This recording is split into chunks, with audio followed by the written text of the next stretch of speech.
On the Road, Part 1. I first met Dean not long after my wife and I split up. I had just gotten over a serious illness that I won't bother to talk about, except that it had something to do with that miserable, weary split up, and my feeling that everything was dead. With the coming of Dean Moriarty began the part of my life you could call my life on the road. Before that, I'd often dreamed of going west to see the country, always vaguely planning and never taking off. Dean is the perfect guy for the road because he was actually born on the road when his parents were passing through Salt Lake City in 1926 in a jalopy on their way to Los Angeles. First reports of him came to me through Chad King, who'd shown me a few letters from him written in a New Mexico reform school. I was tremendously interested in letters because they so naively and sweetly asked Chad to teach him all about Nietzsche and all the wonderful intellectual things that Chad knew. At one point, Carlo and I talked about the letters and wondered if we could ever meet the strange Dean Moriarty. This is all far back when Dean was not the way he is today, when he was a young jail kid shrouded in mystery. Then the news came that Dean was out of reform school and was coming to New York for the first time. Also, there was talk he had just married a girl called Mary Lou. One day, I was hanging out. Wait. Okay. One day, I was hanging around the campus, and Chad and Tim Gray told me Dean was staying in the cold water pad in East Harlem, the Spanish Harlem. Dean had arrived the night before, the first time in New York. With his beautiful little sharp chick Mary Lou, they got off the Greyhound bus at 50th Street and had cut around the corner looking for a place to eat and went right into Hector's. And since then, Hector's cafeteria has always been a big symbol of New York for Dean. They spent money on beautiful, big glazed cakes and cream puffs. All this time, Dean was telling Mary Lou things like, "Now, darling, here we are in New York, and although I haven't quite told you everything that I was thinking about when we crossed Missouri, and especially at the point when we passed the Boonville Reformatory, which reminded me of my jail problem, it is absolutely necessary now to postpone all those leftover things concerning our personal love things, and at once begin thinking of specific work-life plans." And so in the way that he had in those early days. I went to the cold water flat with the boys, and Dean came to the door in his shorts. Mary Lee was jumping off the couch. Dean had dispatched the occupant of the apartment to the kitchen, probably to make coffee, while he proceeded with his love problems. For to him, sex was the one and only holy and important thing in life, although he had to sweat and curse to make a living and so on. You saw that in the way that he stood bobbing his head, always looking down, nodding, like a young boxer to instructions to make you think he was listening to every word, throwing in 1,000 yeses and that's rights. My first impression of Dean was of a young Gene Autry, trim, thin-hipped, blue-eyed, and with a real Oklahoma accent, a sideburns hero of the snowy west. In fact, he has just been working on a ranch at Walls in Colorado before marrying Mary Lou and coming east. Mary Lou was a pretty blonde with immense ringlets of hair, like a sea of golden tresses. She sat there on the edge of the couch with her hands hanging in her lap and her smoky blue country eyes fixed in a white stare because she was in an evil gray New York pet that she'd heard about back west, and waiting like a long-bodied, emaciated Modigliani surrealist woman in a serious room. But outside of being a sweet little girl, she was awfully dumb and capable of doing horrible things. That night we all drank beer and pulled wrists and talked till dawn, and in the morning, while we sat around dumbly smoking butts from the ashtray in the grey light of a gloomy day, Dean got up nervously, paced around, thinking, and decided the thing to do was to have Mary Lou make breakfast and sweep the floor. "In other words, we've got to get on the ball, darling. That's what I'm saying, otherwise it'll be fluctuating and lack of true knowledge or crystallization in our plans." And then I went away. During the following week, he confided in Chad King that he absolutely had to learn how to write from him. Chad said I was a writer and he should come to me for advice. Meanwhile, Dean had gotten a job in a parking lot and had a fight with Mary Lou in their Hoboken apartment. God knows why they went there. And she was so mad and so down deep vindictive that she reported to the police some false, trumped up, hysterical, crazy charge, and Dean had to land from Hoboken. So, wait, shit, I scrolled too far. So he had no place to live. He came right out to Paterson, New Jersey, where I was living with my aunt, and one night while I was studying there was a knock on the door, and there was Dean, bowing, shuffling obsequiously in the dark of the hall and saying, "Hello, you remember me, Dean Moriarty? I've come to ask you to show me how to write." "And where's Mary Lou?" I asked. And then Dean said she'd apparently hoard a few dollars together and gone back to Denver. The whore! So we went out to have a few beers because we couldn't talk like we wanted to talk in front of my aunt, who sat in the living room reading her paper. She took one look at Dean and decided he was a madman.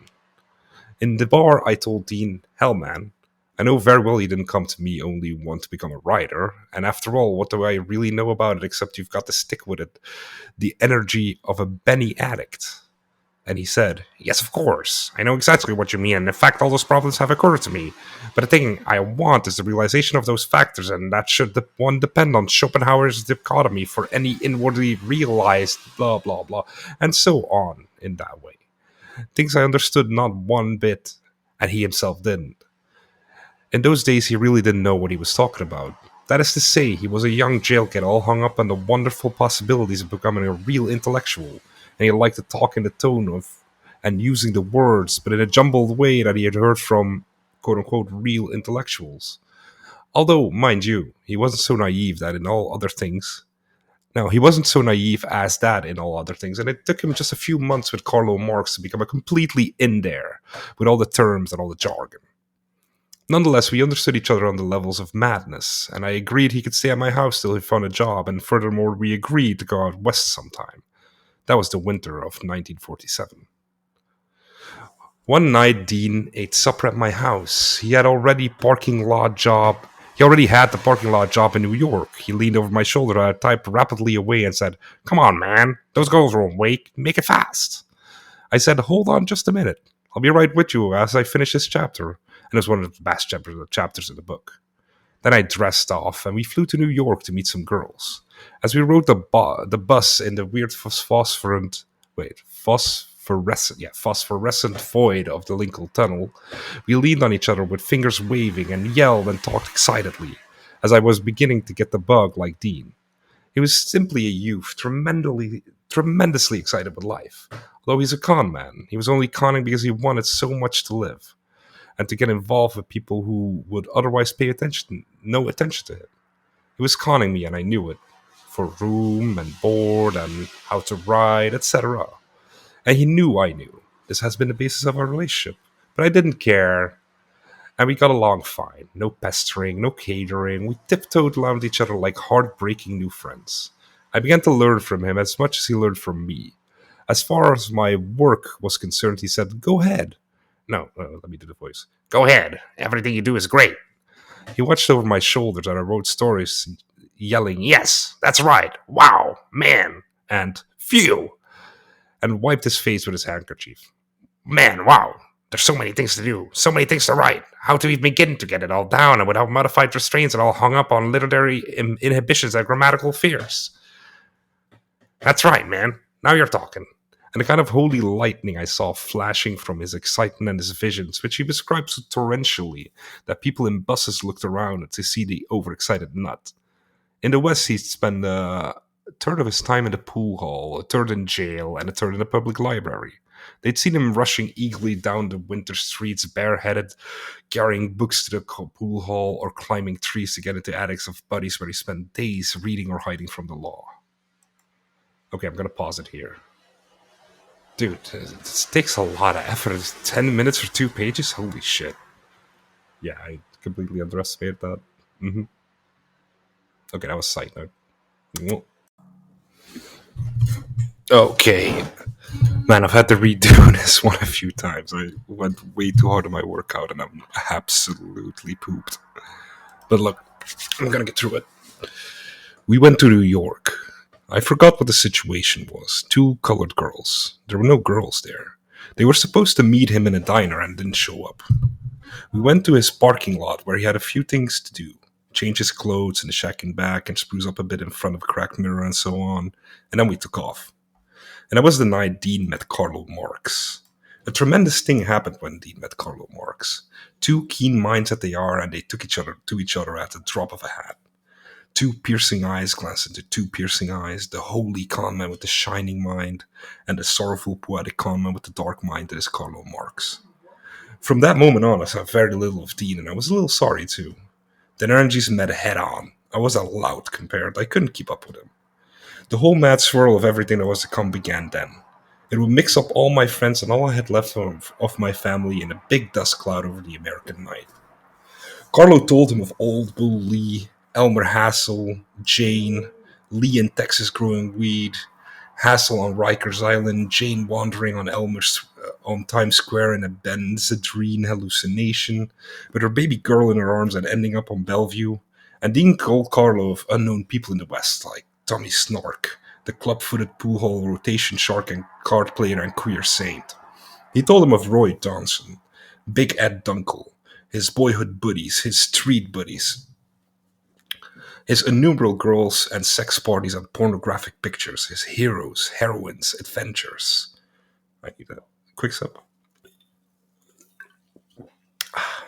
They rushed down the street together, thinking everything in the early way they had, which later became so much sadder in perspective and blank.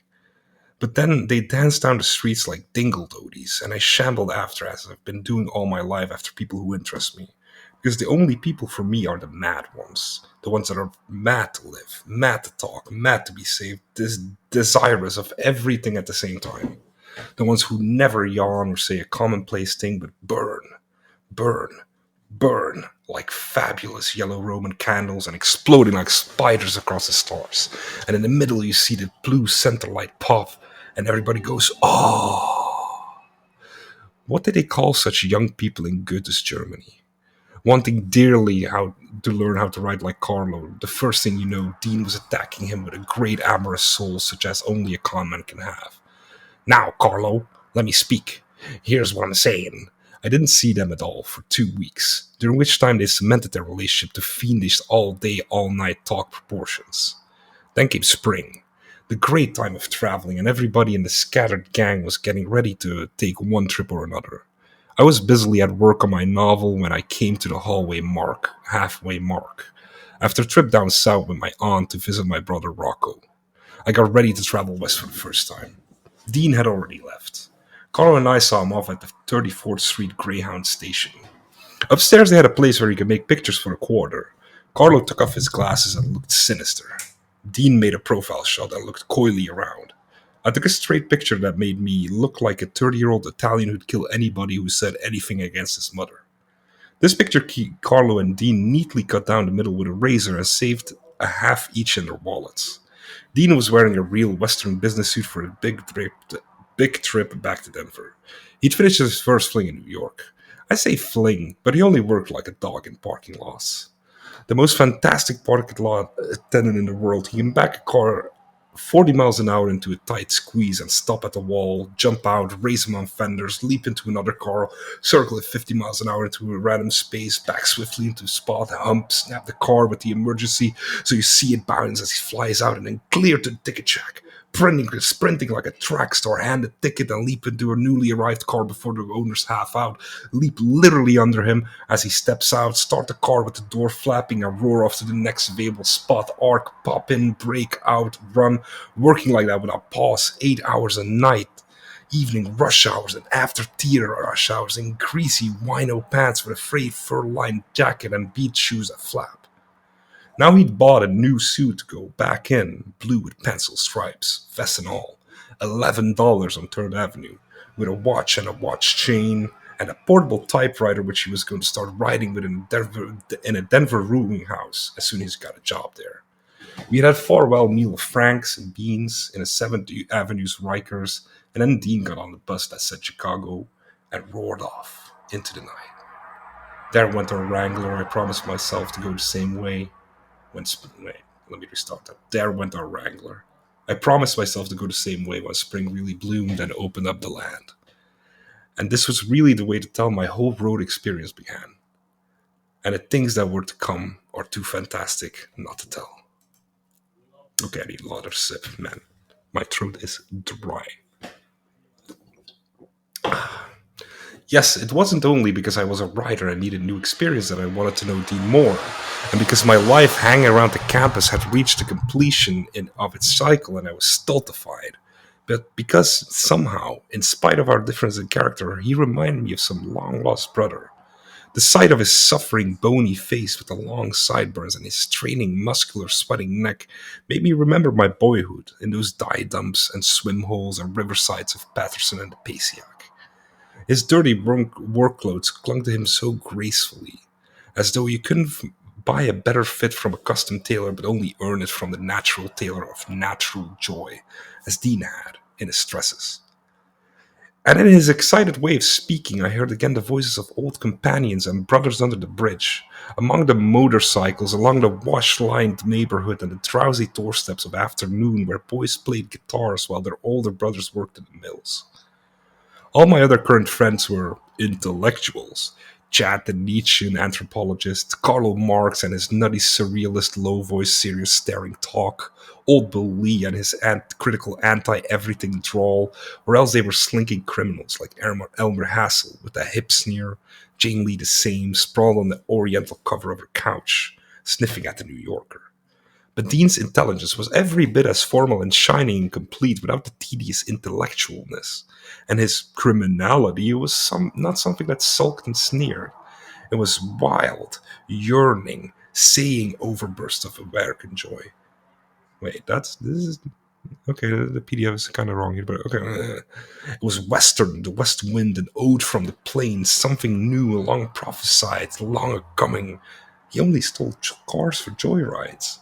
Besides, all my New York friends were in the negative nightmare position of putting down society and giving their tired bookish or political or psychoanalytical reasons. But Dean just raced in society, eager for bread and love. He didn't care one way or another.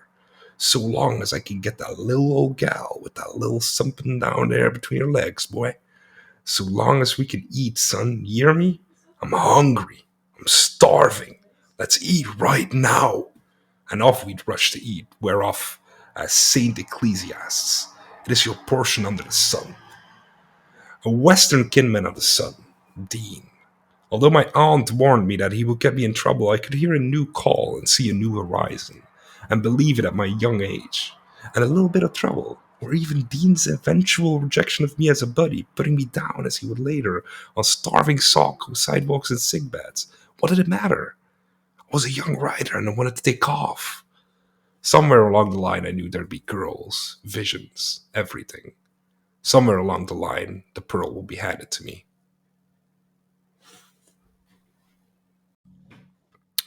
Part 2.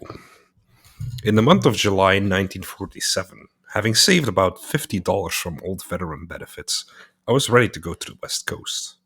My friend Remy Boncoeur had written me a letter from San Francisco saying I should come and ship out with him on an around the world liner. He swore he could get me into the engine room. I wrote back and said I'd be satisfied with any old freighter so long as I could take a few long specific trips and come back with enough money to support myself in my aunt's house while I finished my book. He said he had a shack in Mill City and I would have all the time in the world to write there while we went through the rigmarole of getting a ship. He was living with a girl called Lee Ann. He said she was a marvelous cook and everything would jump. Remy was an old prep school friend, a Frenchman brought up in Paris and a really mad guy. I didn't know how mad at the time. So he expected me to arrive in 10 days. My aunt was all in accord with my trip to the West. She said it would do me good. I'd been working so hard all winter and staying in too much. She even didn't complain when I told her I'd have to hitchhike some. All she wanted for me was to come back in one piece. So leaving my big half manuscript sitting on the top of my desk, folding back my comfortable house sheets for the last time one morning, I left with my canvas bag in which a few fundamental things were packed and took off for the Pacific Ocean with the $50 in my pocket. I'd been poring over maps of the United States and Patterson for months, even reading books about the pioneers and savoring names like Platt and Cimarron and so on. And on the road map there was one long red line called Route 6 that led from the tip of Cape Cod clear to Ely, Nevada. and there dip down to Los Angeles. I'll just stay on the 6 all the way to Eli, I said to myself, and confidently started. To get to 6, I had to go up Bear Mountain, filled with dreams of what I'd do in Chicago, in Denver, and finally in San Fran. I took the 7th Avenue subway to the end of the line at 242nd Street, and there took a trolley into Yonkers.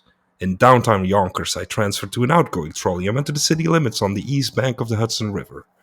If you drop a rose into the Hudson River, its mysterious sorts in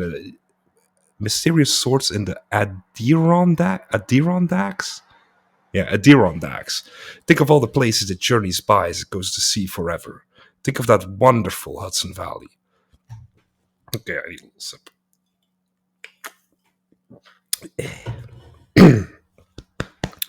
I started hitching up the thing. 5 scattered rides took me to the desired Bear Mountain Fridge, where Route 6 arced in from New England. It began to rain in torrents when I was let off there. It was mountainous, Route 6. It came over the river, wound around a traffic circle, and disappeared into the wilderness. Not only was there no traffic, but the rain came down in buckets, and I had no shelter. I had to run under some pines to take cover. This did no good. I've been crying and swearing and socking myself on the head for being such a damn fool. I was 40 miles north of New York. All the way up, I'd been worried about the effect on this by big opening day. I was only moving north of the so longed for west. Now I was stuck in my northernmost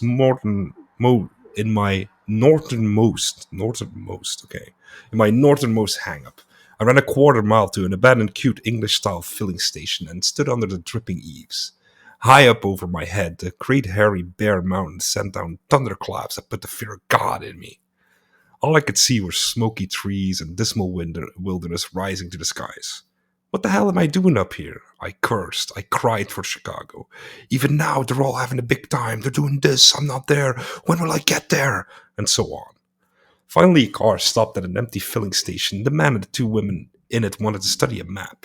I stepped right up and gestured in the rain. They consulted. I looked like a maniac, of course, with my hair all wet, my shoes sopping. My shoes, damn fool that I am, were Mexican huaraches, planted like sieves, not fit for the rainy night of America and the raw road night. But the people let me in and rode me to Newburgh, which I accepted as a better alternative than being trapped in the Bear Mountain wilderness all night. Besides, said the man, there's no traffic passes through 6. If you want to go to Chicago, you'd do better going along the Holland Tunnel in New York and head for Pittsburgh. And I knew he was right. It was my dream that screwed up. The stupid hard side idea that it would be wonderful to follow one great red line across America instead of trying various roads and routes. In Newburgh, it had stopped raining. I walked down to the river, and I had to ride back to New York with a bus with a delegation of school teachers coming back from a weekend in the mountains. Chatter, blah, blah, and me swearing for all the time and money I'd wasted. And telling myself I wanted to go west, and here I've been all day and into the night going up and down, north and south, like something that can't get started. And I swore I'd be in Chicago tomorrow, and made sure of that, taking a bus to Chicago, spending most of my money, and didn't give a damn, so long as I'd be in Chicago tomorrow. End of part 2. Part 3. It was an ordinary bus trip with crying babies in hot sun, and country folk getting in on... Wait, I have to restart this. Oh my god. So tired. I'm gonna leave the fucking blooper in because I know you're gonna love it. It was an ordinary bus trip with crying babies in hot sun, and country folk getting in on one pen town after another, till we got on the plain of Ohio, and really rolled up by Ashtabula. Ashtabula? Yeah, Ashtabula, and straight across Indiana in the night. I arrived in Chai quite early in the morning and got a room in the Y, and went to bed with very few dollars in my pocket. I dug Chicago after a good day's sleep. The wind from Lake Michigan bob at the loop, long walks around South Halstead and North Clark, and one long walk after midnight into the jungles, where a cruising car followed me as a suspicious character. At this time, 1947, Bob was going like mad all over America. The fellows at the loop blew, but with a tired air, because Bob was somewhere between its Charlie Parker ornithology period and another period that began with Miles Davis. As I sat there listening to that sound of the light which Bob has come to represent for all of us, I thought Damn. I'm struggling today, but you're gonna have to bear with me. I thought of all my friends from one end of the country to the other and how they were really all in the same vast backyard doing something so frantic and rushing about. And for the first time in my life, the following afternoon, I went into the West. It was a warm and beautiful day for hitchhiking. To get out of the impossible complexities of Chicago traffic, I took a bus to Joliet, Illinois, and went by the Joliet Pen, stationed myself just outside of town after a walk through its leafy, rickety streets behind, and pointed my way. All the way from New York to Joliet by bus, and I had spent more than half my money. My first ride was a dynamite truck with a red flag, about 30 miles into Great Green, Illinois. The truck driver pointing out the place where Route 6, which we were on, intersects Route 66 before they both shoot west for incredible distances. Along about 3 in the afternoon, after an apple pie and an ice cream at a roadside stand, a woman stopped me for a little coupe. No, stopped for me in a little coupe. I had a twinge of hard joy as I ran after the car. But she was a middle-aged woman, actually the mother of sons my age, and wanted somebody to help her drive to Iowa. I was all for it. Iowa! Not so far from Denver, and once I got to Denver, I could relax. She drove the first few hours, at one point insisting on visiting an old church somewhere, as if we were tourists. And then I took over the wheel, and though I'm not much of a driver, drove clear through the rest of Illinois to Davenport, Iowa, via Rock Island. And for the first time in my life, I saw my beloved Mississippi River, dry in the summer haze, low water with a big, rank smell that smells like the raw body of America itself because it washes it up.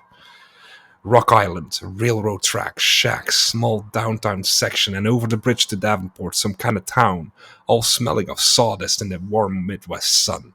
Here the lady had to go on to her Iowa hometown by another route, and I got out. The sun was going down. I walked, after a few cold beers, to the edge of the town, and it was a long walk.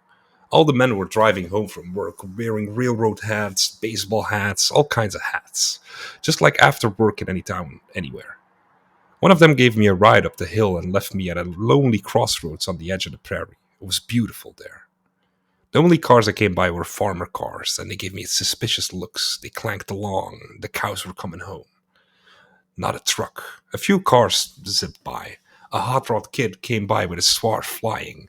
The sun went all the way down and I was standing in the purple darkness. Now I was scared. There weren't even any lights in the Iowa countryside. In a minute, nobody would be able to see me. Luckily, a man going back to Davenport gave me a lift downtown, but it was right where I started from.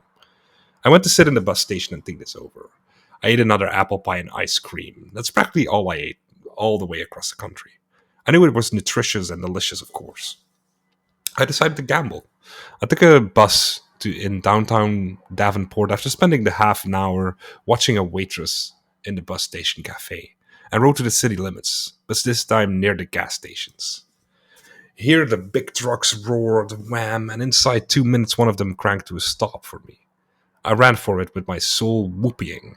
And what a driver, a great big tough truck driver with his popping eyes and a hoarse, raspy voice who just slammed and kicked at everything and got his rig underway and paid hardly any attention to me. So I could rest my tired soul a little. For one of the biggest troubles hitchhiking is having to talk to innumerable people, make them feel that they didn't make a mistake picking you up, even entertain them almost. All of which is a great stain when you're going all the way and don't plan on sleeping in hotels. The guy just yelled above the roar, and all I had to do was yell back, and we relaxed. And he bawled that thing clear to Iowa City and yelled me the funniest stories about how he got around the law in every town that had an unfair speed limit, saying over and over again, "Them goddamn cops can't put no flies on my ass." Just as we rolled into Iowa. There's Iowa County? No, County, yeah. That's spelling. Okay, just as we rolled into Iowa County, he saw another truck coming behind us, and because he had to turn off at Iowa City, he blinked his taillights to the other guy and slowed down for me to jump out, which I did with my bag. And the other truck, acknowledging this exchange, stopped for me, and once again, in the twinkle of nothing, I was in another big high cab, all set to go hundreds of miles across the night. And was I happy? And the new truck driver was as crazy as the other one and yells just as much, and all I had to do was lean back and roll on. Now I could see Denver looming ahead of me like the promised land, way out there beneath the stars. across the prairie of Iowa and the plains of Nebraska, and I could see the greater vision of San Francisco beyond, like jewels in the night. He bawled the jack and told stories for a couple of hours, and then at a town in Iowa, where years later Dean and I were stopped on suspicion in what looked like a stolen Cadillac, he slept a few hours in the seat. I slept too and took one little walk along the lonely bricks walls illuminated by one lamp, with the prairie brooding at the end. Wait, I'm struggling with the sentence. Okay, restart. I slept too and took one little walk across the lonely brick walls illuminated by one lamp, with the prairie brooding at the end of each little street and the smell of the corn like dew in the night. He woke up with a start at dawn. Off we roared, and an hour later, the smoke of Des Moines, Des Moines, probably. Yeah. Des Moines appeared overhead and over the green cornfields. He had to eat his breakfast now. I wanted to take it easy, so I went right into Des Moines. About 4 miles, hitching a ride with two boys from the University of Iowa. And it was strange sitting in their brand new convertible car and hearing them talk of exams as we zoomed smoothly into town. Now I wanted to sleep a whole day, so I went to the Y to get a room. They didn't have any, and by instinct I went down to the railroad tracks. And there are a lot of them in Des Moines. I wound up in a gloomy old plains inn of a hotel by the locomotive roundhouse and spent a day sleeping on a bleak, clean, hard white bed with dirty remarks carved into the wall besides my pillow and the beady yellow window shades pulled over the smoky scene of the rail yards. I woke up as the sun was reddening, and that was the one distinct time in my life, the strangest moment of all, which I didn't know who I was. I was far away from home, haunted and tired with travel, in a cheap hotel room I'd never seen, hearing the hiss of steam outside, and the creak of the old wood of the hotel, and footsteps upstairs, and all the sad sounds, and I looked at a cracked high ceiling and really didn't know who I was for about 15 strange seconds. I wasn't scared. I was just somebody else, some stranger, and my whole life was a haunted life, the life of a ghost. I was halfway across America and at the dividing line between the east of my youth and the west of my future. And maybe that's why it happened right there and then, that strange red afternoon. You know what? I'm gonna do another one. I'm a little bit big now too, though, so I might be a little sloppier, but we'll see. But I had to get going and stop moaning, so I picked up my bag and said so long to the old hotel keeper sitting by his spittoon and went to eat. I ate apple pie and ice cream. I was getting better as I got deeper in Iowa, the pie bigger and the ice cream richer. There were the most beautiful bevies of girls everywhere I looked in Des Moines that afternoon. They were coming home from high school, but I had no time now for thoughts like that and promised myself a ball in Denver. A little sketchy coming home from high school, okay, bro? Carlo Marx was already in Denver and Dean was there.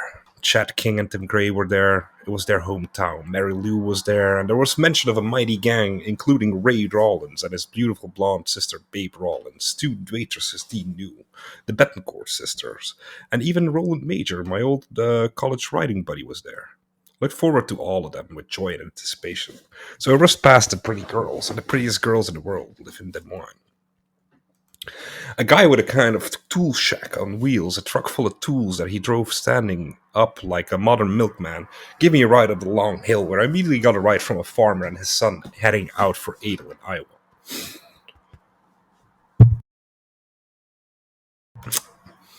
In this town, under a big elm tree near a gas station, I made the acquaintance of another hitchhiker, a typical New Yorker, an Irishman who had been driving a truck for the post office most of his work years.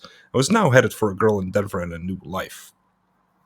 I think he was running away from something in New York, the law most likely. He was a real red-nosed young drunk attorney and would have borne me ordinarily, except that my senses were sharp for any kind of human friendship. He wore a bead sweater and baggy pants and had nothing with him in the way of a bag, just a toothbrush and some handkerchiefs. He said we ought to hitch together.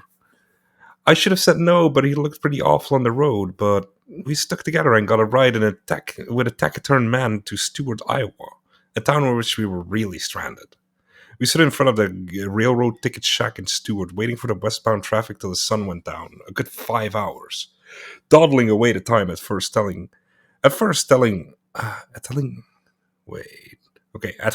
about ourselves, and then he told dirty stories. Then we just kicked pebbles and made goofy noises of one kind and another. We got bored. I decided to spend a buck on beer, and we went out to an old saloon in Stewart and had a few. There he got as drunk as he ever did on his Ninth Avenue night back home, and yelled joyously in my ear all the sordid dreams of his life. I kinda liked him. Not because he was a good sword, as he later proved to be, but because he was enthusiastic about things. We got back on the road in the darkness, and of course nobody stopped and nobody came by much. That went on till 3 in the morning. We spent some time trying to sleep on the bench at the railroad ticket office, but the telegraph clicked all night and we couldn't sleep. And big freights were slamming around outside. We didn't know how to hop. We didn't know how to hop a proper chain gang. We'd never done it before. We didn't know whether they were going east or west, or how to find out what box cars and flats and de-ice reefers to pick, and so on. So when the Omaha bus came through just before dawn, we hopped on it and joined the sleeping passengers. I paid for his fare as well as mine. His name was Eddie. He reminded me of my cousin-in-law from the Bronx. That was why I stuck with him.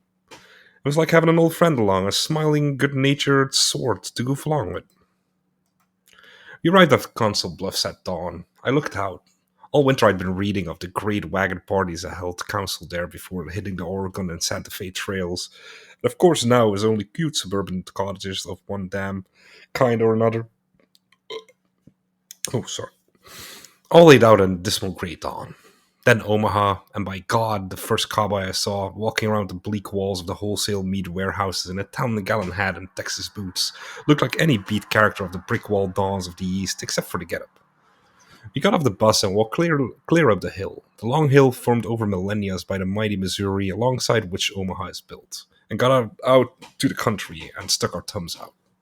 We got a brief ride from a wealthy rancher in a 10-gallon hat who said the valley of the Platte was as great as the Nile Valley of Egypt, and as he said so, I saw great trees in the distance that snaked with the riverbeds and the great verdant fields around it, and I almost agreed with him. Then, as we were standing at another crossroads, and it was starting to get cloudy, another cowboy, this one 6 feet tall in a modest half-gallon hat, called us over and wanted to know if either of us could drive. Of course, Eddie could drive, and he had a license, and I didn't. Cowboy had 2 cars with him that was driving back to Montana. His wife was at Grand Island and wanted us to drive one of the cars there, where she'd take over. At that point, he was going north, and that would be the limit of our ride with him. But it was a good 100 miles into Nebraska, and of course we jumped for it. Eddie drove along, the cowboy and myself following, and no sooner were we out of town than Eddie started to bawl that Jack 90 miles an hour out of sheer exuberance. "Damn me, what's that boy doing?" the cowboy shouted, and took off after him. It began to be like a race. For a minute I thought Eddie was trying to get away with the car, and for all I knew that's what he meant to do. But the cowboy stuck to him and caught up with him and tooted the horn. Eddie slowed down. The cowboy tooted to stop. "Damn, boy, you're liable to get a flat going that speed. Can't you drive a little slower?" "Well, I'll be damned. Was it really going 90? Said Eddie. "I didn't realize it was a smooth road." "Just take it easy, Lil, and we'll all get to Grand Island in one piece." "Sure thing." And we resumed our journey. Eddie had calmed down and probably even got a little sleepy.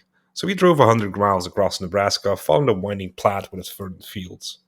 "During the Depression," the cowboy said to me, "I used to have freights at least once a month. In those days, you'd see hundreds of kinds of men riding a flat car or in a box car, and they weren't just bums. There were all kinds of men out of work and going from one place to another, and some of them just wandering. It was like that all over the West. Brakemen never bothered you in those days. I don't know about today. Nebraska, I ain't got no use for. Why, in the middle of the 1930s, the place was nothing but vista, big dust cloud before the eye could see. You couldn't breathe. The ground was as black. I was here in those days. They gave Nebraska back to those Indians as far as they were concerned. I hate this damn place more than any place in the world. Montana's my home now. Missoula. You come up there sometimes to see God's country." Later in the afternoon, man, that voice completely changed. I don't know. I'm really not consistent at accents. Later in the afternoon, I slept when he got tired talking. He was an interesting talker. Stopped along the road for a bite to eat. The cowboy went off to have a spare tire patched, and Eddie and I sat down in a kind of homemade diner. I heard a great laugh, the greatest laugh in the world, and here came this rawhide, old-timer Nebraska farmer with a bunch of other boys into the diner. You could hear his raspy cries clear across the plains, across the grey world of them that day. Everybody else laughed with him. He didn't have a care in the world and had the hugest crowd for anyone. I said to myself, wham, listen to that man laugh. That's the West. Here I am in the West. He came booming into the diner, calling Ma's name, and she made him the sweetest cherry pie in Nebraska. And I had some with him out and a scoop of ice cream on top. Ma, rustle me up some grub before I have to start eating myself raw of some damn silly idea like that. And he threw himself on a stool and went, ha, yeah, yeah, yeah, yeah, yeah, and threw him in some beans with it. It was a spirit of the West sitting right next to me. I wished I knew his whole life and what the hell he'd been doing all these years besides laughing and yelling like that. Hoo-wee, I told my soul. And the cowboy came back and we went off to Grand Island. We got there in no time flat. He went off to fetch his wife and off to whatever fate awaited him, and Eddie and I resumed on the road. We got a ride from a couple of young fellers, wranglers, teenagers, country boys, and a put-together jalopy, and we were left somewhere up the line in a thin drizzle of rain. Then an old man who said nothing, and God knows why he picked us up, took us to Shelton. Here Eddie stood forlornly in the middle of the road, in front of a staring bunch of short, squat Omaha Indians who had nowhere to go and nothing to do. Across the road was the railroad track, and the water tank said, "Shelton!" "Damn me," said Eddie with amazement. "I've been in this town before. It was years ago during the war, late at night, when everyone was sleeping. Went out to the platform to smoke, and there he was in the middle of nowhere, and black as hell. And I look up and I see that name Shelton written on the water tank. Bound for the Pacific, everybody snoring. Every damn dumb sucker. And we only stayed in a few minutes. Stoking up or something. And off we went.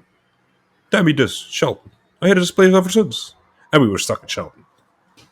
As in Davenport, Iowa, somehow all the cars were farmer cars, and once in a while a tourist car, which is worse, with old men driving and their wives spouting out the sides and poring over maps, sitting back, looking at everything with suspicious faces. The drizzle increased and then he got cold. He had very little clothing. I fished a wool plaid shirt from my canvas bag and he put it on. He felt a little better. I had a cold. I bought cough drops in a rickety Indian store of some kind. I went to the little 2x4 post office and wrote my aunt a penny postcard. We went back on the great road. There she was in front of us, Shelton, written on the water tank. The rock island pulled by. We saw the faces of Pullman passengers go by in a blur. The train hauled across the plains in the direction of our desires. It started to rain harder. A tall, lanky fellow in a gallon hat stopped his car on the wrong side of the road and came over to us. He looked like a sheriff. We prepared our story secretly. He took his time coming over. "You boys going to get somewhere or just going?" We didn't understand his question, and it was a damn good question. "Why?" "Well, I own a little carnival that's pitched a few miles down the road and looks for some old boys to willing to work and make a buck for themselves. I've got a roulette concession and a wooden ring concession, the kind of you throw around dolls and take your luck. You boys want to work for me? Can get 30% off the take. Room and board. You can get a bed with no food. You'll have to eat in town. We travel some." We thought it over. "It's a good opportunity," he said. "Oh wait, no, that's wrong. Or it's a good opportunity," he said, and waited patiently for us to make up our minds. We felt silly and didn't know what to say, and I, for one, didn't want to get hung up with like a carnival. I was in such a bloody hurry to get to the gang in Denver. I said, "I don't know. I'm going as fast as I can, and I think I have the time." Eddie said the same thing, and the old man casually waved his hand and sauntered back to his car and drove off. And that was that. We laughed about it a while and speculated what it would have been like. I had visions of a dark and dusty night on the plain and the faces of Nebraska families wandering by with their rosy children looking up at everything with awe. And I would have felt like the devil himself rooking them all those cheap carnival tricks. And the Ferris wheel revolving in the flatlands darkness, and oh God almighty, the sad music of the merry-go-round, and me wanted to get onto my coal. And sleeping in some gilt wagon on a bed of burlap. Eddie turned out to be a pretty absent-minded pal of the road. A funny old contraption rolled by, driven by an old man. It was made of some kind of aluminum, square as a box. A trailer, no doubt, but a weird, crazy Nebraska homemade trailer. He was going very slow and stopped. We rushed up. He said we could only take one. Without a word, Eddie jumped in and slowly rattled from my side, wearing my wool plaid shirt. Well, alack a day, I kissed the shirt goodbye. It had only sentimental value in any case. I waited in our personal, god-awful Sheltons for a long, long time, several hours, and I kept thinking it was getting night. Actually, it was only early afternoon, but dark. Denver. How would I get to Denver? I was just about giving up and planning to sit over coffee when a fairly new car stopped, driven by a young guy. I ran like mad. "Where are you going?" "Denver." "Well, I could take you 100 miles up the line." "Oh, grand, you just saved my life. I used to hitchhike myself. That's why I always pick up a fellow. I would too if I had a car. And so we talked. And he told me about his life, which wasn't very interesting. And I started to sleep some. I woke up outside of the town of Gothenburg. Probably say it like Gothenburg, like American, right? Yeah, Gothenburg, where he let me off. Part 4. The greatest ride in my life was about to come up. A truck with a flatboard at the back, with about 6 or 7 boys sprawled upon it. And the drivers, two young blonde farmers from Minnesota, were picking up every single soul they found on that road. The most smiling, cheerful couple of handsome bumpkins you could ever wish to see. Both wearing cotton shirts and overalls, nothing else. Both thick-wristed and earnest, with broad "how are you" smiles for anybody and anything that came across their path. I ran up. I said, "Is there room?" And they said, "Sure, hop on. There's room for everybody." I wasn't on the flatboard before the truck roared off. I lurched. A rider grabbed me and I sat down. Somebody passed a bottle of Rudgut, the bottom of it. I took a big swig in the wild, lyrical, drizzling air of Nebraska. Woo-wee! Here we go! Yelled the kid in a baseball bat, and they gunned the truck up to 70 and past everybody on the road.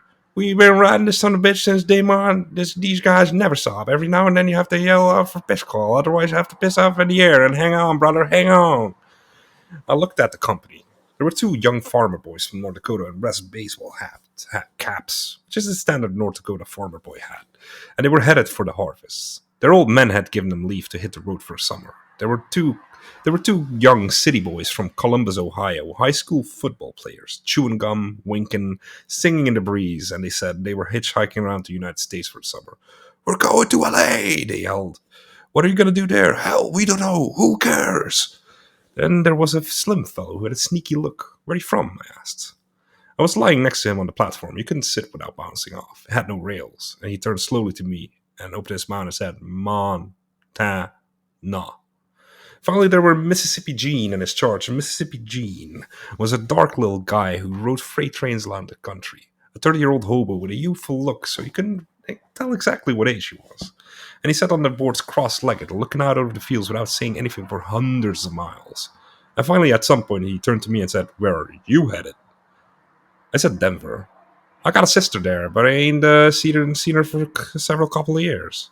His language was melodious and slow. He was patient. His charge was a 16-year-old blonde kid, also in hobo rags. That is to say, they wore old clothes had been turned black by the soot of the railroads and the dirt of boxcars, and sleeping on the ground. The blonde kid was also quiet, and he seemed to be running away from something. And it figured to be the law, the way he looked straight ahead and wet his lip and where he taught. Montana Slim spoke to them occasionally in a sardonic and insinuating smile. With a sardonic and insinuating smile. They paid no attention to him. Slim was all insinuation. I was afraid of his long, goofy grin that he opened up straight in your face and held there half moronically. "Got any money?" he said to me. "Hell no. Maybe enough for a pint of whiskey when I get to Denver. What about you?" "I know where we can get some." "Where?" "Anywhere. You can always follow your man down the alley, can't you?" "Yeah, I guess you can." "I ain't beyond doing it when I really need some dough. Headed up to Montana to see my father. I'll have to get off this rig at Cheyenne and move up some other way. These crazy boys are going to Los Angeles." "Straight?" "All the way. If you want to go to LA, you gotta ride." A month is over, and the thought of zooming all night across Nebraska, Wyoming, and the Utah desert in the morning, and then likely the Nevada desert in the afternoon, and actually arriving in Los Angeles within a foreseeable space of time always made me change my plans. If I had to go to Denver, I'd have to get off at Cheyenne too and hitch south 90 miles to Denver. I was glad when the two Minnesota farm boys who owned the truck decided to stop at North Platte and eat. I wanted to have a look at them. They came out of the cab and smiled at all of us. "Piss call," said one. "Time to eat," said the other. Wait, I need a little sip. But they were the only ones at the party who had money to buy food. We all shambled after them up to a restaurant run by a bunch of women and sat around over hamburgers and coffee while they wrapped away enormous meals just as if they were back in their mother's kitchens. They were brothers. They were transporting farm machinery from Los Angeles to Minnesota and making good money at it. So on their trip to the coast, empty, they picked. That's a weird sentence. Okay. So on their trip to the coast, empty, they picked up everybody on the road. They've done this about 5 times now. They were having a hell of a time. They liked everything. They never stopped smiling. I tried to talk to them, a kind of dumb attempt on my part to befriend the captains of our ship, and the only responses I got were two sunny smiles and large white corn-fed teeth. Everybody had joined them in the restaurant except two hobo kids, Gene and his boy. When we all got back, they were still sitting in the truck, forlorn and disconsolate. Okay. Now the darkness was falling. Drivers had a smoke. I jumped at the chance to go buy a bottle of whiskey to keep warm in the rushing cold air of the night. They smiled when I told them, "Go ahead, hurry up. You can have a couple of shots." No, you can have a couple of shots. Okay, I'm starting to struggle. You can have a couple of shots, I assured them. Oh no, we never drink. Go ahead. Montana Slim and the two high school boys wandered the streets of North Platte with me until I found a whiskey store. They chipped in some, and Slim some, and I bought a fifth. Tall, sullen men watched us go by from false front buildings. The main street was lined with square box houses. There were immense vistas of the plains beyond every sad street. I felt something different in the air in North Platte. I didn't know what it was. In 5 minutes I did. He got back on the truck and roared off. It got dark quickly. We all had a shot, and suddenly I looked at the verdant farm fields of the Platte that began to disappear in their stead. You couldn't see to the end. A pair of long, flat wastelands of sand and sagebrush. "What in the hell is this?" I cried out to Slim. "This is the beginning of the rangelands, boy. Hand me another drink." "Whoopee!" yelled the high school boys. "Columbus, so long. What would Sparky and the boys say if they was here? Yow!" The drivers had switched up front. Fresh butter was gunning the truck to the limit. The road changed to humpy in the middle, with soft shoulders and a ditch on both sides about 4 feet deep, so that the truck bounced and teetered from one side of the road to the other, miraculously only when there were no cars coming the opposite way, and I thought we'd all take a somersault. But they were tremendous drivers. How that truck disposed of the Nebraska nub, the nub that sticks out over Colorado, and soon I realized that it was actually at last over Colorado. Though not officially in it, but looking southwest toward Denver. Fuck. But looking southwest toward Denver itself, a few hundred miles away. I yelled for joy. We passed the bottle. The great blazing stars came out. The far-receding sandhills got dim, and I felt an arrow that could shoot out. I felt like an arrow that could shoot out all the way.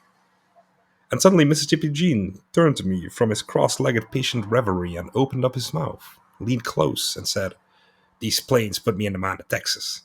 "Are you from Texas?" "No, sir, I'm from Greenville, Mississippi." And that's the way he said it. "Where's that kid from?" "He got in some trouble back in Mississippi, and I offered to help him out. But he's never been out on his own. I take care of him the best I can. He's only a child."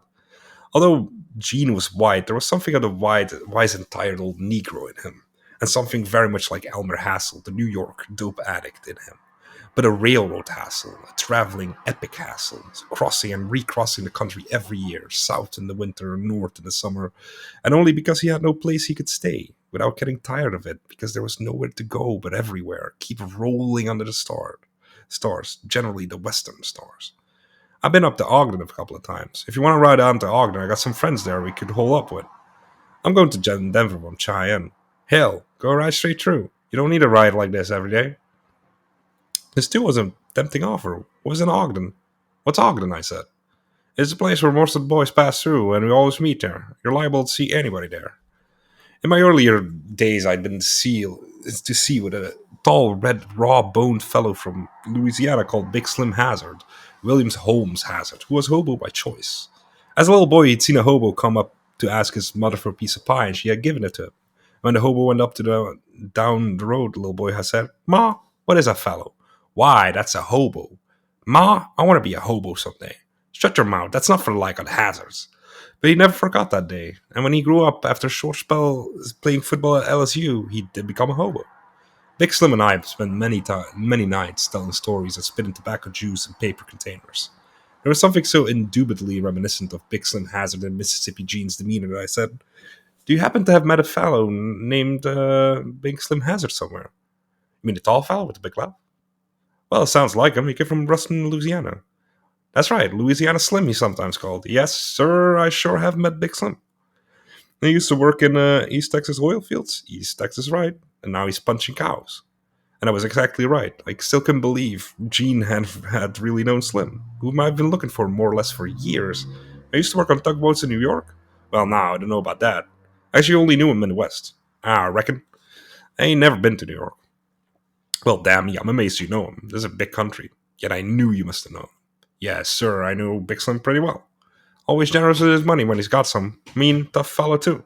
Seen him flatten a policeman in the yards of Cheyenne. One punch. That sounded like Big Slim. He was always practicing that one punch in the air. He looked like Jack Dempsey, but a young Jack Dempsey who drank. Okay, I'm gonna stop here. I was gonna do the whole fucking part, but my eyes are a little shaky. Damn! I yelled into the wind, and I had another shot. And by now I was feeling pretty good. Every shot was wiped away by the rushing wind of the open truck, wiped away of its bad effects, and the good effects sank into my stomach. Cheyenne, here I come, I sang. Denver, look out for your boy. Montana Slim turned to me, pointed at my shoes, and commented, You reckon if you put them things in the ground, something will grow up? Without cracking a smile, of course. And the other boys heard him and laughed. And they were the silliest shoes in America. I brought them along specifically because I didn't want my feet to sweat in the hot road, and except for the rain in Bear Mountain, they proved to be the best possible shoes for my journey. So I laughed with them. And the shoes were pretty ragged by now, the bits of colored leather sticking up like pieces of fresh pineapple, and my toes showing through. Well, we had another shot and laughed.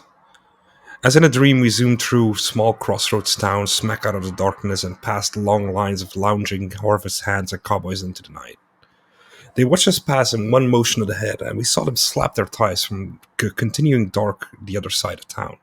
We were a funny-looking crew. A lot of men in this country at that time of year. It was harvest time. The Dakota boys were fidgeting. I think we'll get off at the next piss call. Seems like there's a lot of work around here. All you gotta do is move north when it's over here, counseled Montana Slim. And just follow the harvest till you get to Canada. The boys nodded vaguely. They didn't take much stock in his advice.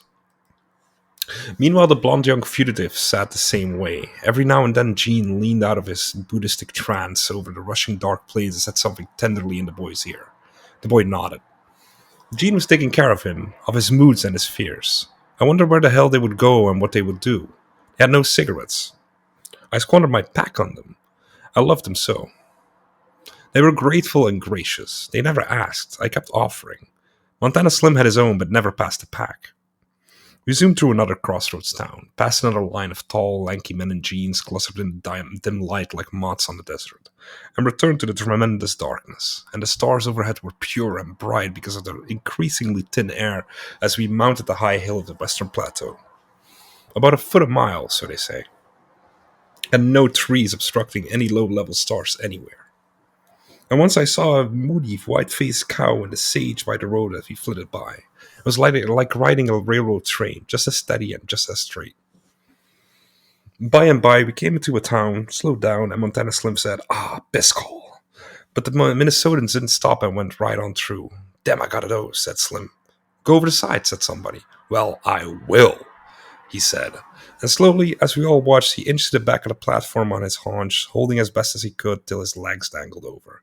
Somebody knocked on the window of the cab to bring this to the attention of the brothers. Their great smiles broke as they turned.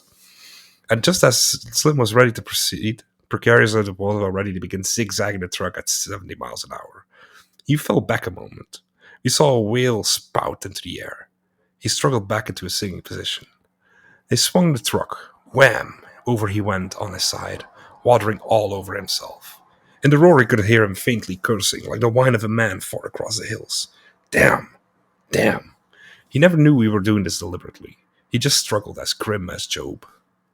When he was finished as such, he was wringing wet, and now he had to edge and shimmy his way back with a most woebegone look. And everybody laughing, except the sad blonde boy and the Minnesotans roaring in the cab. I handed him the bottle to make up for it. What the hell, he said. Was they doing that on purpose? They sure were. Well, damn me, I didn't know that. I know I tried it back in Nebraska and didn't have half so much trouble. We came suddenly into the town of Ogallala, and here the fellows in the cab called out, Biscol, and with great good delight Sim stood suddenly in the truck, ruining a lost opportunity. The two Dakota boys said goodbye to everybody and figured they'd start harvesting here. We watched them disappear into the nights towards a shack at the end of town where light was burning, where a watcher of the night and Gene said the employment would be. I had to buy more cigarettes. Gene and the blonde boy followed me to stretch their legs. I walked into the least likely place in the world, a kind of lonely plain soda fountain for the local teenage girls and boys. They were dancing, a few of them, to the music of the jukebox. There was a lull when we came in. Gene and Blondie just stood there, looking at nobody. All they wanted was cigarettes. There were some pretty girls too, and one of them made eyes at Blondie, and he never saw it, as if he had, as if he had, as if he had, and if he had, he wouldn't have cared. He was so sad and gone. I bought a pack for each of them. They thanked me. The truck was ready to go. It was getting on midnight now, and cold.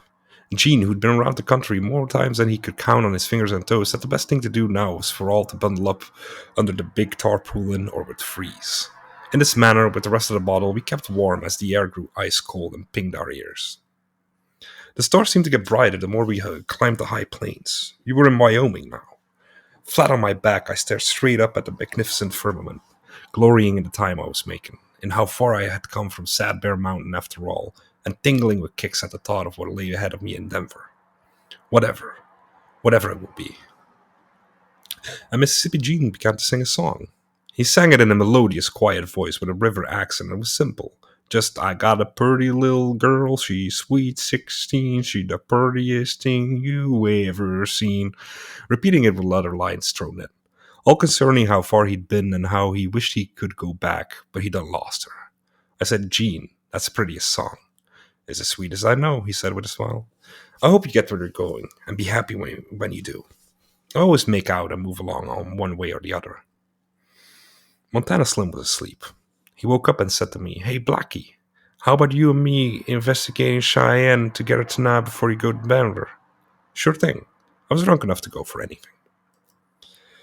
As the truck reached the outskirts of Cheyenne, we saw the high red lights of the local radio station and suddenly were bucking through a great crowd of people that poured along both sidewalks. Hell's bells, it's Wild West week, said Slim. Big crowds of businessmen, fat businessmen in boots and 10-gallon hats, with their hefty wives in cowgirl attire, bustled and whooped on the wooden sidewalks of Old Cheyenne. Farther down were the long stringy boulevard lights of new downtown Cheyenne, but the celebration was focusing on Old Town. Black guns went off. The saloons were crowded to the sidewalk. I was amazed, and at the same time I felt it was ridiculous. In my first shot at the West, I was seeing to what absurd devices they have fallen to keep its proud as a tradition. We had to jump off the truck and say goodbye. The Minnesotans weren't interested in hanging around. It was sad to see them go, and I realized I would never see any of them again. But that's the way it was. You'll freeze your ass tonight, I warned, and then you'll burn them in the desert tomorrow afternoon. That's all right with me as long as we get out of this cold night, said Gene, and the truck left, threading its way through the crowds and nobody paying attention to the strangers of the kids inside the tarpaulin, staring at the town like babes from a coverlet. I watched it disappear into the night.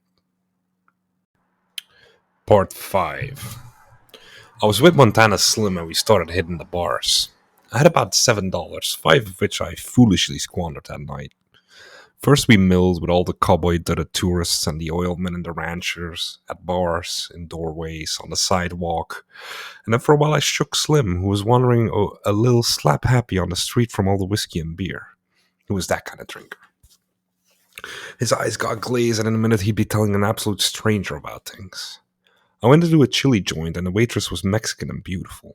I ate, and then I wrote her a little love note on the back of the bill. The chili joint was deserted. Everybody was somewhere else, drinking. I told her to turn the bill over. She read it and laughed. It was a little poem about how I wanted her to come and see the night with me. I'd love to, Chiquito, but I have a date with my boyfriend. Can't you shake him? No, I don't, she said sadly. I loved the way she said it. Some other time I'll come here, I said. And she said, anytime, kid. Still, I hung around just to look at her and have another cup of coffee. Her boyfriend came in suddenly and wanted to know when she was off. She bustled around to close the place quick. I had to get out. I gave her a smile when I left. Things were going on as wild as ever outside, except the fat burpers were getting drunker and the whooping up louder. It was funny. There were Indian chiefs wandering around in big headdresses that really solemn along the flushed, drunken faces. I saw Slim tottering around and joined them. He said, "I just wrote a postcard to my pa in Montana. You reckon you could find a mailbox and put it in?" It was a strange request. He gave me the postcard and tottered through the swinging doors of a saloon. I took a card, went to the box, and took a quick look at it. "Dear Pa, I'll be home Wednesday. Everything's all right with me, and I hope the same is with you. Richard." It gave me a different idea of him, how tenderly polite he was with his father. I went in a bar and joined him. We picked up two girls, a pretty young blonde and a fat brunette. They were dumb and sullen, but we wanted to make them. We took them to a rickety nightclub that was already closing, and there I spent all but $2 on scotches for them and beer for us. I was getting drunk and didn't care. Everything was fine. My whole being and purpose was pointed at the little blonde. I wanted to go in there with all my strength. I hugged her and wanted to tell her. The nightclub closed and we all wandered out in the rickety, dusty streets. I looked up at the sky. The pure, wonderful stars were still there, burning. The girls wanted to go to the bus station, so we all went, but they apparently wanted to meet some sailor who was there waiting for them. A cousin of the fat girls, and the sailor had friends with him. I said to the blonde, "What's up?" She said she wanted to go home in Colorado, just over the bus line south of Cheyenne. "I'll take you on a bus," I said. "No, the bus stops on the highway, and I have to walk down across that damn prairie all by myself. I spent the afternoon looking at the damn thing, and I don't aim to walk over it tonight." "Oh, listen, we'll take a nice walk in the prairie flowers." "In the prairie flowers? There are no flowers there," she said. "I want to go to New York. I'm sick and tired of this. Ain't no place to go but Cheyenne, and ain't nothing in Cheyenne. Ain't nothing in New York." "Hell, there ain't," she said with a curl of her lips. The bus station was crowded to the doors. All kinds of people were waiting for buses or just standing around. There were a lot of Mexicans who watched everything with their stony eyes. The girl disengaged herself from my talk and joined the sailors and the others. Slim was dozing on a bench. I sat down. The floors of bus stations are the same all over the country, always covered with butts and spit, and they give a feeling of sadness that only bus stations have. For a moment it was no different from being in Newark, except for the great hugeness outside that I loved so much.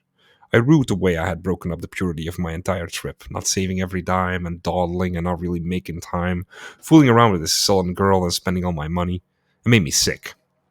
I hadn't slept this so long that I got tired to curse and fuss and went off to sleep. I curled up in the seat with my canvas bag for a pillow and slept till 8 o'clock in the morning amongst the dreamy murmurs and noises of the station and hundreds of people passing. I woke up with a big headache. Slim was gone. To Montana, I guess. I went outside, and there in the blue air I saw for the first time, far off, the great snowy tops of the Rocky Mountains. I took a deep breath. I had to get to Denver at once. First I ate a breakfast, a modest one of toast and coffee and one egg, and then I cut out of town to the highway. The Wild West Festival was still going on, and there was a rodeo, and the whooping and the jumping were about to start all over again. I left it behind me. I wanted to see my gang in Denver. I crossed a railroad overpass and reached a bunch of shacks where the two highways forked off, both for Denver. I took the nearest one in the mountains so I could look at them and pointed myself that way. I got a ride right off. I got a ride right off from a young fellow from Connecticut who was driving around the country in his jalopy, painting. He was the son of an editor in the East. He talked and talked. I was sick from drinking and from the altitude. At one point, I almost had to stick my head out of the window. But by the time he let me off at Longmont, Colorado, I was feeling normal again and even had started telling him about the state of my own travels. He wished me luck. It was beautiful in Longmont. Under a tremendous old tree, there was a bed of long green grass belonging to a gas station. I asked the attendant if I could sleep there. He said sure. So I stretched out a wool shirt, laid my face flat on it with an elbow out, and with one eye cocked at the snowy Rockies in the hot sun for just a moment, I fell asleep for 2 delicious hours. The only discomfort being an occasional Colorado ant. Here I am in Colorado, I kept thinking gleefully. Damn, damn, damn, I'm making it. And after a refreshing sleep filled with cobwebby dreams of my past life in the East, I got up, washed in the station men's room, and then strode off, fit and slick as a fiddle, and got me a rich, thick milkshake at the roadhouse to put some freeze in my hot, dormant stomach. Incidentally, a very beautiful Colorado gal showed me that screen. She was all smiles, too. I was grateful. It made up for the last night. I said to myself, wow, what'll Denver be like?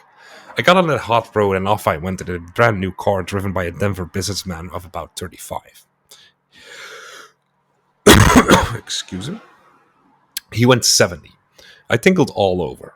I counted minutes and subtracted miles. Just ahead, over the rolling wheat fields, all golden beneath the distant snows of Estes, I'd be seeing old Denver at last. I pictured myself in a Denver bar that night, with all the gang, and in their eyes it would be strange and ragged, and like the prophet who has walked along across the land to bring the dark word, and the only word I had was wow. The man and I had a long, warm conversation about our respective schemes in life, and before I knew it, we were going over wholesale fruit markets out in Denver. There were smokestacks, smoke, rail yards, red brick buildings, and the distant downtown graystone buildings, and here I was in Denver. He let me off at Larimer Street. I stumbled along with the most wicked grin of joy in the world, among the old bums and beat cowboys of Larimer Street. In those days, I didn't know Dean as well as I do now. And the first thing I wanted to do was look up Chad King, which I did. I called up his house, talked to his mother. She said, "Why, Sal? What are you doing in Denver?" Chad is a slim blonde boy with a strange witch doctor face that goes with his interest in anthropology and prehistoric Indians. His nose beaks softly and almost creamily under a golden flare of hair. He has the beauty and the grace of a Western hotshot who danced in roadhouses and played a little football. A quavering tang comes out when he speaks. "The thing I always liked, Sal, about the Plains Indians was the way they always got dang the merest when after they boasted about the number of scalps they got. In Ruxton's Life of the Far West, there's an Indian who gets all red over blushing he got so many damn scalps, and he runs like hell into the plains to glory over his deeds in hiding. Damn, that tickled me." Chad's mother located him in the drowsy Denver afternoon, working over his Indian basket making at the local museum. I called him there. He came and picked me up in his old Ford coupe that he used to take trips in the mountains to dig for Indian objects. He came into the bus station wearing jeans and a big smile. I was sitting on my back on the floor, talking to the very same sailor who'd been in Cheyenne bus station with me, asking him what happened to the blonde. He was so bored he didn't answer. Chad and I got in his little coupe, and the first thing he had to do was get maps at the state building. And then he had to see an old school teacher and so on. And all I wanted to do was drink beer. And in the back of my mind was a wild thought. Where's Dean? What is he doing right now? Chad had decided not to be Dean's friend anymore for some reason. I didn't even know where he lived. Is Carlo Marx in town? Yes. But he wasn't talking to him anymore either. This was the beginning of Chad King's withdrawal from our general gang. I was to take a nap in his house that afternoon. The word was that Tim Gray had an apartment waiting for me up Coifax Avenue. That Roland Major was already living in it and he was waiting for me to join him. I sensed some kind of conspiracy in the air, and this conspiracy lined up the two groups in the gang. It was Chad King and Tim Gray and Roland Major, together with the Rollinses, generally agreeing to ignore Dean Moriarty and Carlo Marx. I was smack in the middle of this interesting war. Let me take a sip. My mouth is very dry right now. It was a war with social overtones. Dean was the son of a wino, one of the most tottering bums of Larimer Street, and Dean had in fact been brought up generally on Larimer Streets and thereabouts. He used to plead in court at the age of 6 to have his father set free. He used to beg in front of Larimer alleys and sneak the money back to his father, who waited among the broken bottles with an old buddy. Then when Dean grew up, he began hanging out around the Glenarm pool halls. He set a Denver record for stealing cars and went to the reformatory. From the age of 11 and to 17, he was usually in reform school. His specialty was stealing cars, gunning for girls coming out of high school in the afternoon, driving them out to the mountains and making them, and coming back to sleep in any available hotel bathtub in town. His father, once a respectable and hard-working tinsmith, had become a wine alcoholic, which is worse than a whiskey alcoholic, and was reduced to riding freights to Texas in the winter and back to Denver in the summer. Dean had brothers on his dead mother's side. She died when he was small, but they just liked him. Dean's only buddies were the pool hall boys. Dean, who had the tremendous energy of a new kind of American saint, and Carlo were the underground monsters of that scene in Denver. Together with the pool hall gang, symbolizing most beautifully. Carl had a basement apartment on Grant Street, and we all met there many a night that went to dawn. Carlo, Dean, myself, Tom Snork, Ed Dunkel, and Roy Johnson. More of these others later. My first afternoon in Denver, I slept in Chad King's room while his mother went on with her housework downstairs, and Chad worked at the library. It was a hot, high plains afternoon in July. I would not have slept if it hadn't been for Chad King's father's invention. Chad King's father, a fine, kind man, was in his 70s, old and feeble, thin and drawn out, and telling stories with a slow relish. Good stories, too. About his boyhood on the North Dakota plains in the 80s, when for diversion he rode ponies bareback and chased after coyotes with a club. Later, he became a country school teacher in the Oklahoma Panhandle, and finally a businessman of many devices here in Denver. He still had his old office over a garage down the street. The roll-top desk was still in there, together with countless dusty papers of vast excitement and money-making. He had invented a special air conditioner. He put an ordinary fan in a window frame and somehow conducted cool water through coils in front of the whirring blades. The result was perfect. Within 4 feet of the fan was bull, and then the water apparently turned into steam in the hot day, and the downstairs part of the house was just as hot as usual. But I was sleeping right under the fan on Chad's bed, with a big bust of good staring at me, and I comfortably went to sleep, only to wake up in 20 minutes freezing to death. I put a blanket on, and still it was cold. Finally, it was so cold I couldn't sleep, and I went downstairs. The old man asked me how his invention worked. I said it worked damn good, and I meant it within bounds. I liked the man. He was lean with memories. I once made a spot remover that has since been copied by fake firms in the East. I've been collecting on that for some years now. If only I had enough money to raise a decent lawyer. But it was too late to raise that. Okay. But it was too late to raise a decent lawyer, and he sat in his house dejectedly. In the evening, we had a wonderful dinner his mother cooked, a venison steak that Chad's uncle has shot in the mountains. But where was Dean?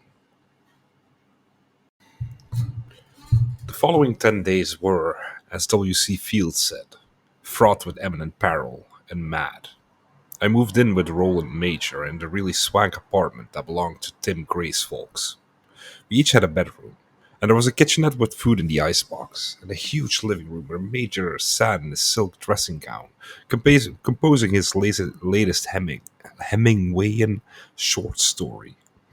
A choleric, red-faced, pudgy hater of everything, who could turn on the warmest and most charming smile in the world when real life confronted him sweetly in the night. He sat like that at his desk, and I jumped around the thick, soft rug, wearing only my chino pants.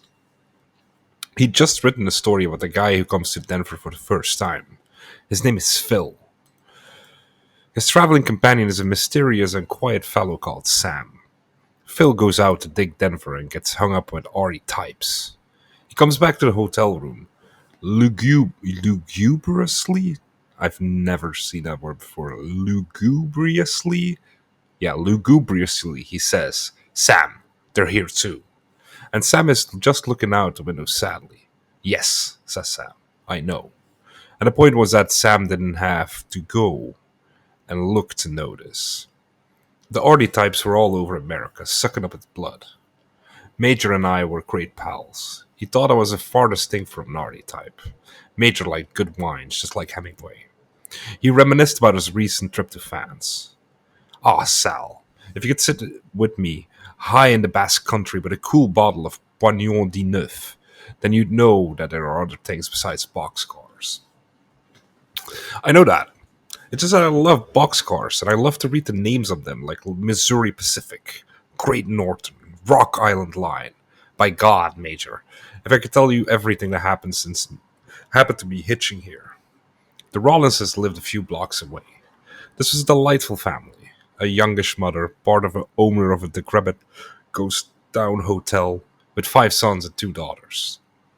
The wild son was Ray Rollins, Tim Gray's boyhood buddy. Ray came roaring in to get me, and we took... Damn, I am struggling right now. I'm super tired. Let me restart that phrase. Okay, come on, Pete. Ray came in roaring to get me, and we took to each other right away. We went off and drank in the Colfax bars. One of Ray's sister was this beautiful blonde called Babe. a tennis-playing, surf-riding doll of the West. She was Tim Gray's girl, and Major, who was only passing through Denver and doing so in real style in the apartment, was going out with Tim Gray's sister, Betty. I was the only guy without a girl. I asked everybody, "Where's Dean?" They made smiling negative answers. Then it finally happened. The phone rang and it was Carlo Marx. He gave me the address of his basement apartment, I said, "What are you doing in Denver? I mean, what are you doing? What's going on?" "Oh, wait till I tell you." I rushed over to meet him.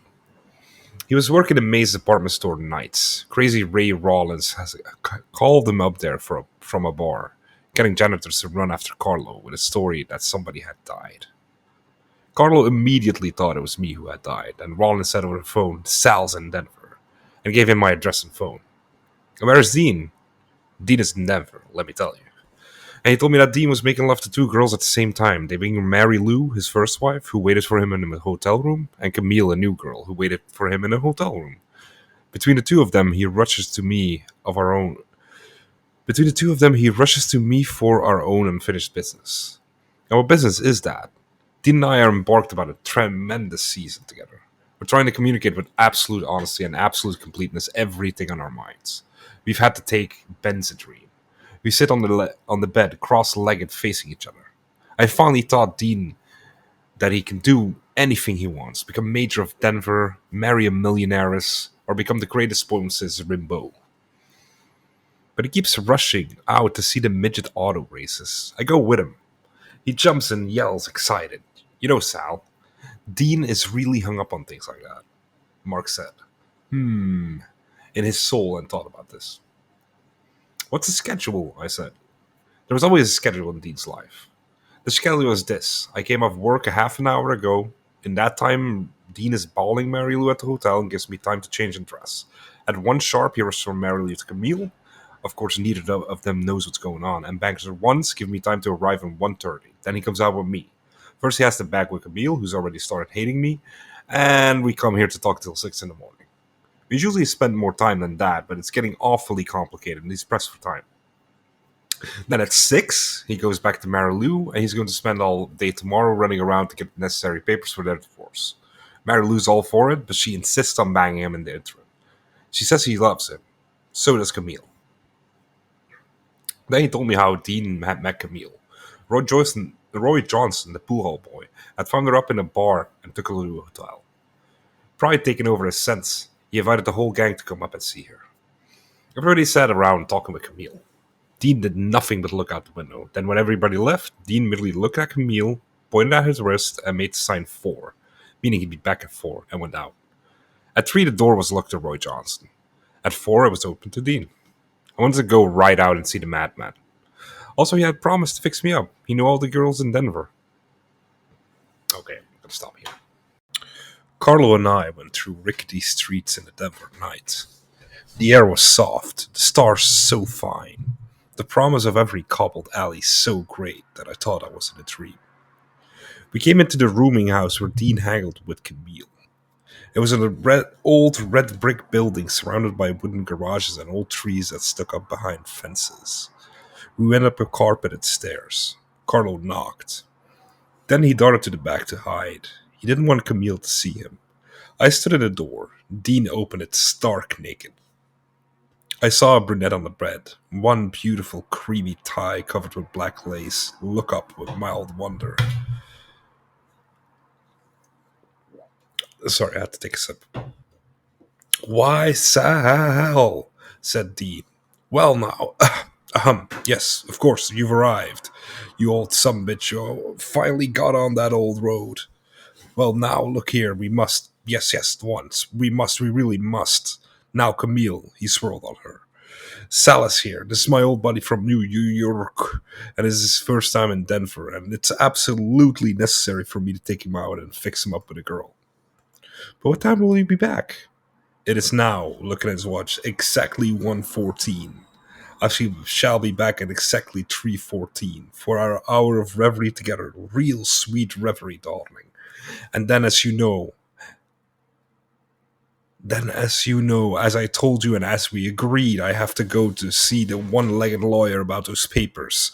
In the middle of the night, strange as it seems, and how I thoroughly explained. This was a cover up for his rendezvous with Carlo, who was still hiding. So now, in this exact minute, I must dress, put on my pants, get back to life, that is to outside life, streets and whatnot, as we agreed. It is now 1:15 and time's running. All right, Dean, but please be sure I'll be back at 3. Just as I said, darling, remember not 3, but 3:14. Are we straight in the deepest and most wonderful depths of our souls, dear darling? And he went over and kissed her several times. On the wall was a new drawing of Dean, enormous dangle and all, done by Camille. I was amazed. Everything was so crazy. Off we rushed into the night. Carlo joined us in an alley, and we proceeded down the narrowest, strangest, and most crooked little city street I've ever seen, deep in the heart of the Denver Mexican town. We talked in Lloyd. We talked in loud voices in the sleeping stillness. Sal, said Dean, I have just a girl waiting for you at this very minute, if she's off duty. Looking at his watch. A waitress, Rita Betancourt. Fine chick, slightly hung up on a few sexual difficulties I've tried to straighten up, and I think you can manage, you fine gone daddy you. So we'll go there at once. We must bring beer, no. They may have some themselves, and damn, he said, sucking his palm. I've just gotta get her in her I've just gotta get into her sister Mary tonight. What? Said Carlo. I thought we were going to talk. Yes, after. Oh, these Denver doldrums, yelled Carlo to the sky.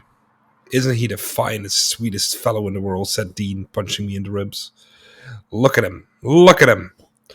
And Carlo began his monkey dance in the streets of life. I had seen him done so many times everywhere in New York. And all I could say was, well, what the hell are we doing in Denver? Tomorrow, Sal. I know where I can find you a job, said Dean, reverting to business-like tones. So I'll call on you soon as I have an hour off from Mary Lou and cut right into that apartment of yours, say hello to Major, and take you on a trolley. Damn, I've no car. To the Camargo markets, where you can begin working at once and collect the paycheck come Friday. We're really all of us bottomly broke. I haven't had the time to work in weeks. Friday night, beyond all doubt, the three of us, the old threesome of Carlo, Dean, and Sal, must go to the midget auto races, and for that I can get us a ride from a guy downtown I know, and on, and into the night. We got to the house where the waitress sister lived. Where the waitress sisters lived. The one for me was still working. The sister that Dean wanted was in. We sat down on her couch. I was scheduled at this time to call Ray Rollins. I did. He came over at once. Coming into the door, he took off his shirt and undershirt and began hugging the absolute stranger Mary Betancourt. Bottles rolled on the floor. 3 o'clock came. Dean rushed off for his hour of reverie with Camille. He was back on time. The other sister showed up. We all needed a car now, and we were making too much noise. Ray Rollins called up a buddy with a car. He came. We all piled in. Carlo was trying to conduct his scheduled talk with Dean in the back seat, but there was too much confusion. Let's all go to my apartment, I shouted. And we did. The moment the car stopped there, I jumped out and stood on my head in the grass. All my keys fell out. I never found them. We ran shouting into the building. Roland Major stood barring our way in his silk dressing gown. I'll have no goes on like this in Tim Gray's apartment. What? We all shouted. There was confusion. Rollins was rolling in the grass with one of the waitresses. Major wouldn't let us in. We swore to call Tim Gray and confirm the party and also invite him. Instead, we all rushed back to the Denver downtown hangouts. I suddenly found myself alone in the street with no money. My last dollar was gone. I walked 5 miles up to Colfax to my comfortable bed in the apartment. Major had to let me in. I wondered if Dean and Carlo were having their heart-to-heart. I would find out later. The nights in Denver are cool, and I slept like a log. Then everybody began planning a tremendous trek to the mountains. This started in the morning, together with a phone call that complicated matters. My old road friend Eddie, We took a blind chance and called. He remembered some of the names I have mentioned. Now I had the opportunity to get my shirt back. Eddie was with his girl in a house of Colfax. He wanted to know if I knew where to find work, and I told him to come over, figuring Dean would know. Dean arrived, hurrying, while Major and I were having a hasty breakfast. Dean wouldn't even sit down. I have 1,000 things to do. In fact, hardly any time to take you down Camargo, but let's go, man. Wait for my road buddy Eddie. Major found our hurrying troubles amusing. He'd come to Denver to write leisurely. He treated Dean with extreme deference. Dean paid no attention. Major talked to Dean like this. Moriarty, what's this I hear about you sleeping with 3 girls at the same time? And Dean shuffled on the rug and said, oh yes, that's the way it goes, and looked at his watch. Major snuffed down his nose. I felt sheepish rushing off with Dean. Major insisted he was a moron and a fool. Of course he wasn't, and I wanted to prove it to everybody somehow. We met Eddie. Dean paid no attention to him either, and off we went in a trolley across the hot Denver noon to find the jobs. I hated the thought of it. Eddie talked and talked the way he always did. We found a man in the markets who agreed to hire us both. Work started at 4 o'clock in the morning and went till 6 p.m. The man said, I like boys who like to work. You've got your man, said Eddie, but I wasn't so sure of myself. I just won't sleep, I decided. There are so many other interesting things to do. Eddie showed up the next morning. I didn't. I had a bed, and Major fought food for the icebox, and in exchange for that I cooked and washed the dishes. Meantime, I got all involved in everything. A big party took place at the Rawlinses one night. The Rawlins' mother was gone on a trip. Ray Rawlins called everybody he knew and told him to bring whiskey, and then he went to his address book for girls. He made me do most of the talking. A whole bunch of girls showed up. I phoned Carlo to find out what Dean was doing now. Dean was coming to Carlo's at 3 in the morning. I went there after the party. Carlo's basement apartment was on Grant Street in an old red brick rooming house near a church. You went down an alley, down some stone steps, opened an old raw door, then went through a kind of cellar till you came to his board door. It was like the room of a Russian saint. One bed, a candle burning, stone walls that oozed moisture, and a crazy makeshift icon of some kind that he had made. He read me his poetry. It was called Denver Doldrums. Carlo woke up in the morning and heard the vulgar pigeons. Vulgar pigeons yakking in the street outside his cell. He saw the sad nightingales nodding on the branches, and they reminded him of his mother. A grey shroud fell over over the city. The mountains, the magnificent Rockies that you can see from any part of town, were papier mâché. The whole universe was crazy and cockeyed and extremely strange. He wrote of Dean as a child of the rainbow, who bore his torment as in his agonized Priapus. He referred to him as Oedipus Eddie, who had to scrape bubblegum off window panes. He brooded in his basement over a huge journal. He was keeping track of everything that happened every day, everything that Dean did and said. Dean came on schedule. Everything's straight, he announced. I'm going to divorce Mary Lou, marry Camille, and go live with her in San Francisco. But that's only after you and I, dear Carlo, go to Texas, dig Old Bully, that gonkat that I've never met and both of you told me so much about, and then I'll go to San Fran. Then they got to business. They sat on the bed, cross-legged, and looked straight at each other. I slouched in a nearby chair and saw all of it. They began with an abstract thought, discussed it, reminded each other of abstract points forgotten in the rush of events. Dean apologized and promised he could get back to it and manage it fine, bringing up illustrations. Carlo said, and just as we were crossing Wazy, I wanted to tell you how I felt of your frenzy with the midgets, and it was just then, remember, that you pointed out that old bum with the baggy pants and said he looked just like your father. Yes, of course I remember. And not only that, but I started a train of my own. Something really wild that I had to tell you. I'd forgotten it now, and now you just reminded me of it. 2 new points were being born. They hashed these over, and then Carlo asked Dean if he was honest, and specifically if he was being honest with him in the bottom of his soul. Why do you bring that up again? There's one last thing I want to know. But dear Sal, you're listening, you're sitting there, well, ask Sal, what will he say?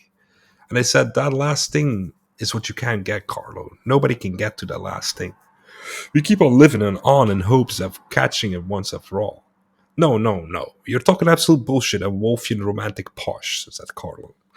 And Dean said, I didn't mean that at all, but let Sal have his own mind. And in fact, don't you think, Carlo, there's a kind of dignity in the way he's sitting there and digging us?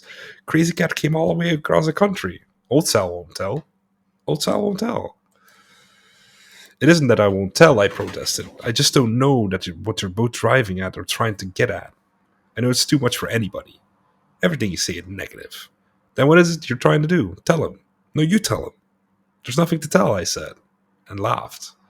I had on Carlo's hat. I pulled it over my eyes. I want to sleep, I said. Poor Sal always wants to sleep. I kept quiet. They started in again. When you pour out that nickel to make up the chick for the chicken fried steaks. Oh man, the chili. Remember the Texas Star? I was mixing it with Tuesday. When you borrowed that nickel, you said. Now listen, you said, Carlo, this is the last time I'll impose on you. As if, and really, you meant that. You meant that I had agreed with you about no more imposing. No, no, no, I didn't mean that. You hearken back now, if you will, my dear fellow, to the night that Mary Lou was crying in my room. And when turning to you and indicating by my extra added sincerity a tone which we both knew was contrived but had its attention, that is, by my play acting I showed that. But wait, that isn't it. Of course that isn't it, because you forgot that, but I'll stop accusing you. Yes, is what I said. And on into the night they talked like this. At dawn I looked up. They were tying up the last of the morning's matters. When I said to you I had to sleep because of Mary Lou, that is, seeing her this morning at 10, I didn't bring up my peremptory tone to bear in regard to what you just said about the unnecessariness of sleep, but only, mind you, because of the fact that I absolutely, simply, purely, and without any whatevers have to sleep now. I mean, man, my eyes are closing, they're red hot, sore, tired, beat. Ah, child, said Carlo. We'll just have to sleep now. Let's stop the machine. You can't stop the machine, yelled Carlo at the top of his voice. The first word sang. Now, when I raise my hand, said Dean, we'll stop talking. We'll both understand purely and without any hassle that we are simply stopping talking and we'll just sleep. You can't stop the machine like that. Stop the machine, I said. He's been awake all this time listening. What were you thinking, Sal? So I told him I was thinking that they were very amazing maniacs and I had spent the whole night listening to them as like a man watching the mechanism of a watch that reached clearly to the top of the Berthoud pass, and yet was made with the smallest works of the most delicate watch in the world. They smiled. I pointed my finger at them and said, if you keep this up, you'll both go crazy, but let me know what happens as you go along. I walked out and took a trolley to my apartment, and Carlo Marx's papier-mâché mountains grew red as the great sun rose from the eastward plains. Part 9. In the evening, I was involved in a trek to the mountains, and didn't see Dean or Carlo for 5 days. Babe Rawlins had the use of her employer's car for the weekend. We brought suits and hung them out on the car windows and took off for Central City, Ray Rawlins driving, Tim Gray lounging in the back and Babe up front. It was my first view of the interior of the Rockies. Central City is an old mining town that was once called the richest square mile in the world, where a veritable shelf of silver had been found by the old buzzards who roamed the hill. They grew wealthy overnight and had a beautiful little opera house built in the midst of their shacks on the steep slope. Leonard Russell had come there, and opera stars from Europe. Then Central City became a ghost town, till the energetic Chamber of Commerce types of the New West decided to revive the place. They polished up the opera house, and every summer stars from the Metropolitan came out and performed. It was a big vacation for everybody. Tourists came from everywhere, even Hollywood stars. We drove up the mountain and found the narrow streets chock full of chic tourists. I thought of Major Sam, and Major was right. Major himself was there, turning on his big social smile to everybody, and ooh and eyeing most sincerely over everything. Sal, he cried, clutching my arms, just look at his old town. Think how it was 100. What the hell, only 60, 80 years ago they had an opera. Yeah, I said, imitating one of his characters. But they're here. The bastards, he cursed. But he went off to enjoy himself, Betty Gray on his arm. Babe Rawlins was an enterprising blonde. She knew of an old miner's house at the edge of town where we boys could sleep for the weekend. All we had to do was clean it out. We could also throw vast parties there. It was an old shack of a thing, covered with an inch of dust inside. It had a porch and a well in the back. Tim Gray and Ray Rollins rolled up their sleeves and started in cleaning, a major job that took them all afternoon and part of the night. But they had a bucket of beer bottles and everything was fine. As for me, I was scheduled to be a guest at the opera that afternoon, escorting Babe on my arm. I wore a suit at Tim's. Only a few days ago I'd come into Denver dressed like a bum. Now I was all racked up sharp in a suit, with a beautiful, well-dressed blonde on my arm, bowing to dignitaries and chatting in the lobby under chandeliers. I wonder what Mississippi Gene would say if he could see me. The opera was Fidelio. What gloom, cried the baritone, rising out of the dungeon under a groaning stone. I cried for it. That's how I see life too. I was so interested in the opera that for a while I forgot the circumstance of my crazy life and got lost in the great mournful sounds of Beethoven and rich Rembrandt tones of his story. Well, Sal, how did you like the production for this year? Asked Denver D. Doll proudly in Denver D. Doll. Okay, I thought that was the end of a sentence. So wait, let me restart. Well, Sal, how did you like the production for this year? Asked Denver D. Doll proudly in the street outside. He was connected with the Opera Association. What gloom, I said. It's absolutely great. The next thing you'll have to do is meet the members of the cast. He went on in his official tones, but luckily he forgot this in the rush of other things and vanished. Babe and I went back to the miner's shack. I took off my duds and joined the boys in the cleaning. It was an enormous job. Roland Major sat in the middle of the front room that had already been cleaned and refused to help. On a little table in front of him, he had his bottle of beer and his glass. As we rushed around with buckets of water and brews, he reminisced. Ah, if you could only come with me sometime and drink Cinzano and hear the musicians of Bandol, then you'd be living. Then there's Normandy in the summer, the Sabbats, the fine old Calvados. Come on, Sam, he said to his invisible pal. Take the wine out of the water and let's see if they're cold enough while we fished. Straight out of Hemingway it was. We called... Wait. Let me scroll. Okay, there we go. We called out to the girls who went in by the street. Come on, help us clean up the joint. Everybody's invited for a party tonight. They joined us. We had a huge crew working for us. Finally, the singers in the opera chorus, mostly young kids, came over and pitched in. The sun went down. Our day's work over, Tim, Rollins, and I decided to sharp up for the big night. We went across town to the rooming house where the opera stars were living.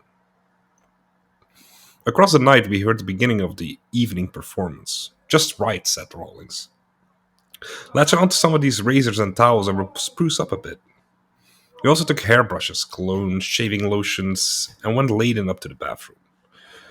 We all took baths and sang. Isn't this great? Tim Gray kept saying, using the opera... Oh, shit. I moved my mouse way. Let me see where I was. Here we go. Using the opera star's bathroom and towels and shaving lotion and electric razors.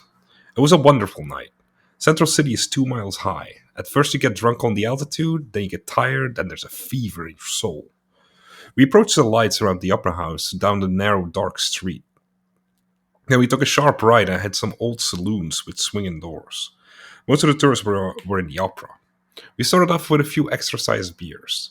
There was a player piano. Beyond the back door was a... Man, this video is kind of sketchy. Like, a lot of punctuation where it shouldn't be, I think. There was a player piano. Beyond the back door was a view of the mountainsides in the moonlight. I let out a yahoo! The night was on. We hurried back to our miner's shack. Everything was in preparation for the big party.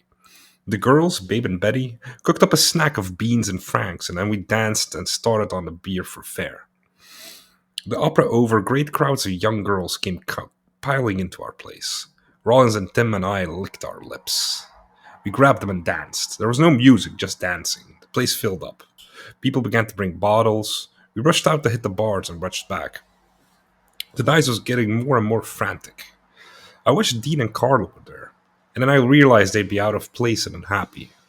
They were like the man with the dungeon stone and the gloom rising from the underground, the sordid hipsters of America, a new beat generation I was slowly joining. The boys from the chorus showed up. They began singing Sweet Adeline. They also sang phrases such as Pass me the beer and What are you doing with your face hanging out? And great long baritone howls of Fidelio. On me with gloom, I sang. The girls were terrific. They went out in the background and necked with us. There were beds in the other room, the unclean, dusty ones, and I had a girl sitting on one, and I was talking with her, but suddenly there was a great inrush of young ushers from the opera, who just grabbed girls and kissed them without proper commands. Teenagers, drunk, disheveled, excited. They ruined our party. Inside of 5 minutes of every single girl was gone, and a great big fraternity type party got underway with banging of beer bottles and roars. Ray and Tim and I decided to hit the bars. Major was gone, Babe and Betty was gone. We tottered into the night. The opera crowd was jamming the bars from bar to wall. Major was shouting above heads. The eager, bespectacled Denver D. Doll was shaking hands with everybody and saying, "Good afternoon, how are you?" And when midnight came, he was saying, "Good afternoon, how are you?" And at one point, I saw him going off somewhere with a dignitary. And then he came back with a middle-aged woman. Next minute, he was talking to a couple of young ushers on the street. The next minute, he was shaking my hand without recognizing me and saying, "Happy New Year, my boy." He wasn't drunk on liquor, just drunk on what he liked. Crowds of people milling. Everybody knew him. "Happy New Year," he called, and sometimes "Merry Christmas." He said this all the time. At Christmas, he said "Happy Halloween." There was a tenor in the bar who was highly respected by everyone. Denver D. Doll had existed that I meet him, and I was trying to avoid it. His name was D'Annunzio or something. His wife was with him. They sat sourly at a table. There was also some kind of Argentinian tourist at the bar. Rollins gave him a shove to make room. He turned and snarled.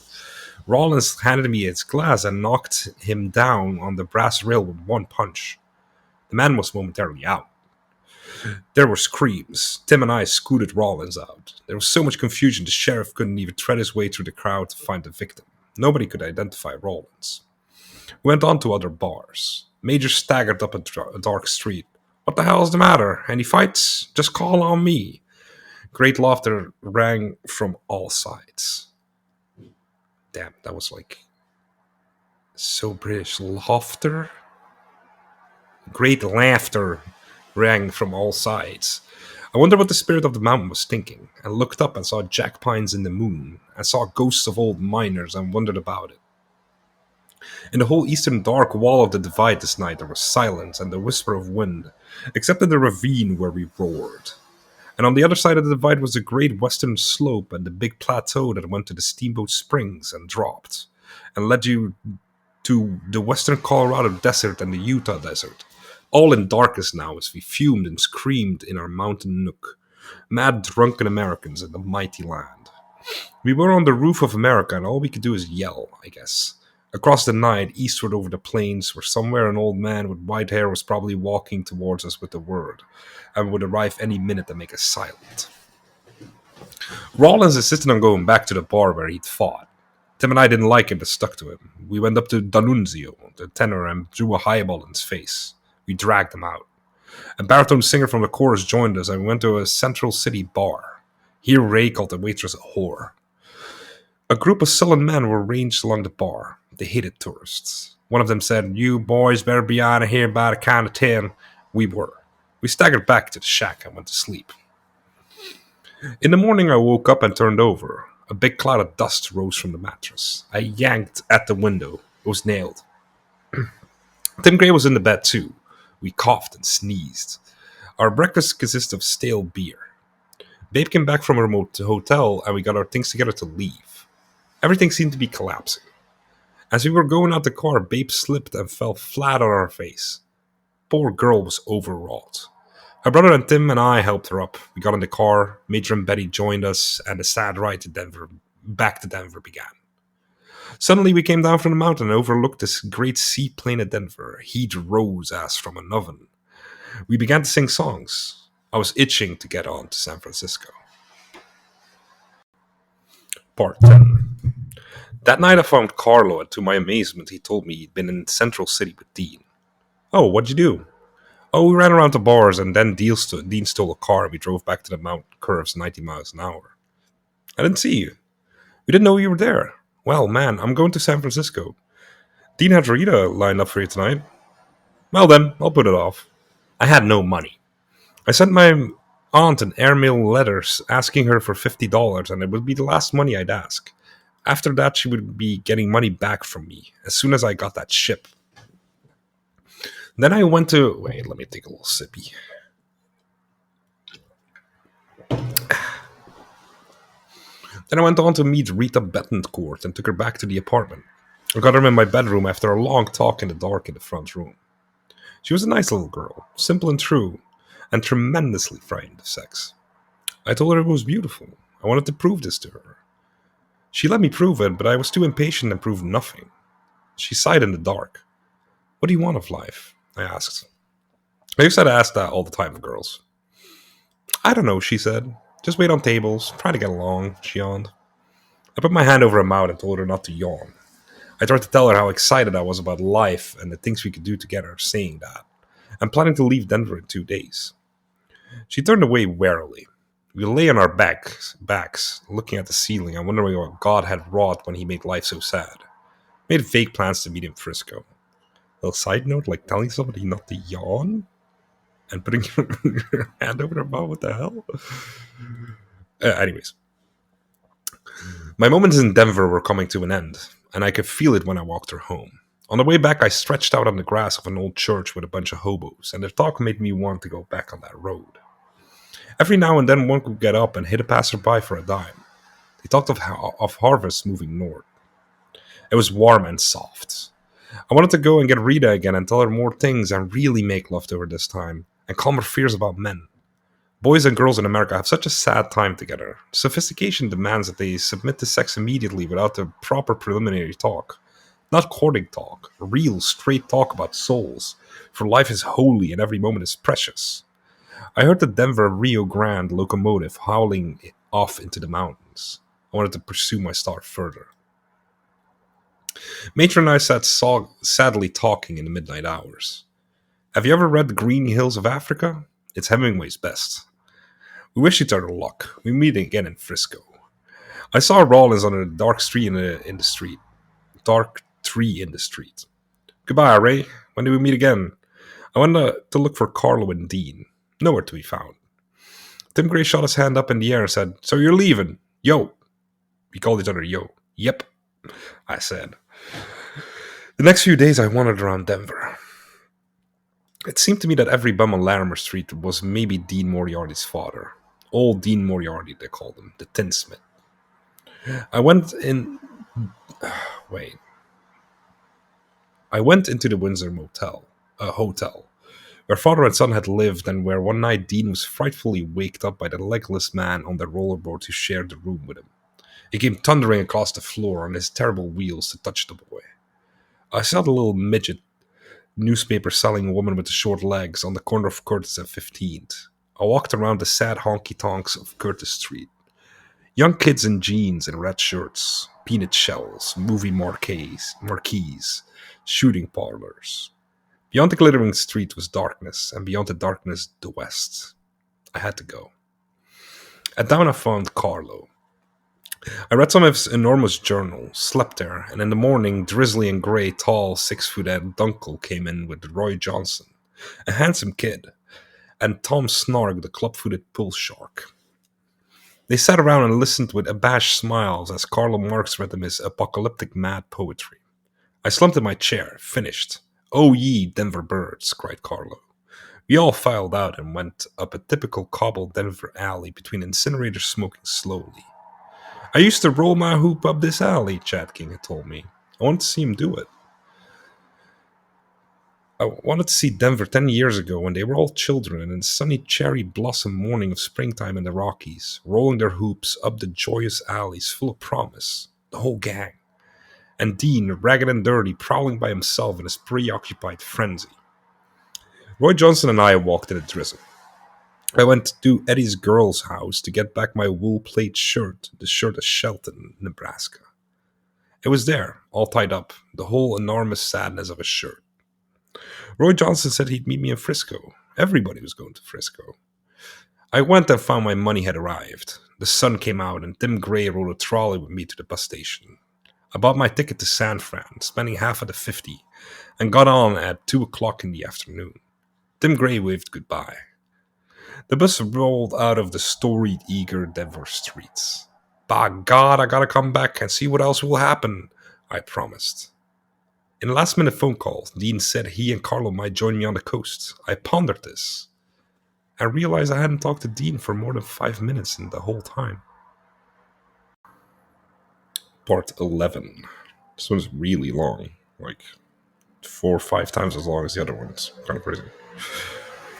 I was 2 weeks late meeting Remy Boncoeur. The bus trip from Denver to Frisco was uneventful, except that my whole soul leaped to it the nearer we got to Frisco. Cheyenne again, in the afternoon this time, and then west over the range. Crossing the divide at midnight at Creston, arriving at Salt Lake City at dawn. A city of sprinklers. The least likely place for Dean to have been born. Then out to Nevada in the hot sun, Reno by nightfall, its twinkling Chinese streets. Then up the Sierra Nevada, pines, stars, mountain lodges signifying Frisco romances. A little girl in the back seat crying to her mother, "Mama, when do we go home to Truckee?" And Truckee itself, homey Truckee. And then down the hill to the flats of Sacramento. I suddenly realized I was in California. Warm, palmy air you can kiss, and palms. Along the storied Sacramento River, on a superhighway, into the hills again, up, down, and suddenly the vast expanse of bay. It was just before dawn, with the sleepy lights of Frisco festooned across. Over the Oakland Bay Bridge, I slept soundly for the first time since Denver. So that I was rudely jolted in the bus station at Market and Fort into the memory of the fact that I was 3,200 miles from my aunt's house in Patterson, New Jersey. I wandered out like a haggard ghost, and there she was, Frisco. Long, bleak streets with trolley wires all shrouded in fog and whiteness. I stumbled around a few blocks. Weird bums, Mission and Third, asked me for dimes at the dawn. I heard music somewhere. Boy, am I going to dig all this later, but now I've got to find Remy Boncoeur. Mill City, where Remy lived, was a collection of shacks in a valley. Housing project shacks built for Navy Yard workers during the war. It was in a canyon, and a deep one, treed profusely on all the slopes. There were special stores and barber shops and tailor shops for the people of the project. It was, so they say, the only community in America where whites and Negroes lived together voluntarily, and that was so wild and joyous a place I've never seen since. That was a little bit of a weird sentence, no? And that was so wild and joyous a place I've never seen since. Well, on the door of Remy's shack was the note that he had pinned up there 3 weeks ago. Sal Paradise, in huge letters, printed. If nobody's home, climb through the window. Signed, Remy Boncoeur. The note was weather-beaten and grey by now. I climbed in, and there he was, sleeping with his girl, Leanne, on a bed he stole from a merchant ship, as he told me later. Imagine the deck engineer of a merchant ship sneaking over the side in the middle of the night with a bed, and heaving and straining at the oars to shore. This barely explains Remy Boncoeur. The reason I'm going into everything that happened in San Fran is because it ties up with everything else all the way down the line. Remy Boncoeur and I met at a prep school years ago, but the thing that really linked us together was my former wife. Remy found her first. He came into my dorm room one night and said, "Paradise, get up, the old maestro has come to see you." I got up and dropped some pennies on the floor when I put my pants on. It was 4 in the afternoon. I used to sleep all the time in college. All right, don't drop your gold all over the place. I found the gonest little girl in the world, and I'm going straight to the Lion's Den with her tonight. And he dragged me to meet her. A week later, she was going with me. Remy was a tall, dark, handsome Frenchman. He looked like a kind of Marseille black marketeer of 20. Because he was French, he had to talk in jazz American. His English was perfect. His French was perfect. He liked to dress sharp, slightly on the collegiate side, and go out with fancy blondes and spend a lot of money. It's not that he ever blamed me for taking up with his girl. It was only a point that tied us together. The guy was loyal to me and had real affection for me. God knows why. When I found him in Mill City that morning, he had fallen on the beat, that evil daze that come to young guys in their middle 20s. He was hanging around waiting for a ship to earn his living. He had a job as a special guard in the barracks across the canyon. His girl Leanne had a bad tongue and gave him a call down every day.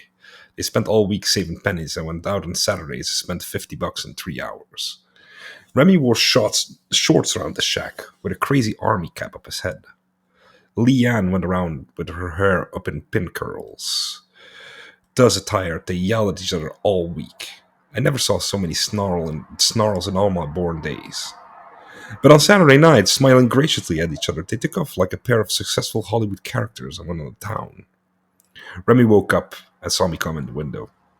His great laugh, one of the greatest laughs in the world, dinned in my ears. Ah, paradise.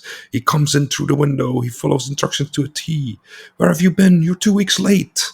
He slapped me on the back, punched Leanne in the ribs, and leaned on the wall and laughed and cried. He pounded the table so you could hear it everywhere in Mill City. And that great long ah resounded around the canyon. Paradise, he screamed. The only and one and only indispensable paradise. I just come through the little fishing village of Sausalito. Sausalito, and the first thing I said was, there must be a lot of Italians in Sausalito. There must be a lot of Italians in Sausalito, he shouted at the top of his lungs. Ah! He pounded himself, he fell on the bed, he almost rolled on the floor. Did you hear what Parasite said? There must be a lot of Italians in Sausalito. Oof! Oof! Oof! He got red as a beet, laughing. Oh, you sleepy Paradise. You are the funniest man in the world, and here you are. You finally got here. He came into the window. You saw him, Leanne. He followed the instructions that came into the window. Ah, ha, ha. Ooh, ooh, ooh. The strange thing was that next door to Remy lived a Negro called Mr. Snow, whose laugh, I swear on the Bible, was positively and finally the one greatest laugh in this world.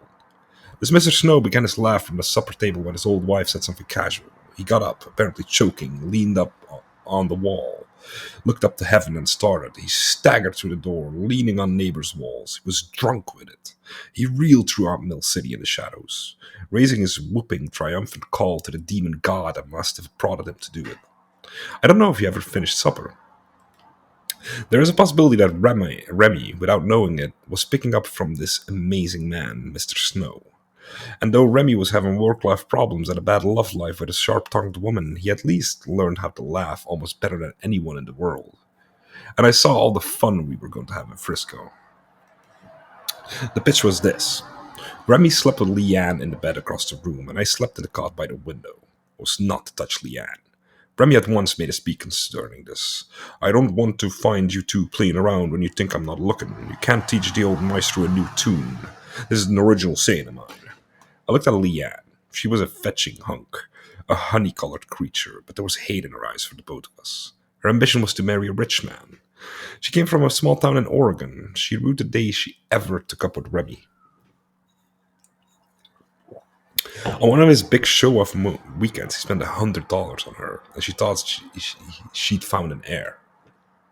Instead, she was hung up in his shack, and for lack of anything else, she had to stay there. She had a job in Frisco. She had to take the Greyhound bus at the Crossroads and go in every day.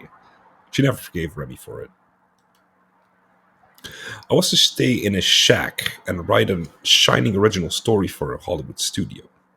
Remy was going to fly down in a stratosphere liner with his harp under his arm and make us all rich. Leanne was to go with him. He was going to introduce her to his buddy's father, who was a famous director and an intimate of W.C. Fields.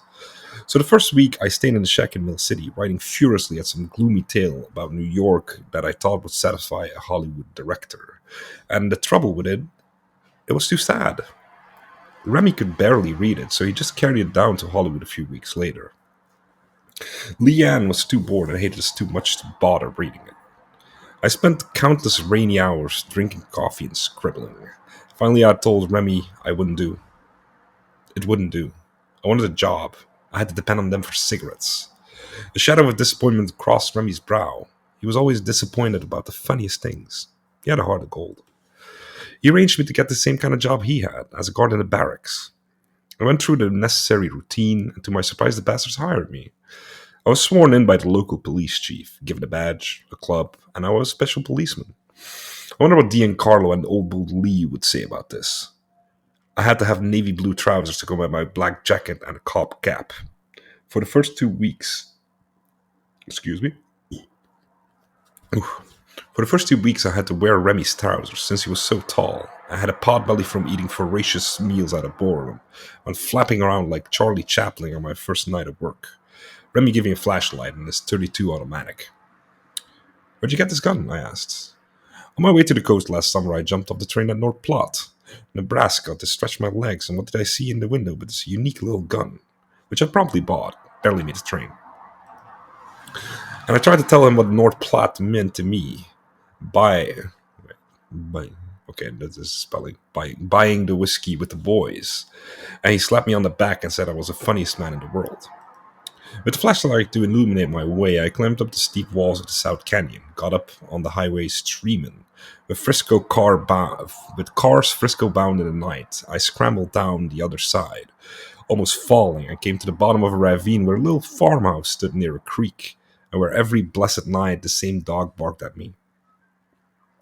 Then it was a fast walk along a silvery, dusty road between inky trees of California.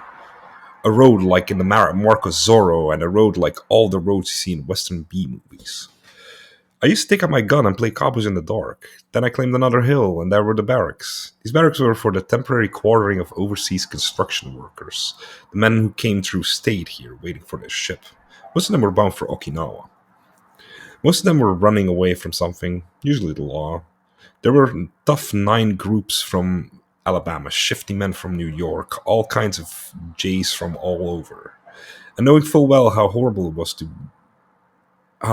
it would be to work a full year in Okinawa, they drank. The job of the special guards was to see that they didn't tear the barracks down. We had our headquarters in the main building, just a wooden contraption with panel-walled offices. Here at the roll-top desks we sat around, shifting our guns up our hips and yawning, and the old cops told stories. It was a horrible crew, men with cop souls, all except Remy and myself. Remy was only trying to make a living, and so was I, but these men wanted to make arrests and compliments from the chief of police in town. They even said that if you didn't make at least one a month, you'd be fired. I gulped at the prospect of making an arrest. What actually happened was that I was as drunk as anybody in the barracks the night that all hell broke loose. There was a night when the schedule was so arranged that I was alone for 6 hours, the only cop on grounds, and everybody in the barracks seemed to have gotten drunk that night. It was because their ship was leaving in the morning. They drank like seamen the night before anchor goes up. I sat in the office with my feet on the desk, reading Blue Book adventures about Oregon and the North Country, and I suddenly realized there was a great hum of activity in the usually quiet night. I went out. Lights were burning in practically every damn shack on the grounds. Men were shouting, bottles were breaking. It was do or die for me. It was do or die for me. I took my flashlight and went to the noisiest door and knocked. Someone opened it about 6 inches. What do you want? I said, I'm guarding these barracks tonight, and you boys are supposed to keep quiet as much as you can. Or some such silly remark. They slammed the door in my face. I stood looking at the wood of it against my nose. It was like a Western movie. The time had come for me to assert myself. I knocked again. They opened up wide this time. Listen, I said. I don't want to come around bothering you fellows, but I'll lose my job if you make too much noise. Who are you? I'm a guard here. Never seen you before. Well, here's my badge. What are you doing with the piss cracker on your ass? It isn't mine. I apologize. I borrowed it. Have a drink, for Christ's sakes. Don't mind if I did. I took 2. I said, okay, boys? You'll keep quiet, boys? I'll get hell, you know. It's all right, kid. They said, go make your rounds. Come back for another drink if you want one. And I went to all the doors in this manner, and pretty soon I was as drunk as anybody else. Come dawn, it was my duty to put the American flag on a 60-foot pole. And this morning I put it up upside down and went home to bed. When I came back in the evening, the regular cops were sitting around grimly in the office. Say, Bo, what was all the noise around here last night? We've had complaints from people who live in the houses across the canyon. I don't know, I said. Sounds pretty quiet right now. The whole contingent's gone. You were supposed to keep order around here last night. The chief is yelling at you. And another thing, do you know you can go to jail for putting the American flag upside down on a government pole? Upside down? I was horrified. Of course I hadn't realized it. I did it every morning mechanically. Yes, sir, said a fat cop who spent 22 years as a guard in Alcatraz. You go to jail for something like that. The other nodded grimly. They were always sitting around on their asses. They were proud of their jobs. They handled their guns and talked about them. They were itching to shoot somebody, Remy and me. The cop who had been an Alcatraz guard had been potbellied, and about 60, retired but unable to keep away from the atmospheres that had nourished his dry soul all his life. Every night he drove to work in his 35 Ford, punched the clock exactly on time, and sat down at the roll-top desk. He labored painfully over the simple form he had to fill out every night. Rounds, time, what happened, and so on. Then he leaned back and told stories. Should have been here about 2 months ago when me and Sledge. There was another cop, a youngster who wanted to be a Texas Ranger. Had to be satisfied with his present lot. Rested drunk in Barrack G, boy. Boy, you should have seen the blood fly. I'll take you over there tonight and show you the stains on the wall. We had him bouncing from one wall to the other. First Sledge hit him, and then me. And then he subsisted, and we quieted. That fellow swore to kill us when he got out of jail. For 30 days. Here it is, 60 days, and he ain't showed up. And this was a big point of the story.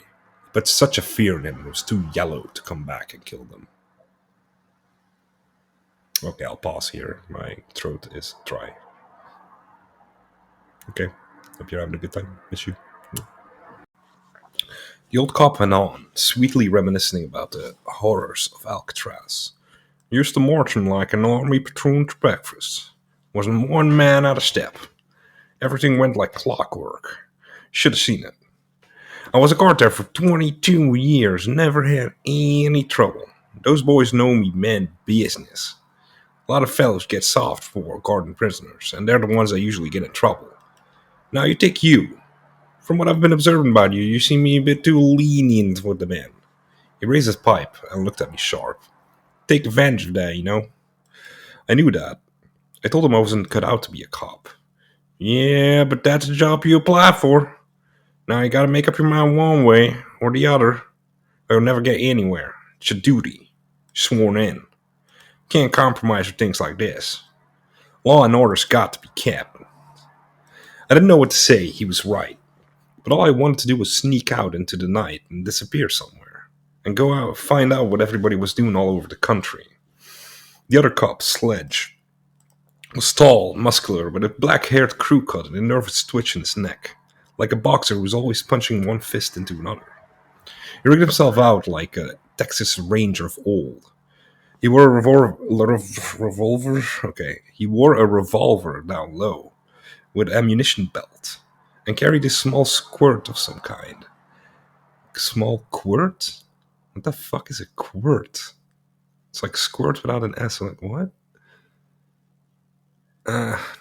And carried a small quirt of some kind, and pieces of leather hanging out everywhere, like a walking torture chamber. Shiny shoes, low-hanging jacket, cocky hat, everything but boots. He was always showing me holds, reaching down under my crotch and lifting me up nimbly. In point of strength, I could have thrown him clear to the ceiling with that same hold, and I knew it well. But I never let him know for fear he'd won a wrestling match. A wrestling match with a guy like that would end up in shooting. I'm sure he was a better shot. I never had a gun in my life. It scared me to even load one. He desperately wanted to make arrests. One night we were alone on duty and he came back red-faced mad. I told some boys in there to keep quiet and they're still making noise. I told them twice. I always give a man 2 chances, not 3. You come with me and I'm going back there and arrest him. Well, let me give them a 3rd chance, I said. I'll talk to them. No, sir. I never gave a man more than 2 chances. I sighed. Here we go. We went to the offending room and Sledge opened the door and told everybody to file out. It was embarrassing. Every single one of us was blushing. This is the story of America. Everybody's doing what they think they're supposed to.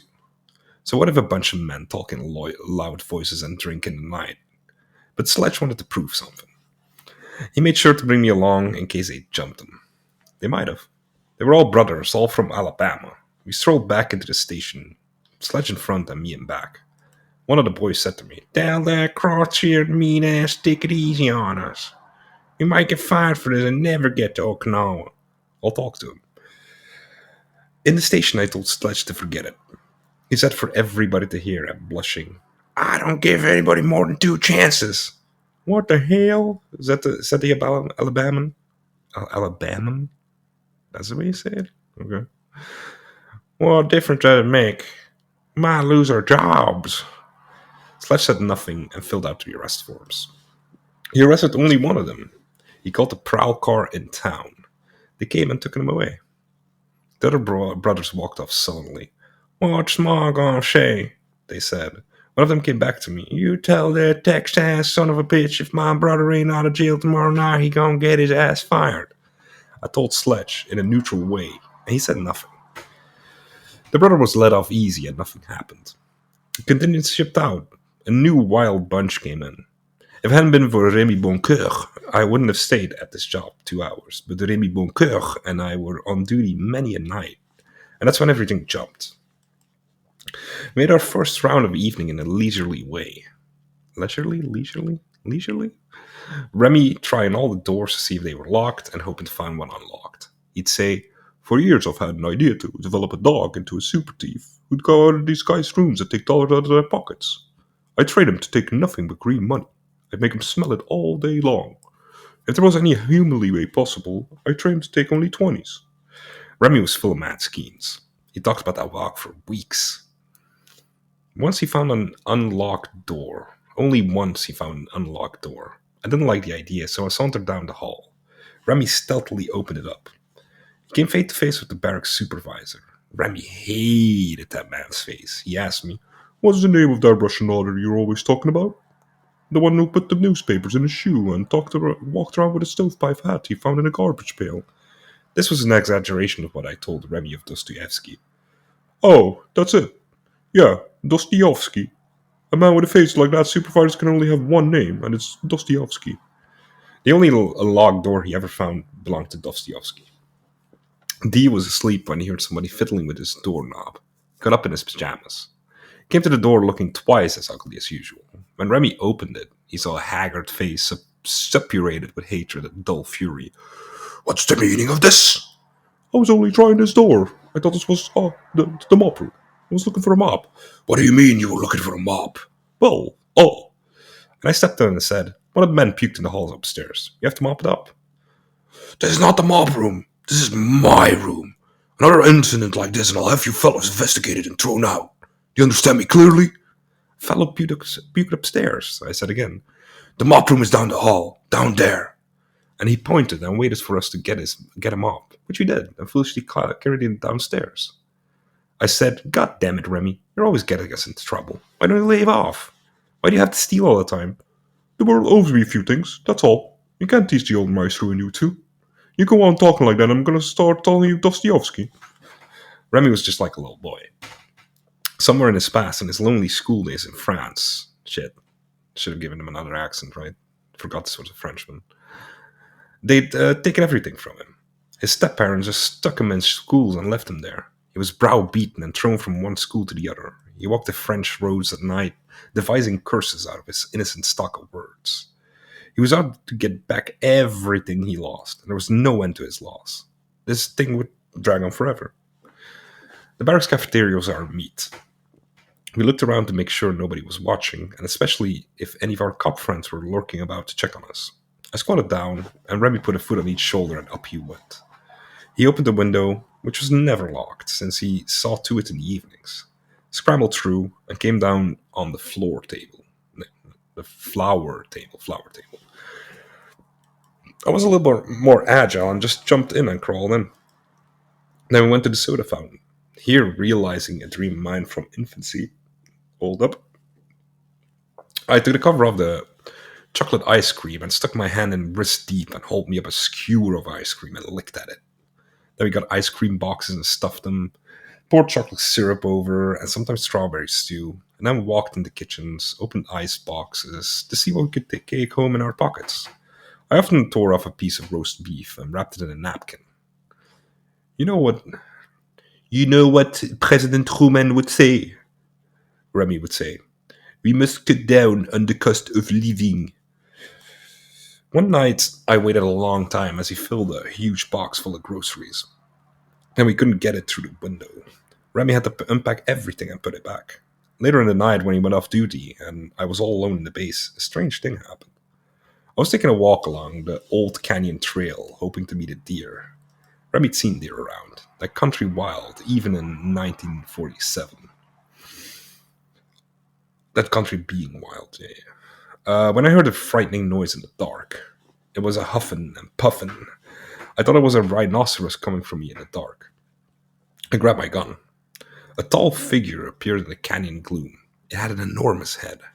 Suddenly I realized it was Remy, with a huge box of groceries on his shoulder. He was moaning and groaning from the enormous weight of it. He'd found the key to the cafeteria somewhere and got his groceries out the front door. I said, Remy, I thought you were home. What the hell are you doing? And he said, Paradise. I have told you several times what President Truman said. We must cut down on the cost of living. And I heard him huff and puff into the darkness. I've already described that awful trail to our shack, uphill and down dale. He hit the groceries in the tall grass and came back to me. Sal, I just can't make it alone. I'm going to divide it into 2 boxes, and you're going to help me. But I'm on duty. I'll watch the place while you are gone.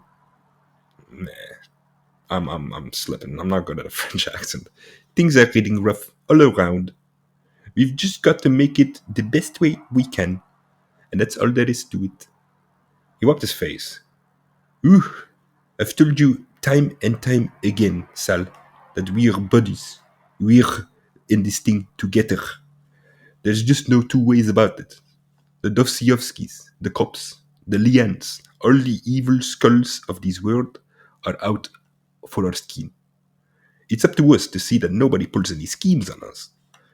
They've got a lot more up their sleeves beside the dirty arm. Remember that. You can't teach the old maestro a new tune. I finally asked, whatever are we going to do about shipping out? We've been doing these things for 10 weeks. I was making $55 a week and sending my aunt an average of 40. I'd spent only one evening in San Francisco that whole time.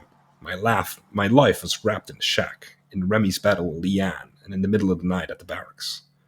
Remy was gone off in the dark to get another box. I struggled with him on that old Zorro road. We piled up the groceries a mile high on Leanne's kitchen table. She woke up and rubbed her eyes. You know what President Truman said? You know what President Truman said? She was delighted. I suddenly began to realize that everybody in America is a natural-born thief. I was getting the bug myself. I even began to try to see if doors were locked. The other cops were getting suspicious of us. They saw it in our eyes. They understood that with unfailing instinct what was on our minds. Years of experience had taught them the likes of Remy and me. In the daytime, Remy and I went out with the gun and tried to shoot quail in the hills. Remy sneaked up to 3 feet of the clucking birds and let go a blast of 32. He missed. His tremendous laugh roared over the California woods and over America.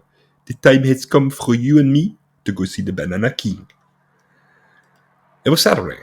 We got all spruced up and went down to the bus station, then the crossroads.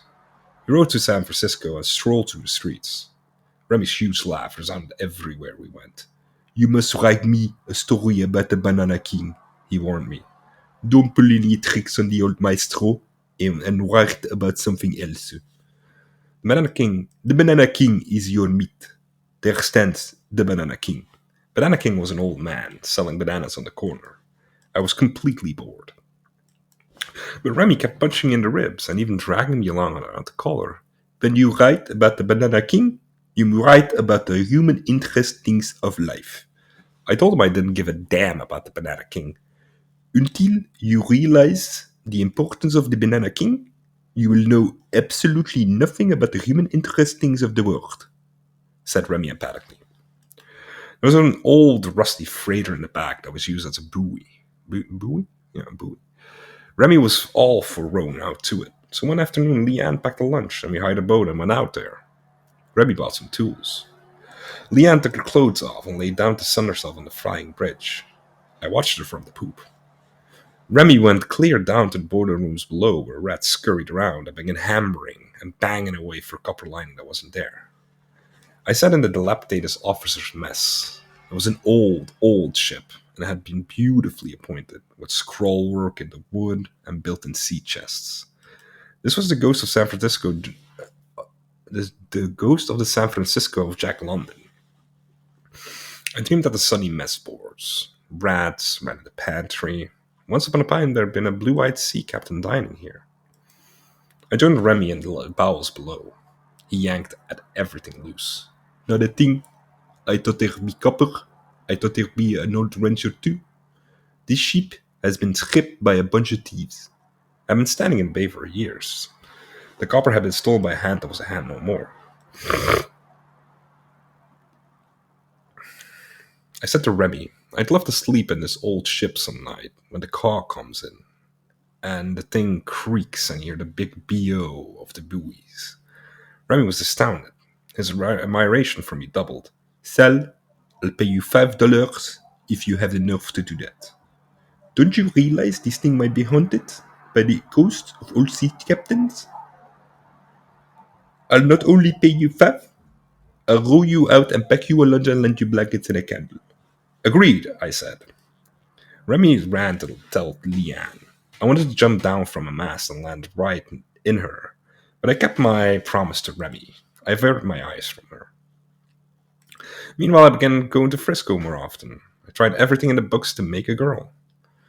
I even spent a whole night with a girl on the park bench till dawn without success. She was a blonde from Minnesota. There were plenty of queers. Several times I went to San Fran with my gun, and a queer approached me in a bar. John took it out on the. Wait, let me start over. Several times I went to San Fran with my gun, and when a queer approached me in a bar, John, I took out the gun and said, "Hey, wait, there's something fucking about the PDF here." I took out the gun and said, "Hey, what's that you say?" He bolted. I've never understood why I did that. I knew queers all over the country. It was just the loneliness of San Francisco and the fact I had a gun. I had to show it to someone. I walked by a jewelry store and had the sudden impulse to shoot out the window, take the finest rings and bracelets, and run to give them to Leanne. Then we could flee to Nevada together. The time was coming for me to leave Frisco or I'd go crazy. I wrote wrong letters to Dean and Carlo, who were now at the old bull shack in the Texas Bayou.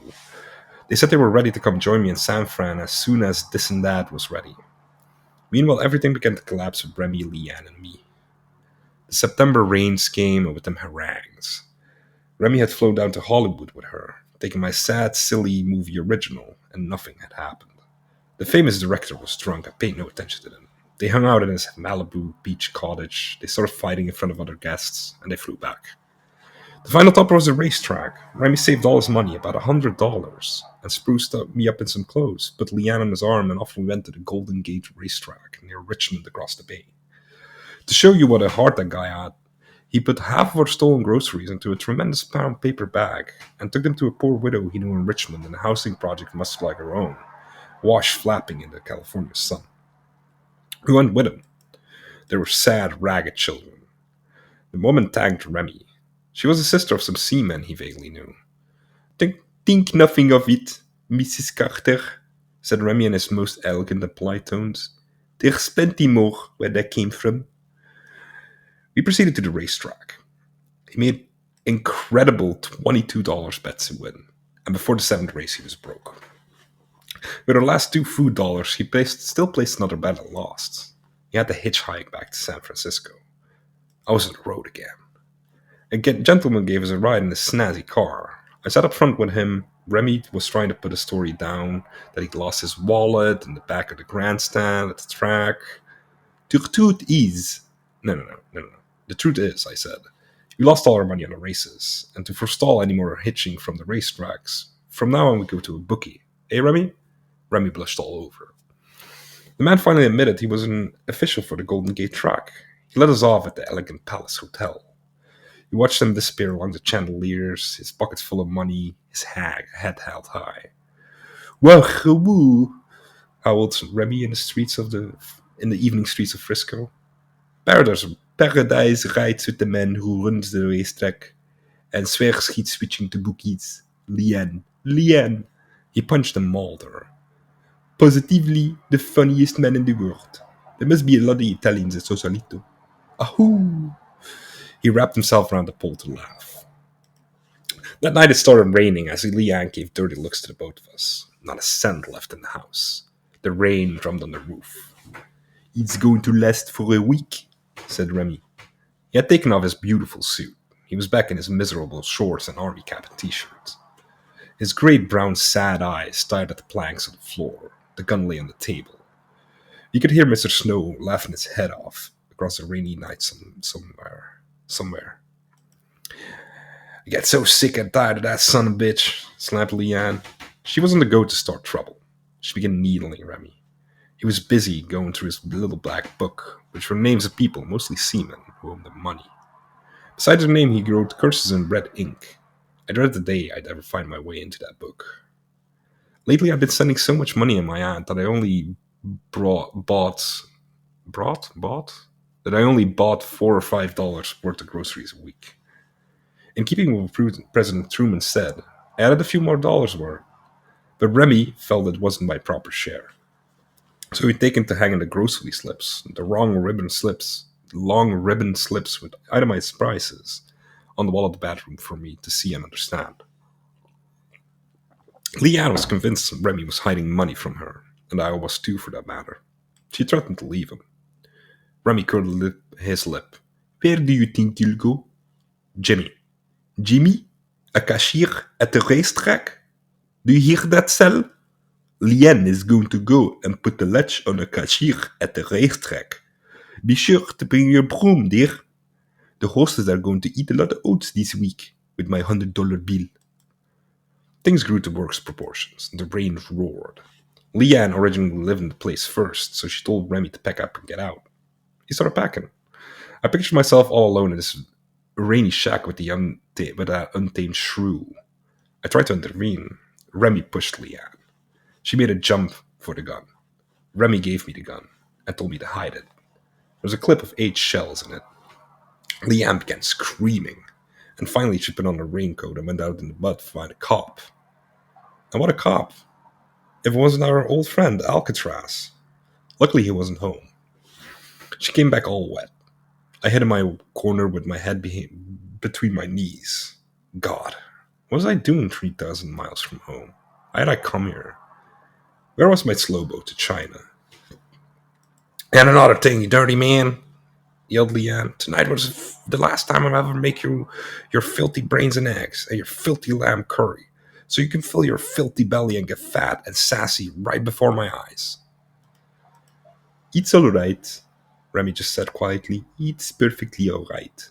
When I took up with you, I didn't expect roses and moonshine, and I'm not surprised these days. I tried to do a few things for you. I tried my best for the both of you. You've both let me down. I'm terribly, terribly disappointed in both of you. He continued in absolute sincerity. I thought something would come of us together. Something lasting. I tried. I flew to Hollywood. I got solid job. I bought you beautiful dresses. I tried to introduce you to the finest people in San Francisco. You refused. You both refused to follow the slightest wish I had. I asked for nothing in return. Nothing. And now I ask one last favor, and I'll never ask you a favor again. My stepfather is coming to San Francisco next Saturday night. All I ask that you come with me and try to look as though everything is the way I've written him.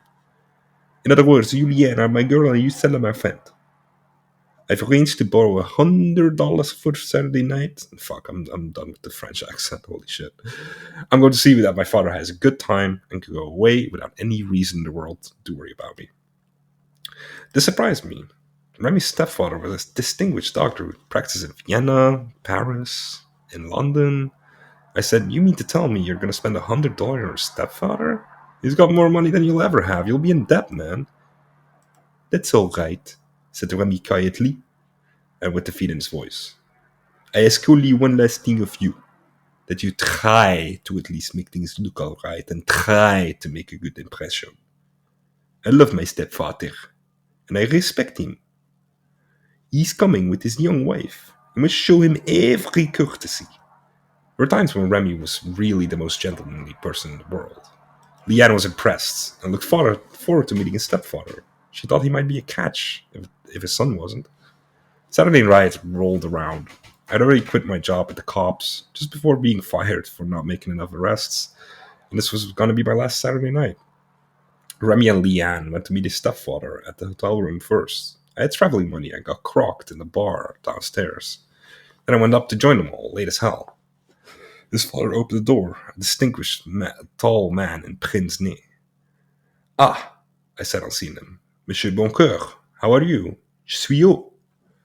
I cried, which was intended to mean in French, I am high and have been drinking, but means absolutely nothing in French. The doctor was perplexed. I had already screwed up Remy. He blushed at me. We all went to a swank restaurant to eat, Alfred's, in North Beach, where poor Remy skinned a good $50 for us, drinks and all. And how came the worst thing? Who should be sitting at the bar in Alfred but my old friend Roland Major? I just arrived from Denver and got a job on a San Francisco paper. He was crocked. He wasn't even shaved. He rushed over and slapped me on the back as I lifted a highball at my lips. He threw himself down on the boot beside Dr. Boncoeur and leaned over the man's soup to talk to me. Remy was red as a beet. Won't you introduce your friend, Sel? Roland Major of the San Francisco Argus, I tried to say with a straight face. Leanne was furious at me. Major began chatting in monsieur's ear. How do you like teaching high school French? He yelled. Pardon me, but I don't teach high school French. Oh, I thought you taught high school French. He was being deliberately rude. I remember the night he wouldn't let us have our party in Denver, but I forgave him. I forgave everybody. I gave up. I got drunk. I began talking moonshine and roses into the doctor's young wife. I drank so much I had to go to the men's room every 2 minutes, and to do so I had to hop over Dr. Boncoeur's lap. Everything was falling apart. My stay in San Francisco was coming to an end, and Remy would never talk to me again. It was horrible, because I really loved Remy. And I was one of the very few people in the world who know what a genuine and grand fellow he was. It would take years for him to get over it. How disastrous this all was compared to what I'd written to him from Patterson, planning my red line Route 6 across America. Here I was, at the end of America, no more land. And now there was nowhere to go but back. I determined to make at least my trip a circular one. I decided then and there to go to Hollywood and back through Texas to see my Bayou gang. The rest be damned. Major was thrown out of Alfred's. Dinner was over anyway, so I joined him. As to say, Remy suggested it, and I went off to bid the Major to drink. We sat at a table in the iron pot, and Major said, Sam, I don't like that fairy in the bar. Yeah, Jake, I said. Sam, I think I'll get up there and conk him. No, Jake, I said, carrying on with the Hemingway imitation. Just aim from here and see what happens. We ended up swaying on a street corner. In the morning, as Remy and Leanne slept, and as I looked on with some sadness at the big pile of wash Remy and I were scheduled to do in the Bendix machine at the shack in the bar, and the shack in the back, which had always been such a joyous, sunny operation among the colored women with Mr. Snow laughing his head off, I decided to leave. I went up to the porch. No, damn it, I said to myself, I promised I wouldn't leave till I climbed that mountain. There was a big side of the canyon that mysteriously led into the Pacific Ocean. So I stayed another day. It was Sunday. A great heat wave descended. It was a beautiful day. The sun turned red at 3. I started up the mountain and got to the top at 4. All those lovely California cottonwoods and eucalypti brooded on all sides. Near the peak there were no more trees, just rocks and grass. Cattle grazing on the top of the coast. There was the Pacific, a few more foothills away, blue and vast, with a great wall of white advancing from the legendary potato patch where Frisco fogs are born.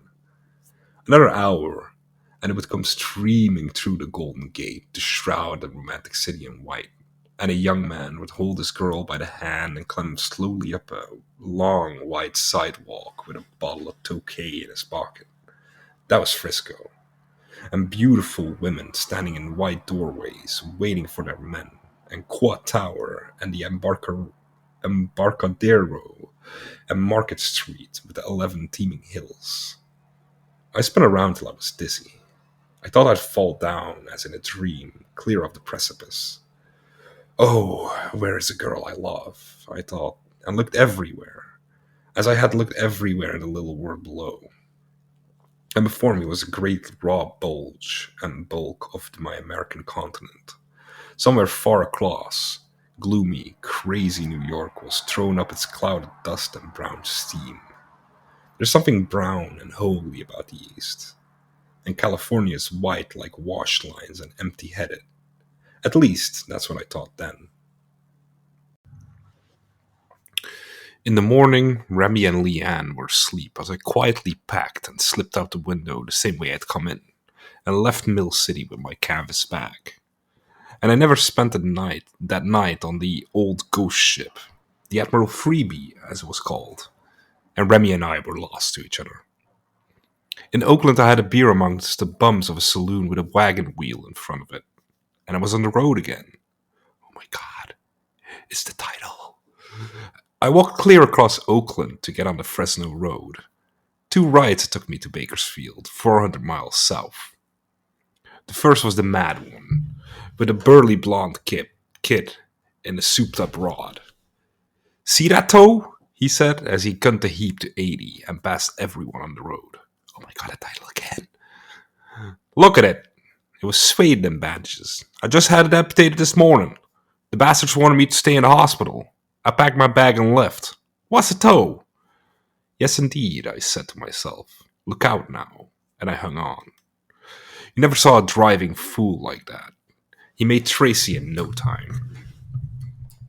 Tracy is a Tracy is a railroad town. Brakemen eat surly meals in diners by the tracks. Trains howl away across the valley. The sun goes down, long and red. All the magic names of the valley unrolled. Manteca, Madeira, all the rest. Soon it got dusk, a grapey dusk, a purple dusk over tangerine groves and long melon fields. The sun, the color of pressed grapes, slashed with burgundy red. The fields, the color of love and Spanish mysteries. I stuck my head out the window and took deep breaths of the fragrant air. It was the most beautiful of all moments. The madman was a brakeman with the Southern Pacific, with the Southern Pacific, okay. And he lived in Fresno. His father was also a brakeman. He lost his toe in the Oakland yard, switching. I didn't quite understand how. He drove me into buzzing Fresno and let me off by the south side of town. I went for a quick Coke in a little grocery by the tracks, and here came a melancholy Armenian youth along the red boxcars. And just at that moment, a locomotive howled, and I said to myself, yes, yes, Soroyan's town. I had to go south. I got on the road. Oh my god, it's time again. A man with a brand new pickup truck picked me up. He was from Lubbock, Texas, and he was in the trailer business. You want to buy a trailer? He asked me. Anytime, look me up. He told stories about his father in Lubbock. One old night, my old man came, left the day's receipt sitting on the top of the safe, plumb forgot. What happened? Thief came in the night, acetylene torch and all, broke open the safe, riffled up the papers, kicked over a few chairs and left. And $1,000 was sitting right there in front of the safe. What do you know about that? He let me off south of Bakersfield, and then my adventure began. It grew cold. I put on the flimsy army raincoat I'd bought in Oakland for $3 and shuddered in the road. I was standing in front of an ornate Spanish-style motel that was lit like a jewel. The car just by. LA bound. I gestured frantically. It was too cold. I sat there until midnight, 2 hours straight, and cursed and cursed. It was just like Stewart, Iowa again. There was nothing to do but spend a little over $2 for a bus the remaining miles to Los Angeles. I walked back along the highway to Bakersfield and into the station, and sat down on a bench.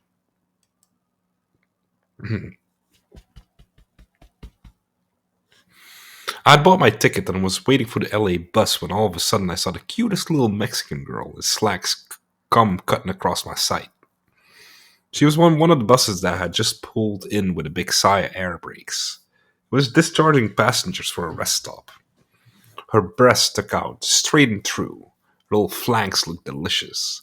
Her hair was long and lustrous black, and her eyes were great big blue things with timidities inside. I wished I was on her bus. A pain stabbed my heart.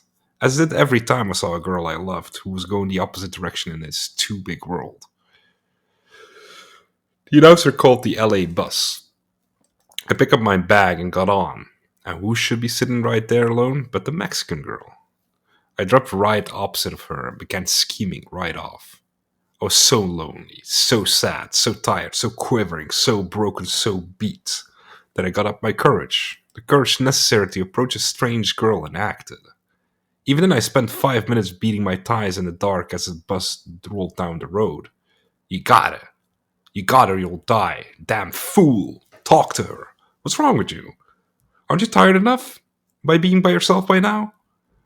And before I knew what I was doing, I leaned across the aisle to her. She was trying to sleep on the seat. Bro, just leave her alone, bro. She's trying to sleep. And said, Miss, would you like to use my raincoat for a pillow? She looked up with a smile and said, No, thank you very much. I sat back, trembling, a little bud. I waited till she looked at me with a sad little side look of love, and I got right up and leaned over her. May I sit with you, miss? If you wish. And as I did. Where are we going? LA. I love the way she said LA. I love the way everybody says LA on the coast. It's their one and only golden town when all is said and done. That's where I'm going through, I cried.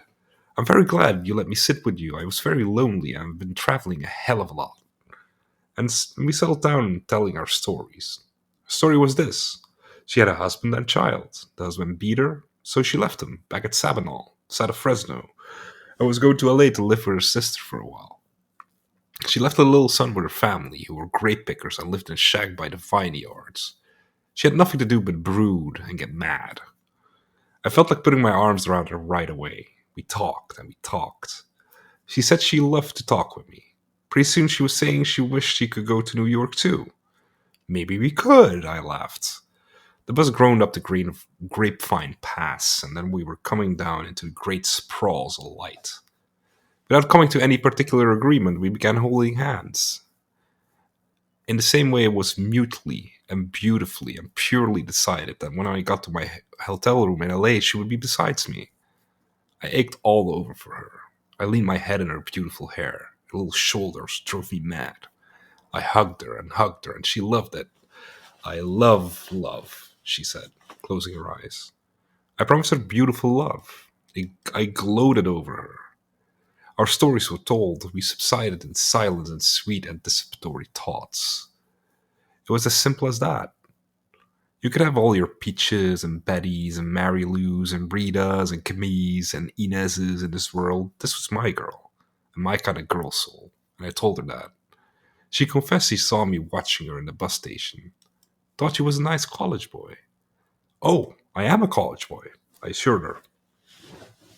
The bus arrived in Hollywood, in the grey, dirty dawn, like the dawn when Joel McCrea met Veronica Lake in a diner in the picture Sullivan's Travels. She slept in my lap. I looked greedily out. I looked really out tine window. I don't know that word. Okay, I looked really out tine window, stucco houses and palms and drive-ins, the whole mad thing, the ragged promised land, the fantastic end of America.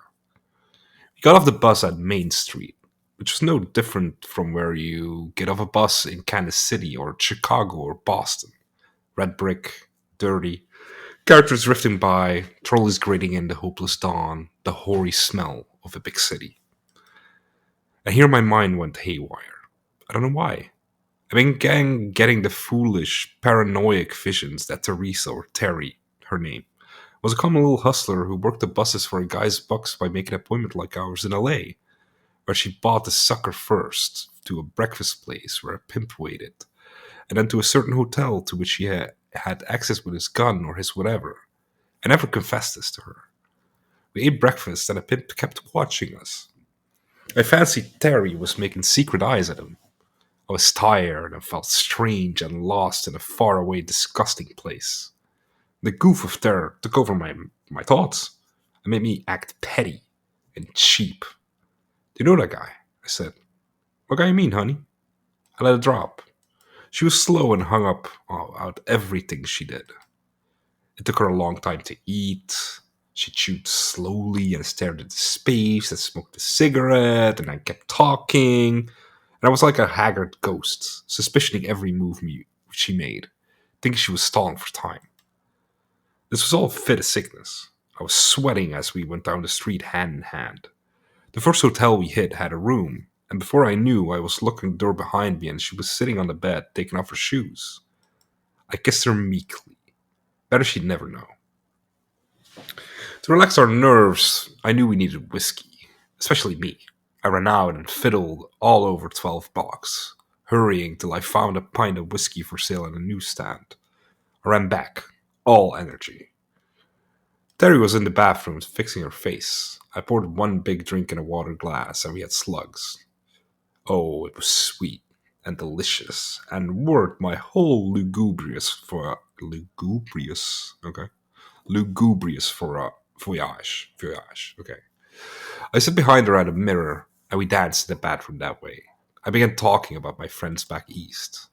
I said, "You ought to meet a great girl I know called Doric. She's a 6-foot redhead.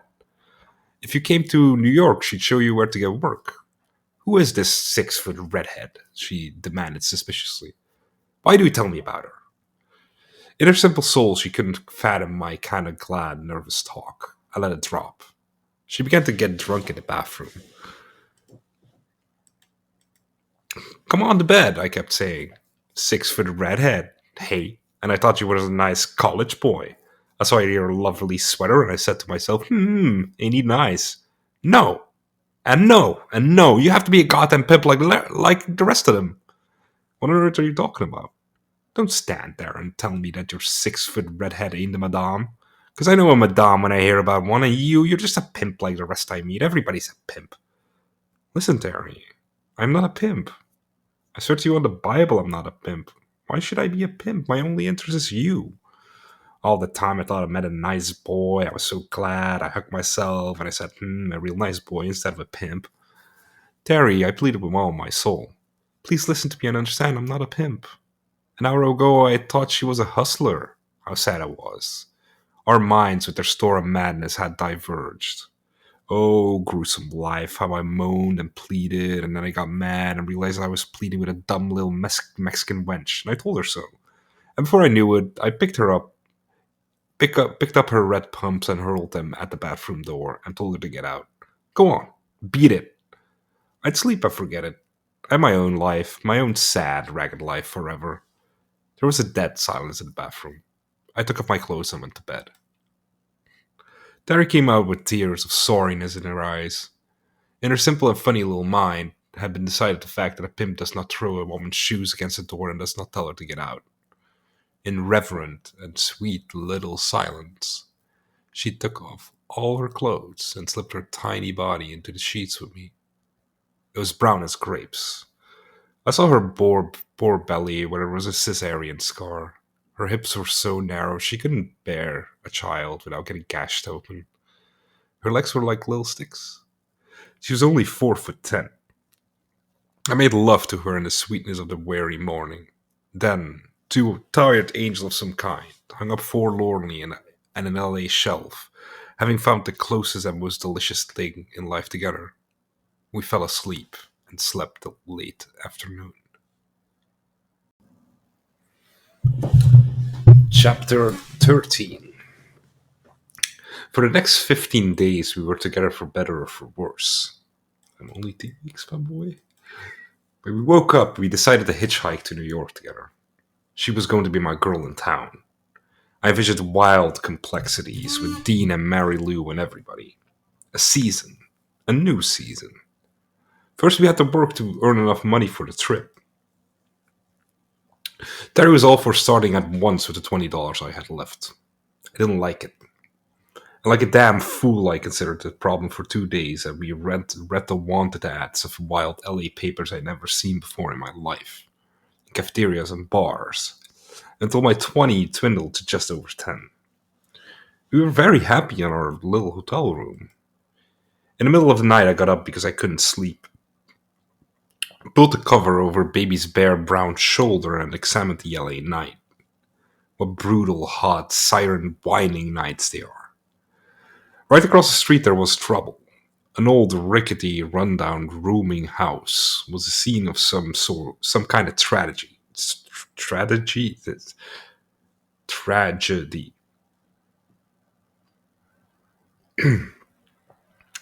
The cruiser was pulled up below, and the cops were questioning an old man with grey hair.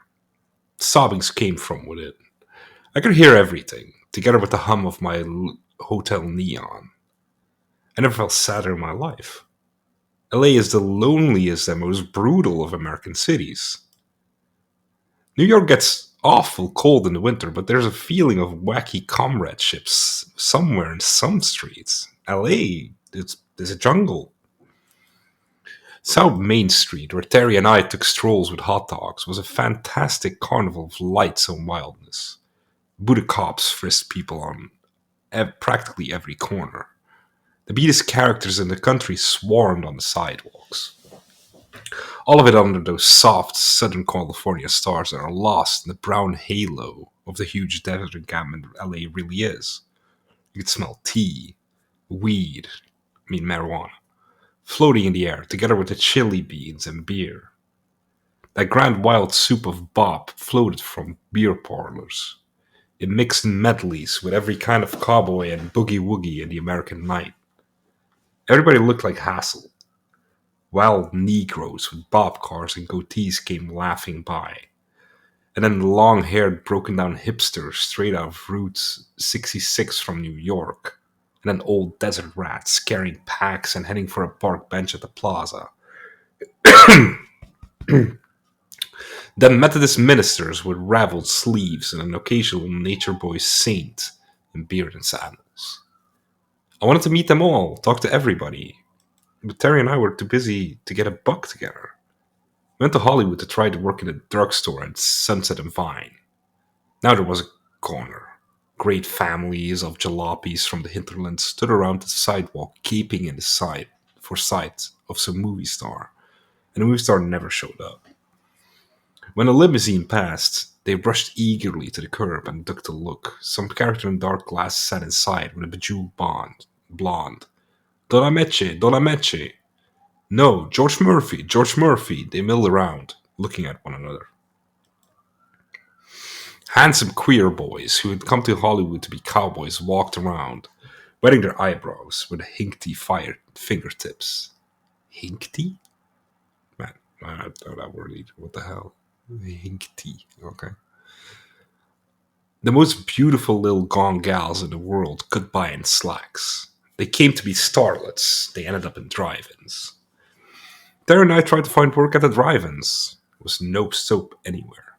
Hollywood Boulevard was a great screaming frenzy of cars. There were minor accidents at least once a minute.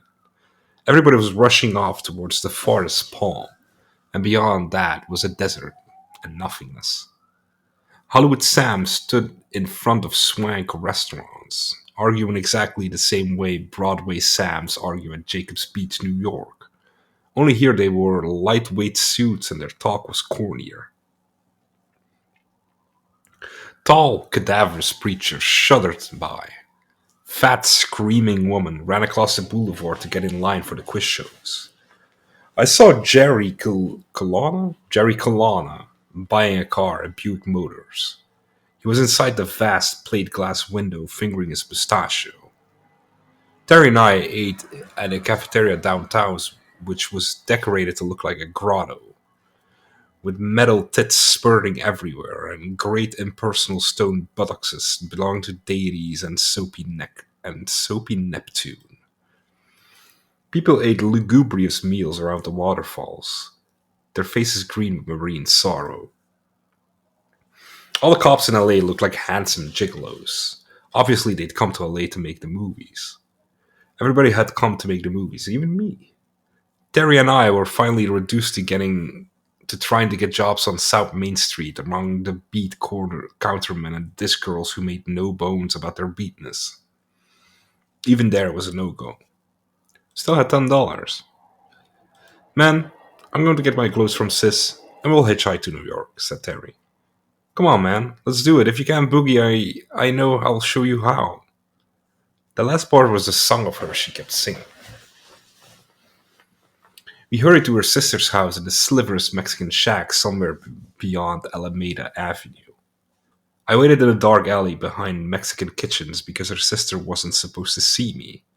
Dogs ran by. There were little lamps illuminating the little rat alleys. I could hear Terry and her sister arguing in the soft, warm night. I was ready for anything. Terry came out and led me by hand to Central Avenue, which is the colored main drag of LA. And what a wild place it is, with chicken shacks barely big enough to house a jukebox, and a jukebox blowing nothing but blues, bop, and jump. We went up to the dirty tenement stairs and came to the room of Terry's friend Margarina, who owed Terry a skirt and a pair of shoes. Margarina was a lovely mulatto. Her husband was black as spades and kindly. He went right out and bought a pint of whiskey to host me proper. I tried to pay part of it, but he said no. They had two little children. The kids bounced on the bed. It was their play place. They put their arms around me and looked at me with wonder.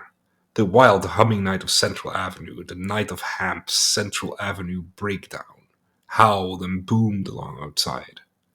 They were singing in the hall, singing from their windows, and just hell be damned and look out. Terry got her clothes and we said goodbye. We went down to a chicken shack and played records on the jukebox. A couple of Negro characters whispered in my ears about tea. $1. I said, okay, bring it. The connection came in and motioned me to the cellar door, where I stood around dumbly and he said, pick up, man, pick up. Pick up what? I said. I had my dollar already. He was afraid to point at the floor. It was no floor, just basement. There lay something that looked like a little brown turd. I was absurdly cautious. Gotta look out for myself. Things ain't cool this past week. I picked up the turd, which was a brown paper cigarette. I went back to Terry, and off we went to the hotel room to get high. Nothing happened. It was Bull Durham tobacco. I wish I was wiser with my money. Terry and I had to decide absolutely and once for all what to do. We decided to hitch to New York with our remaining money. She picked up $5 for her sister that night. We had about 13 or less. So before the daily room rent was due again, we packed up and took off on a red car to Arcadia, California, where Santa Anita racetrack is located on the snow-capped mountains. It was night. We were pointed towards the American continent. Ugh. Holding hands, we walked several miles down the road to get out of the populated district. It was a Saturday night. We stood around under a road lamp, tumming, when suddenly cars full of kids roared by with streamers flying. Yeah, yeah, we won, they all shouted. Then they yoo-hooed us. I got great glee out of seeing a guy and a girl on the road. Dozens of such cars passed, full of young faces and throaty young voices, as the saying goes. I hated every one of them. Who did they think they are, yawing at somebody out of the road just because they were little high school punks and their parents carved out their roast beef on Sunday afternoons? Who the fuck do you think they are, making fun of a girl reduced to poor circumstances with a man who wanted to be loved? We were minding our own business. We didn't get a blast ride. I need a little sip. We had to walk back to town. First of all, we needed coffee. I had the misfortune of going into the only place open, which was a high school soda fountains. And all the kids were there and remembered us. Now they saw that Darry was Mexican, a Pachuco wildcat, and her boy was worse than that. With her pretty nose in the air, she got out of there, and we wandered together in the dark along the ditches of the highways. I carried the bags. We were breeding frogs in the cold night air. I finally decided to hide out from the world one more night with her, and the morning be damned. We went into the motel court and bought a comfortable little suite for about $4. Showers, bath towels, wall radio, all. We held each other tight. We had long, serious talks and took baths and discussed things with the light on and with the light out. Something was being proved.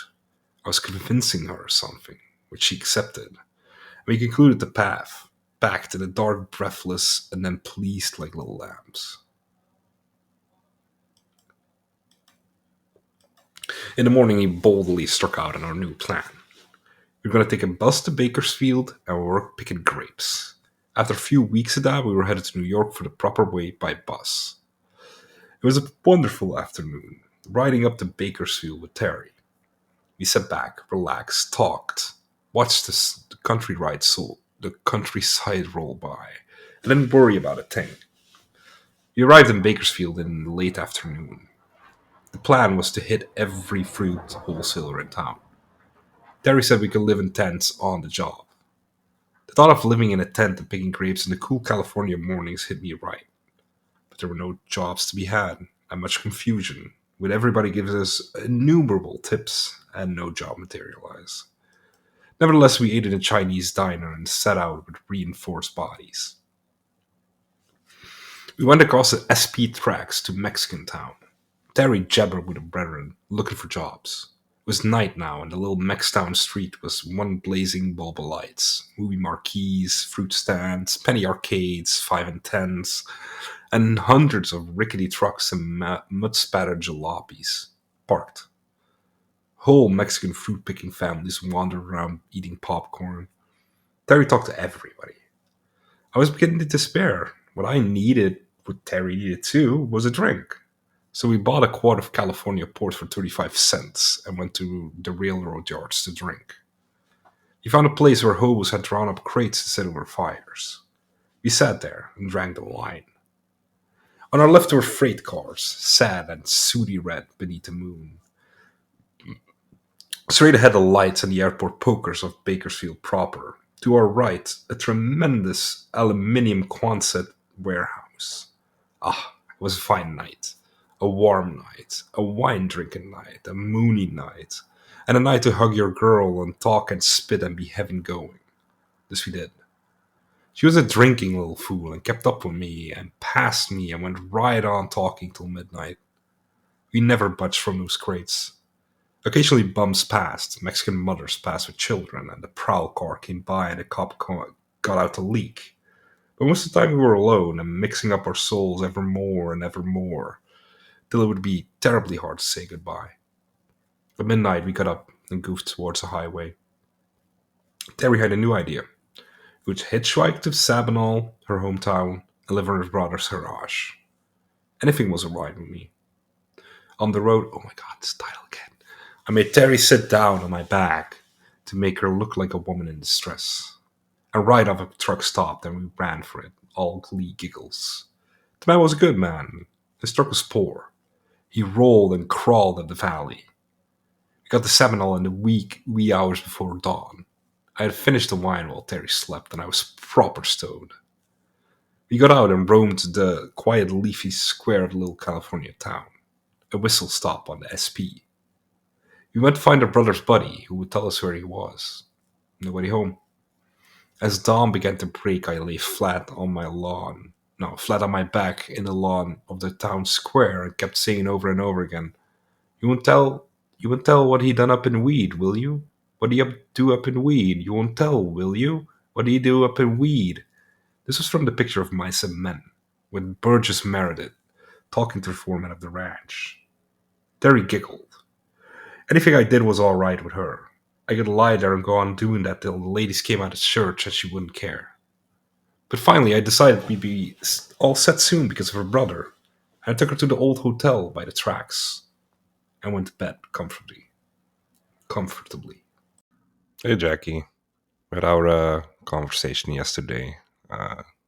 Still feeling some kind of way about making you feel small, but I had to decide on a birthday gift for you, and I think I'm gonna just finish on the road. That seems like a good idea. Alright, chapter 13, part 2. In the bright sunny morning, Terry got up early and went to find her brother. I slept till noon. When I looked out the window, I suddenly saw an SP freight going by with hundreds of hobos reclining on the flat cars and rolling merrily along with packs for pillows and funny papers before their noses. and some munching on good California grapes, pig fed by the siding. Damn, I yelled. Hoo-wee! It's the promised land. They were all coming for Frisco. In a week, they'd all be going back in same grand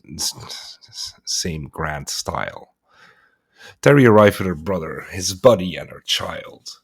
Her brother was a wild buck Mexican hot cat with a hunger for booze, a great good kid. His buddy was a big flabby Mexican who spoke English without much accent and was loud and over anxious to please. I could see he had eyes for Terry. Her little boy was Johnny, 7 years old, dark eyed and sweet. Well, there we were, and another wild day began. Her brother's name was Ricky. He had a 38 Chevy. We piled into that and took off for parts unknown. Where are we going? I asked. The buddy did the explaining. His name was Ponzo. At least that's what everybody called him. He stank. I found out why. His business was selling manure to farmers. He had a truck.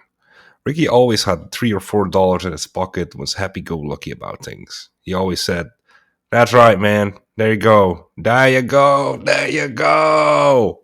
And he went. He drove 70 miles an hour in the old heap, and we went from Madera beyond Fresno to see some farmers about manure. Ricky had a bottle. Today we drink, tomorrow we work. There you go, man. Take a shot. Terry sat in the back with her baby. I looked back at her and saw the flush of homecoming joy on her face. The beautiful green countryside of October in California reeled by madly. I was guts and juice and ready to go. Where do we go now, man? We go find a farmer with some manure laid around. Tomorrow we drive back in the truck and pick it up. Man, we'll make a lot of money. Don't you worry about anything. We're all in this together, yelled Ponzo. I saw that was so. Everywhere I went, everybody was in it together. We raced through the crazy streets of Fresno and on up the valley to some farmers in the back roads. Ponzo got out of the car and conducted confused conversations with all Mexican farmers. Nothing, of course, came from it. What we need is a drink, yelled Ricky, and off we went to a crossroads saloon. Americans are always drinking in crossroads saloons on Sunday afternoons. They'd bring their kids, they gabble and brawl over brews. Everything's fine. Come nightfall, the kids start crying and the parents are drunk. They go weaving back to the house. Everywhere in America, I've been in crossroads saloons drinking with dull whole families. The kids eat popcorns and chips and play in back. This we did. Ricky and I and Ponzo and Terry sat drinking and shouting with the music. Little baby Johnny goofed with other children around the goofbox. Goofbox? Jukebox. The sun began to get red. Nothing had been accomplished. What was there to accomplish? Mariana, said Ricky. Manana, man, we make it. Have another beer, man. There you go. There you go. We staggered out and got in the car, and off we went to a highway bar. Ponzo was a big, loud, vociferous type who knew everybody in San Joaquin Valley. From the highway bar, I went with him alone in the car to find a farmer. Instead, we wound up in Madera, Mextown, digging the girls and trying to pick up a few things for him and Ricky. And then, as purple dusk descended over grape country, I found myself sitting dumbly in the car as he argued with some old Mexican at the kitchen door about the price of a watermelon the old man grew in the backyard. We got the watermelon. We ate it on the spot and threw the rinds on the old man's dirt sidewalk. All kinds of pretty little girls were cutting down the darkening street. I said, "Where in the hell are we?" "Don't worry, man," said Big Ponzo. "Tomorrow we make a lot of money. Tonight we don't worry." We went back and picked up Terry and her brother and the kid and drove to Fresno in the highway lights of night. We were all raving hungry. We bounced over the railroad tracks in Fresno and hit the wild street of Fresno, Mextown. Strange Chinese hung out of windows, digging Sunday night streets. Groups of Mex chicks swaggered around in slacks, and Mambo blasted from the jukeboxes. The lights were festooned around like Halloween. We went into a Mexican restaurant that had tacos and mashed pinto beans rolled into tortillas. It was delicious. I whipped out my last shining $5 bill, which stood between me and the New Jersey shore, and paid for Terry and me. Now I have $4. Terry and I looked at each other. "Where are we going to sleep tonight, baby?" I don't know. Ricky was drunk. Now I was saying, "There you go, man, there you go," in a tender and tired voice. It had been a long day. None of us knew what was going on or what the good Lord appointed. Poor little Johnny fell asleep on my arm. We drove back to Sabinal. On the way, we pulled up sharp at a roadhouse on Highway 99. Ricky wanted one last beer. In back of the roadhouse were trailers and tents and a few rickety motel-style rooms. I inquired about the price and it was $2. I asked Terry how about it, and she said fine because we had the kid on our hands now. I had to make him comfortable. So after a few beers in the saloon, we're selling Okies, reeled to the music of a cowboy band. Terry and I and Johnny went to a motel room and got ready to hit the sack. Bonzo kept hanging around. He had no place to sleep. Ricky slept at his father's house in the vineyard shack. Where do you live, Ponzo? I asked. Nowhere, man. I'm supposed to live with Big Rosie, but she threw me out last night. I'm gonna get my truck and sleep in it tonight. Guitars tinkled. Terry and I gazed at the stars together and kissed. Mañana, she said. Everything'll be alright tomorrow, don't you think so, honey man? Sure, baby. Mañana. It was always mañana. For the next week, that was all I heard. Mañana. A lovely word and one that probably means heaven. Little Johnny jumped in bed, clothes and all, and went to sleep. Sand spilled out of his shoes. Madeira sand. Terry and I got up in the middle of the night and brushed the sand off the sheets. In the morning, I got up, washed, and took a walk around the place. We were 5 miles out of Sabinal in the cotton fields and grapevine yards. I asked the big fat woman who owned the camp if any of the tents were vacant.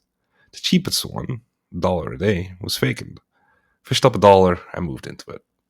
There were a bed, a stove, and a cracked mirror hanging from a pole. It was delightful. I had to stoop to get in, and when I did, there was my baby and my baby boy. We waited for Ricky and Ponzo to arrive with the truck. They arrived with beer bottles and started to get drunk in the tent. How about the manure? Too late today, man. Tomorrow, man, we'll make a lot of money today. We'll have a few beers. What do you say? Beer? I didn't have to be prodded. There you go, man. There you go, yelled Ricky. I began to see that our plans for making money with the manure truck would never materialize. The truck was parked outside the tent. It smelled like Ponzo. That night, Terry and I went to bed in the sweet night air beneath our dewy tent. I was just getting ready to go to sleep when she said, "You want to love me now?" I said, "What about Johnny?" "He don't mind. He's asleep." But Johnny wasn't asleep. He said nothing. The boys came back the next day with the manure truck and drove off to find whiskey. They came back. I had a big time in the tent. That night, Ponzo said it was too cold and slept on the ground in our tent, wrapped in a big tarpaulin smelling of cow flaps. Terry hated him. She said to hang around with her brother in order to get close to her. Nothing was going to happen except for starvation for Terry and me, so in the morning I walked across the countryside, asking for cotton picking work. Everybody told me to go to the farm across the highway from the camp, and I went. And the farmer was in the kitchen with his woman. He came out, listened to my story, and warned me he was paying only $3 per 100 pounds of picked cotton. I pictured myself picking at least like 300 pounds a day and took the job. He fished out some long canvas bags from the barn and told me the picking started at dawn. I rushed back to Terry, all glee. On the way was a grape truck. On the way a grape truck went over a bump in the road and threw off great bunches of grapes in the hot tar. I picked them up and took them home. Terry was glad. "Johnny and me'll come help?" "Pshaw," I said. "No such thing. You see, it's very hard picking cotton. I'll show you how." We ate the grapes, and in the evening Ricky showed up with a loaf of bread and a pound of hamburger, and we had a picnic. In a larger tent next to us lived a whole family of Okie cotton pickers. The grandfather sat in a chair all day long. He was too old to work. The son and daughter and their children filed every dawn across the highway to my farmer's field and went to work. At dawn the next day I went with them. They said the cotton was heavier at dawn because of the dew and you could make more money than in the afternoon. Nevertheless, they worked all day from dawn till sundown. The grandfather has come in from Nebraska with the great plague of the 30s. That self-same dust cloud my Montana cowboy had told me about, with the entire family in a jalopy truck. They have been in California ever since. They love to work. In the 10 years, the old man's son had increased his children to the number of 4, some of whom were old enough now to pick cotton. And in that time, they had progressed from ragged poverty and seminal degree fields to a kind of smiling respectability and better tents. And that was all. They were extremely proud of their tent. Ever going back to Nebraska? Pshaw, there's nothing back there. What we want to do is buy a trailer. We bent down and began picking cotton. It was beautiful. Across the field were the tents, and beyond them the brown cotton fields that stretched out offside to the brown arroyo foothills, and then the snow-capped Sierras in the morning air. This was so much better than washing dishes in South Main Street. But I knew nothing about clipping cotton. I spent too much time disengaging the white ball from crackly bed. The others did it in one flick. Moreover, fingertips began to bleed. I needed gloves or more experience. There was an old Negro couple in the field with and there's a missing word here, okay. There was an old Negro couple in the field with us. They picked cotton with the same God-blessed patience the grandfathers had practiced in antebellum Alabama. The God damn it, I need to find another PDF for this. They moved right along their rows, bent in blue, and their bag increased. My bag began to ache, but it was beautiful kneeling and hiding in that earth. If I felt like resting, I did, my face on the pillow of the brown, moist earth. Birds an accompaniment. I thought I had found my life's work. Johnny and Terry came waving at me across the field in hot Lul noon and pitched in with me. Be damned if little Johnny wasn't faster than I was. And of course, Terry was twice as fast. They worked ahead of me and left piles of clean cotton to add to my bag. Terry's workmanlike pile, Johnny's little childly piles, I stuck them in with sorrow. What kind of old man was I that I couldn't support his ass, let alone theirs? They spent all afternoon with me. When the sun got red, we trudged back together. At the end of the field, I unloaded my burden onto a scale. It weighed 50 pounds and I got $1.50. Then I borrowed a bicycle from the Okie boys and rode down 99 to a crossroads grocery store where I bought cans of cooked spaghetti and meatballs, bread, butter, coffee, and cake, and came back with it on the handlebars. LA-bound traffic zoomed by. Little Frisco boy harassed my tail. I swore and I swore. I looked up at dark sky and prayed to God for a better break in life and a better chance to do something for the little people I love. Nobody was paying attention up there.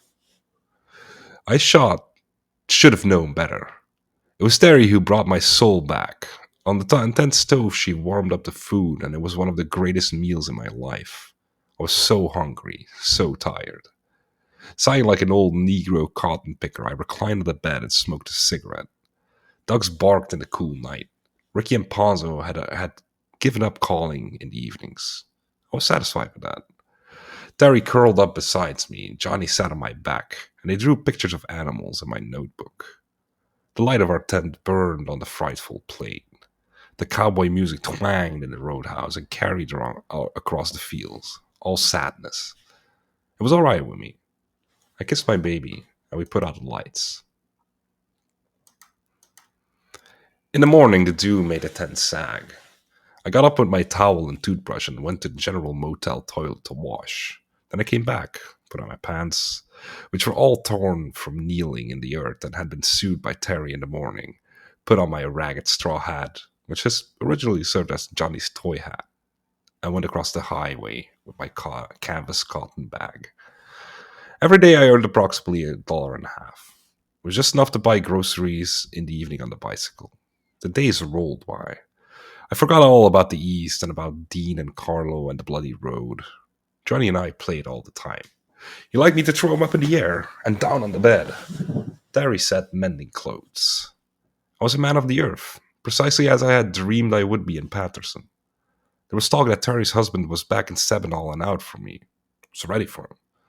One night the Okies went mad in the roadhouse and tied a man to a tree and beat him to a pulp with sticks. I was asleep at the time and only heard from it. Heard about it. From then on, I carried a big stick with me in the tent in case he got the idea we Mexicans were fouling up their trailer camp. I thought I was a Mexican, of course, and in a way I am. But now it was October and getting colder in the nights. The Okie family had a wood stove and planned to stay for the winter. We had nothing. Besides, the rent for the tent was due. Terry and I bitterly decided we'd have to leave. Go back to your family, I said. For God's sakes, you can't be batting around in tents with a baby like Johnny. The poor little tyke is cold. Terry cried because I was criticizing her motherly instincts. I meant no such thing. When Panzer came back in the truck one grey afternoon, we decided to see her family about the situation. But I mustn't be seen, and I would have to hide in the vineyard. We started for Sabinal. The truck broke down and simultaneously started to rain wildly. We sat in the old truck, cursing. Panzo got out and toiled in the rain. He was a good old guy after all. We promised each other one. Wait. We promised each other one more. Yeah, we promised each other one more big bat. Off we went to a rickety bar in Sabinal, Maxtown, and I spent an hour sopping up the brew. I was through with my chores in the cotton field. I could feel the pull of my own life calling me back. I shot my aunt a penny postcard across the land and asked for another 50. We drove to Terry's family's shack. It was situated on the old road that ran between the vineyards. It was dark when we got there. They left me off a quarter mile away and drove to the light. There was the door. Light poured out of the door. Terry's 6 other brothers were playing their guitars and singing. The old man was drinking wine. I heard shouts and arguments above the singing. They called her a whore because she'd left her no-good husband and gone to LA and left Johnny with them. The old man was yelling. But the sad, fat brown mother prevailed, as she always does among the great Fellahin people of the world. Fellahin? It's Fellahin. Not sure whether that's a word or like a mistake. As she always does among the great Fellahin people of the world. And Terry was allowed to come back home. The brothers began to sing gay songs fast. I huddled in the cold, rainy wind and watched everything across the sad vineyards of October in the valley. My mind was filled with that great song, Lover Man, as Billie Holiday sings it. Billie Holiday? Holiday, yeah. I had my own concert in the bushes. Someday we'll meet, and you'll dry all my tears and whisper sweet. I don't know this song, man. I wish I did. Someday we'll meet, and you'll dry all my tears and whisper sweet little things in my ear, hugging and a kissing. Oh, what have we been missing? Lover man, oh, where can you be? I mean, that's a guess. It's not the words so much as their great harmonic tune and the way Billy sings it. Like a woman stroking a man's hair in soft lamplight. The winds howled. I got cold. Terry and Ponzo came back and we rattled off in the old truck to meet Ricky. Ricky was now living with Ponzo's woman, Big Rosie. We tooted the horn for him in rickety alleys. Big Rosie threw him out. Everything was collapsing. That night we slept in the truck. Terry held me tight, of course, and told me not to leave. She said she'd work picking grapes and make enough money for the both of us, while I could live in Farmer Heffelfinger's barn down the road from her family. I'd have nothing to do but sit in the grass all day and eat grapes. In the morning, her cousins came to get us in another truck. I suddenly realized thousands of Mexicans all over the countryside knew about Terry and me, and that it must have been a juicy romantic topic for them. The cousins were very polite and, in fact, quite charming. I sit on the truck, smiling pleasantries, talking about where we were in the war and what the pitch was. There were 5 cousins in all, and every one of them was nice. Seemed to belong to the side of Terry's family that didn't fuss off like her brother. But I loved that wild Ricky. He swore he was coming to New York to join me. I pictured him in New York, putting everything off till mañana. He was drunk in a field someplace that day. I got off in the truck at the crossroads, and the cousins drove Terry home. They gave me high sign from the front of their house. The father and mother weren't home, they were off picking grapes. So I had to run off the house for the afternoon. It was a 4-room shack. I couldn't imagine how the whole family lived there. Flies flew over the stink. There were no screens like in the song. The window she is broken and the rain she is coming in. Terry was at home now and puttering around pots. Her 2 sisters giggled at me. The little children screamed in the road. When the sun came out red through the fields of my last valley afternoon, Terry led me to Farmer Heffelfinger's barn. Farmer Heffelfinger had a prosperous farm up the road. Put crates together, she brought blankets from the house, and it was all set except for a great hairy tarantula that lurked at the pinpoint top of the barn roof. Terry would said it wouldn't harm me if I didn't bother it. I lay on my back and stared at it. I went out to the cemetery and climbed a tree. In the tree I sang Blue Skies.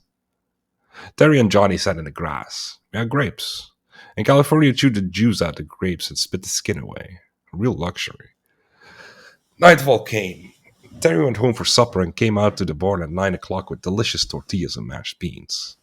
I lit a wood fire on the cement floor of her barn to make light. We made love on the crates. Terry got up and cut right back to the shack. Her father was yelling at her.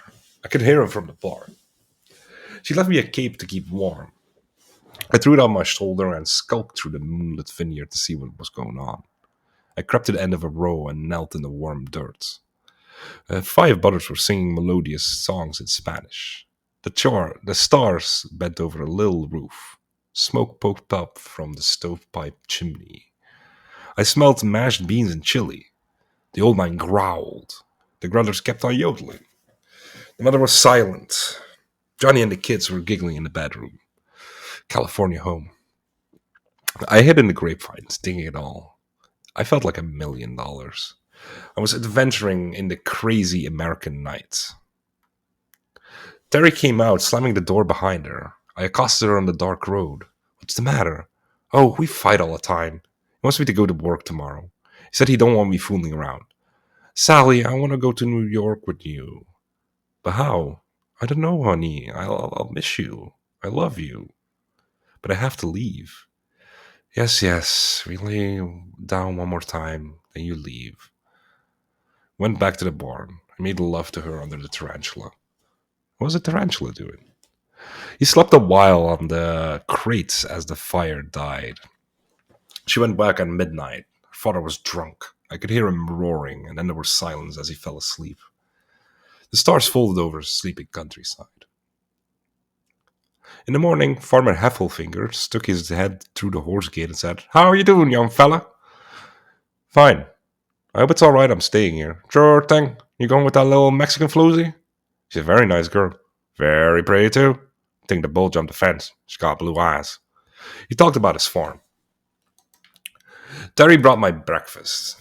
I had my canvas bag all packed up and ready to go to New York as soon as I picked up my money at Sabinal. I knew it was waiting for me there right by now. I told Terry I was leaving. She had been thinking about it all night and I was resigned to it. Emotionlessly, she kissed me in the vineyard and walked down off to the road.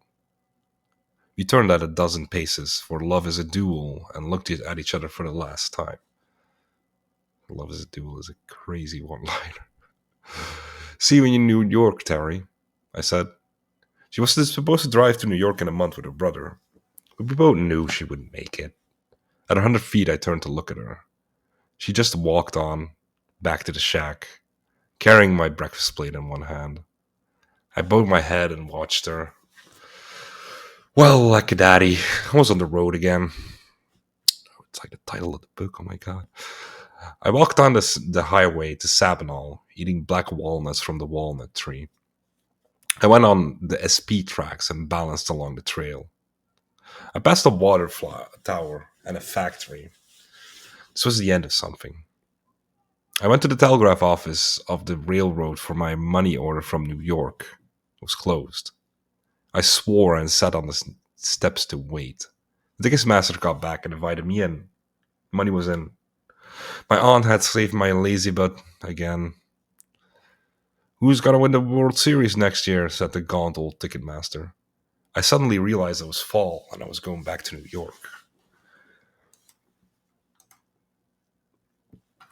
I walked along the tracks in the long, sad October light of the valley, hoping for an SP freight to come along so I could join the grape-eating hobos and read the funnies with them. It didn't come. I got out on the highway and hitched a ride at once. It was the fastest, whoopingest ride of my life. The driver was a fiddler for a California cowboy band. He had a brand new car and drove 80 miles an hour. I don't drink when I drive, he said, handing me a pint. I took a drink and offered him one. What the hell, he said, and drank. We made Seminole to LA in an amazing time of 4 hours and flat about 250 miles. He dropped me off right in front of the California Pictures in Hollywood. It was just in time to run in and pick up my rejected original. Then I bought my bus ticket to Pittsburgh. I didn't have enough money to go all the way to New York. Figured to worry about that when I got to Pittsburgh. With the bus leaving at 10, I had 4 hours to dig Hollywood alone.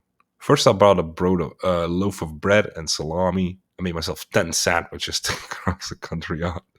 I had $1 left. I sat on the low cement wall in back of a Hollywood parking lot and made the sandwiches. As I labored at this absurd task, great Klieg lights of an Hollywood premiere stabbed into sky, and that humming West Coast high. All around me were the noises of the crazy Gold Coast city, and this was my Hollywood career. This was my last night in Hollywood, and I was spreading mustard on my lap in the back of a parking lot. Chapter 14. At dawn, my bus was zooming across its Arizona desert. Indio, Eli de Salome, the great dry stretches leading to Mexican mountains in the south. Then we swung north to the Arizona mountains, Flagstaff, cliff towns. I had a book with me I stole from a Hollywood stall, Le Grand Moulin by Alain Fournier, but I preferred reading the American landscape as we went along. Every bump, rise, and stretch in it mystified my longing. An inky night, we crossed New York, Mexico. At gray dawn, it was Dalhart, Texas. In the bleak Sunday afternoon, we rode through one of Oklahoma flat towns, one after the other. At nightfall, it was Kansas. The bus roared on. I was going home in October. Everybody goes home in October. We arrived in St. Louis at noon. I took a walk down by the Mississippi River and watched the logs that came floating from Montana in the north. Grand Odyssean logs of our continental dream. Old steamboats with their scrollwork more scrolled and withered by weather sat in the mud, inhabited by rats. Great clouds of afternoon overtopped the Mississippi Valley. The bus roared through Indiana cornfields that night. The moon illuminated by ghostly gathered husks. It was almost Halloween. I made the acquaintance of a girl and we necked all the way to Indianapolis. She was nearsighted. When we got off to eat, I had to lead her by the hand to the lunch counter. She bought my meals. Sandwiches were all gone. In exchange, I told her long stories. She was coming from Washington State, where she had spent the summer picking apples. Her home was on an upstate New York farm. She invited me to come there. We made a date to meet at a New York hotel anyways. She had got off at Columbus, Ohio, and I slept all the way to Pittsburgh. I was wearier than I'd been for years and years. I had 365 miles yet to hitchhike to New York and a dime in my pocket. I walked 5 miles to get out to Pittsburgh in 2 rides. An Apple truck and a big trailer truck took me to Harrisburg in the soft Indian summer rainy night. I could ride along. I wanted to get home. It was the night of the ghost of the Susquehanna. The ghost was a shriveled little old man with a paper satchel who claimed he was headed for Kennedy. He walked very fast, commanding me to follow, and said there was a bridge up ahead we could cross. He was about 60 years old.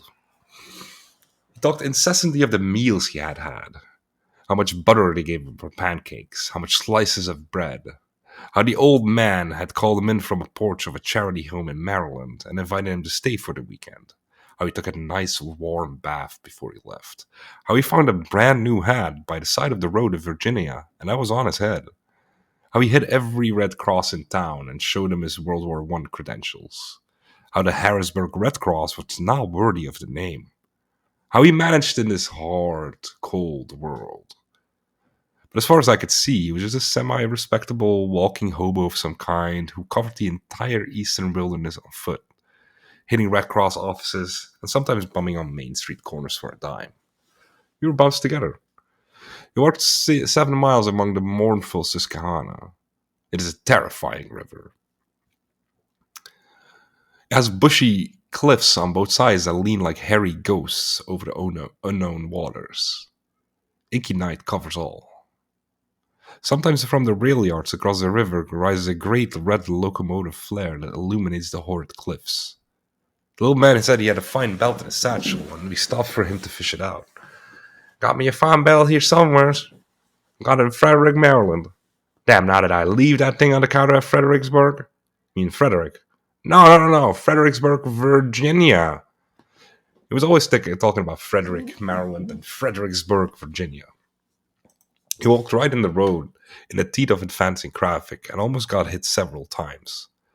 I plodded along in the ditch. Any minute I expected the poor little madman to go flying in the night dead. He never found that bridge.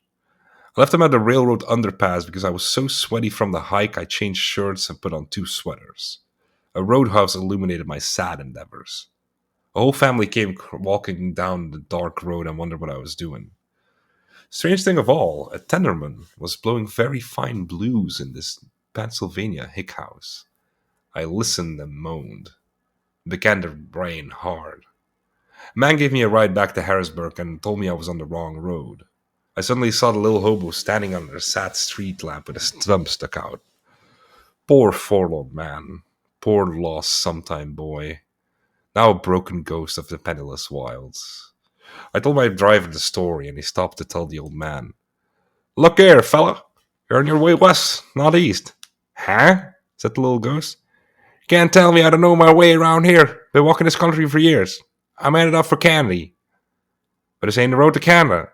This is the road to Pittsburgh and Chicago. Little man got disgusted with us and walked off. Last I saw of him was a bobbing little white bag dissolving in the darkness of the mournful Alleghenies. I thought all the wilderness in America was in the west, till the ghost of the Susquehanna proved me different. No, there's a wilderness in the east. It's the same wilderness Ben Franklin plotted in the ox cart days when he was a postmaster. The same as it was when George Washington was a wild buck Indian fighter. When Daniel Boone told stories by the Pennsylvania lamps and promised to find the gap. When Bradford built his road and men whooped her up in log cabins. There were not great Arizona spaces for the little man, just the bushy wilderness of eastern Pennsylvania, Maryland, and Virginia, the back roads, the black tar roads that curve around the mournful rivers like Susquehanna, Monongahela, Old Potomac, and Monocacy. That night in Harrisburg, I had to sleep in the railroad station on the bench. At dawn, the station masters threw me out. Isn't it true you start your life a sweet child, believing in everything under your father's roof, and then comes the day of the wait Laodicean laudation wait Laodicans Laodiceans. I have no idea what that is. Then comes the day of the Laodiceans, when you know you're wretched and miserable and poor and blind and naked. And with the visage of gruesome, hungry, grieving ghosts, you go shuddering through nightmare life. I stumbled haggardly out of the station. I had no more control. All I could see in the morning was a whiteness like the whiteness of the tomb. I was starving to death. All I'd left in the form of calories were the last of the cough drops I bought in Shelton, Nebraska, months ago. These I sucked for the sugar. I didn't know how to panhandle. I stumbled out of town with barely enough strength to reach the city limits. I know I'd be arrested if I spent another day in Harrisburg. Cursed city. The ride I proceeded to get was with a skinny, haggard man who believed in controlled starvation for the sake of health. When I told him I was starving to death after we rolled east, he said, Fine, fine. There's nothing better for you. I myself I haven't eaten in 3 days. I'm gonna live up to be 150 years old. He was a bag of bones, a floppy doll, a broken stick, a maniac. But I've gotten a ride with an affluent man who'd said, Let's stop at this restaurant and have some pork chop and beans. No, I had to get a ride that morning with a maniac who believed in controlled starvation for the sake of health. After 100 miles, he grew lenient and took out bread and butter sandwiches from the back of the car. They were hidden among his salesman's apples. He was selling plumbing fixtures around Pennsylvania. I devoured the bread and butter. Suddenly I began to laugh. I was all alone in the car, waiting for him as he made business calls in Allentown, and I laughed. And I laughed. God, I was sick and tired of life. But the madman drove me home, all the way back to New York. Suddenly I found myself on Times Square. I had traveled 8,000 miles around the American continent, and I was back on Times Square. And right in the middle of a rush hour, too. Seeing with my innocent road eyes the absolute madness and fantastic horror of New York with its millions and millions of hustling forever for a buck amongst themselves. The mad dream. Grabbing, taking, giving, sighing, dying, just so they could be buried in those awful cemetery cities beyond Long Island City. The high towers of the land. The other end of the land. The place where paper America is born. I stood in a subway doorway, trying to get enough nerve to pick up a beautiful long butt. And every time I stooped, great crowds rushed by and obliterated it from my sight. Finally, it was crushed. I had no money to go home in the bus. Patterson is quite a few miles from Times Square. Can you picture me walking those last miles through the Lincoln Tunnel and over the Washington Bridge and into New Jersey? It was dusk. Where was Hassel? I dug the square for Hassel. He wasn't there. He was in Rikers Island, behind bars. Where's Dean? Where's everybody? Where's life? I had my home to go to, my place to lay my head down and figure the losses and figure the gain I knew was in there somewhere too. I had to panhandle 2 bits for the bus. I finally had a Greek minister who was standing around the corner. He gave me a quarter with a nervous look away. I rushed immediately to the bus. When I got home, I ate everything in the icebox. My aunt got up and looked at me. Poor little Salvatore, she said in Italian. You're thin. You're thin. Where have you been all this time? I had on 2 shirts and 2 sweaters. My canvas bag had torn cotton field pants and the tattered remains of my Huarache shoes in it. My aunt and I decided to buy a new electric refrigerator with the money I had sent her from California. It was be the first one in the city, and in the family. She went onto bed, and late at night I couldn't sleep and just smoked in bed. My half-finished manuscript was on the desk.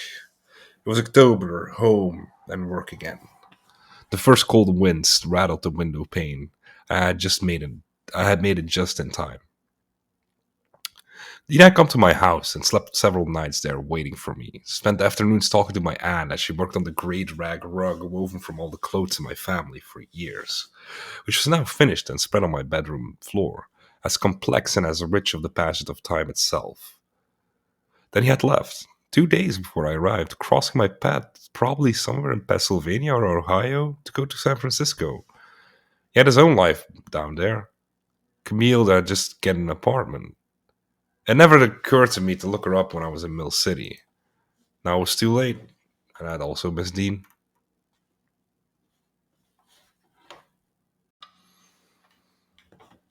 Part 2, Chapter 1. It was over a year before I saw Dean again. I stayed home all that time, finished my book, and began going to school on the GI Bill of Rights. At Christmas 1948, my aunt and I went down to visit my brother in Virginia, laden with presents. I'd been writing to Dean and he said he was coming east again. I told him if so, he would find me in Testament, Virginia between Christmas and New Year's. One day, where all our southern relatives were sitting around in the parlor in Testament, gaunt men and women with the old southern soil in their eyes, talking in low, whining voices about the weather, the crops, and a general weary capitulation of who had a baby, who gets a new house, and so on. A mud-spattered 49 Hudson drew up in front of the house in the dirt road. I had no idea who it was. A weary young fellow, muscular and ragged in a t-shirt, unshaven, red-eyed, came to the porch, rang the bell. I opened the door and suddenly realized it was Dean. He had come all the way from San Francisco to my brother Rocco's door in Virginia, and in amazingly short time, because I just had written my last letter telling where I was. In the car I could see 2 figures sleeping. I'll be goddamn, Dean, who's in the car? Hello, hello, man, it's Mary Lou, and that Dunkel. Gotta have a place to wash up immediately, or dog tired. But how'd you get here so fast? Amanda, Hudson goes. And where did you get it? Bought it with my savings. Been working in the railroad, making $400 a month. There was utter confusion in the following hour. My southern relatives had no idea what was going on or who Dean, Mary Lou, and Ed Dunkel were. They dumbly stared. My aunt and my brother Rocky went in the kitchen to consult. There were all 11 people in the little southern house. Not only that, but my brother had just decided to move from the house, and half his furniture was gone. He and his wife and baby were moving closer to the town of Testament.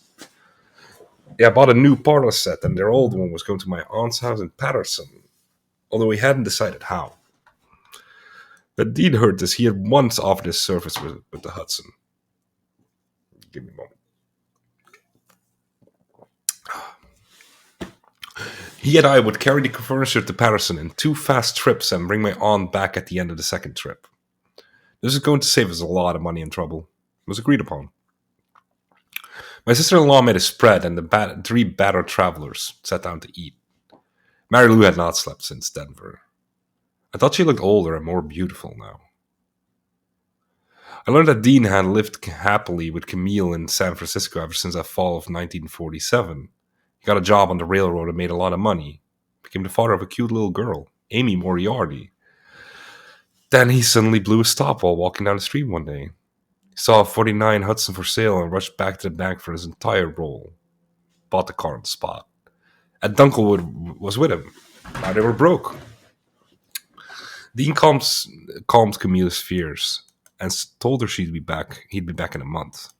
Going to New York. Bring Sal back. She wasn't too pleased with this prospect. What's the purpose of all this? Why are you doing this to me? It's nothing, darling.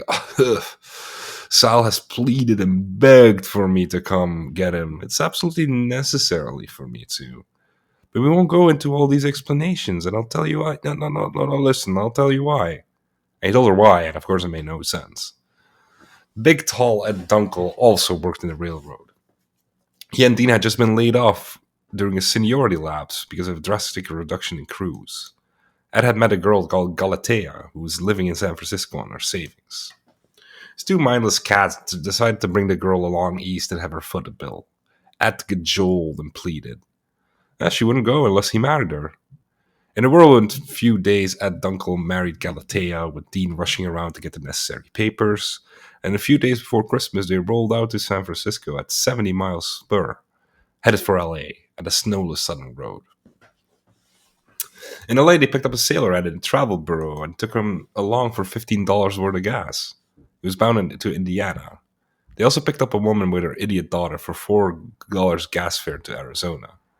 Dean set the idiot girl with him up front and dug her, as he said, "All the way, man.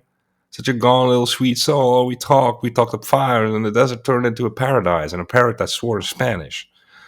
Dropping off these passengers, they proceeded to Tucson. All along the way, Galatea Dunkel, Ed's new wife, kept complaining she was tired and wanted to sleep in a motel. If this kept up, they'd spend all their money long before Virginia. 2 nights before the stop, and blew tens on motels. By the time she got back to Tucson, they were broke. Dean and Ed gave her the slip at a hotel lobby and resumed the voyage alone with the sailor and without qualm. Ed Dunkel was a tall, calm, unthinking fellow who was completely ready to do anything Dean asked him. And at this time, Dean was too busy for scruples. He was roaring down Las Cruces, New Mexico, when he suddenly had an explosive year to see his first wife Mary Lou again. She was up in Denver. He swung the car north against the feeble protest of the sailor and zoomed to Denver in the evening. He ran and found Mary Lou at a hotel. They had 10 hours of wild lovemaking. Everything was decided again. They were going to stick. Mary Lou was the only girl. Mary Lou was the only girl Dean ever really loved. He was sick with regret when he saw her face again, and as of yore, he pleaded and begged at her knees for the joy of her being.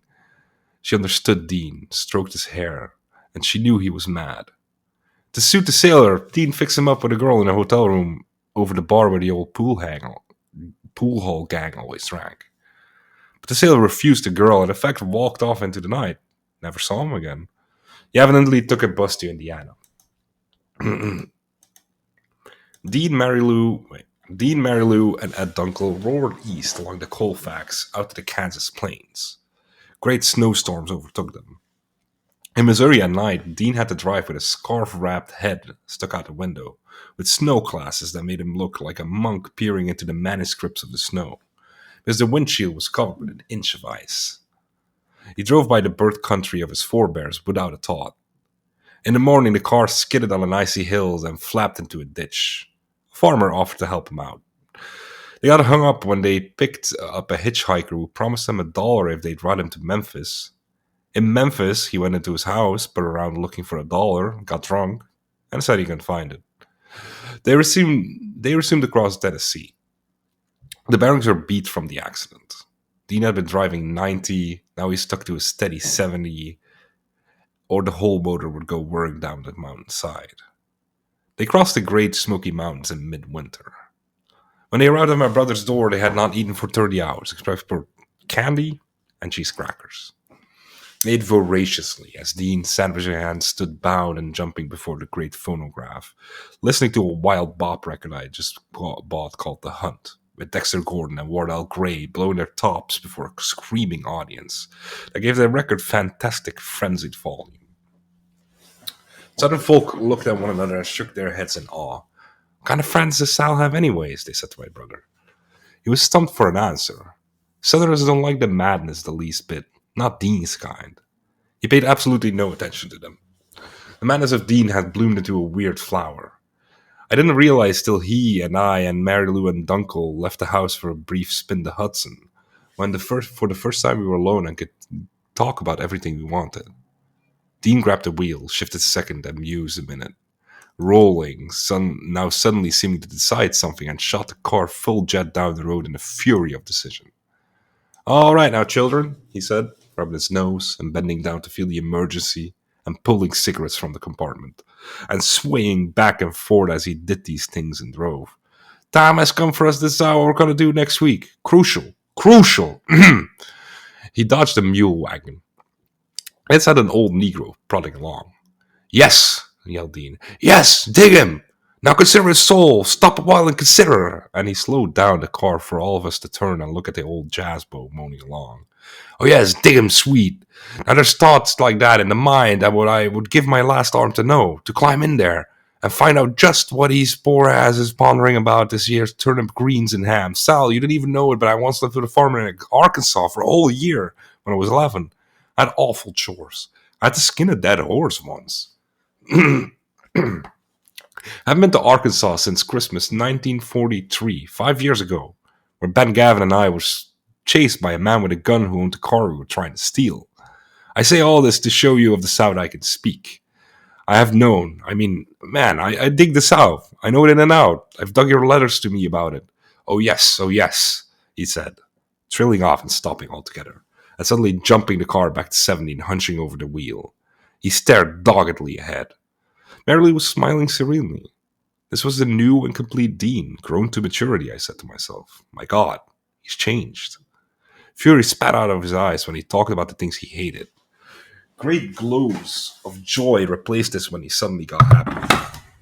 Every muscle twitched to live and go. "Oh man, the things I could tell you," he said, poking me. "Oh man, we must absolutely find the time. What has happened to Carlo? Y'all get to see Carlo, darlings. First thing tomorrow." Now Mary Lee would get us some bread and meat and to make a lunch for New York. "How much money do you have, Sal?" "We'll put everything in the back seat. Miss Beef's furniture, and all of us will sit around up front, cuddly, close, tell stories as we zoom to New York. Mary Lou, honey ties, you sit next to me. Sal next, and Ed at the window. Big Ed to cut off drafts, where he comes into using the robe this time. And then we'll all go off to sweet life, because now is the time, and we all know time." He rubbed his jaw furiously, swung the car, and passed 3 trucks. He roared into downtown Testament, looking in every direction, seeing everything in an arc of 180 degrees around his eyeballs without moving his head. Bang! He found a parking space in no time, and we were parked. He leaped out of the car. Furiously, he hustled into the railroad station. He followed sheepishly. He bought cigarettes. He had become absolutely mad in his movements. He seemed to be doing everything at the same time. It was a shaking of the head upside down, sideways, jerky vigorous hands, quick walking, sitting, crossing the legs, uncrossing, getting up, rubbing the hands, rubbing his fly, hitching his pants, looking up and saying, and sudden slitting of the eyes to see everywhere. And all the time he was grabbing me by the ribs and talking and talking. It was very cold in Testament. It had an unreasonable snow. He stood in the long, bleak main street that runs along the railroad, clad in nothing but a t-shirt and low-hanging pants with the belt unbuckled, as though he was about to take them off. He came sticking his head in to talk to Mary Lou. He backed away, fluttering his hands before her. "Oh, yes, I know you. I know you. I know you, darling." His laugh was maniacal. It started low and ended high, exactly like the laugh of a radio maniac, only faster and more of a titter. He kept reverting to business-like tones. There's no purpose in us coming downtown. But he found purposes. He found purposes. He made us all hustle. Mary Lou for the lunch groceries, and me for a paper to dig the weather report, Ed for cigars. Dean loved to smoke cigars. He smoked one over the paper and talked, our holy American slop jaws in Washington are planning further inconveniences. Oh, whew. And he leaped off and rushed to see a colored girl that just passed by the station. "Digger," he said, standing with a limp finger pointed, fingering himself with a goofy smile. "That little gone black lovely." He got in the car and flew back to my brother's house. I'd been spending a quiet Christmas in the morning, in the country. And as I realized we got back on the house and I saw the Christmas tree, the presents, and smelled the roasted turkey and listened to the talk of the relatives. But now the bug was on me again. And that bug was Dean Moriarty. And I was up for another spurt around the road. On the road again. We packed in my brother's furniture in back of the car and took off at dark. Promised to be back in 30 hours. 30 hours for a 1,000-mile trip north and south. That's the way Dean wanted it. It was a tough trip and none of us noticed it. The heater was not working. Consequently, the windshield developed fog and ice. Dean kept reaching out while driving 70 to wipe it with a rag and make a hole to see the road. Ah, holy hole. In the spacious Hudson, we had plenty of room for all four of us to sit up front. A blanket covered our laps. Radio was not working. It was a brand new car bought 5 days ago, and already it was broken. There was one installment paid on it too. Off we went, north to Washington, on the 301, a straight two-lane highway without much traffic. And Dean talked. No one else talked. He gestured furiously as he leaned far as me sometimes to make a point. Sometimes he had no hands on the wheel, and yet the car went straight as an arrow, not once deviating from the white little line in the middle of the road that unwound, kissing our left front tire. It was a completely meaningless set of circumstances that had made Dean come, and I similarly went off with him for no reason. In New York, I'd been attending school and romancing a girl called Lucille, a beautiful Italian honey-haired darling that I actually wanted to marry. All these years, I was looking for the woman I wanted to marry. I couldn't meet a girl without saying to myself, what kind of wife would she make? I told Dean and Mary Lou about Lucille. Mary Lou wanted to know all about Lucille. She wanted to meet her. We zoomed through Richmond, Washington, Baltimore, and up to Philadelphia on a winding country road and talked. I want to marry a girl, I told him, so I can rest my soul with her till we both get old. This can't go on all the time. All this franticness and jumping around. We gotta go to a place, find something. Ah, now, man. I've been thinking you for years about the home and marriage and all these fine, wonderful things about your soul. It was a sad night. It was also a merry night. In Philadelphia, I went to a lunch cart and ate hamburgers with our last food dollar. The counterman, it was 3 a.m., heard us talk about money and offered to give us hamburgers free and more coffee if we all pitched in and washed dishes in the back. Because his regular man hadn't shown up. Yeah, we jumped to it. Ed Dunkel said he was an old pearl diver from back in the day and pitched his long arms into the dishes. Dean stood googling around with a towel, so did Marilou. Finally, he started necking amongst the pots and pans and withdrew to a dark corner in the pantry. That struggling. The counterman was satisfied as long as Ed and I did the dishes. Finished them in 15 minutes.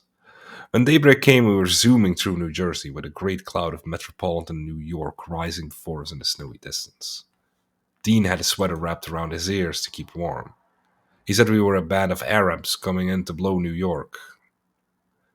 We swished through the Lincoln Tunnel and got over to Times Square. Mary Lou wanted to see it. Oh, damn. I wish I could find Hassel. Everybody looks sharp. See if you can find him. He all scoured the sidewalk. Good old gone Hassel. Oh, you should see them in Texas. So now Dean had come about 4,000 miles from Frisco, via Arizona and up to Denver, inside 4 days with the innumerable adventures sandwiched in. And it was only the beginning. And I might have forgotten the chapter thing last time. Okay. Last one for today. On the Road, Part 2, Chapter 3. We went on to my house in Patterson and slept. I was the first to wake up, late in the afternoon. Dean and Marilou were sleeping on my bed. Ed and I on my aunt's bed. Dean's battered, unhinged truck lay sprawled on the floor with socks sticking out. Oh no, Dean's battered, unhinged trunk. I was imagining a truck on the floor with socks sticking out. What? A phone call came in for me in the drugstore downstairs. I ran down.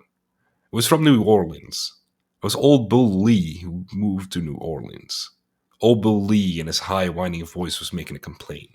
It seemed a girl called Galatea Dunkel had just arrived in his house looking for a guy called Ed Dunkel. Bill had no idea who these people were. Galatea Dunkel was a tenacious loser. I told Bill to reassure her that Dunkel was with Dean and me and would most likely be picking her up in New Orleans on the way to the coast. Then the girl talked to herself on the phone. No, then the girl herself talked on the phone. She wanted to know how Ed was. She was all concerned for his happiness. How do you get from Tucson to New Orleans? I asked. I said she wired home for money and took a bus. She was determined to catch up with Ed because she loved him. I went upstairs and told Big Ed. He sat in the chair with a worried look. An angel of a man, actually. All right now, said Dean, suddenly waking up and leaping out of bed. What we must do is eat at once. Mary Lou, rustle on the kitchen, see what there is. Sal, you and I go downstairs and call Carlo. Ed, you see what you can do straightening out the house. I followed Dean, bustling downstairs. The guy who ran the drugstore said, "You just got another call. This one from San Francisco, for a guy called Dean Moriarty." I said there was nobody here by that name. It was sweet as Camille, calling Dean. The drugstore man, Sam, a tall, calm friend of mine, looked at me and scratched his house. "Geez, what are you running? An international whorehouse?" Dean tittered maniacally. "I dig you, man!" He leaped into the phone booth and called San Francisco Collect. Then we called Carlo at his house in Long Island and told him to come over. Carlo arrived 2 hours later. Meanwhile, Dean and I got ready for our return trip alone to Virginia to pick up the rest of the furniture and bring my aunt back. Carlo Marx came, poetry under his arm, and sat in an easy chair, watching us with beady eyes. For the first half hour, he refused to say anything. At any rate, he refused to commit himself. He had quieted down since the Denver doldrum days. The Dakar doldrums had done it. In Dakar, wearing a beard, he had wandered the back streets with little children who led him to a witch doctor who told him his fortune. He had snapshots of crazy streets with grass huts in the hip back end of Dakar. He said he almost jumped off the ship like Hart Crane on the way back. Dean sat on the floor with a music box and listened to tremendous amazement at the little song it played. A fine romance. Little tinkling, whirling doodle bells. Ah, listen. We'll all bend down together and look into the center of the music box till we learn about the secrets. Tinkly doodle bell, we. Ed Dunkel was also sitting on the floor. He had my drumsticks. He suddenly began beating a tiny beat on the music box that we could barely hear. Everybody held his breath to listen. Tick tock, tick tock, tick tock, tick tock. Dean cupped a hand over his ear. His mouth hung open. He said, "Ah, we." Carlo watched his silly madness with slitted eyes. Finally, he slapped his knee and said, "I have an announcement to make." "Yes, yes." "What is the meaning of this voice to New York? What sort of business are you up to now? I mean, man, whither goest thou? Whither goest thou, America, in thy shiny car in the night? Whither goest thou?" echoed Dean with his mouth open. We said, we sat, and we didn't know what to say. There was nothing to talk about anymore. The only thing was to go. Dean leaped up and said we were ready to go back to Virginia. He took a shower. I cooked up a big platter of rice with all that was left in the house. Mary Lou sewed his socks, and we were ready to go. Dean and Carlo and I zoomed into New York. We promised to see Carlo in 30 hours, in time for the New Year's Eve. It was night. We left him at Times Square and went back through the expensive tunnel into New Jersey and onto the road. Taking turns at the wheel, Dean and I made Virginia in 10 hours.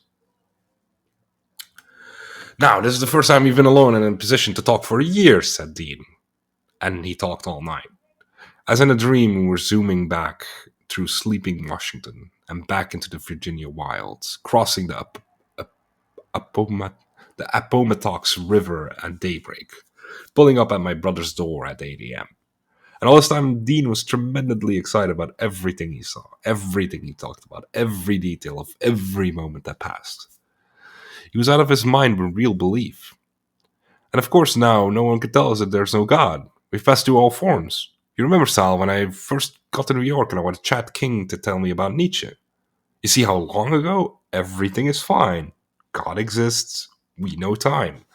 Everything since the Greeks has been predicated all along. You can't make it with the geometry and geometrical systems of thinking. It's all this. He wrapped his finger in his fist.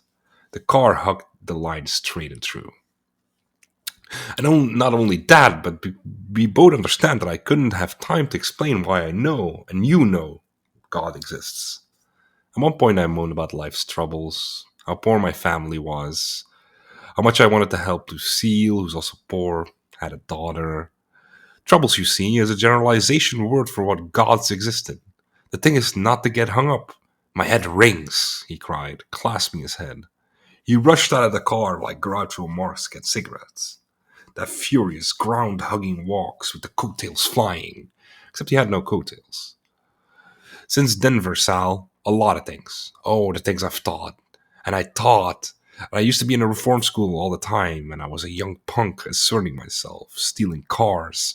A psychological expression of my position, hinky to show. All my jail problems are pretty straight now. As far as I know, I should never be in jail again. The rest is not my fault. We passed a little kid who was throwing stones at the cars in the road. "Think of it," said Dean. "One day he'll put a stone through a man's windshield and the man will crash and die, all on account of that little kid. See what I mean? God exists without qualms. As we roll along this way, I am positive beyond doubt that everything will be taken care of for us. That even you, as you drive, fearful of the wheel, the thing will go along itself. And you won't go off the road and I can sleep. For though we know America, we're at home. I can go anywhere in America and get what I want because it's the same in every corner. I know the people, I know what they do. We give and take and go in the incredibly complicated sweetness zigzagging every side. There's nothing clear about the words he said, but what he meant to say was somehow pure and clear. He used the word pure a great deal. I had never dreamed Dean would become a mystic. These are the first days of his mysticism that would lead to the strange, ragged W.C. Fields saintliness of his later days. Even my aunt listened to him with a curious half ear as we roared back to New York that same night with his furniture in the back. Now that my aunt was in the car, Dean settled down to talking about his work life in San Francisco. We went over every single detail of what a brakeman has to do, demonstrating every time he passed the yards. And at one point, he even jumped out of the car to show me how a brakeman gives a highball to meet at the siding.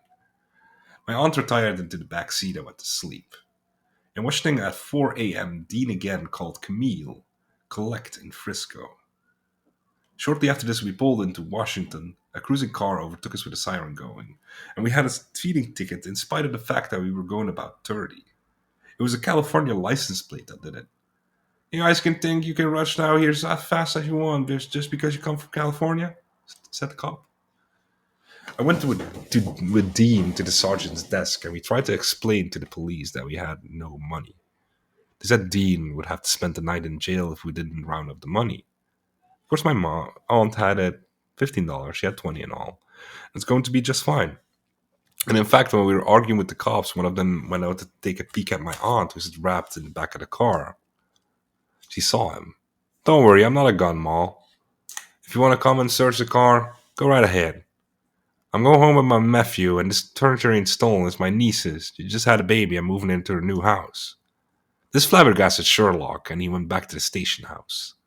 My aunt had to pay the fine for Dean, or we'd be stuck in Washington. I had no license. He promised to pay it back, and he actually did, exactly a year and a half later to my aunt's pleased surprise. My aunt, a respectable woman, hung up in the sad world. And well, she knew the world. She told us about the cop. He was hiding behind a tree, trying to see what I looked like. I told him. I told him to search the car if he wanted. I have nothing to be ashamed of. She knew Dean had something to be ashamed of. And me too. By virtue of me being by Dean. And Dean and I accepted this sadly. My aunt once said the world would never find peace until men fell at their women's feet and pleaded for forgiveness. Okay, shit. But he knew this, and he mentioned it many times. I've pleaded and pleaded with Marilu for a peaceful, sweet understanding of pure love between us forever with all the hassles thrown out. She understands. Her mind is bent on something else. She's after me. She won't understand how much I loved her.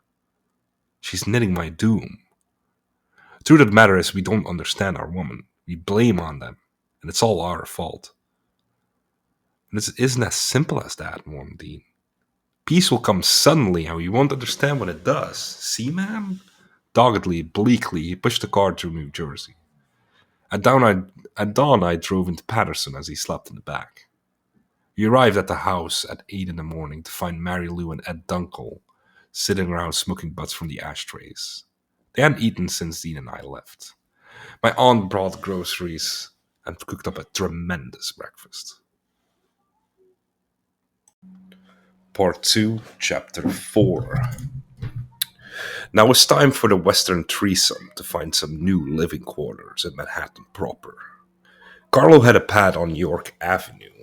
They were moving in that weekend.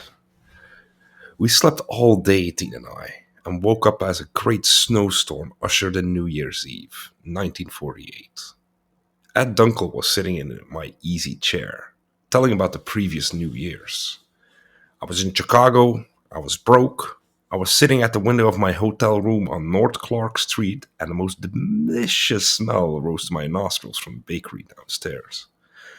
I didn't have a dime, but I went down and talked to the girl. She gave me bread and coffee cakes free. I went back to my room and ate them all. Stayed in my room all night.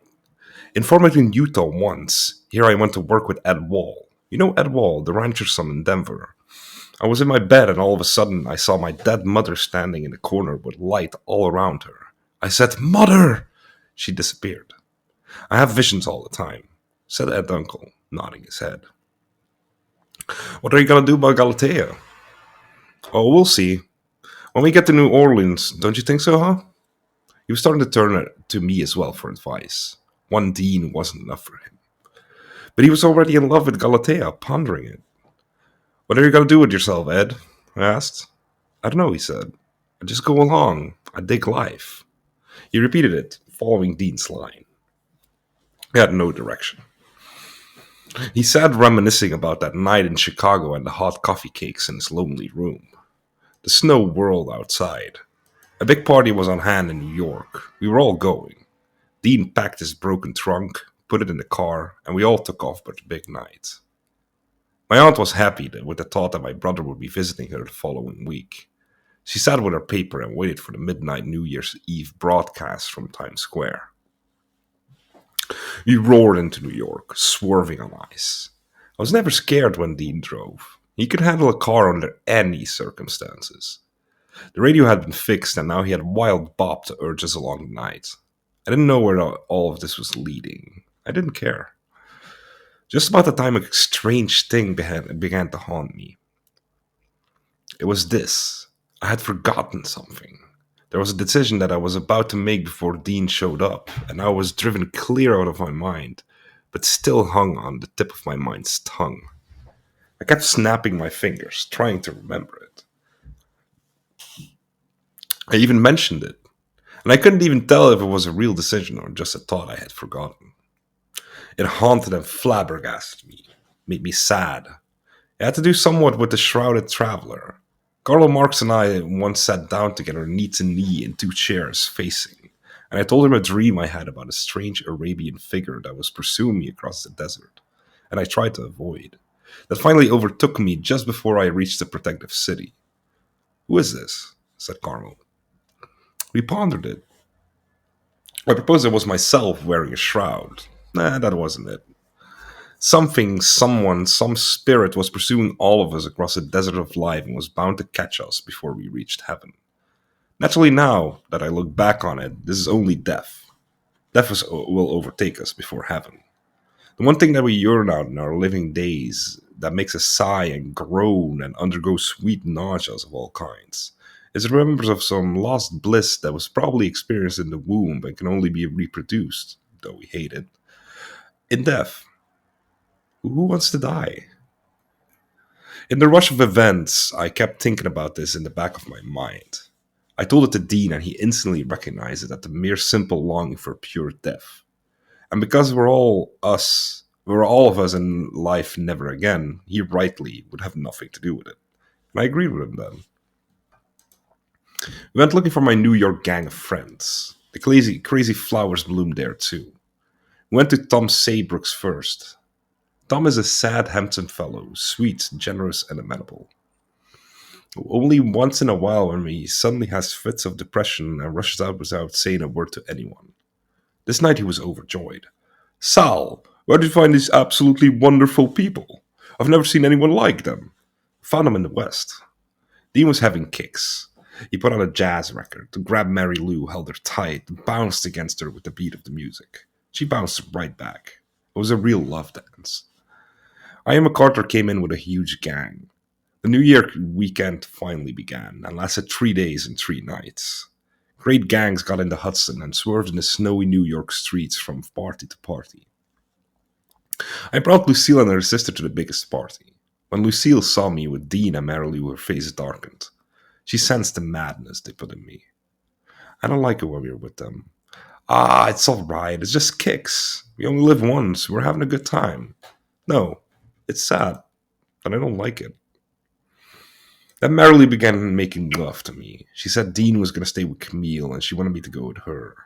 "Come back to San Francisco with us. We'll live together. I'll be a good girl for you." But I knew Dean loved Mary Lou, and I also knew Mary Lou was doing this to make Lucille jealous, and I wanted nothing of it. Still and all, I licked my lips for delicious blonde. When Lucille saw Mary Lou pushing me to the corners and giving me the word and forcing kisses on me, she accepted Dean's invitation to go out in the car. But they just talked and drank some of the southern moonshine I left in the compartment. Everything was being mixed up, and all was falling. I knew my affair with Lucille wouldn't last much longer.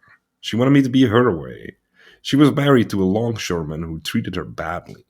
I was willing to marry her and take her baby daughter and all if she divorced the husband, but there wasn't even enough money to get a divorce, and the whole thing was hopeless. Besides, Lucille would never understand me because I liked too many things, and get all confused and hung up running from one falling star to another till I drop. This is the night, what it does to you. I had nothing to offer anybody except for my own confusion. The parties were enormous. There were at least 100 people at a basement apartment in the West 90s. People overflowed into cellar compartments near the furnace. Something was going on in every corner, on every bed and couch. Not an orgy, just a New Year's party with frantic screaming and wild radio music. There was even a Chinese girl. Dean ran like Groucho Marx from group to group, digging everyone. Periodically, we rushed out to the car to pick up more people. Damien came. Damien is my hero of my New York gang, as Dean is a chief hero of the Western. They immediately took a dislike to each other. Damien's girl suddenly socked Damien on the jaw with a roundhouse right. He stood reeling. She carried her home. She carried him home.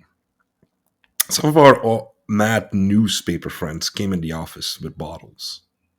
There was a tremendous and wonderful snowstorm going outside. Ed Dunkel met Lucille's sister and disappeared with her. I forgot to say that Ed Dunkel is a very smooth man with the women. He's 6'4", mild, affable, agreeable, bland, and delightful. He helps women on with their coats. That's the way to do things. At 5 o'clock in the morning, we were all rushing through the backyard of a tenement and climbing in through a window of an apartment where a huge party was going on. At dawn, we were back with Tom Saybrook's. Back at Tom Saybrook's. People were drawing pictures and drinking stale beer. I slept on a couch with a girl called Mona in my arms. Great groups filed in from Old Columbia campus bar. Everything in life, all the faces of life, were piling into the same dank room. Give me a minute.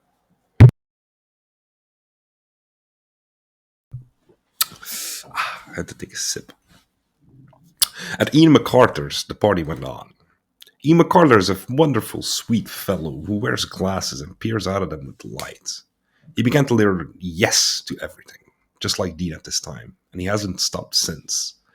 To the wild sounds of Dexter Gordon and Wardle Gray blowing the hunt, Dean and I played catch with Mary Lou over the couch.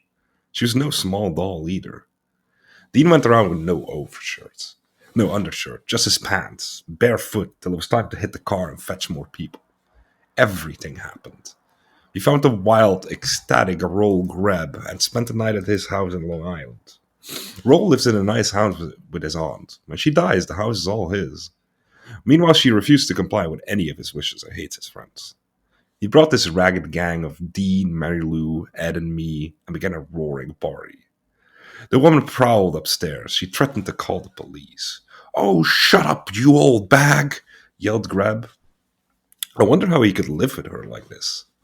He had more books than I've ever seen in my life. 2 libraries, 2 rooms loaded from floor to ceiling around all 4 walls. And such book as the apocryphal Something or Other in 10 volumes. He played Verdi operas and pantomimed them in his pajamas with a great rip down the back. He didn't give a damn about anything. He is a great scholar who goes reeling down the New York waterfront with original 17th century musical manuscripts under his arm, shouting. He crawls like a big spider through the streets. His excitement blew out of his eyes in stabs of fiendish light. He rolled his neck in spastic ecstasy. He lisped. He writhed. He flopped. He moaned. He howled. He fell back in despair. He could hardly get a word out. He was so excited with life.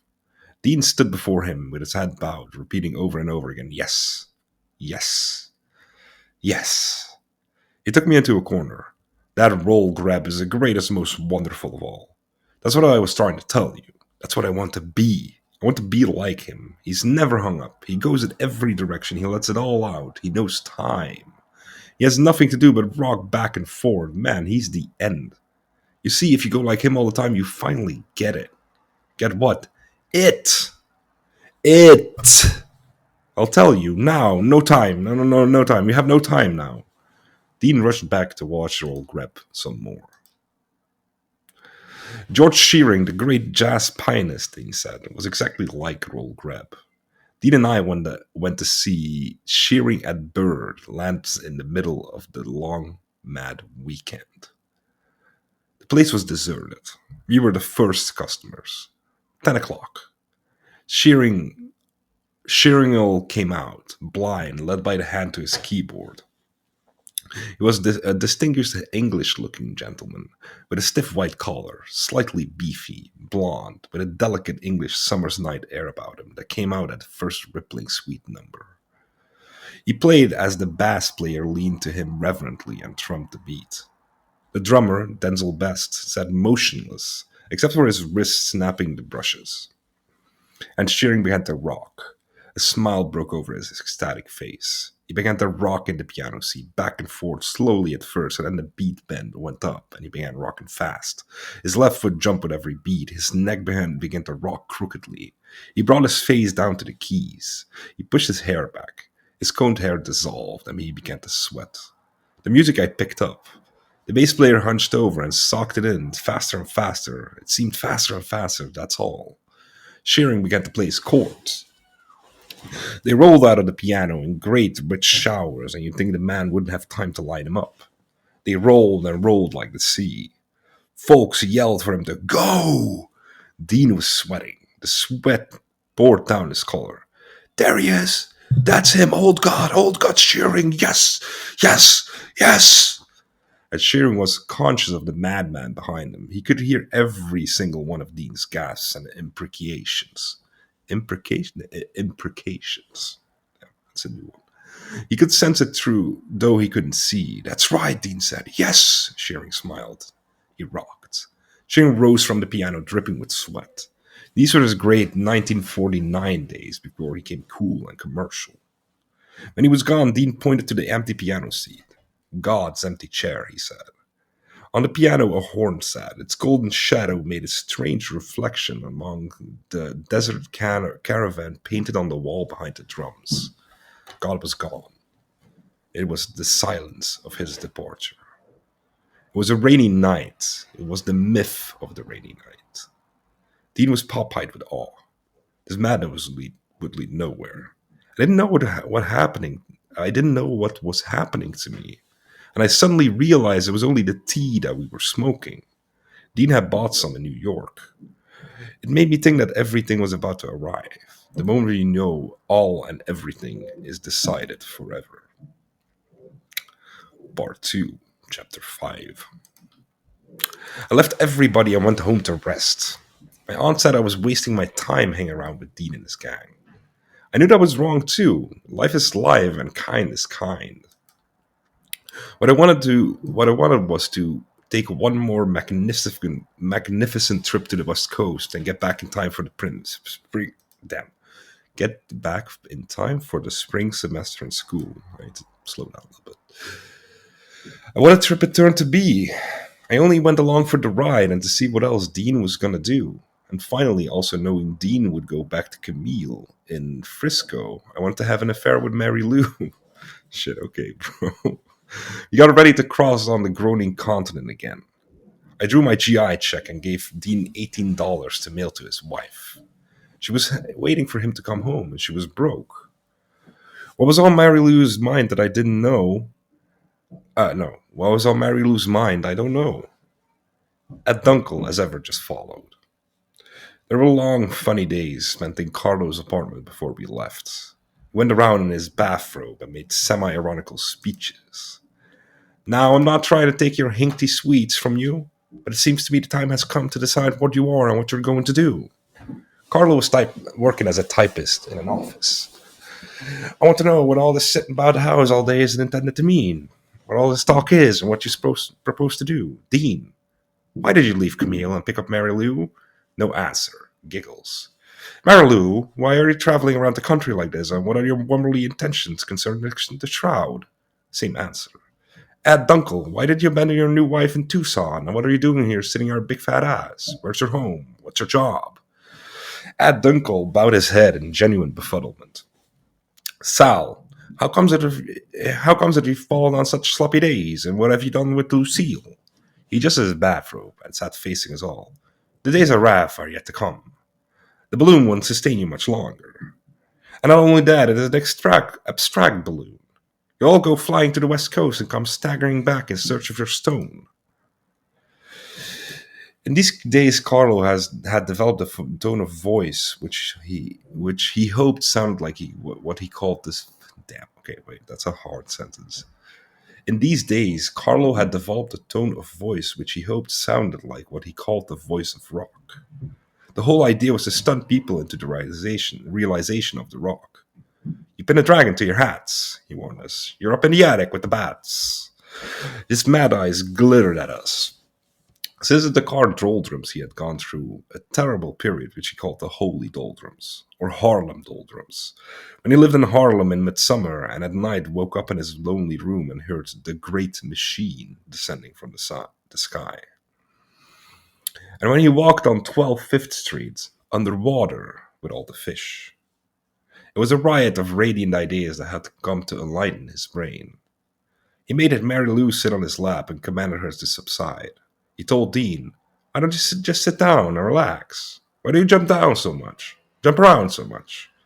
Dean ran around, putting sugar in his coffee and saying, "Yes, yes, yes!" At night, Ed Dunkel slept on the floor on cushions. Dean and Mary Lou pushed Carlo out of bed, and Carlo sat up in the kitchen over his kidney stew, mumbling the predictions of the rock. I came in daze and watched everything. Ed Dunkel said to me, "Last night I walked clear down to Times Square, and just as I arrived, I suddenly realized I was a ghost. It was my ghost walking on the sideway." He said these things to me without comment, nodding his head empathetically. 10 hours later, in the midst of somebody else's conversation, Ed said, "Yep, it was my ghost walking on the sideway." Suddenly, Dean leaned to me earnestly and said, "Sal, I have something to ask of you. Very important to me. I wonder how you'll take it. We're buddies, aren't we?" "Sure are, Dean." He almost blushed. Finally, he came out with it. He wanted me to work Mary Lou. I didn't ask him why, because I knew he wanted to see what Mary Lou was like for another man. We were sitting in Ritzy's bar when he proposed the idea. We'd spend an hour walking around Times Square looking for hassle. Ritzy's bar is a hoodlum bar of the streets around Times Square. It changes names every year. I'm gonna need another sip.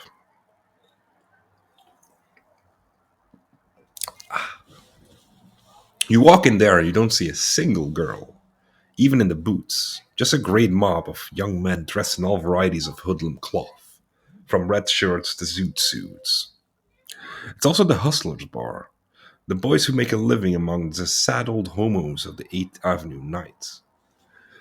Dean walked in there with his eyes slitted to see every face. There were wild Negro queers, southern guys with guns, shift packing seamen, thin, non-committal junkies, and an occasional well-dressed middle-aged detective posing as a bookie and hang around for half interest and half for duty. It was a typical place for Dean to put down his requests. All kinds of evil plans are hatched in Ritzy's bar. You can sense it in the air. And all kinds of mad sexual routines are initiated to go with them. The safecracker proposes not only a certain loft on 4th Street to the hoodlum, but that they sleep together. Kinsey spent a lot of time in Ritzy's bar, interviewing some of the boys. I was there the night his assistant came in 1945. Hassel and Carlo were interviewed. Dean and I drove back to the pad and found Mary Lou in bed. Dunkel was roaming his ghost around New York. Dean told her what we had decided. She said she was pleased. I wasn't so sure myself. I had to prove that I'd go through with it. The bed had been the deathbed of a big man, and sagged in the middle. Mary Lou lay there, with Dean and myself on each side of her, poised on the upjutting mattress ends, not knowing what to say. It reminds me of the mattress in Brussels. Oh God, it was so bad. I said, "Ah, hell, I can't do this."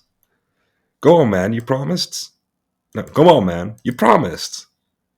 "What about Mary Lou? Come on, Mary Lou, what do you think?" "Go ahead," she said. She embraced me, and I tried to forget old Dean was there. Every time I realized he was there in the dark, listening for every sound. I couldn't do anything but laugh. It was horrible. "We must all relax," said Dean. "I'm afraid I can't make it. Why don't you go to the kitchen for a minute?" Dean did so. Mary Lou was so lovely, but I whispered, wait until we be lovers in San Francisco. My heart isn't in it. I was right. She could tell. It was the three children of the earth trying to decide something in the night, and having all the weight of past centuries ballooning in the dark before them. There was a strange quiet in the apartment. I went and tapped Dean and told him to go to Mary Lou, and I retired to the couch.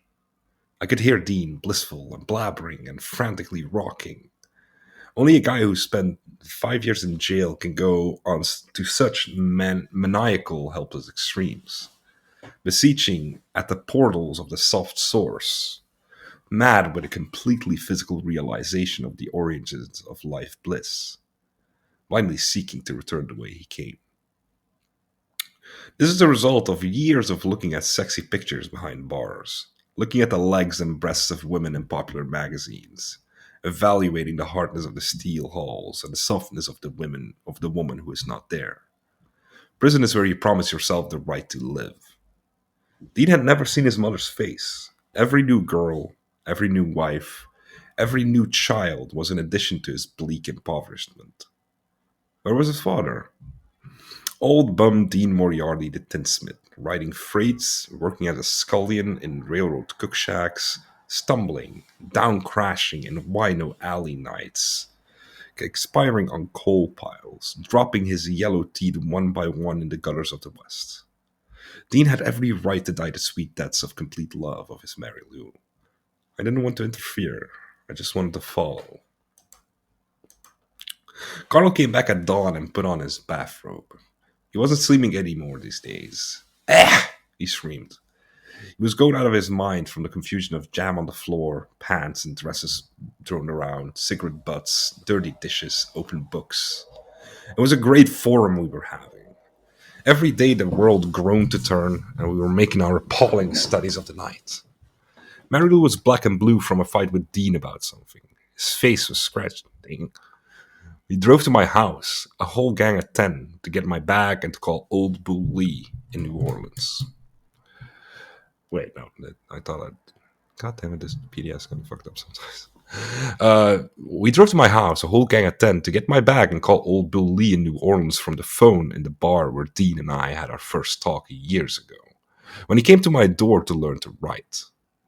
You heard Bill's whining voice 1,800 miles away. Say, what do you boys expect me to do with this gal to your uncle?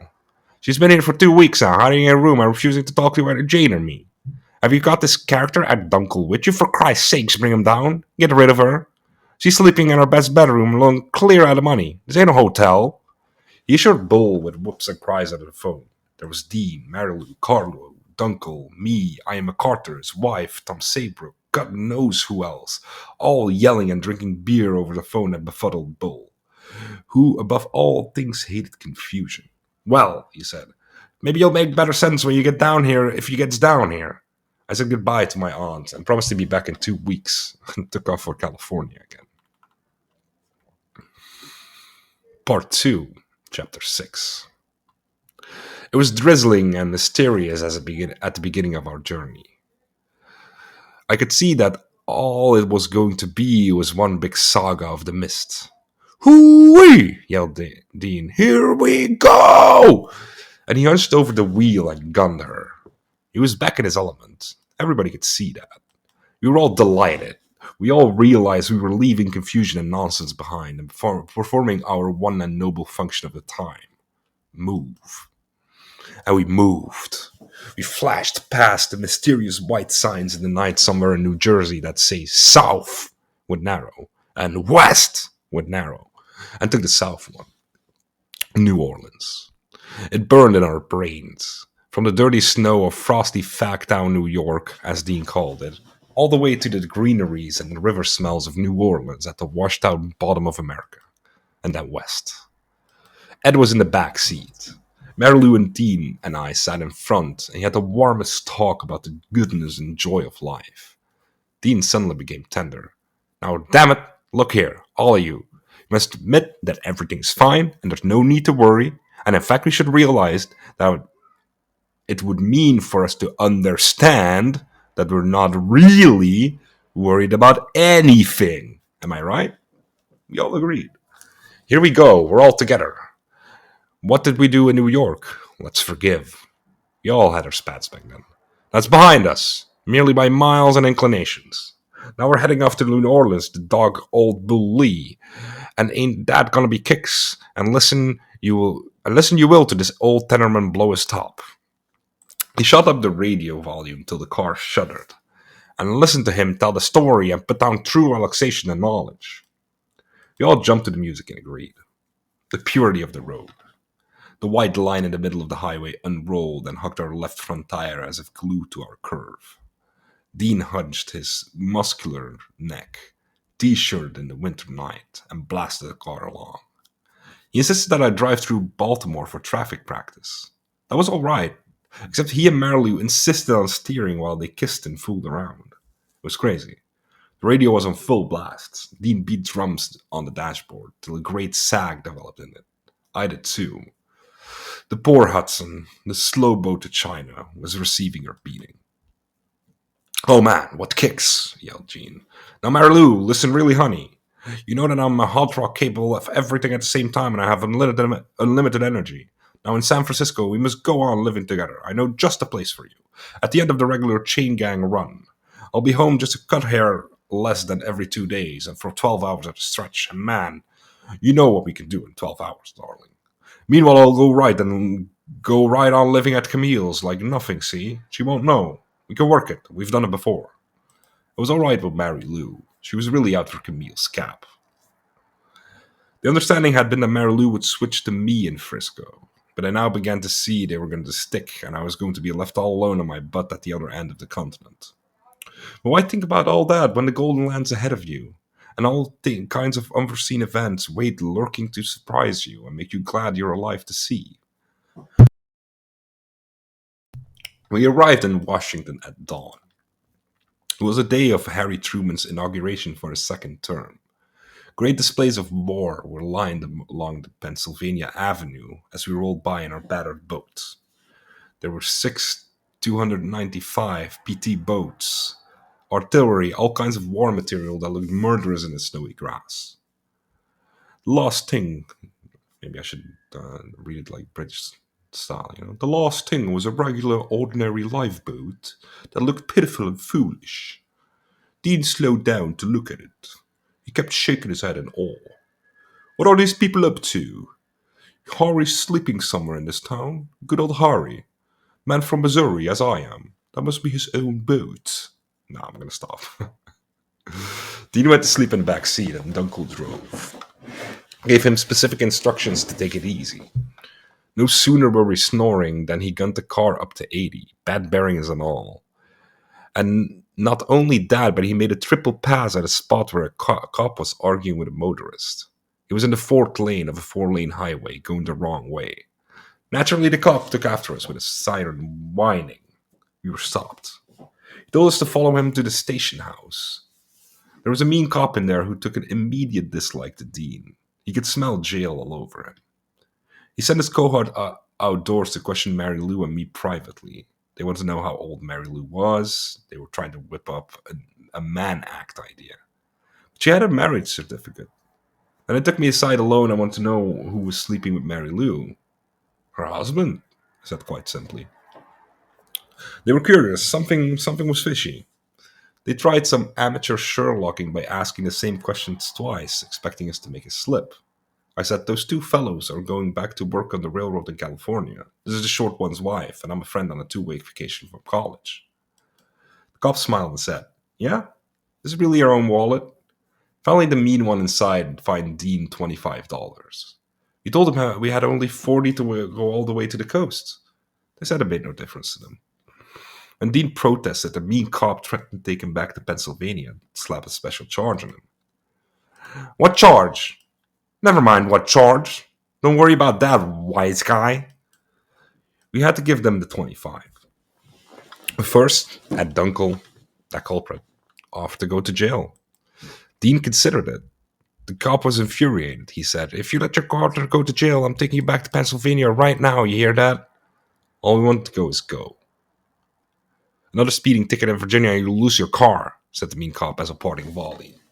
Dean was red in the face. We drove off silently. It was just like an invitation to steal. Uh, it was just like an invitation to steal to take our trip money away from us. They knew we were broke and had no relatives on the road or to wire for money. The American police are involved in psychological warfare against those Americans who don't frighten them with imposing papers and threat. It's a Victorian police force. It peers out of musty windows and wants to inquire about everything, and can make crimes if the crimes don't exist to its satisfaction. 9 lines of crime, one aboard them, said Louis Ferdinand Céline. Dean was so mad, he wanted to come back to Virginia and shoot the cop as soon as he had a gun. Pennsylvania, he scoffed. I wish I knew what the charge was. Vag, probably. Take all my money and charge me vag.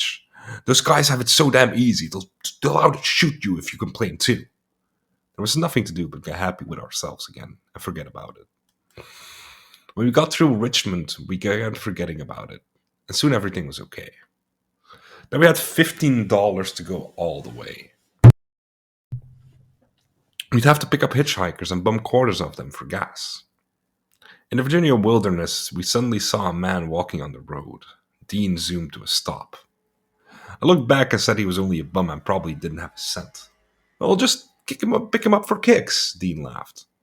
The man was a ragged, bespectacled mad type. Walking along reading a paper-backed, muddy book he'd found in a culvert by the road. He got in the car and went right on reading. It was incredibly filthy and covered with scabs. He said his name was Hyman Solomon and that he walked all over the USA, knocking and sometimes kicking at Jewish doors, demanding money. Give me money to eat. I'm a Jew. He said it worked very well and that it was coming to him. We asked him what he was reading. He didn't know. Didn't bother to look at the title page. He was only looking at the words, as if though he'd find the real Tara where it belonged, in the wilderness. See? See? See? Cackled Dean, poking my ribs. I told you it was kicks. Everybody's kicks, man. We carried Solomon all the way to Testament. My brother by now was in a new house at the other side of the road. Here we were back to the long, bleak street with the railroad track running through the middle, and the sad, sullen southerners, loping in front of hardware stores, 510s. Solomon said, I see you people need a little money to continue your journey. You wait for me and I'll hustle up a few dollars at a Jewish home, and I'll go along right with you as far as Alabama. Dean was all beside himself with happiness. He and I rushed off to buy bread and cheese spread for our lunch in the car. Mary Lou and Ed waited in the car. We spent 2 hours in Testament waiting for Hyman Solomon to show up. He was hustling for his bread somewhere in town, but you couldn't see him. The sun began to grow red and late. Solomon never showed up, so we roared out a Testament. Now you see, Sal, God doesn't exist because we keep getting hung up with this town, no matter what we try to do, and you'll notice a strange biblical name to it, and that strange biblical character who made us stop here once more, and all things tied together like rain connecting everybody over the world over by chain touch. Dean rattled on like this. He was overjoyed and exuberant. He and I suddenly saw the whole country like an oyster for us to open, and the pearl was there. The pearl was there. Off we roared south. Picked up another hitchhiker. This was a sad young kid who said he had an aunt who owned a grocery store in Dunn, North Carolina, right outside of Fayetteville. Fayetteville? Okay. When we get there, can you bum a buck off her? Right, fine, let's go. We were in Dunn in an hour, at dusk. We drove to where the kid said his aunt had the grocery store. It was a sad little street that dead ended at a factory wall. There was a grocery store, but there was no aunt. I wonder what the kid was talking about. We asked him how far he was going. He didn't know. It was a big hoax. Once upon a time in that lost back alley adventure, he had seen the grocery store in Dunn. It was the first story that popped in his disordered, feverish mind. We bought him a hot dog. But Dean said we couldn't take him along because we needed room to sleep and room for hitchhikers who could buy a little gas. This was sad, but true. We left him at Dunn at nightfall. I drove to South Carolina and beyond Mason, Georgia, as Dean, Mary Lou, and Ed slept. All alone in the night, I had my own thoughts and held the car to the white line in the holy road.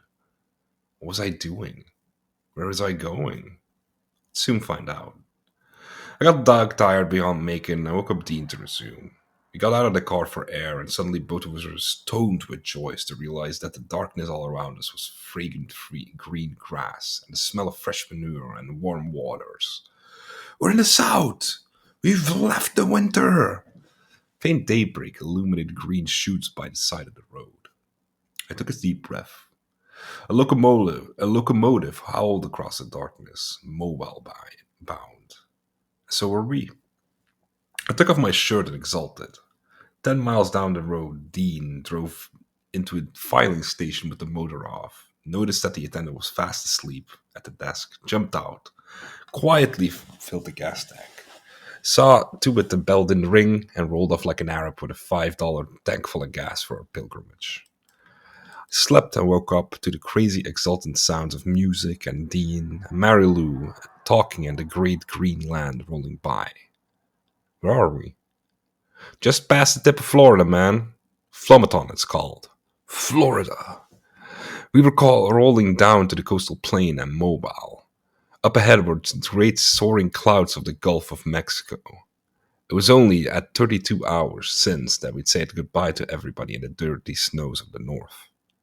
We stopped at a gas station, and there Dean and Mary Lou played piggyback around the tanks, and Dunkel went inside and stole 3 packs of cigarettes without trying. We were fresh out. Rolling into Mobile over the long tidal highway, we all took our winter clothes off and enjoyed the southern temperature. This was when Dean started telling his life story, and when beyond Mobile, he came up with an obstruction of rambling cars at a crossroads. And instead of slipping around them, he just balled straight through the driveway of a gas station and went right on without relaxing his steady Continental 70. We left the gasping faces behind us. He went right on with his tale. I tell you it's true. I started at 9 with a girl called Millie Mayfair in the back of Rod's garage on Grant Street. Same street Carl lived on in Denver. That's where my father was still working at the Smithies at Biff. I remember my aunt yelling out the window, "What are you doing down there in back of the garage?" Oh, honey, Mary Lou. If I'd only known you then, wow, how sweet we must have been at 9. Jesus fucking Christ, okay? Yeeh, Dean. He did her maniacally. He stuck his finger in her mouth and licked it. It took her hand and rubbed it over himself. She just sat there, smiling serenely. Big Ed Dunkel sat out looking out the window, talking to himself. Yes, sir. I thought I was a ghost that night. He was also wondering what Caladia Dunkel would say to him in New Orleans. Dean went on. One time I rode a freight train from New Mexico clear to LA. I was 11 years old, lost my father at a sighting. We were all in the hobo jungle. I was with a man called Big Red. My father was out drunk in a boxcar. Started to roll. Big Red and I missed it. I didn't see my father for months. I rode a long freight all the way to California, really flying, first-class freight, a desert zipper. All the way I rode over the couplings. You can imagine how dangerous. I was only a kid. I didn't know, clutching a loaf of bread under one arm and the other one hooked to the brake bar. This is no story, this is true. When I got to LA, I was so starved for milk and cream, I got a job in a dairy, and the first thing I did was drank 2 quarts of heavy cream and puked. Poor Dean, said Mary Lou, and she kissed him. He stared at the head proudly. He loved her. We were suddenly driving along the blue waters of the Gulf, and at the same time a momentous mad thing began on the radio. It was a chicken, jazz, and gumbo disc jockey show from New Orleans. All mad jazz records, colored records. But the disc jockey saying, "Don't worry about nothing." He saw New Orleans out in the night ahead of us with joy. Dean rubbed his hands all over the wheel. Now we're gonna get our kicks. At dusk we were coming into the humming streets of New Orleans. "Oh, smell the people," yelled Dean, with his face out the window sniffing. "Ah, God! Ah, life!" He swung around in the trolley. "Yes!" He darted the car and looked in every direction for girls. "Look at her! The air was so sweet in New Orleans. It seemed to come in soft bandanas. I could smell the river and really smell the people and the mud and molasses and every kind of tropical exaltation with your nose suddenly removed from the dry ices of a northern winter. We bounced in our seats. Wait, where was I? Shit. Scrolled and I lost out here. We bounced in our seats. And dig her, yelled Dean, pointing at another woman. Oh, I love, love, love women. I think women are wonderful. I love women. He spat out the window. He groaned. He clutched his head. Great beads of sweat fell from his forehead from pure excitement and exhaustion. He bounced the car up to Algiers ferry and found ourselves crossing the Mississippi River by boat. Now we must all get out and dig the river and the people and smell the world, said Dean, bustling with his sunglasses and cigarettes and leaping out of the car like a jack-in-the-box. We followed. On rails we leaned and looked at the great brown father of waters rolling down from mid-America like the torrent of broken souls, bearing Montana logs and Dakota muds and Iowa vales and things that had drowned the Three Forks, where the secret began in ice. Smoky New Orleans receded on one side. Old, sleepy Algiers, with its warped wood sides, bumped us on the other. Negroes were working in the hot afternoon, stoking the ferry furnaces that burned red and made our tires smell. Dean dug them, hopping up and down in the heat. He rushed around the deck and upstairs with his baggy pants hanging halfway down his belly. Suddenly I saw him eagering on the flying bridge. I expected him to take off on wings. I heard his man laugh all over the boat. Mary Lou was with him. He covered everything in a jiffy, came back with the full story, jumped in the car just as everybody was tuning to go, and we slipped off. Passing one or two, three cars in the narrow space, we found ourselves darting to Algiers. Where? Where? Dean was yelling. We decided to first clean up at a gas station and inquire for Bull's whereabouts. Little children were playing in the drowsy river sunset. Girls were going by with bandanas and cotton blouses and bare legs. Dean ran up the street to see everything. He looked around, he nodded, he rubbed his belly. Big Ed sat in the back with his hat over his eyes, smiling at Dean. I sat on the fender, and Mary Lou was in the women's johns. From bushy shores where infinitesimal men fished with sticks, and from delta sleeps that stretched out along the reddening land, the big humpbacked river with its mainstream leaping came coiling around Algiers like a snake with a nameless rubble. Drowsy peninsular Algiers, with all her bees and shanties, was like to be washed away sometime. The sun slanted, bucks flip-flopped, the awful waters groaned. We went to Old Bull Lee's house outside town near the river Levy, I guess, near the river Levy. It was on a road that ran across the swampy fields. The house was a dilapidated old heap with sagging porches running from and weeping willows in the yard. The grass was a yard high. Old fences leaned. Old barns collapsed. There was no one in sight. He looked right into the yard and saw washtubs on the back porch. I got out and went to the screen door. Jane Lee was standing in it with her eyes cupped towards the sun. Jane, I said. It's me. It's us. She knew that. Yes, I know. Bill isn't here right now. Isn't that a fire or something over there? We looked towards the sun. You mean the sun? Of course I don't mean the sun. I heard sirens that way. Don't you know a peculiar glow? It was towards New Orleans. The clouds were strange. I don't see anything, I said. Jane snuffed down her nose. Same old paradise. That was a great way we greeted each other after 4 years. Jane used to live with my wife and me in New York. And is Galatea Dunkel here? I asked. Jane was still looking for her fire. In those days, she ate 3 tubes of benzodrine paper a day. Her face, once plump and Germanic and pretty, had become stony and red and gaunt. She had caught polio in New Orleans and limped a little.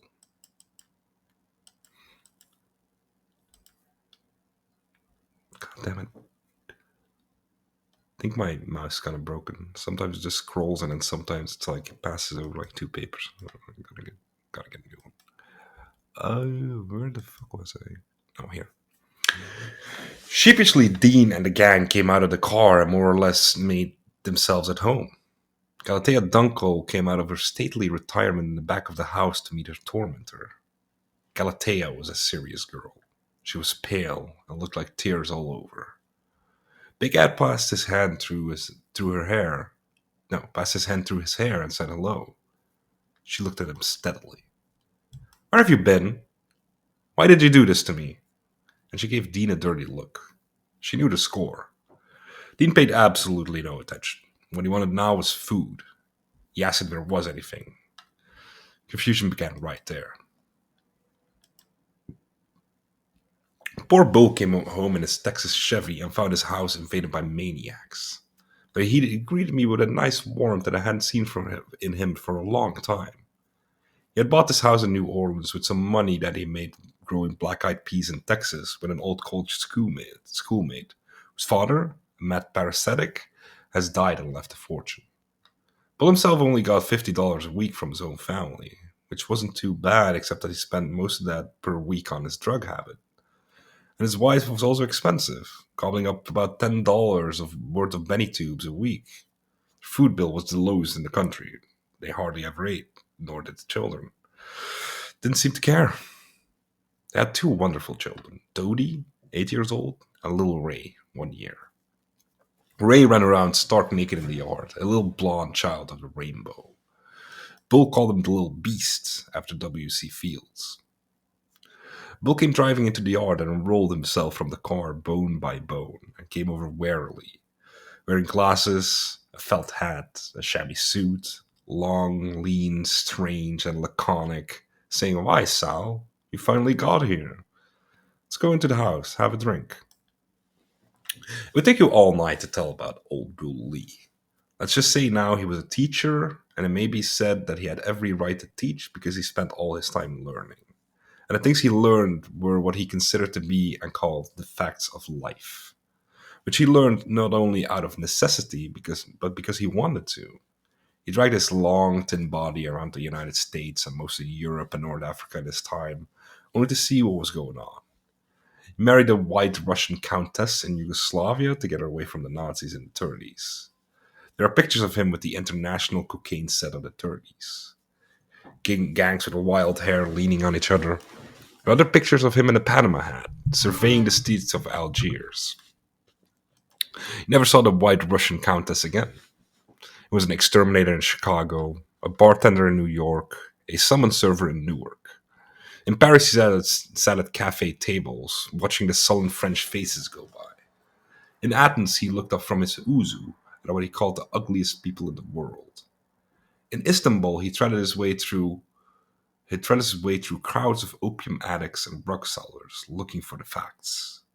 In English hotels, he read Spengler and the Marquis de Sade. In Chicago, he planned to hold up a Turkish bath, hesitated just for 2 minutes too long for a drink, and wound up with $2 and had to make it run for it. He did all these things merely for the experience. Now, the final study was the drug habit. He was now in New Orleans, slipping around the streets with shady characters and haunting connection bars. There's a strange story about his college days that illustrates everything else about him. He had friends for cocktails in his well-appointed rooms one afternoon, when suddenly his pet ferret rushed out and bit an elegant teacup queer on the ankle, and everybody hightailed it to the door, screaming. Old Bull leaped up and grabbed his shotgun and said, "He smells that old rat again," and shot a hole in the wall big enough for 50 rats. On the wall hung a picture of an ugly old Cape Cod house. His friend said, "Why do you have that ugly thing hanging there?" And Bull said, "I like it because it's ugly." All his life was in that line. Once I knocked it on his door in the 60th Street slums of New York, and he opened it wearing a derby hat, a vest with nothing underneath, and long striped sharpster pants. In his hand, he had a cookpot, birdseed in the pot, and was trying to measure seed to roll in cigarettes. What? He also experimented with boiling codeine cough syrup down to a black mash. That didn't work too well. He spent long hours with Shakespeare, the immortal bard, he called him, on his lap. In New Orleans, he had begun to spend long hours with the main codices on his lap. And although he went on talking, the book lay open all the time. I said once, "What's going to happen to us when we die?" And he said, "When you die, you're just dead. That's it." He had a set of chains in his room that he used with his psychoanalysts. They were experimenting with narco-analysis and found out that old Bull had 7 separate personalities, each growing worse and worse on the way down, till finally he was a raving idiot and had to be restrained with chains. The top personality was an English lord, the bottom the idiot. Halfway he was an old Negro who stood in line, waiting for everybody else, and said, "Some bastards, some ain't. That's the score." Bull had a sentimental streak about the old days in America, especially in 1910, when you could get morphine in a drugstore without subscription, and Chinese smoked opium in their evening windows, and the country was wild and brawling and free, with abundance and any kind of freedom for anyone. His chief hate was Washington bureaucracy. Second to that, liberals, then cops. He spent all of his time talking and teaching others. Jane sat at his feet, so did I, so did Dean. And so had Carlo Marx. We'd all learned from him. He was a grey, nondescript looking fellow you wouldn't notice in the street unless you looked closer and saw his mad, bony skull, with its strange youthfulness. A Kansas minister with exotic, phenomenal fires and mysteries. He had studied medicine in Vienna, he had studied anthropology, and read everything. Now he's settling to his life's work, which was a study of things themselves in the streets of life and the night. He sat in his chair. Jane brought drinks, martinis. The shades by his chair were always drawn, day and night. It was his corner of the house. On his lap were the main codices and an air gun which he occasionally raised to pop benzodrine tubes across the room. I kept rushing around, putting up new ones. We all took shots, and meanwhile we talked. Bull was curious to know the reason for the strip. He peered at us and snuffed down his nose. Phthuh, like a sound in a dry tank. "Now, Dean, why don't you sit quiet a minute? Tell me what you're doing crossing the country like this." Dean could only blush and say, "Well, you know how it is." "Sal, what are you going to the coast for?" "Oh, for a few days. I'm coming back to school." "What's the score with this Ed Dunkel? What kind of character is he?"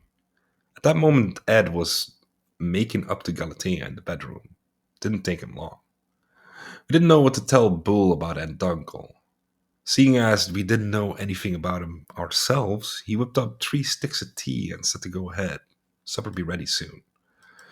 "Ain't nothing better in the world to give you an appetite. Once drank a horrible lunch-court hamburger on tea, and it seemed the most delicious thing in the world. I just got back from Houston last week. Went to see Dale about our black-eyed peas. I was sleeping in a hotel one morning when all of a sudden I was blasted out of bed. This damn fool had just shot his wife in the next room to mine. Everybody stood around confused, and the guy just got off in his car, drove off, left the shotgun on the floor for the sheriff. The guy caught him in Hoonma, drunk as a lord, and ain't safe going around this country anymore without a gun. He pulled back his coat and showed us his revolver. And he opened his drawer and showed us the rest of his arsenal. In New York, he once had a submachine gun under his bed. Got something better than it now. A German Scheintot gas gun. Look at this beauty. Got only 1 shell. Could knock out 100 men with this gun. I have plenty of time to make a getaway. Only one thing wrong. Got only 1 shell. Hope I'm not around when you try it, said Jane from the kitchen. How do you know it's a gas shell? Bull snuffed. He never paid any attention to her sallies, but he heard them. His relation with his wife was one of the strangest. They talked till late at night. Bull liked to hold the floor. He went right on in his dready, monotonous voice. He tried to break in. She never could. And now he got tired, and then Jane talked, and he listened, snuffing and going "Phthuh" down his nose. She loved that man madly, but in a delirious kind of way. There was never any mooching or mincing around. Just talk and a very deep companionship that none of us could ever be able to fathom. Something curiously unsympathetic and cold between them was just really a form of humor by which they communicated their own set of subtle vibrations. Love is all. Jane was never more than 10 feet away from Bull and never missed a word he said. He spoke in a very low voice, too. Dean and I were yelling about a big night in New Orleans. I wanted Bill to show us around. He threw a damper on this. New Orleans is a very dull town. It's against the law to go to the colored section. The bars are insufferably dreary. I said there must be some ideal bars in town. The ideal bar doesn't exist in America. An ideal bar is just something that's gone beyond our ken. In 1910, a bar was a place where men meant to meet after or during work, and all there was a long counter, brass rails, spittoons, player piano for music, a few mirrors, and barrels of whiskey at 10 cents a shot, together with barrels of beer at 5 cents a mug. Now all you get is chromium, drunk women, fags, hostile bartenders, and anxious owners who hover around the door, worried about their leather seats and the law. There's a lot of screaming at the wrong time and deadly silence when a stranger walks in. We argued about bars. All right, he said. I'll take you to New Orleans tonight and show you what I mean. And he deliberately took us to the dullest bars. He left Jane with the children. Supper was over. She was reading the wanted ads of the New Orleans Times Picayune. Picayune? Or the New Orleans Times Picayune. Okay. I asked her if she was looking for a job. She only said it was the most interesting part of the paper. Bull rode into town with us. I'm at the right on talking. Take it easy, team. We'll get there, I hope. And hop, there's a ferry. You don't have to drive us clear into the river. He held on. Dean had gotten worse, he confided in me. He seems to be headed for this ideal fate, which is compulsive psychosis dashed with a jigger of psychopathic irresponsibility and violence. He looked at Dean out of the corner of his eyes. If you go to California with this madman, you'll never make it. I want to stay in New Orleans with me. We'll play the horses out over to Gretna and the in my yard. I've got a nice set of knives. I'm building a target. Some pretty juicy dolls downtown too, if that's your line these days. He snuffed. We were on the ferry and Dean had leaped out to lean over the rail. I followed, but Bull sat on in the car, snuffing. There was a mystic raid of fog over the brown waters that night, together with dark driftwoods, and across the way New Orleans glowed orange bright. With a few dark ships at her helm, ghostly fog-bound Sereno ships with Spanish balconies and ornamental poops. Damn, ornamental poops. Ha ha. Wait, and ornamental poops till you got up close and saw they were just old freighters from Panama and Sweden. The ferry fires glowed in the night. The same old Negroes plied the shovel and sang. Old Big Slim Hazard had once worked at Algiers Ferry as a deckhand. It made me think of Mississippi Gene, too. As the river poured down from mid-America by starlight, I knew like mad that everything I had ever known and everything I would ever know was one. Strange to say, that night we crossed the ferry Bull Lee, a girl committed suicide off the deck. Either just before or just after us. We saw it in the paper the next day. We hit all the dull bars in the French Quarter with Old Bull and went home at midnight. That night Mary Lou took everything in the books. She took tea, goofballs, Benny, liquor, and even asked young Old Bull for a shot of M, which of course he didn't give her. He did give her a martini. She was so saturated with elements of all kinds that she came to a standstill and stood goofy on the pouch for me. It was a wonderful porch for me. It was a wonderful porch Bull had. It ran clear around the house, and by moonlight with the willows it looked like an old southern mansion that had seen better days. In the house Jane sat reading the want ads in the living room. Bull was in the bathroom taking his fix, clutching his old black necktie in his teeth for a tourniquet, and jabbing the needle into his woesome arm with 1,000 holes. Aunt Dunkel was sprawled out with Galatea in the massive master bed that Old Bull and Lee never used. Dean was rolling tea, and Mary Lou and I imitated southern aristocracy. "Why, Miss Lou, you look lovely and most fetching tonight." "Why, thank you, Crawford. I sure do appreciate the nice things you do say." Doors kept up opening around the crooked porch, and members of our sad drama in the American night kept popping out to find where everybody was. Finally, I took a walk alone to the levee. Oh, the levee is like it's like the shitter? Okay, shit, I had no idea. I wanted to sit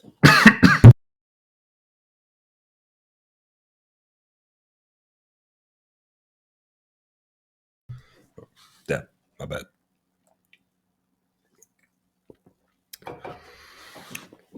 Ooh, damn. I had to cough for a little bit. Okay, where the hell was I?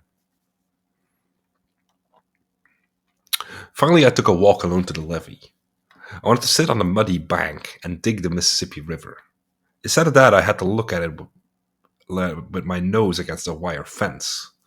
We start separating the people from the rivers. What have you got? Bureaucracy, said old Bull. He sits with Kafka on his lap. The lamp burns above him. He snuffs. Phew! His old house creaks, and the Montana logs roll by in the big black river of the night. They ain't nothing but bureaucracy, and unions, especially unions. But dark laughter would come again. Hello. Had a good day today. Almost want to send you a message about it, but it's only been 3 days, so no. But Pascal did mention the possibility of long-term employment again, so yeah. Anyways, part 2, chapter 7. It was there in the morning that I got up bright and early and found Old Bull and Dean in the backyard. Dean was wearing his gas station overalls and helping Bull. Bull had found a great big thick piece of rotten wood and was desperately yanking it with a hammer hook at little nails embedded in it. We stared at the nails. There were millions of them. They were like worms. When I got all these nails out of this, I'm going to build me a shelf that'll last 1,000 years, said Bull, every bone shuddering with boyish excitement. Why, Sal, do you realize that shelves they build these days crack under the weight of knickknacks after 6 months or generally collapse? Same with houses. Same with clothes. These bastards have invented plastics by which they could make the houses that last forever. And tires. Americans are killing themselves by the millions each year with defective rubber tires that get hot on the road and blow up. They can make tires that never blow up. Same with tooth powder. There's a certain kind of gum they invent and they won't show it to anybody. If you chew it as a kid, you'll never get a cavity for the rest of your born days. Same with clothes. They can make clothes that last forever. They prefer making cheap goods, so as everybody have to go on working and punching time clocks and organizing themselves in sullen unions and floundering about while the big grab goes on in Washington and Moscow. He raised this big piece of rotten wood. Don't you think this will make a splendid shelf?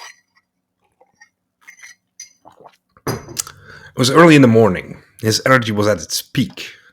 The poor fellow took so much junk in his system he could only weather the great proportion of God damn it. The greater proportion of his day in that chair with the lamp burning at noon. But in the morning he was magnificent.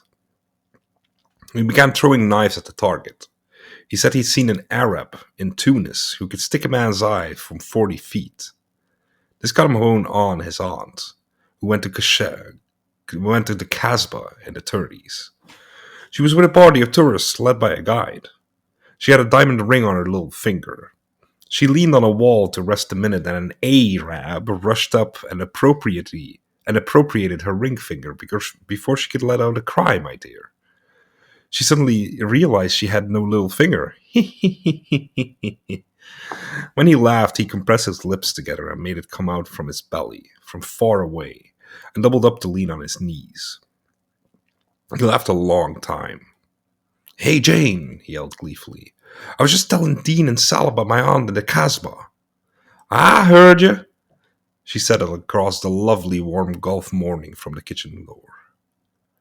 Great beautiful clouds floated overhead. Valley clouds that made you feel the vastness of old tumble-down holy America from mouth to mouth and tip to tip. All pepin juices was Bull. "Say, did I ever tell you about Dale's father? He was the funniest old man you ever saw in your life.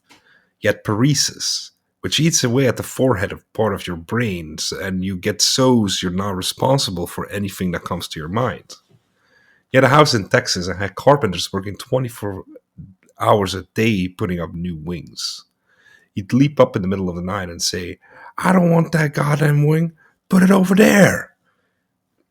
The carpenters had to take everything down and start all over again. Come dawn, you'd see them hammering away at the new wing. Then the old man get bored with that and say, God damn it, I want to go to Maine. And he'd get in his car and drive over 100 miles an hour. Great showers of chicken feathers followed his truck for hundreds of miles. He'd stop his car in the middle of the Texas town just to get out and buy some whiskey. Traffic would honk all around him, and he'd come rushing out of the store yelling, "That's your goddamn noise, you bunch of bastards!" He lisped. When you had paresis, you lisp. You lisps. One night he came to my house in Cincinnati and tooted the horn and said, "Come on out, and let's go to Texas to see Dale." He was going back from Maine. He claimed he bought a house. Oh, we wrote a story about him at college, where you see this horrible shipwreck and people in the water clutching at the sides of the lifeboat. And the old man is there with a machete hacking at their fingers. "Get away, you bunch of bastards! This is my father, wolf!" Man, I can't do a lisp like that. Oh, he was horrible. I could tell you stories about him all day. Say, ain't this a nice day? And it sure was. The softest breezes blew in from the levee. It was worth the whole trip. We went into the house after Bull to measure the wall for a shelf. He showed us a dining room table he built. It was made of wood 6 inches thick. "This is a table that'll last 1,000 years," said Bull, leaning on his long, thin face. Leaning his no, no, wait, leaning his long, thin face at us maniacally. He banged on it. In the evenings, he sat at his table, picking at his food and throwing the bones to the cats. He had 7 cats. I love cats, especially like the ones that squeal when I hold them over the bathtub. Wait, what? He insisted on demonstrating. Someone was in the bathroom. "Well," he said, "can't do that now. Say, I've been having a fight with the neighbors next door." He told us about the neighbors. They were a vast crew with sassy children who threw stones over the rickety fence at Dodie and Ray, and sometimes at old Bull. He told them to cut it out. The old man rushed out and yelled something in Portuguese. Bull went in the house and came back with a shotgun, upon which he leaned demurely, the incredible simper on his face beneath the long hat brim, his whole body writhing coyly and sneakily as he waited, a grotesque, lank, lonely clown beneath the clouds. The sight of him the Portuguese must have thought something out of an old evil dream. We scoured the yard for things to do.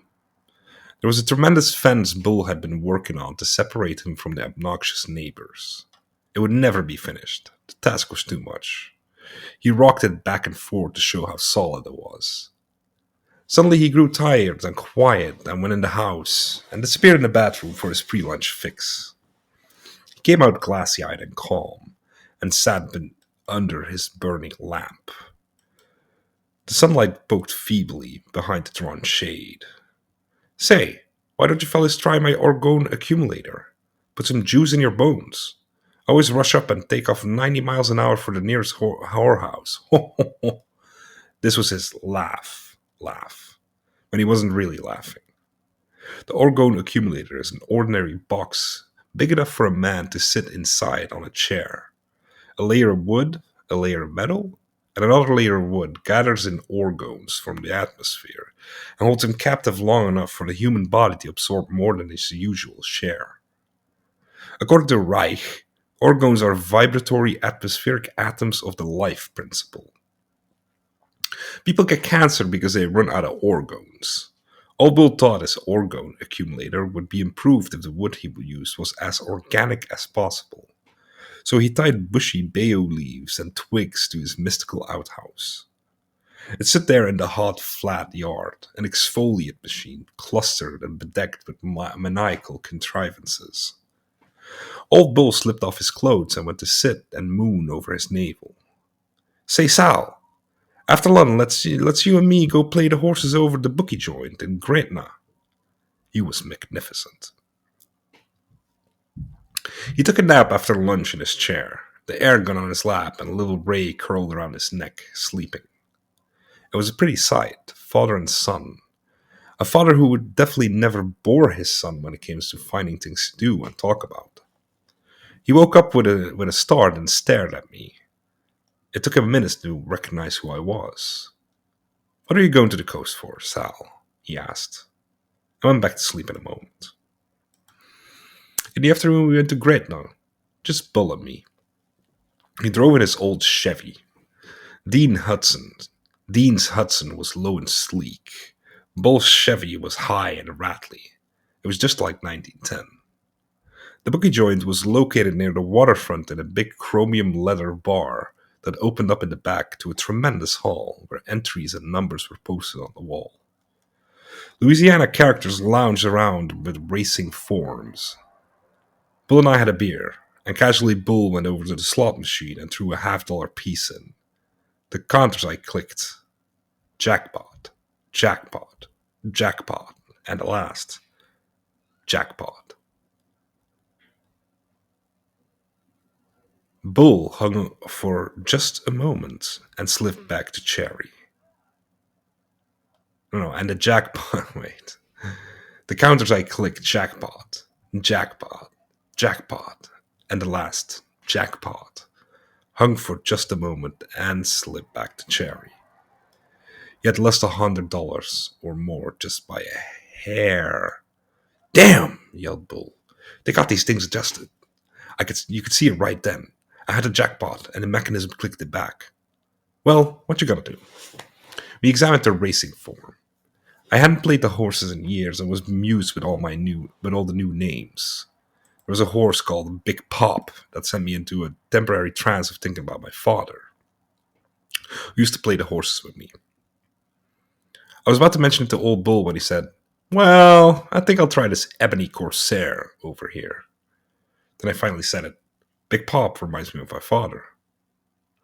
He mused for just a second, his clear blue eyes fixed on mine hypnotically so I couldn't tell what he was thinking or where he was.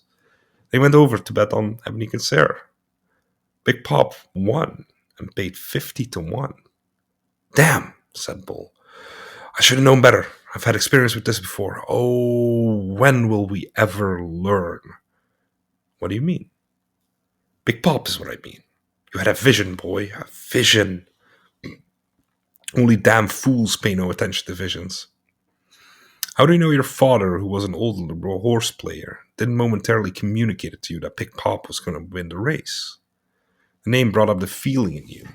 He took advantage of the name to communicate. That's what I was thinking about when you mentioned it. My cousin in Missouri once bet on a horse that had a name that reminded him of his mother, and it won and paid a big price.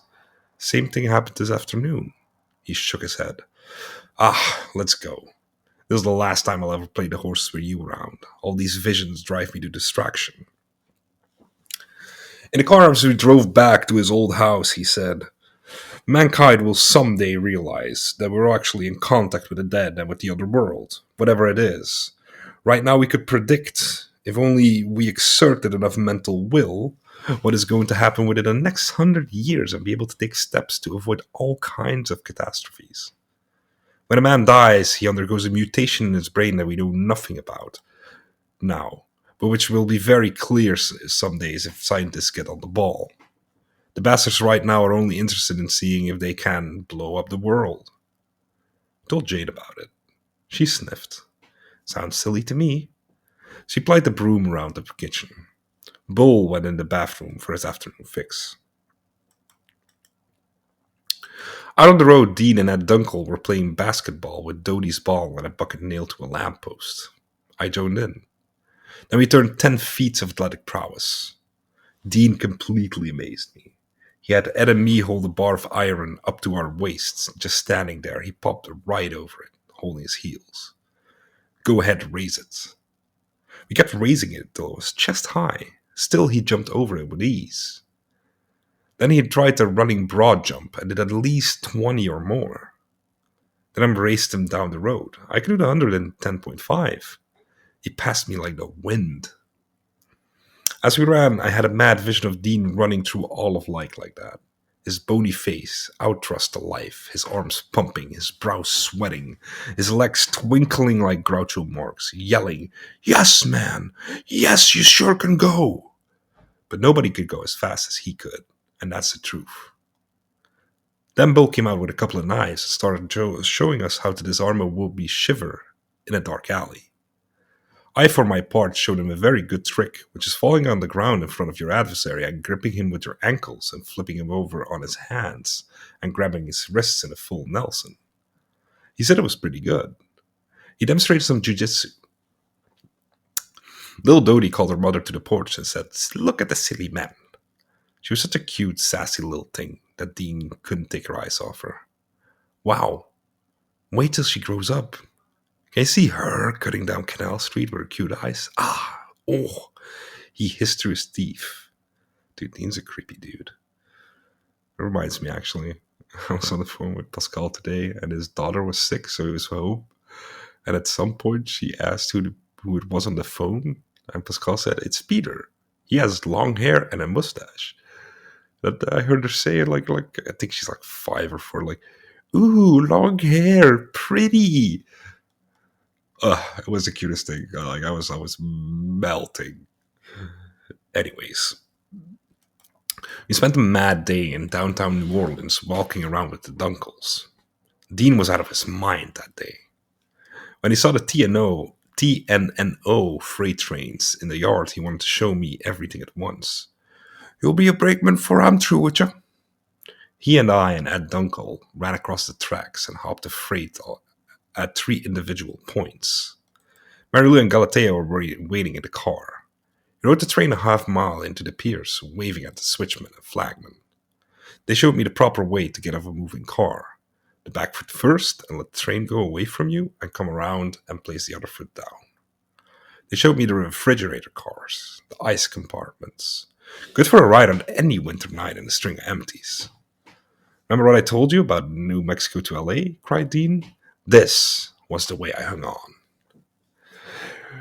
We got back to the girls an hour late, and of course they were mad. Ed and Galatea had decided to get a room in New Orleans and stay there and work. This was okay with Bull, who was getting sick and tired of the whole mob. The invitation originally was for me to come alone. In the front room where Dean and Mary Lou slept, there were jam and coffee stains and empty penny tubes all over the floor. What's more, it was Bull's workroom, and he couldn't get on with his shelves. Poor Jane was driven to distraction by the continual jumping and running around the part of Dean. We were waiting for my next GI check to come through. My aunt was forwarding it. Then we were off. The 3 of us: Dean, Mary Lou, me. When the check came, I realized I hated to leave Bull's wonderful house so suddenly, but Dean was all energies and ready to go. In the sad red dusk, we were finally seated in the car, and Jane, Dodie, little boy Ray, Bull, Ed, and Galatea stood around the high grass, smiling. It was goodbye. At the last moment, Dean and Bull had a misunderstanding over money Dean had wanted to borrow. Bull said it was out of the question. The feeling reached back to Texas days. Conman Dean was antagonizing people away from him by degrees. He giggled maniacally and didn't care. He rubbed his fly, stuck his finger in Mallory Lou's dress, slurped up her knee, frothed at the mouth, and said, "Darling, you know and I know that everything is straight between us, at last, beyond the furthest abstract definition in metaphysical terms, or any terms you want to specify, or sweetly impose, or harken back." And so on, and zoom went the car, and we were off again for California. Part 2, Chapter 8. What is that feeling when you're driving away from people and they recede on the plane till you see their specks dispersing? It's a too huge world vaulting us, and it's goodbye. But we lean forwards to the next crazy venture beneath the skies. We wheel through the sultry old light of Algiers, back on the ferry, back towards the mud-splashed, crabbed old ships across the river, back on canal, and out, on a 2-lane highway, the highway to Baton Rouge in purple darkness, swung west there, crossed the Mississippi at a place called Port Alien. Port Alien, where the rivers are all rain and roses in a misty pinpoint darkness, and where we swung around a circular drive in yellow fog light, and suddenly saw the great black body below a bridge and crossed eternity again. What is the Mississippi River? A washed clod in the rainy night, a soft plopping from drooping Missouri banks, a dissolving, a riding of the tide down the eternal waterbed, a contribution to brown foams, a voyaging past endless vales and trees and levees, down along by Memphis, Greenville, Eudora, Vicksburg, Natchez, Port Alien, and Port Orleans, and Port of the Deltas, by Potash, Venice, and the night's great Gulf, and out. With the radio onto a mystery program, and as I looked out the window and saw a sign that said, "Use Cooper's paint," and I said, "Okay, I will." We rolled across the hoodwinked night of the Louisiana plains, Lawton, Eunice, Kinder, and De Quincy. Western rickety towns becoming more Bayou-like as we reached the Sabine. In old Opelousas, I went to a grocery store to buy bread and cheese while Dean sought the gas and oil. It was just a shack. I could hear the family eating supper in the back. I waited a minute. They went on talking. I took bread and cheese, slipped out the door. We barely had enough money to make Frisco. Well, meanwhile, Dean took a carton of cigarettes from the gas station, and we were stocked for the voyage. Gas, oil, cigarettes, and food. Crooks don't know. He pointed the car straight down the road. Somewhere near Starks, we saw a great red glow in the sky ahead. We wondered what it was. In a moment, we were passing it. It was a fire beyond the trees. There were many cars parked on the highway. It must have been some kind of fish fry, and on the other hand, it might have been anything. The country turned strange and dark near Deweyville. Suddenly, we were in the swamps. Man, do you imagine what it would be like if you found a jazz joint in these swamps? With great big black fellas moaning guitar blues and drinking snake juice and making signs at us? Yes! There were mysteries around here. The car was going over a dirt road elevated off the swamps that dropped on both sides and drooped with vines. He passed an apparition. It was a Negro man in a white shirt walking along with his arms upspread to the inky firmament. He must have been praying or calling down a curse. We zoomed right on by. I looked out the back window to see his white eyes. "Whew," said Dean. "Look out. We better not stop in this here country." At one point we got stuck on a crossroads and stopped the car anyway. Dean turned off the headlamps. We were surrounded by a great forest of viney trees in which we could almost hear the slither of a million copperheads. The only thing we could see was a red Ampere button on the Hudson dashboard. Mary Lou squealed with fright. We began laughing maniac laughs to her. We were scared too. We wanted to get out of this mansion of the snake, this mireful drooping dark, and zoom on back to the familiar American ground and cow towns. There was a smell of oil and dead water in the air. It was a manuscript of the night that we couldn't read. An owl hooted. We took a chance on one of the dirt roads, and soon we were crossing the evil old Sabine River that is responsible for all these swamps. With amazement, we saw great structures of light ahead of us. Texas! It's Texas! Beaumont Oil Town! Huge oil tanks and refineries loomed like cities in the oily, fragrant air. "I'm glad we got out of there," said Mary Lou. "Let's pay some more mystery programs now." We zoomed through Beaumont, over the Trinity River at Liberty, and straight for Houston. Now Dean got talking about his Houston days in 1947. Hassel. That mad Hassel. I look for him everywhere I go, and I never find him. He used to get us so hung up about Texas here. We'd drive in with Bull for groceries, and Hassel would disappear. We'd have to go looking for him in every shooting gallery in town. We were entering Houston. You had to look for him in the spade part of town most of the time. Man, he'd be blasting with every mad cat he could find. One night we lost him and took a hotel room. We were supposed to bring Ice back to Jane because her food was rotting. It took us 2 days to find Hassel. I got hung up myself. I gunned shopping women in the afternoon, right there here downtown, supermarkets. We flashed by in the empty night. I found a real gone dumb girl who was out of her mind and just wandering trying to steal an orange. She was from Wyoming. Beautiful body was matched only by her idiot mind. I found her babbling and took her back to the room. Bill was drunk trying to get this young Mexican kid drunk. Carlo was writing poetry on heroin. Hassel didn't show up until midnight at the Jeep. Found him sleeping in the back seat. Ice was all melted.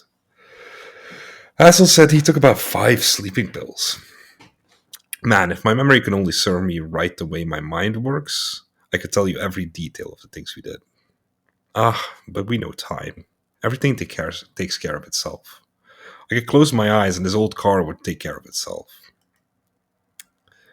In the empty Houston streets at 4 o'clock in the morning, a motorcycle kid suddenly roared through, all bespangled and bedecked with glittering buttons, visor, slick black jacket, a Texas poet of the night. Girl gripped on his back like a papoose, hair flying, onward going, singing, Houston, Austin, Fort Worth, Dallas, and sometimes Kansas City, sometimes Old Anton. Ha ha! They've been pointed out of sight. Wow, dig that gone gal in his belt. Let's all blow. Dean tried to up with them. Now, wouldn't it be fine if we could all get together and have a real going goof bang together with everybody sweet and fine and agreeable? No hassles. No infant rise of protest or body woes misconceptualize or something. But we know time. He bent to it and pushed the car. Beyond Houston, his energies, great as they were, gave out, and I drove. Rain began to fall just as I took the wheel. Now we were in the great Texas plain, and Dean said, You drive and drive. You're still in Texas tomorrow night. The rain lashed down. I drove to a rickety little cow town with a muddy main street and found myself in a dead end. Hey, what do I do? They were both asleep. I turned and crawled back to town. There wasn't a soul in sight and not a single light. Suddenly a horseman in a raincoat appeared in my headlamps. It was a sheriff. He had a 10-gallon hat, drooping in a torrent. Which way to Austin? He told me politely, and I started off. Outside of town, I suddenly saw 2 headlamps flashing at me at the lashing rain. Oops. Thought I was on the wrong side of the road. Eased right and found myself rolling in the mud. I rolled back to the road. Still the headlamps came straight for me. At the last moment I realized the other driver was on the wrong side of the road and didn't know it. I swerved at the 30 into the mud. It was flat, no ditch, thank God. The offending car kept backed up in the downpour. 4 sullen field workers snuck from their chores to brawl in drinking fields, all white shirts and dirty brown arms, sat looking at me dumbly in the night. The driver was as drunk as the lot. He said, Where's Ray Houston? Put on my dumb back. I was thunderstruck in the middle of the thought that they'd done this on purpose just to ask questions. As a panhandler arrives you straight up. As a panhandler advances on you straight up the sidewalk to bar your way, they gaze ruefully at the floor of their car where empty bottles rolled and clanked away. I started the car. It was stuck in the mud a foot deep. I sighed in the rainy Texas wilderness. Dean, I said, wake up. What? We're stuck in the mud. What happened? I told him. He swore up and down. We put on old shoes and sweaters and barged out of the car in the driving rain. I put my back on the rear fender and lifted and heaved. Dean stuck change under the swishing wheels. In a minute we were covered in mud. We woke up the Marilu to these horrors and made her gun the car while we pushed. The tormented Hudson heaved and heaved. Suddenly it jolted out and went skidding across the road. Marilu pulled it up just in time and we got in. That was that. The work had taken 30 minutes and we were soaked and miserable. I fell asleep, all caked with mud. And in the morning when I woke up, the mud was so solidified and outside there was snow. We were near Fredericksburg in the High Plains. It was one of the worst winters in Texas and Western history, when cattle perished like flies in the great blizzards, and snow fell on San Francisco and LA. We were all miserable. We wish we were back in New Orleans with that dunkel. Mary Lou was driving, Dean was sleeping. She drove with one hand on the wheel and the other reaching back to me in the back seat. She cooed promises about San Francisco. I slavered miserably over it. At 10, I took the wheel. Dean was out for hours and drove several hundred dreary miles across the bushy snows and ragged sage hills.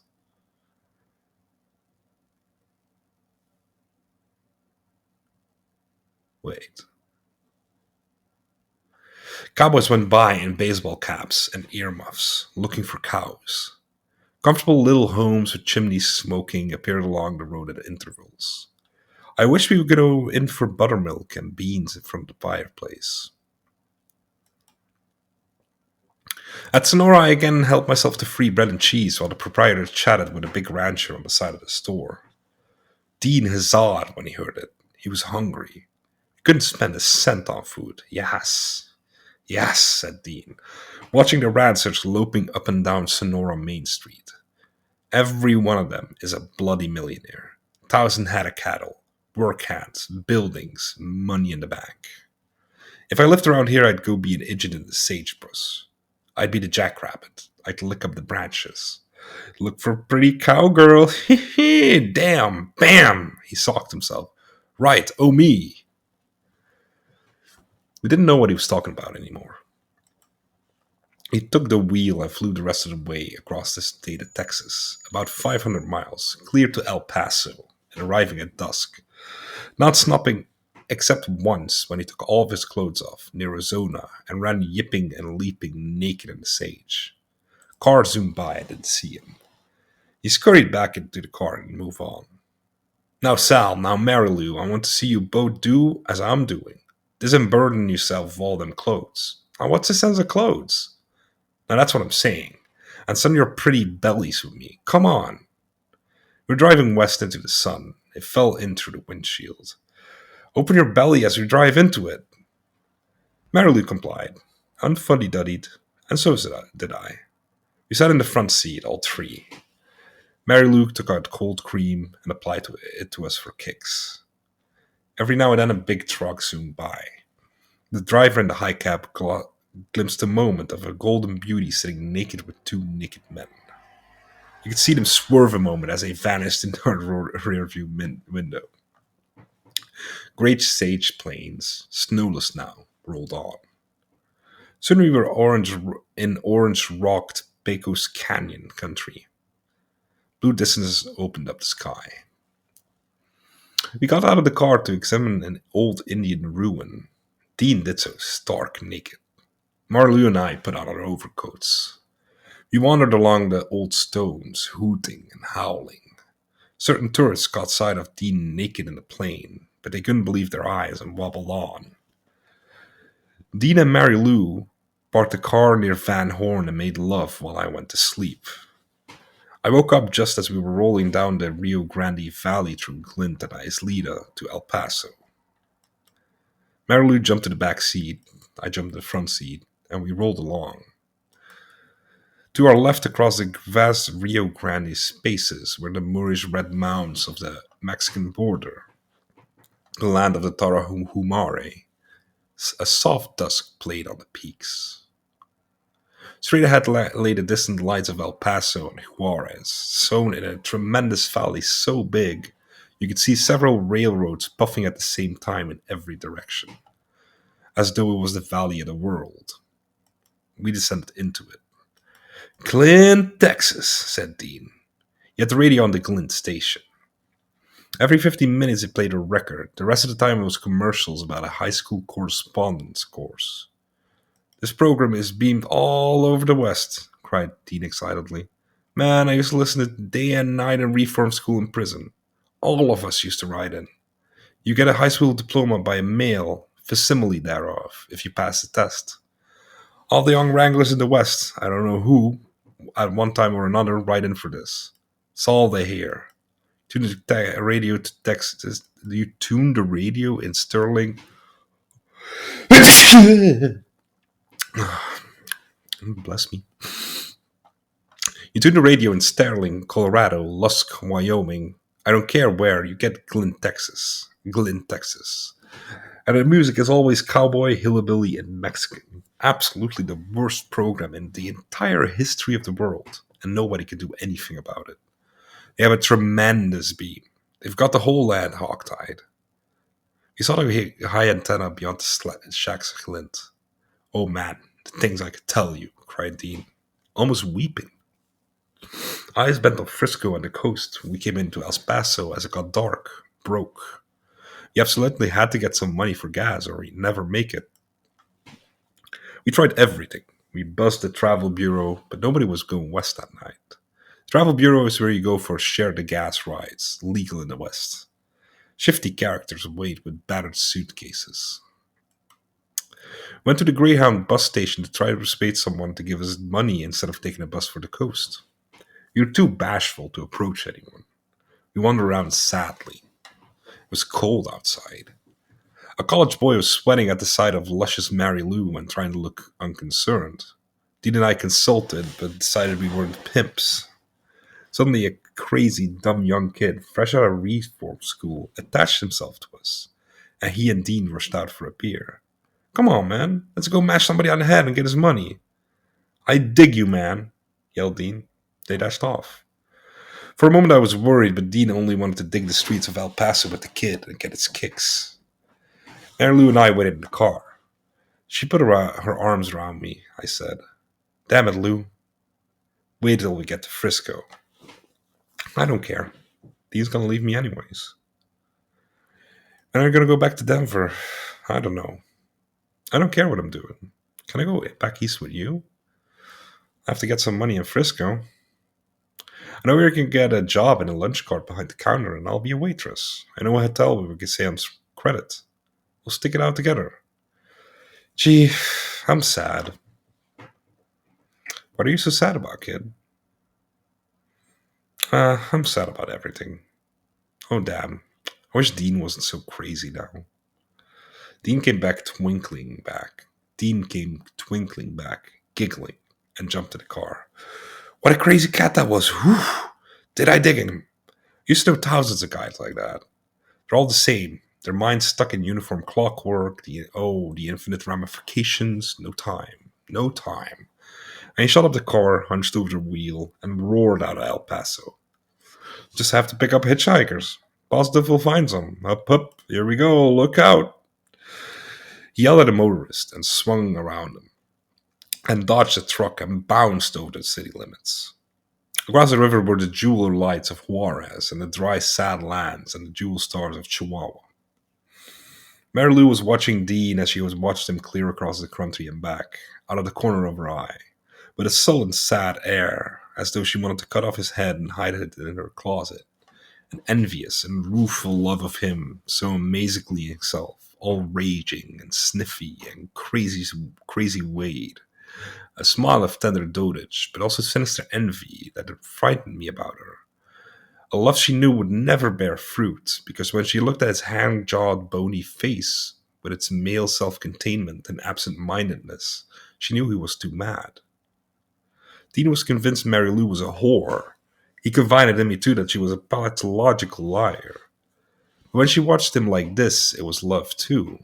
And when Dean noticed, he always turned with his big, false, flirtatious smile, with the eyelashes fluttering and the teeth pearly white, while a moment ago he was only dreaming about eternity. Then Mary Lou now both laughed, and Dean gave no sign of discomfiture, just a goofy, glad grin that said to us, "Ain't we getting our kicks anyway?" And that was it. Outside El Paso, in the darkness, we saw a small huddled figure with his thumb stuck out. It was our promised hitchhiker. We pulled up and back to his side. "How much money you got, kid?" The kid had no money.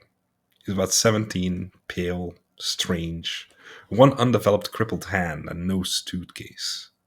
"Ain't he sweet?" said Dean, turning to me in serious awe. Come on in, fella. We'll take you out. The kid saw his advantage. He said he had an aunt in Tulare, California, who owned a grocery store. And as soon as we got there, he'd get some money for us. Dean rolled on the floor laughing. It was so much like the kid in North Carolina. Dude, like I had to pause for a moment because I was like, did I repeat a section? Jesus Christ. Okay. Thought I'd been talking for 40 minutes and skipped back. Oh, Jesus, okay.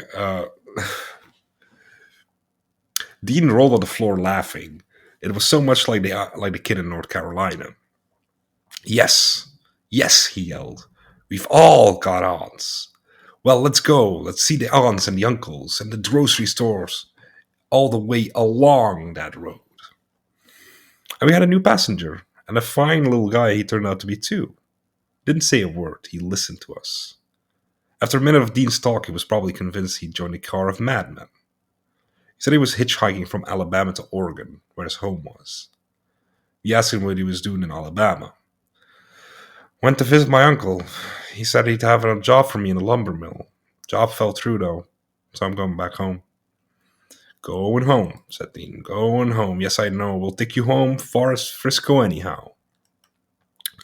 But we didn't have any money. Then it occurred to me I could borrow $5 from my old friend Hall Hingham in Tucson, Arizona. Immediately, Dean said it was all settled, and we'll go to Tucson. And we did. We passed Las Cruces, Mexico in the night and arrived in Arizona at dawn. I woke up from a deep sleep to find everybody sleeping like lambs and the car parked God knows where, because I couldn't see out its steaming windows. I got out of the car. We were in the mountains and there was a heaven of sunrise, cool purple airs, red mountainsides, emerald pastures and valleys, dew, and transmuting clouds of gold. On the ground, gopher holes, cactus, mesquite. It was time for me to drive on. I pushed Dean and the kid over and went down the mountain with the clutch in and the motor off to save gas. In this manner, I rolled into Benson, Arizona. It occurred to me that I had a pocket watch Rocco had given me for a birthday present, a $4 watch. At the gas station, I asked the man if he knew for a pawn shop in Benson. It was right next door to the station. I knocked, somebody got out of bed, and in a minute I had $1 for the watch. Went into the tank. Now we had enough of the gas for Tucson. But suddenly a big pistol-packing trooper appeared, just as I was ready to pull out and asked to see my driver's license. The fella in the back seat has the license, I said. Dean and Mary Lou were sleeping together under the blanket. The cop told Dean to come out. Suddenly he whipped out his gun and yelled, "Keep your hands up! Officer!" I heard Dean say in the most unctuous and ridiculous tone. "Officer? I was only buttoning my fly." Even the cop almost smiled. Dean came out muddy, raggedy, t-shirted, and rubbing on his belly, cursing, looking everywhere for his license and his car papers. The cop rummaged through our back trunk. All the papers were straight. "Only checking up," he said with a broad smile. "You can go now. Benson ain't a bad town, actually. You might enjoy it if you had breakfast here." Yes, yes, yes, said Dean, paying absolutely no attention to him, and drove off. We all sighed with relief. The police are suspicious when gangs of youngsters come by in new cars without a cent in their pockets and have to pawn watches. "Oh, they're always interfering," said Dean. But it was a much better cop than a rat in Virginia. They try to make headline arrests. They think every car going by is some big Chicago gang. They ain't got nothing else to do. We drove on to Tucson. Tucson is situated in beautiful mesquite riverbed country, overlooked by the snowy Catalina Range. The city was one big construction job. The people transient, wild, ambitious, busy, gay. Wash lines, trailers, bustling downtown streets with banners. Altogether very Californian. Fort Lowell Road, out where Hingham lived, wound along lovely riverbed trees in the flat desert. You saw Gingham himself brooding in the yard. He was a writer. He had come to Arizona to work on his book in peace. He was a tall, gangly, shy satirist who mumbled to you with his head turned away and always said funny things. His wife and his baby were with him in a dobe house, a small one that his Indian stepfather had built. His mother lived across the yard in her own house. She was an excited American woman who loved pottery, beads, and books.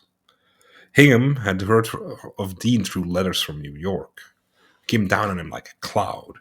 Every one of us hungry, even Alfred, the crippled hitchhiker. Hingham was wearing an old sweater and smoking a pipe in the keen desert air. His mother came out and invited us in her kitchen to eat. We cooked noodles in a great pot. Then we all drove to a crossroads liquor store where Hingham cashed his check for $5 and handed me the money. There was a brief goodbye. Certainly was pleasant, said Hingham, looking away. Beyond some trees across the sand, a great neon sign of a roadhouse glowed red. Hingham always went there for a beer when he was tired of riding. It was very lonely, and he wanted to go back to New York. It was always sad to see his tall figure receding in the dark as we rode away, just like the other figures in New York and New Orleans. They stand uncertainly underneath immense skies, and everything about them is drowned. Where do we go? What do? What for? Sleep. But his foolish gang was bending onward. Part 2, Chapter 9. Outside Tucson, we saw another hitchhiker in the dark road. This was an Okie from Bakersfield, California, who put down his story. Hot damn! I left Bakersfield with the travel bureau car and left my guitar in the trunk of another one, and they never showed up. Guitar and cowboy duds, you see. I'm a musician. I was headed for Arizona to play Johnny Mackaw's Sagebrush Boys. Well, hell, here I am in Arizona, broke, and my guitar's been stolen. You boys want to drive me back to Bakersfield, and I'll get the money from my brother. How much do you want? He wanted just enough to gas to make Frisco to Bakersfield, about $3. Now we're 5 in the car. Evening, ma'am, he said, tipping his hat to Mary Lou, and we were off. In the middle of the night, we overtopped the lights of Palm Springs from a mountain road. At dawn, in snowy passes, we labored toward the town of Mojave, which was the entryway of the great Tehachapi Pass. The Okie woke up and told funny stories. Sweet little Alfred sat smiling. Okie told us he knew a man who forgave his wife for shooting him and got her out of prison, only to be shot a second time. We were passing the woman's prison when he told it. Up ahead we saw Tehachapi Pass. Starting up. Dean took the wheel and carried us clear to the top of the world. We passed a great shroudy cement factory in the canyon. Then we started down. Dean cut off the gas, threw in the clutch, and negotiated every hairpin turn, and passed cars and did everything in the books without the benefit of an accelerator. I held on tight. Sometimes the road went up again briefly. He merely passed cars without a sound, on pure momentum. He knew every rhythm and every kick of a first class pass. When it was time to U-turn left around a low stone wall that overlooked the bottom of the world, he leaned just far over enough to his left, hands on the wheel, stiff-armed, and carry it that way. And when the turn snaked to the right again, this time with a cliff on our left, he leaned far to the right, making Mary Lou and me lean with him. In this way, we floated and flapped down to San Joaquin Valley. It lay spread a mile below, virtually the floor of California, green and wondrous from our aerial shelf. We made 30 miles without using gas. Suddenly, we were all excited. Dean wanted to tell me everything he knew about Bakersfield as we reached the city limits. He showed me rooming houses where he stayed, railroad hotels, pool halls, diners, sidings where he jumped off the engine for grapes, Chinese restaurants where he ate, park benches where he met girls, and certain places he'd done nothing but sit and wait around. Dean's California.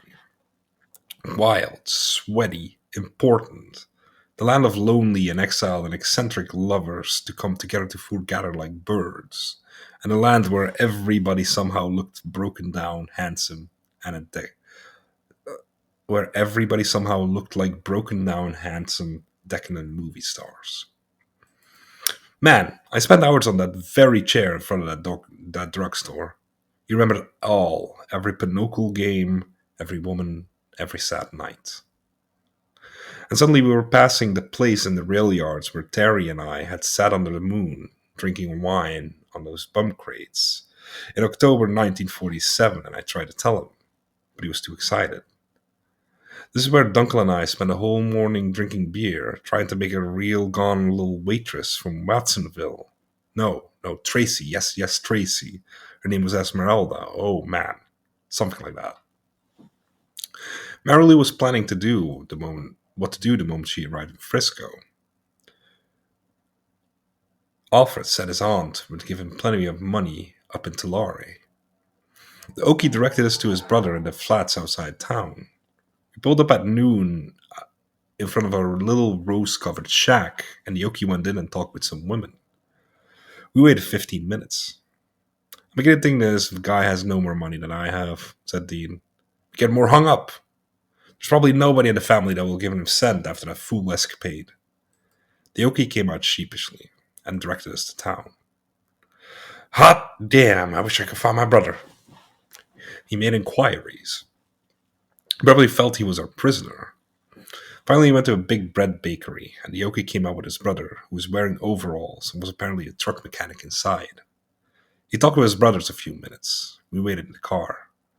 Okie was telling all his relatives his adventures and about the laws of his guitar. But he got the money. He gave it to us, and we were all set for Frisco. We thanked him and took off. The next stop was Tulare. Up the valley we roared. I lay in the back seat, exhausted, given up completely. And sometime in the afternoon, while I dozed, the muddy Hudson zoomed by the tents outside Sabinal, where I had lived and worked and loved in the spectral past. Dean was bent rigidly over the wheel, pounding the rods. I was sleeping when we finally arrived in Tulare. I woke up to hear the insane details. Sal, wake up! Alfred found his aunt's grocery store. But do you know what happened? His aunt shot her husband and went to jail. Stores closed down. We didn't get a cent. Think of it. The things that happened. The Okie told us the likewise same story. The troubles on all sides. The complications of events. Woof! Damn! Alfred was biting his fingernails. We were turning off the Oregon and speed at Madeira, and there we made our farewell to little Alfred. We wished him luck and Godspeed to Oregon.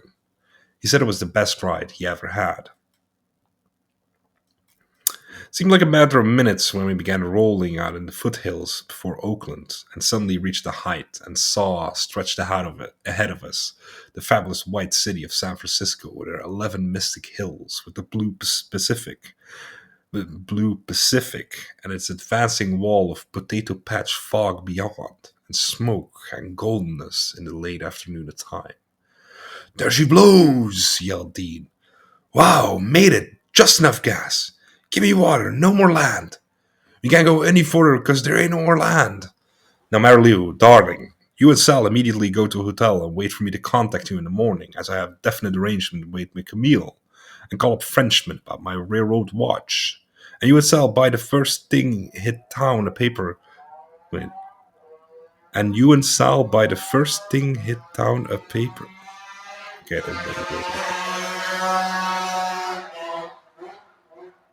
that's loud, bro. A paper for the want ads and work plans. And he drove off into the Oakland Bay Bridge and carried us in. The downtown office buildings were just sparkling on their lights. Made you think of Sam Spade. When we staggered out in the car on O'Farrell Street and sniffed and stretched, it was getting on shore after a long voyage at sea. The slopey street reeled under our feet. Secret chop sueys from Frisco's Chinatown floated in the air. We took all our things out of the car and piled them into the sidewalk. Suddenly Dean was saying goodbye. He was bursting to see Camille and found out what had happened. Marilu and I stood dumbly in the street and watched him drive by. drive away. See what a bastard he is? Said Mary Lou. Dean will leave you out in the cold any time it's in his interest. I know, I said. I looked back east and sighed. We had no money. Dean hadn't mentioned money. Where are we going to stay? We wandered around, carrying our bundles of rags in the narrow romantic streets. Everybody looked like a broken down movie extra, a withered starlet, disenchanted stuntmen, midget auto racers, poignant California characters with their end of the continent sadness, handsome, decadent, Casanovish men, buffy-eyed motel blondes, hustlers, pimps, whores, masseurs, bellhops, a lemon lot. And how's a man gonna make a living with a gang like that? Hey, hey. I was eating oatmeal earlier today. I made some with some bananas, some cinnamon. And I could notice it needed like a pinch of salt, but I didn't have any upstairs. So I had some of those, like, those crispy onions you put on like French fries and stuff? Like poke bowls, I guess they do nowadays. I had some of those, and I was like, how bad could it be? Those are salty. So I put like a little bit on like a little, like a little bit of the oatmeal to try. It was absolutely fucking horrendous. One of the worst combinations I've ever made. Oh, just the worst.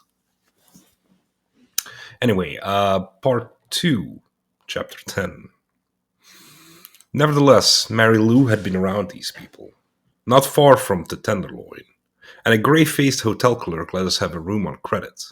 That was the first step.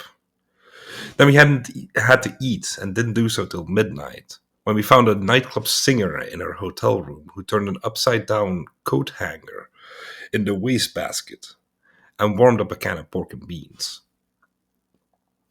I looked out the window at the winking neons and said to myself, where's Dean? And why is he concerned about our welfare? I lost faith in him that year. I stayed in San Francisco a week and had the beatest time of my life. Mary Lou and I walked for miles looking for food money. We even visited some drunk seamen at a flop house on Mission Street that she knew. They offered us whiskey. In the hotel we lived together 2 days. I realized now that Dean was out of the picture, Mary Lou had no real interest in me. She was trying to reach Dean through me, his buddy. We had arguments in the room. We also spent entire nights in bed, and I told her my dreams. I told her about the big snake of the world that was coiled in the earth like a worm in an apple. I would sometimes nudge up a hill to be thereafter known as Snake Hill and fold out on the plain, 100 miles long and devouring as it went along. I told her this snake's name was Satan. What's going to happen? She squealed.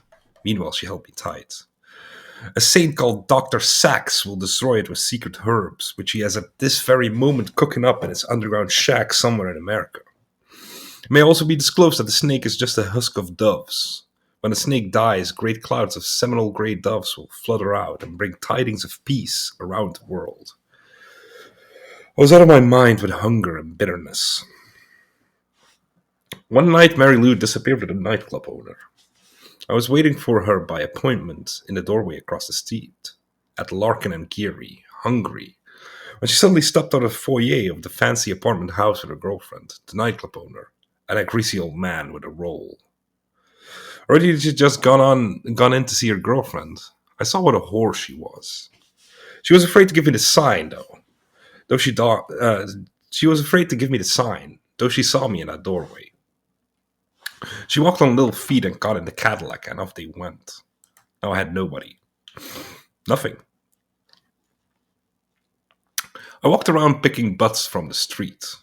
I passed a fish and chips joint on Market Street, and suddenly the woman in there gave me a terrified look as I passed.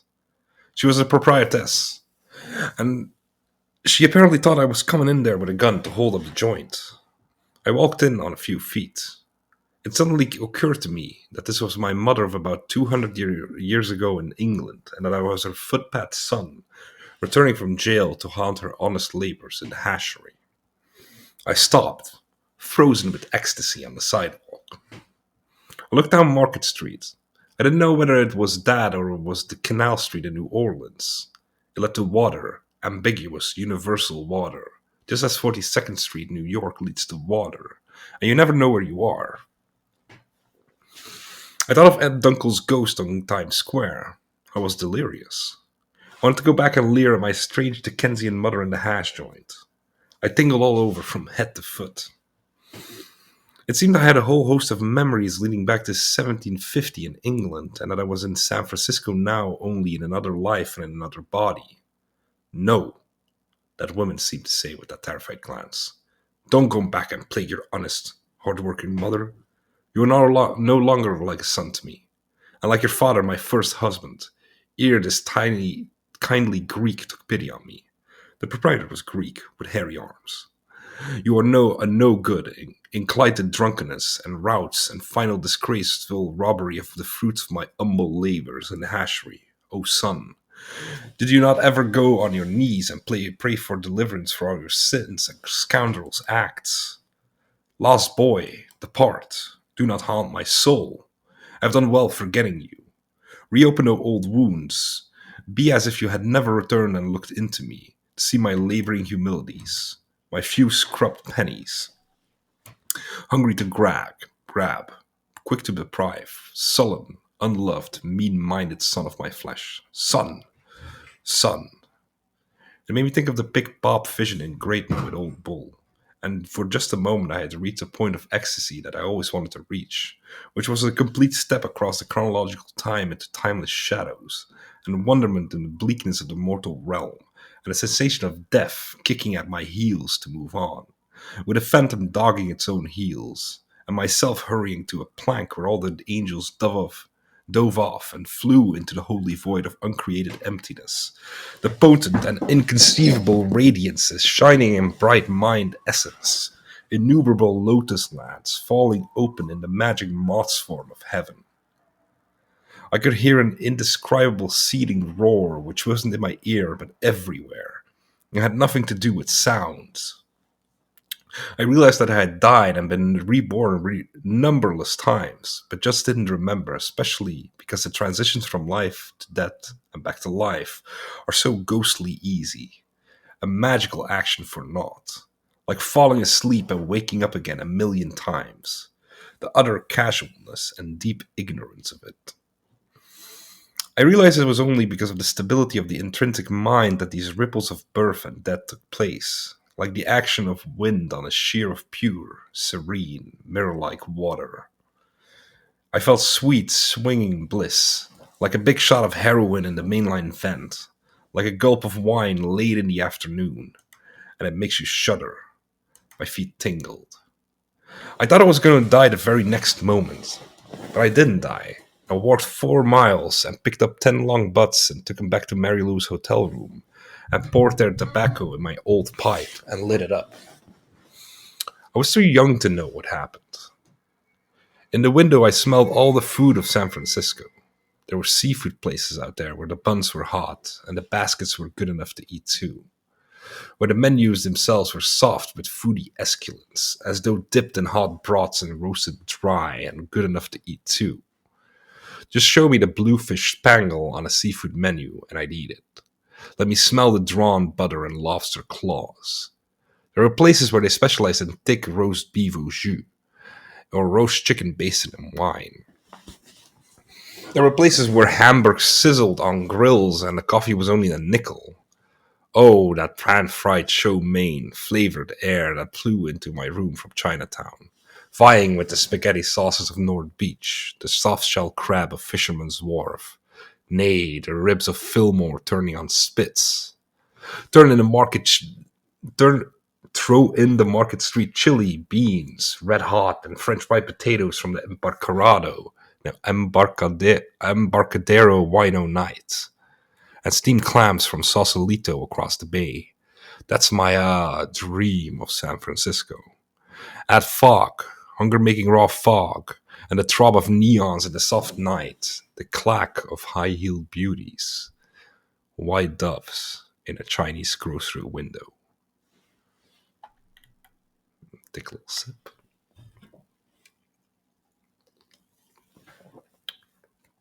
Part 2, Chapter 11. That was the way Dean found me when he finally decided I was worth saving. He took me home to Camille's house. Where's Marilou, man? The whore ran off. Camille was a relief after Marilou, a well-bred, polite young woman, and she was aware of the fact that the $18 Dean had sent her was mine. But oh, where went thou, sweet Marilou? I relaxed a few days down in Camille's house. From her living room window in the wooden tenement on Liberty Street, you could see all of San Francisco burning green and red at the rainy night. Dean did the most ridiculous thing of his career in the few days I was there. He got a job demonstrating a new kind of pressure cookers in the kitchens of homes. The salesman gave him piles of samples and pamphlets. The first day, Dean was a hurricane of energy. I drove all over town with him as he made appointments. The idea was to get invited socially to a dinner party and then leap up and start demonstrating the pressure cooker. Man, cried Dean excitedly. This is even crazier than the time I worked for Sina. Sina sold Jesus. Sina sold encyclopedias in Oakland. Nobody could turn him down. He made long speeches. He jumped up and down. He laughed. He cried. One time he broke into an Okie house where everybody was getting ready for a funeral. Sina got down on his knees and prayed for the deliverance of the deceased soul. All the Okies started crying. He sold a complete set of encyclopedias. He was the maddest guy in the world. I wonder where he is.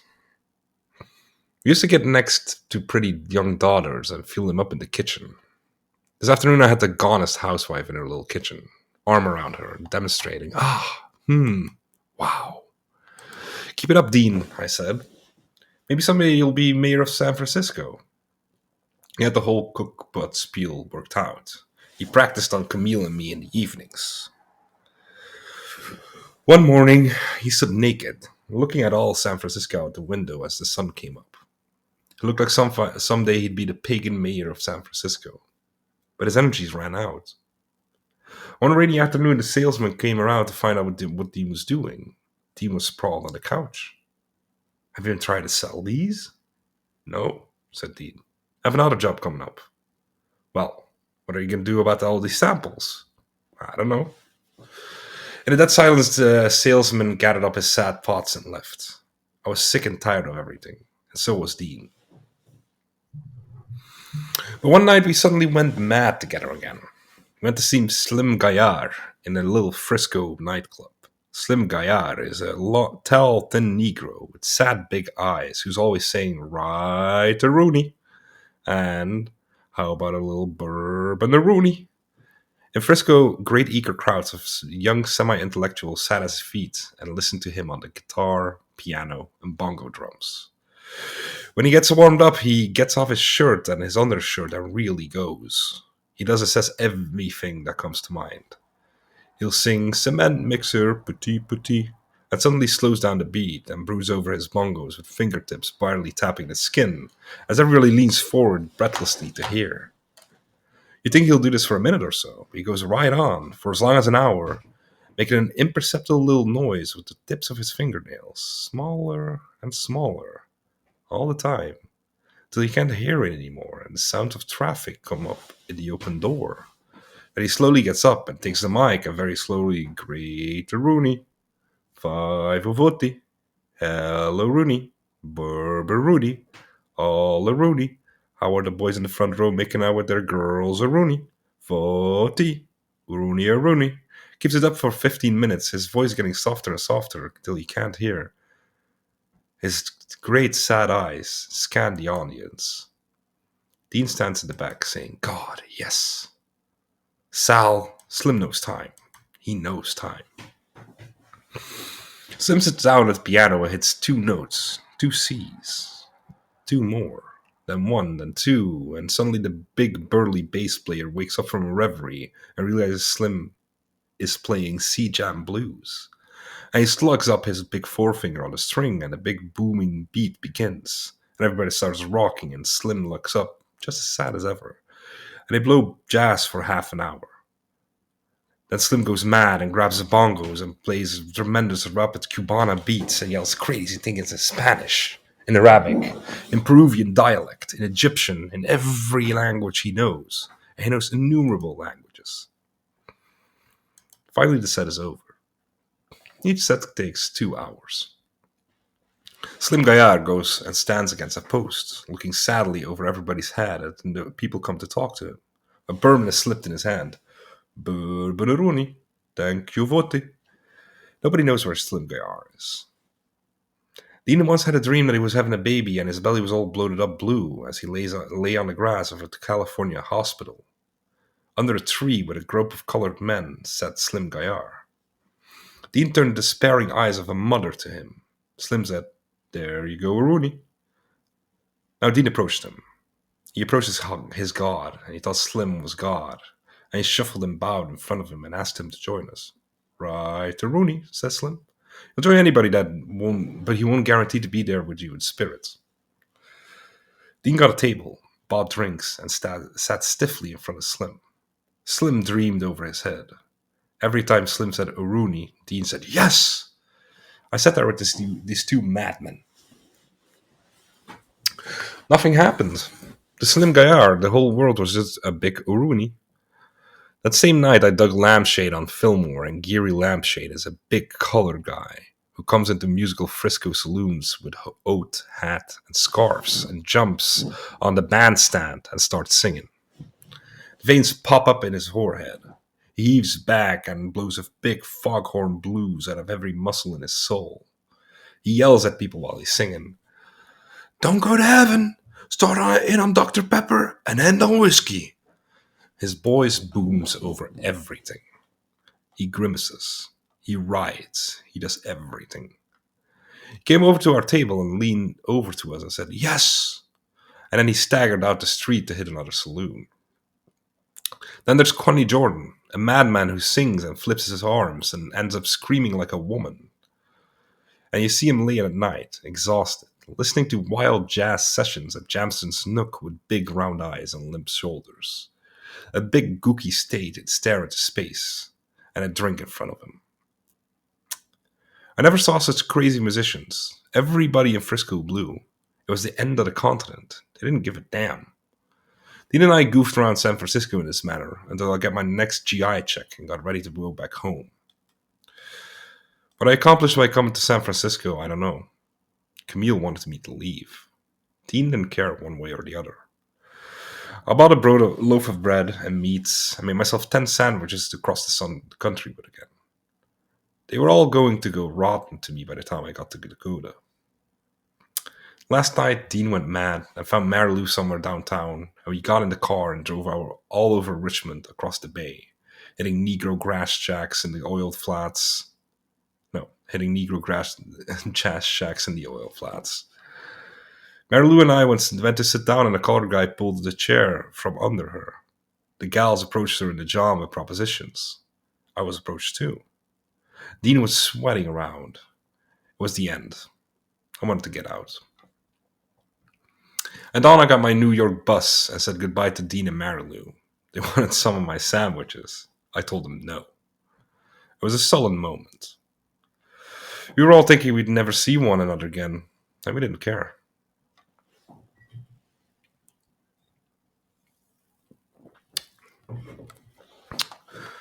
On the Road, Part 3. Chapter 1. In the spring of 1949, I had a few dollars saved for my GI education checks and went back to Denver, thinking of settling down there. I saw myself in Middle America, a patriarch. I was lonesome. Nobody was there. No Babe Rollins, Ray Rollins, Tim Gray, Betty Gray, Roland Major, Dean Moriarty, Carlo Marx, Ed Dunkel, Roy Johnson, Tommy Snark. Nobody. I wandered around Curtis Street and Larimer Street. Worked a while in the wholesale fruit market, where I almost got hired in 1947. The hardest job of my life. At one point, the Japanese kids and I had to move a whole boxcar 100 feet down the rail by hand with a jack jet that made it move a quarter inch with each yank. I lugged the watermelon crates over the ice floor of reefers into the blazing sun, sneezing. In God's name and under the stars. What for? At dusk I walked. I felt like a speck on the surface of the sad red earth. I passed a Windsor hotel where Dean Moriarty has lived with his father in the Depression 30s, and as of yore I looked everywhere for the sad and fabled tinsmith of my mind.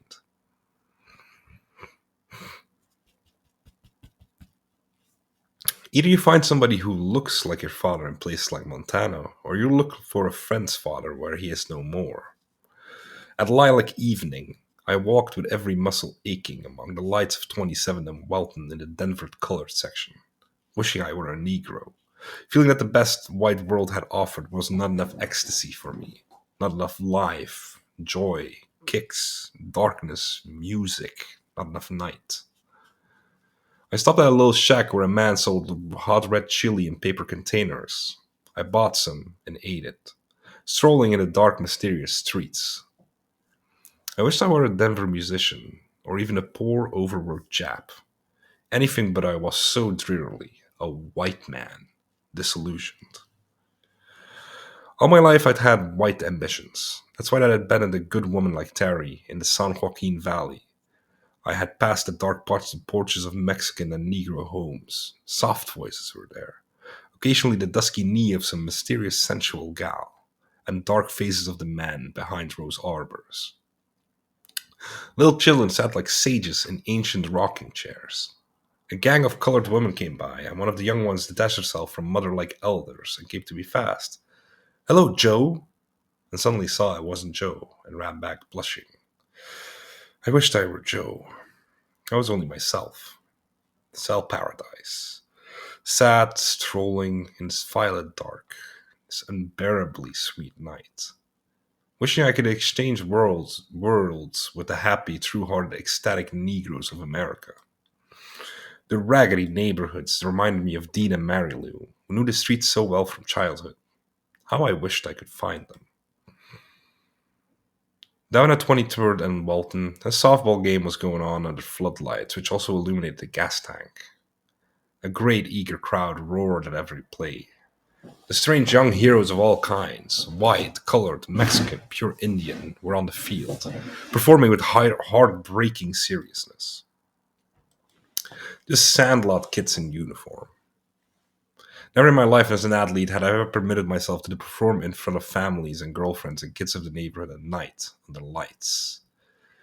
Always that I had been college, big time, sober-faced, no boyish human joy like this. Now it was too late. Near me sat an old Negro who apparently watched the games every night. Next to him was an old white bum, and a Mexican family, and some girls, some boys, all humanity. The lot. Oh, the sadness of the lights that night. The young pitcher looked just like Dean. A pretty blonde in the seat looked just like Mary Lou. It was a Denver night. All I did was die. Down in Denver, down in Denver. All I did was die. Across the street, Negro families sat on their front steps, talking and looking up at the starry night through the trees, and just relaxing in the softness and sometimes watching the game. Many cars passed in the street meanwhile and stopped at the corner when the light turned red. There was excitement, and the air was filled with the vibration of really joyous life that knows nothing of disappointment and white sorrows and all that. The old Negro man had a can of beer in his coat pocket, which he proceeded to open, and the old white man enviously eyed the can and groped in his pocket to see if he could buy a pan too. How I died. Walked away from there. Went to see a rich girl I knew. In the morning, she pulled out $100 bill out of her silk stocking and said, "We've been talking of a trip to Frisco. That being the case, take this. Go have your fun." So all my problems were solved, and I got a travel bureau car for $11 gas fare to Frisco and zoomed over the land. Two fellows were driving this car. They said they were pimps. The other fellows were passengers with me. We sat tight and bent our minds to the goal. We went over the Berthoud Pass, down to the great plateau Tabernacle, troublesome, Kremling, down Rabbit Ears Pass to Steamboat Springs and Jay Out. 50 miles of dusty detour, then Craig and the Great American Desert. As we crossed the Colorado-Utah border, I saw God in the sky in the form of a huge gold sunburning clouds above the desert that seemed to point a finger at me and said, "Pass here and go on. You're on the road to heaven."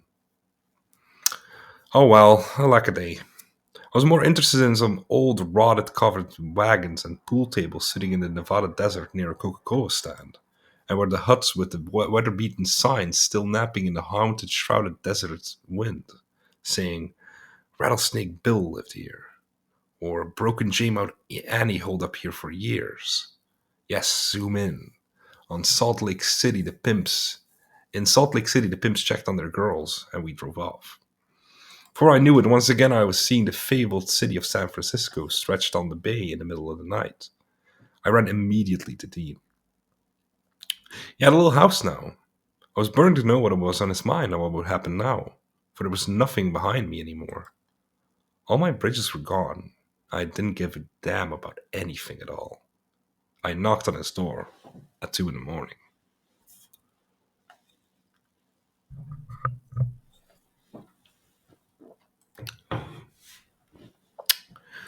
Part 3, Chapter 2. He came to the door stark naked, and it might have been the president knocking for all he cared. I received the world in me raw. "Sal," he said with genuine awe. "I didn't think you'd actually do it. You finally come to me." "Yeah," I said. "Everything fell apart on me. How are things with you?" Not so good. Not so good. We've got a million things to talk about. Sal, the time has finally come out for us to talk and get with it. We agreed it was about time and went in. My arrival was somewhat like the coming of a strange, most evil angel in the house of the Snow White Fleece, as Dean and I began talking excitedly in the kitchen downstairs, which brought forth sobs from upstairs. Everything I said to Dean was answered with a wild, whispering, stuttering "yes," and Camille knew what was going to happen. Apparently, Dean had been quiet for a few months now. Now the angel had arrived, and he was going mad again. "What's the matter with her?" I whispered. He said, "She's getting worse and worse, man. She cries and makes tantrums and won't let me see Sim Gayar. She gets mad every time I'm late. Then when I stay home, she won't talk to me and says I'm an utter beast." He ran upstairs to soothe her. I heard Camille yell, "You're a liar! You're a liar! You're a liar!" I took the opportunity to examine the very wonderful house they had. It was a two-story, crooked, rickety wooden cottage in the middle of tenements, right on top of Russian Hill with a view of the bay. It had 4 rooms, 3 upstairs and one immense sort of basement kitchen downstairs. The kitchen door opened onto a grassy court where the wash lines were. In the back of the kitchen was a storage room where Dean's old shoes were still caked an inch thick with Texas mud from the night the Hudson got stuck on the Brazos River. Of course, the Hudson was gone. Dean hadn't been able to make further payments on it. He had no car at all now. Their second baby was accidentally coming. It was horrible to hear Camille sobbing so. We couldn't stand it and went out to buy beer and brought it back to the kitchen. Camille finally went to sleep or spent the night staring blankly in the dark. I had no idea what was really wrong, except perhaps Dean had driven her mad after all.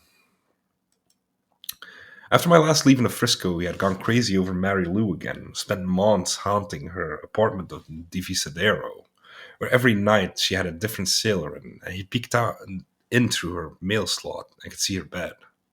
There he saw Mary Lou sprawled in the mornings with a boy. He trailed her around town. He wanted absolute proof she was a whore. He loved her. He sweated over her. Finally, he got hold of some bad green, as it was called in the trade. Green uncured marijuana. Quite by mistake. Smoked too much of it. The first day, he said, I lay rigid as a board in bed and couldn't move or say a word. I just looked straight up with my Damn, okay, wait. Oof, I'm a little dizzy today. I just looked straight up with my eyes open wide. I could hear buzzing in my head and saw all kinds of wonderful technical visions and felt wonderful. The second day, everything came to me. Everything I'd ever done, or known, or read, or heard, or conjectured came to me and rearranged itself in my mind to a brand new logical way. And I could think of nothing else in the interior concerns of holding and catering to the amazement and gratitude I felt. I kept saying yes, yes, yes, yes, yes. Not loud. Yeses. Real quiet. And these green tea visions lasted until my third day. I had understood everything by then. My life was decided. I knew I loved Mary Lou. I knew I had to, okay, this is a mistake. Oh, I knew I had to find my father wherever he is and save him. And I knew you were Buddy, etc., etc. I knew how great Carlo is. I knew 1,000 things about everybody everywhere.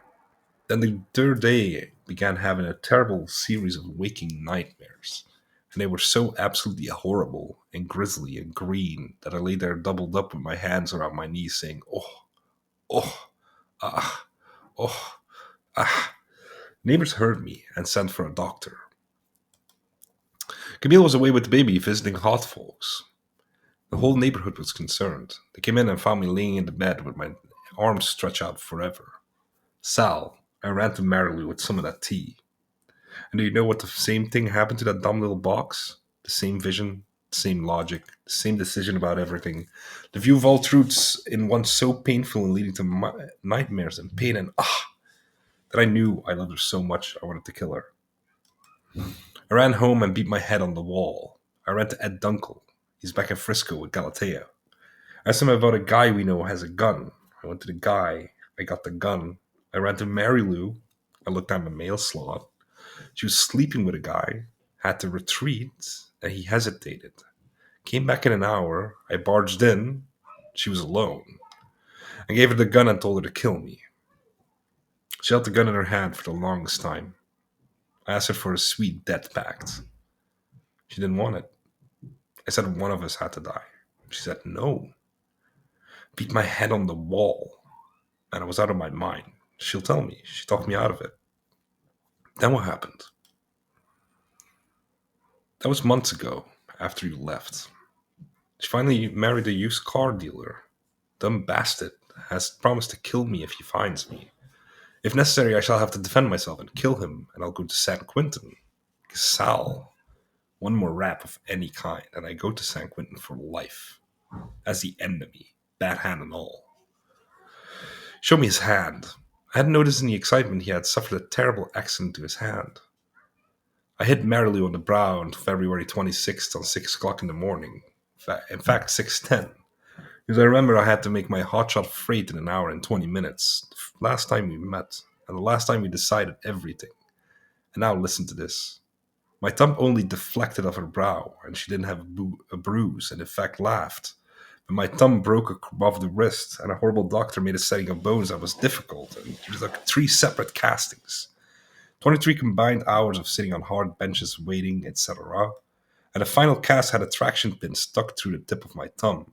So in April, when they took off the cast, the pin infected my bone, and I developed osteomyelitis, which has become chronic. And after an operation which failed and a month in the cast, the result was an amputation of a wee bare piece of the tip end. He unwrapped the bandages and showed me. The flesh, about half an inch, was missing under the nail. It got from worse to worse. I had to support Camille and Amy. I had to go back to work as fast as I could at Firestone as a mold man, curing recap tires and later holding big 150-pound tires from the floor to the top of the cars. I could only use my good hand and kept banging the bad. Broke it again. Had to reset it again, and now it's getting all infected and swelled again. So now I take care of the baby while Camille works, you see. Heebie-jeebies. I'm a classification 3A jazz hounded Moriarty. I like a sentence missing here. Heebie-jeebies. I'm a classification 3A jazz-hounded Moriarty, has a sore butt. His wife gives him daily injections of penicillin for his thumb, which produces hives where he's allergic.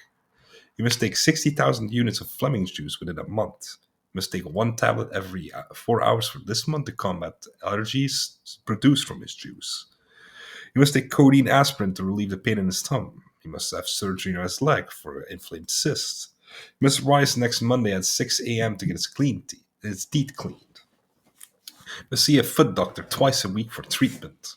He must take cough syrup every night. He must blow and snort constantly to clear his nose, which has collapsed just under the bridge where an operation some years ago weakened it. He lost his thumb on his throwing arm. Greatest 70-yard passer in the history of New Mexico State Reformatory. And yet, I've never felt better and finer and happier with the world to see little lovely children playing in the sun. And I'm so glad to see you, my fine, gone, wonderful Sal. And I know everything will be all right. You'll see her tomorrow. My terrific, beautiful daughter can now stand alone for 30 seconds at a time. And she weighs 22 pounds, is 29 inches long. I just figured out she's 31.25% English, 27.5% Irish, 25% German, 8.75% Dutch, 7.5% Scotch? Should he be Scottish? 7.5% Scotch, 100% wonderful.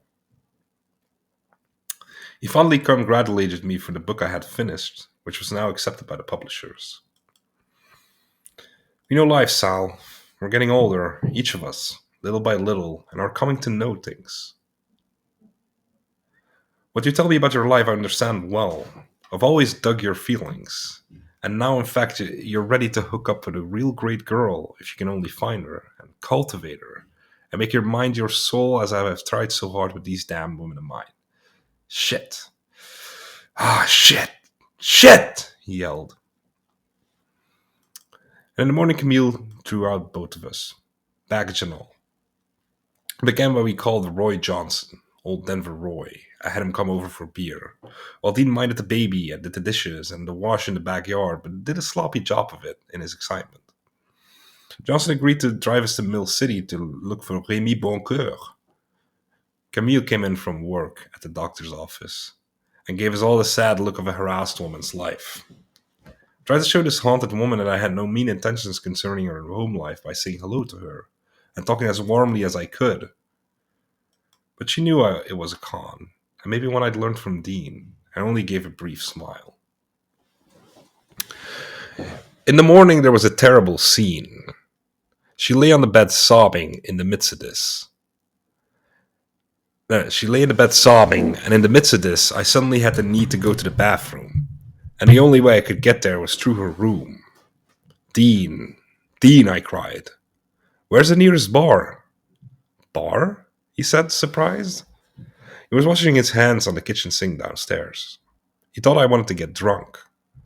I told him my dilemma and said, go right ahead. She does it all the time. No, I couldn't do that. I rushed out to look for a bar. I walked uphill and downhill in the vicinity of 4 blocks on Russian Hill and found nothing but laundromats, cleaners, soda fountains, beauty parlors. I came back to the crooked little house. They were yelling at each other as I slipped with a feeble smile and locked myself in the bathroom. A few moments later, Camille was throwing Dean's things on the living room floor and telling him to pack. To my amazement, I saw a full-length oil painting of Galatea Dunkel over the sofa. I suddenly realized that all these women were spending months of loneliness and womanliness together, chatting about the madness of the men. Then I heard Dean's maniacal giggle across the house, together with the wails of his baby. Next thing I knew, he was sliding around the house like Groucho Marx, with his broken thumb wrapped up in a huge white bandage, sticking up like a beacon, as motionless as a group of the frenzy of the waves. Once again, I saw his pitiful, huge battered trunk with socks and dirty underwear sticking out. He bent over it, throwing in everything he could find. Then he got his suitcase, the beatest suitcase on the USA. It was made out of paper with designs on it to make it look like leather, and hinges of some kind pasted on. A great rip ran down the top. Dean lashed on with a rope. Then he grabbed a sea bag and threw things into that. I got my bag, stuffed it, and as Camille lay in bed, saying, "Liar! Liar! Liar!" we leaped out of the house and struggled down the street to the nearest cable car. A mass of men with suitcases with that enormous bandaged thumb sticking out in the air. That thumb became the symbol of Dean's final development. He no longer cared about anything as before, but now he also cared about everything in principle. That isn't to say he was all the same to him, and he belonged to the world, and there was nothing he could do about it. He stopped me in the middle of the street. "Now, man, I know you're probably real bugged. You just got to town and you get thrown out the first day, and you're wondering what I've done to deserve this, and so on. Together with all horrible appurtenances? Appurtenances. That's a new one. Hee hee hee. But look at me, Sal. Please look at me." I looked at him. He was wearing a t-shirt, torn pants hanging down his belly, tattered shoes, yet not shaved. His hair was wild and bushy, his eyes bloodshot, and that tremendous bandaged thumb stood supported in midair at the heart level. You had to hold it up that way. And on his face was the goofiest grin I ever saw. He stumbled around in a circle and looked everywhere. What do my eyeballs see? Ah, the blue sky, the long fellow. He swayed and blinked. He rubbed together his eyes. Together with windows. Have you ever dug windows? Now let's talk about windows. I've seen some really crazy windows that made faces at me, and some of them had shades drawn, and so they winked. Out of his sea bag, he fished a copy of Eugene Sue's Mysteries of Paris, and adjusting the front of his t-shirt, began reading on the street corner with a pedantic air. "Now really, Sal, let's take everything as we go along. You forgot about me in that instant and looked around blankly. I was glad I had come. He needed me now."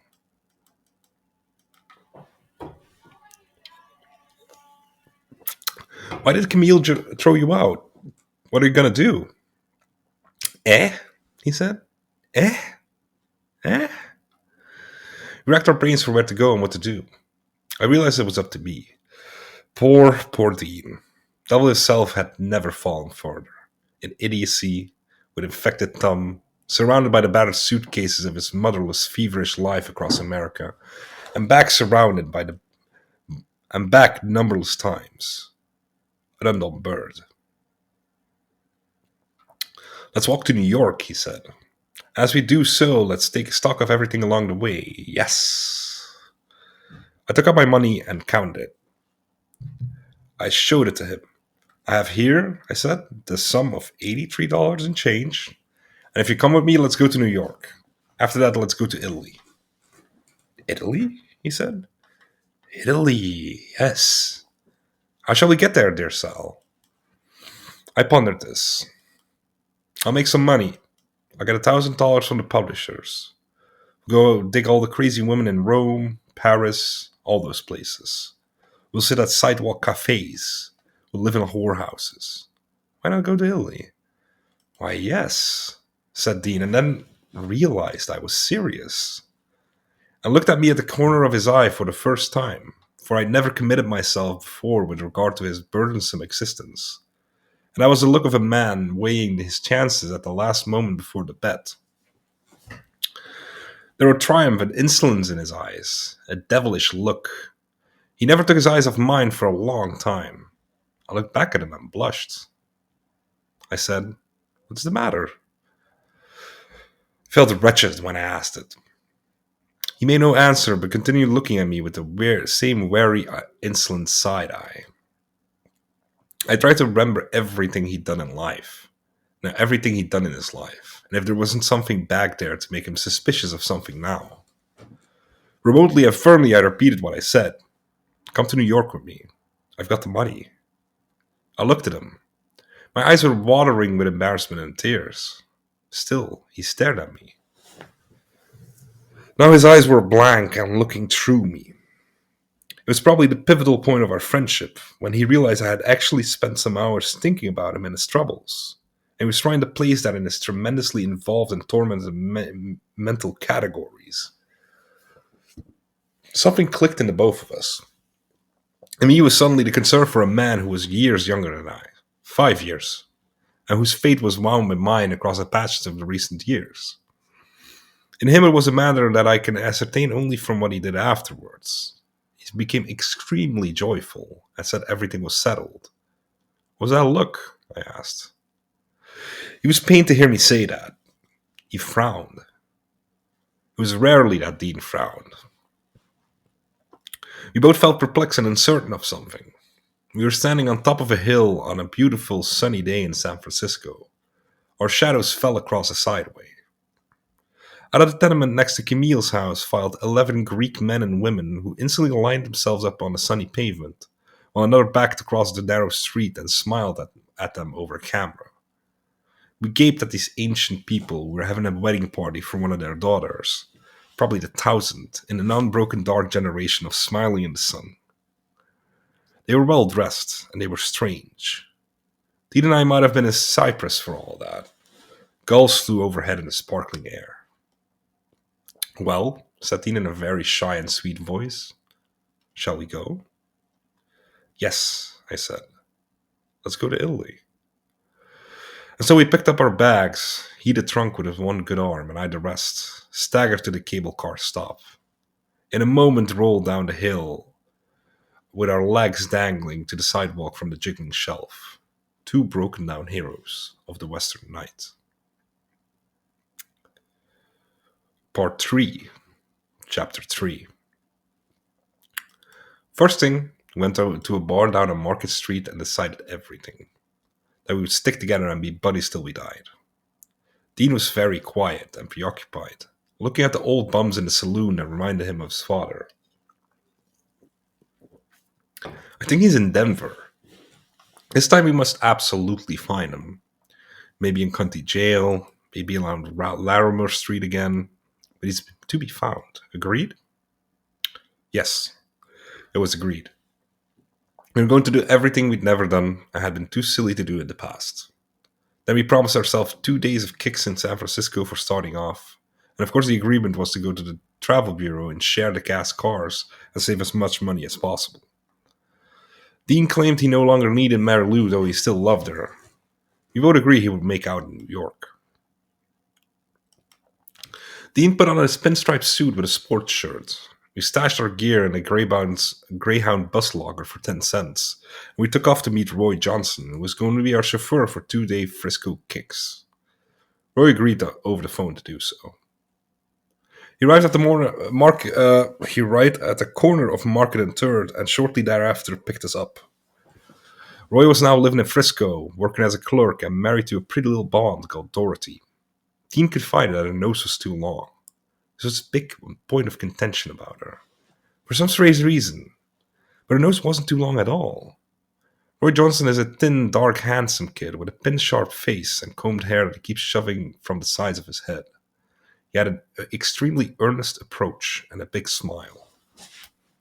Evidently, his wife Dorothy had wrangled him over the chauffeuring idea, and determined to make a stand as the man of the house, lived in a little room, he nevertheless stuck by his promise to us, but with consequences. His mental dilemma resolved itself in a bitter silence.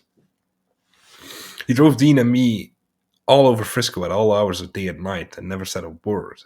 All he did was go through red lights and make sharp turns on 2 wheels. This would tell us the shifts to which we'd put him.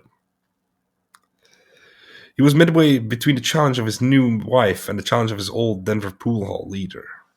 Dean was pleased, and of course unperturbed by the driving. We paid absolutely no attention to Roy, and sat in the back and yacked. The next thing was to go to Mill City to see if we can find the Remy Boncoeur.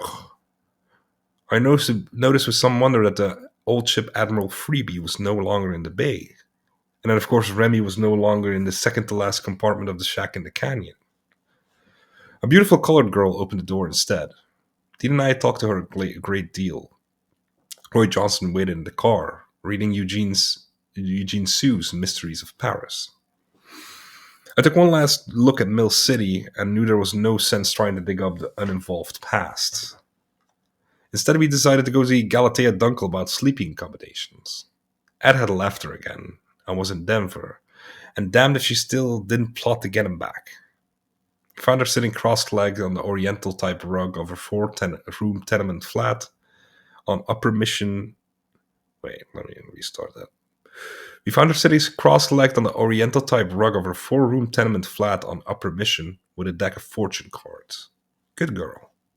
I saw sad signs that Ed Dunkel had lived there for a while and then left out as stupors and disinclinations only.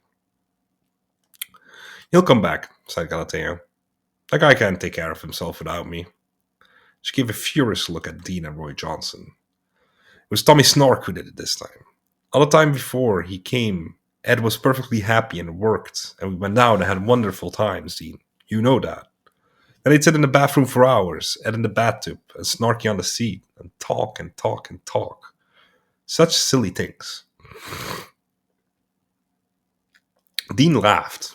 For years he had been the chief prophet of the gang, and now they were leaning in his technique. Tommy Snork had grown a beard, and his big sorrowful blue eyes had come looking for Ed Dunkel in Frisco. What happened? Actually, and no lie, Tommy had his small finger amputated in a Denver mishap and collected a good sum of money. For no reason under the sun, they decided to give Galatea the slip and go to Portland, Maine, where apparently Snark had an aunt. So they were either now in Denver, going through, or already in Portland. When Tom's money runs out, Ed'll be back. Damn fool. He doesn't know anything and never did. All he has to do is know that I love him. Galatea looked like the daughter of the Greeks with the sunny camera as she sat there on the rug, her long hair streaming out to the floor, playing the fortune-telling cards. I got to like her. We even decided to go out that night and hear jazz, and Dean would take a 6-foot blonde who lived down the street, Marie. That night, Galatea, Dean, and I went to get Marie. This girl had a basement apartment, a little daughter, and an old car which barely ran, which Dean and I had to push down the street as the girls jammed at the starter. We went to Galatea's, and everybody sat around.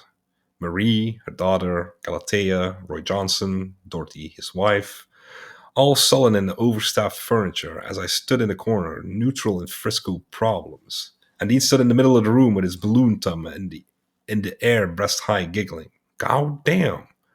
We're all losing our fingers, he said. Ha ha ha ha. Dean, why do you act so foolish? Said Galatea. Camille called and said you left her. Did you realize you have a daughter? He didn't leave her. She kicked him out, I said, breaking my neutrality. They all gave me dirty looks. Dean grinned. With that thumb, what do you expect the poor guy to do? I added. They all looked at me, particularly Dorothy Johnson lowered a mean gaze on me. I wasn't anything but a sewing circle. At the center of it was a culprit Dean, responsible, perhaps, for everything that was wrong. I looked out the window at the buzzing sight of the night street of Mission. I wanted to get going and hear the great jazz of Frisco, and remembered it was only my second night in town. I think Mary Lou was very, very, very wise leaving you, Dean, said Galatea. For years now, you've had no sense of responsibility for anyone. You've done so many awful things that I don't know what to say to you. And in fact, that was the point. They all sat around looking at Dean with lowered and hating eyes, and he stood on the carpet in the middle of them and giggled. Just giggled. He made a little dance. His bandage was getting dirtier all the time, meant to flop and unroll. I suddenly realized that Dean, by virtue of his enormous series of sin, was becoming the idiot, the imbecile, the saint of the lot. You have absolutely no regard with anybody but yourself and your damn kicks. All you think about is hanging what's between your legs, how much money or fun you can get out of people, and then you just throw them aside. Not only that, but you're silly about it. It never occurs to you that life is serious and there are people trying to make something decent out of it instead of goofing around all the time. That's what Dean was. The holy goof. Camille is crying her heart out tonight. I don't think for a minute she wants you back. She said she never wants to see you again, and she said it was final this time. Yet you stand here and make silly faces. I don't think there's a care in your heart. This was not true. I knew better and I could have told them all. I didn't see any sense in trying, though. I longed to go and put my arm around Dean and say, now here, look, all of you. Remember just one thing, this guy has his troubles too, and other things he never complains, and he's given all of you a damn good time just being himself. And if that's not enough for you, then send him off to the firing squad. That's apparently what you're itching to do anyway. Nevertheless, Galatea Dunkel was the only one in the gang who wasn't afraid of Dean, and could sit there calmly, with her face hanging out, telling him off in front of everybody. There were earlier days in Denver where Dean had everybody sit in the dark and with the girls and just talked and talked and talked, with a voice that was once hypnotic and strange, and was set to make the girls come across by sheer force of persuasion and the content of what he said. This was when he was 15, 16. Now his disciples were married, and the wives of his disciples had him on the carpet for his sexuality and the life he had bring to the being. I listened further. Now you're going east with Sal, Galatea said. What do you think you're going to do by accomplish that? Camille has to stay home and mind the baby now you're gone. How long can she keep your job? And she never wants to see you again, and I don't blame her. But if you see Ed along the road, just tell him to come back to me or I'll kill him. As flat as that. It was the saddest night. I felt as if I was with strange brothers and sisters in a pitiful dream. Then a complete silence fell over everybody, where once Dean would have talked his way out, he now fell silent himself. But standing in front of everybody, ragged and broken and idiotic, right under the light bulbs, his bony mad face covered with sweat and dropping veins, saying yes, yes, yes, as though tremendous revelations were pouring into him all the time now. And I'm convinced they were, and the others suspected as much and were frightened. He was beat.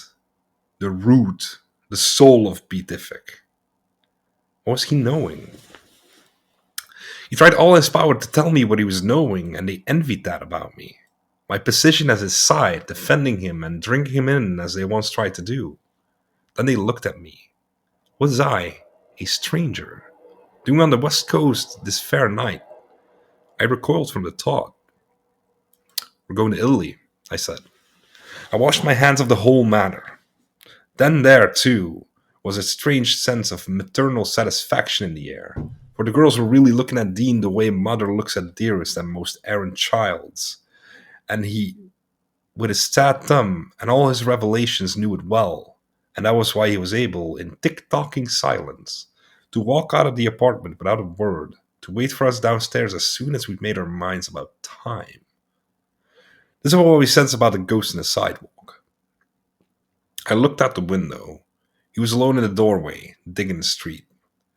Bitterness, recriminations, advice, morality, sadness. Everything was behind him, and ahead of him was a ragged and ecstatic joy of pure being.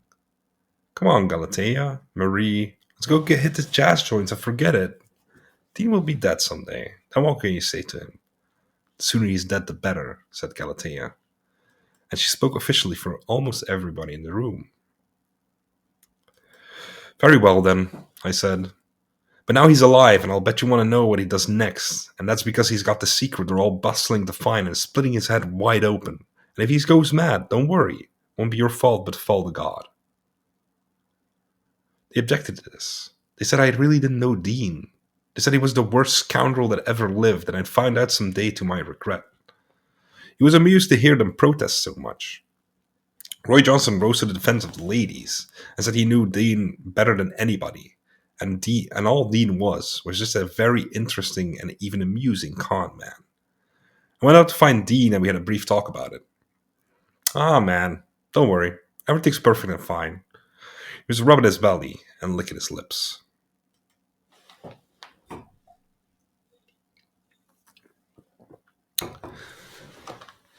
Part 3, Chapter 4.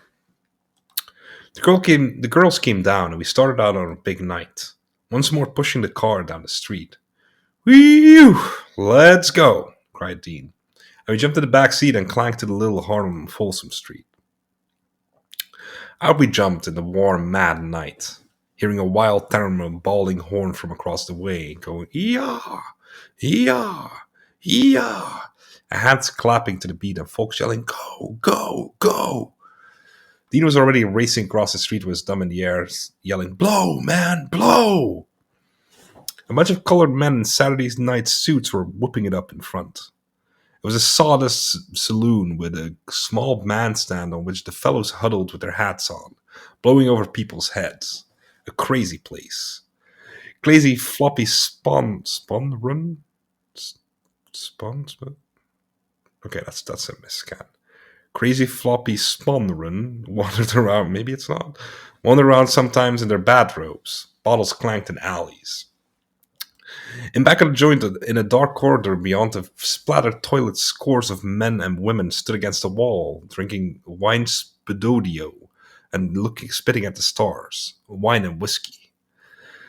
The beheaded Tinnerman was blowing at the peak of the wonderfully satisfactory free idea, a rising and falling riff that went from "ee-yah" to a crazier "ee-yah," and blasted along to the rolling crash of butt-scarred drums hammered by a big brutal Negro with a bull neck, who didn't give a damn about anything but punishing his busted tubs. Crash, rally boom, crash. Uproars of music, and the Tenorman had it, and everybody knew he had it. Dean was clutching his head in the crowd, and it was a mad crowd.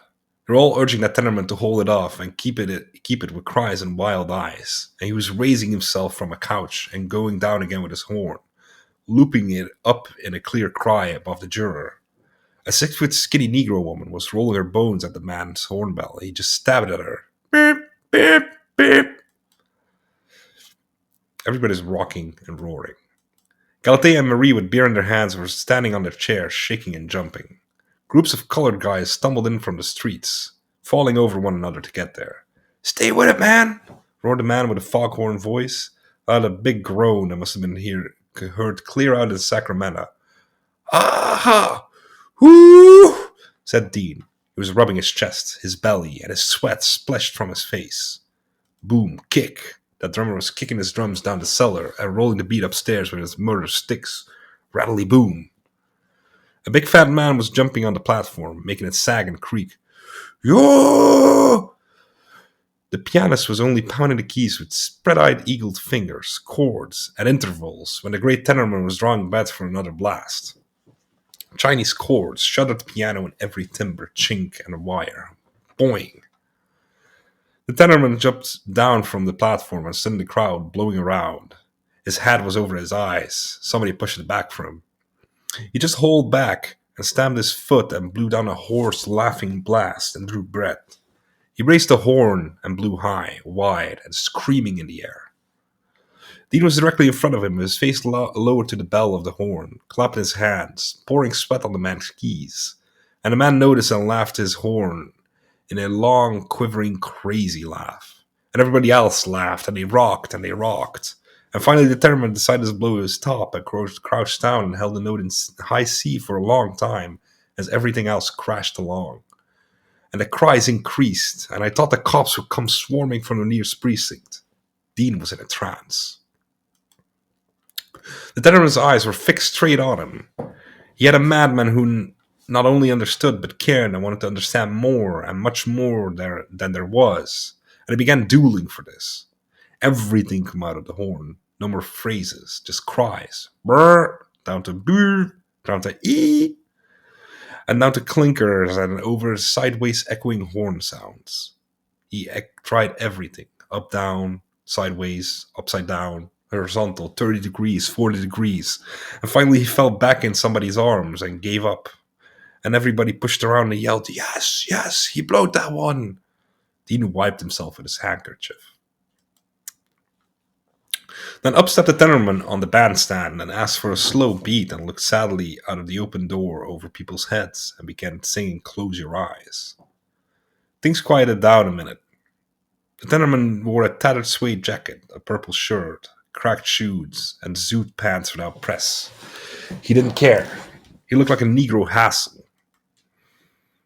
His big brown eyes were concerned with sadness, and the singing of songs slowly and with long, thoughtful pauses. But in the second chorus, he got excited and grabbed the mic and jumped down from the bandstand and bent to it.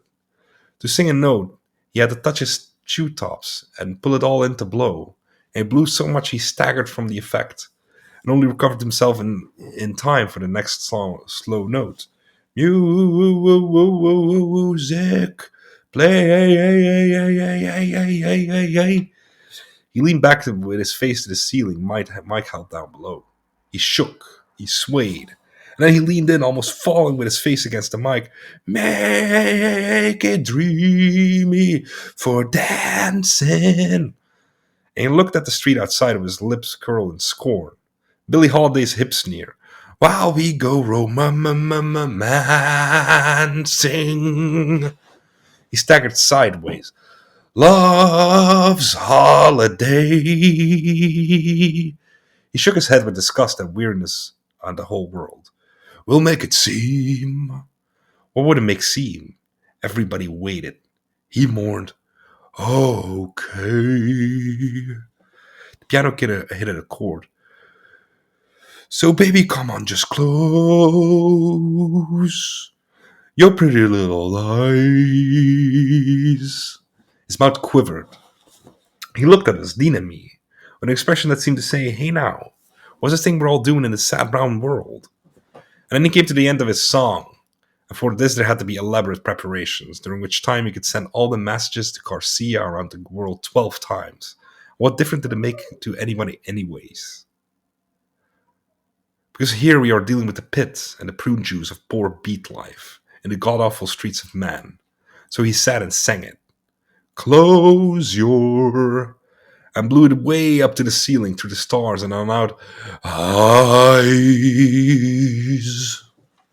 and staggered off the platform to brood. He sat in the corner with a bunch of boys and paid no attention to them. He looked down and wept. He was the greatest. Dean and I went over to talk to him. We invited him out to the car. In the car he suddenly yelled, yes! Ain't nothing I like better than good kicks. Where do we go? Dean jumped up and down in his seat, giggling maniacally. Later, said the tenorman. I'll get my boy to drive us down to Jameson's Nook. I've got to sing. Man, I love to sing. Been singing Close Your Eyes for 2 weeks. I don't want to sing anything else. What are you boys up to?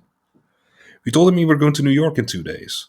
Lord, I ain't never been there, and they tell me it's a real jumpin' town, but I ain't got no causes of complaining where I am. I'm married, you know. Oh, yes, said Dean, lighting up. Where's the darling tonight? What do you mean? Said the tenorman. I told you I was married to her, didn't I? Oh, yes, I was just asking. Did you have friends, sisters? A ball, you know, I'm just looking for a ball. Yeah, it's good. What's good's a ball? Life's too sad to be balling all the time, said the tenorman, lowering his eyes to the street. Shit, he said. I ain't got no money, and I don't care tonight. We went back in for more. The girls were so disgusted with Dean and me gunning off and jumping around that they'd gone left to Jameson's Nook on foot. The car wouldn't run anyways. We saw a horrible sight at the bar. A white hipster fairy had come in wearing a Hawaiian shirt and was asking the big drummer if he could sit in. Musicians looked at him suspiciously. Do you blow? He said he did, mincing. They looked at one another and said, yeah, that's what the band does. Shit. So the fairy sat down at the tubs and started the beat of a jump number and started snoking the stairs with soft, goofy bob brushes, swinging his neck with that complacent, Reich-analyzed ecstasy that doesn't mean anything except too much tea and soft foods and goofy kicks on the cool order. But he didn't care. He smiled joyously into space and kept the beat, though softly with bob subtleties, a giggling, rippling background for big, solid foghorn blues the boys were blowing, unaware of him. The big Negro bullneck drummer sat waiting for his turn. What that man doing? He said. Play the music, he said. What the hell? He said. Shit! I looked away, disgusted. The tenorman's boy showed up. He was a little taut Negro with a great big Cadillac. We all jumped in. He hunched in over the wheel and blew the car clear across Frisco without stopping once, 70 miles an hour, right through traffic, and nobody even noticed him. It was that good. Dean was in ecstasies. Dig this guy, man. Dig the way he sits there and doesn't move a bone and just balls in that jack and can talk all night while he's doing it. Only thing he doesn't bother with talking. Oh, man. The things I could. I wish. Oh, yes, let's go. Let's not stop. Go now. Yes. And the boy wound around the corner and bowled us right in front of Jameson's Nook. I was parked. A cab pulled up, and out of it jumped a skinny, withered little Negro preacherman who threw $1 at the cabbie and yelled, "Blow!" Ran into the club and dashed right through the downstairs bar, yelling, "Blow, blow, blow!" and stumbled upstairs, almost falling on his face, and blew the door open and fell into the jazz session room with his hands out to support him against anything he might fall on. And he fell right on Lampshade, who was working as a waiter in James's Nook that morning. And the music there was blasting and blasting, and he stood transfixed in the open door, screaming, "Blow for me, man, blow!" And the man was a little short Negro with an alto horn that Dean said obviously lifted his grandmother, just like Tom Snark. Slept all day and blew all night, and blew 100 courses before he was ready to jump for fair. And that was what he was doing. "It's Karl Marx!" screamed Dan above the fury. And it was. His little grandmother's boy with the taped-up alto had beady glittering eyes, small crooked feet, spindly legs. And he hopped and flopped with his horn and threw his feet around and kept his eyes transfixed on the audience. It was just people laughing at a dozen tables, the room 30 by 30 feet and a low ceiling, and he never stopped. It was very simple in his ideas. What he liked was the surprise of a new simple variation of a chorus. He'd go from repeating and hopping to it and kissing and smiling into his urn to it was all great moments of laughter and understanding for him and everyone else who heard. His tone was clear as a bell, high, pure, and blew straight in our faces from 2 feet away. Dean stood in front of him, oblivious to everything else in the world, with his head bowed, his hands socketing together, his whole body jumping on heels, and the sweat, always the sweat pouring and splashing down his cemented collar to lie actually in a pool at his feet. Galatea and Marie were there, and it took us 5 minutes to realize it. Whew! Frisco nights. The end of the continent, the end of doubt, all dull doubt and tomfoolery. Goodbye. Lampshade was roaring around with his trays of beer. Everything he did was in rhythm. He yelled at the waitress with the beat. "Hey now, baby, baby, make a way, make a way. Lampshade coming your way." And he hurled by her with the beers in the air, and roared through the swinging doors into the kitchen and danced with the cooks and came sweating back. The hornman sat absolutely motionless at a corner table with an untouched drink in front of him, staring gook-eyed into space. His hands hanging at his sides till they almost touched the floor. His feet outspread like a lolling tongue his body shriveled into. Absolute weariness and entranced sorrow and all was on his mind. A man who knocked self out every morning and let the others put the quietness in him in the night. Everything swirled around him like a cloud. And that little grandmother's alto, that little Carlo Marx hopped and monkey danced with his magic horn and threw 200 courses of blues, each one more frantic than the other, and no signs of failing energy, of willingness to call anything a day. The whole room shivered. On the corner of 4th and Folsom, an hour later, I stood with Ed Fournier, a San Francisco alto man who waited with me while Dean made a phone call in the saloon to have Roy Johnson pick us up. It wasn't anything much. We were just talking. Except suddenly we saw a very strange and insane sight. It was Dean. He wanted to give Roy Johnson the address of the bar, so he told him to hold the phone for a minute and ran out to sea. And to do this, he had to rush pell-mell through a long bar of brawling drinkers in white sleeves, go to the middle of the street, and look at the post signs. He did this, crouched low to the ground like Groucho Marx, his feet carrying him with amazing swiftness out of the bar, like an apparition, with his balloon thumb stuck up in the night, and came for a whirling stop in the middle of the road, looking everywhere above him for the signs. They were hard to see in the dark, and he spun around a dozen times in the road, thumb upheld, in a wild, anxious silence, a wild-haired person with a ballooning thumb held up like a great goose of the sky, spinning and spinning in the dark, the other hand distractedly in his pants. Ed Fournier was saying, "I blow a sweet tune wherever I go, and if people don't like it, it ain't nothing I can do about it. Say, man, that buddy of yours is a crazy cat. Look at him over there." And we looked. There was a great big silence everywhere as Dean saw the signs and rushed back into the bar, likely going under someone's legs as they came out, and gliding so fast through the bar that everyone had to do a double take to see him. A moment later, Roy Johnson showed up with the same amazing swiftness. Dean glided across the street and into the car without a sound. We were off again. Now, Roy, I know you're all hung up with your wife about this thing. We would absolutely must make 46th and Gary in the incredible time of 3 minutes of everything is lost. Yes. In the morning, Sal and I are leaving for New York, and this is absolutely our last night of kicks, and I know you won't mind. No, Roy Johnson didn't mind. He only drove through every red light he could find and hurried us along in our foolishness. At dawn, he went home to bed. Dean and I had ended up with a colored guy called Walter who ordered drinks at the bar and had them lined up, and said, "Wine Spadodio," which was a shot of port wine, a shot of whiskey, and a shot of port wine. Nice sweet jacket for all that bad whiskey. He invited us up to his home for a bottle of beer. He lived in the tenements back in Howard. His wife was asleep when we came in. The only light in the apartment was a bulb over her head. He had to get up from a chair and unscrew the bulb as she lay smiling there. Dean did it, fluttering his lashes. She was about 15 years older than Walter and the sweetest woman in the world. Then we had to plug on the extension over her bed. She smiled and smiled. She never asked Walter where he'd been, what time it was, nothing. Finally, we were set in the kitchen with the extension and sat down around the humble table to drink the beer and tell the stories. Dawn. It was time to leave and move the extension back to the bedroom and screw back in the bulb.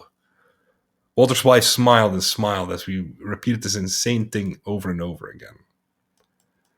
Out on the Dawn Street, Dean said, "Now you see, man, that's a real woman for you. Never a harsh word, never a complaint.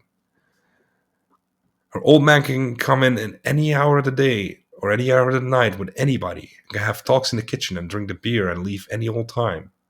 This is a man, and that's his castle." He pointed up at the tenement. We stumbled off. The big night was over. A cruising car follows us suspiciously for a few blocks. We bought fresh donuts in a bakery on 3rd Street and ate them in the grey, ragged street. A tall, bespectacled, well-dressed fellow came in stumbling down the street with a Negro in a truck-driving cap. They were a strange pair. A big truck rolled by, and a Negro pointed at it excitedly and tried to express his feeling. The tall white man furtively looked over his shoulder and counted his money. "It's old Bill Lee," giggled Dean. "Counting his money and worried about everything. And all that other boy wants to do is talk about trucks and things he knows. He followed them a while. Holy flowers floating in the air were all these tired faces at the dawn of jazz America. We had to sleep. Galatea Dunkles was out of the question. Dean knew a railroad brakeman called Ernest Burke who lived with his father in a hotel room in 3rd Street. Originally he'd been on good terms with him, but lately not so. And the idea was for me to try persuading him to let us sleep on their floor. It was horrible. I had to call from a morning diner. The old man answered the phone suspiciously. He remembered me from what his son had told him. To our surprise, he came down in the lobby and let us in. It was just a sad old brown Frisco hotel. I went upstairs, and then the old man was kind enough to give us the entire bed. "I have to get up anyway," he said, and retired to the little kitchenette to brew coffee. He began telling stories about his railroading days. He reminded me of my father. I stayed up and listened to the stories. Dean, not listening, was washing his teeth and bustling around saying, "Yes, that's right," to everything he said. Finally, we slept, and in the morning, Ernest came back from a Western Division run and took the bed as Dean and I got up. Now, old Mr. Berg dolled himself up for a date with his middle-aged sweetheart. He put on a green tweed suit, a cloth cap, also green tweed, and stuck a flower in his lapel. These romantic old broken-down Frisco brakemen live sad but eager lives of their own, I told Dean in the toilet. It was very kind of him to let us sleep here. Yes, said Dean, not listening. He rushed out to get the travel bureau car. My job was to hurry to Galatea Dunkles for our bags. She was sitting on the floor with her fortune-telling cards. "Well, goodbye, Galatea, and I hope everything works out fine. When Ed gets back, I'm going to take him to James's Nook every night and let him get his fill of madness. Do you think that'll work, Sal? I don't know what to do." "What do the cards say?" "The Ace of Spades is far away from him. The heart cards always surround him. The Queen of Hearts is never far. See this Jack of Spades? That's Dean. He's always around. Oh, we're leaving for New York in an hour. Someday Dean's gonna go on one of these trips and never come back. She let me take a shower and shave, and then I said goodbye and took the bags downstairs. Hailed a Frisco taxi jitney, which was an ordinary taxi that ran on regular routes, and you could hail it from any corner and ride to any corner you wanted for about 15 cents. Cramped in with other passengers like a bus, but talking and telling jokes like in a private car. Mission Street that last day in Frisco was a great riot of construction work, children playing, whooping Negroes coming home from work, dust, excitement, the great buzzing and vibrating hum of what really is America's most excited city. And overhead the pure blue sky and the joy of the foggy sea that always rolls in at night to make everybody hungry for food and further excitement. I hated to leave. My stay here had lasted 60 odd hours. With frantic Dean, I was rushing through the world without a chance to see it. In the afternoon, we were buzzing towards Sacramento and eastward again. Hey, kind of a quiet day today. Part 3, Chapter 7. The car belonged to a tall, thin fag who was on his own way home to Kansas and wore dark glasses and drove with extreme care. The car was what Dean called the fag Plymouth. Had no pickup, no real power. "Effeminate car," whispered Dean in my ear. There were two other passengers. A couple, typical halfway tourists who wanted to stop and sleep everywhere. The first stop would have to be in Sacramento, which wasn't even the faintest beginning of the trip to Denver. Dean and I sat alone in the back seat and left it up to them and talked. Now, man, that Alto man last night had it. He held it once he found it. I've never seen a guy who could hold on so long. I wanted to know what it meant. "Oh, well," Dean laughed. "Now you're asking me imponderable. Here's a guy and everybody's there, right? Up to him to put down what's on everybody's mind. He starts the first chorus, then lines up his ideas, people. Yeah, but get it. Then he rises to his face and has to blow equal to it. All of a sudden, somewhere in the middle of the chorus, he gets it. Everybody looks up and knows. They listen. He picks it up and carries. Time stops. He's filling empty space with the substance of our lives. Confessions of his belly-bottom strain. Remembrance of ideas, rehashes of old blowing. He has to blow God's bridges and come back and do it with such infinite feeling, soul exploratory for the tune of the moment, that everybody knows it's not the tune that counts, but it." Dean could go no further. He was sweating talking about it. Then I'm again talking. I never talked so much in all my life. I told Dean that when I was a kid, I rode in cars and used to imagine I held a big scythe in my hand. I cut down all the trees and posts, and even sliced every hill that zoomed past the window. "Yes," yelled Dean. "Yes! I used to do it too, but only different sight. I'll tell you why. Driving across the west with the long stretches, my sight had to be immeasurably longer and had to curve over distant mountains, slicing over their tops, and reach to another level to get out further mountains, and at the same time clip off every post along the way, regular throbbing poles. For this reason, oh man, I have to tell you now, I have it. I have to tell you the time my father and I, as a piss-poor bum from Larimer Street, took a trip to Nebraska in the middle of the Depression to sell fly swatters. How we made them. We bought pieces of ordinary regular old screen and pieces of wire that we twisted double with little pieces of blue and red cloth to sew around the edges of it. All for a matter of cents in a 5 and 10. I made thousands of fly swatters and got into old bum's jalopy and went clear across Nebraska to every farmhouse and sold them for a nickel apiece. Mostly for charity, the nickels were given to us. 2 bums and a boy. Apple pies in the sky. And my old man in those days was always singing, "Hallelujah, I'm a bum again." And man, now listen to this. After 2 whole weeks of incredible hardship and bouncing around and hustling in the heat to sell these awful makeshift fly swatters, they started to argue about the division of the proceeds. I had a big fight on the side of the road, and then made up and bought wine. I began drinking the wine and didn't stop for 5 days and 5 nights while I huddled and cried in the background. And when they were finished, every last cent was spent, and they were right back to where we started from, Larimer Street. And my old man was arrested, and I had to plead at court to get him back, to get the judge to let him go because he was my pa, and I had no mother.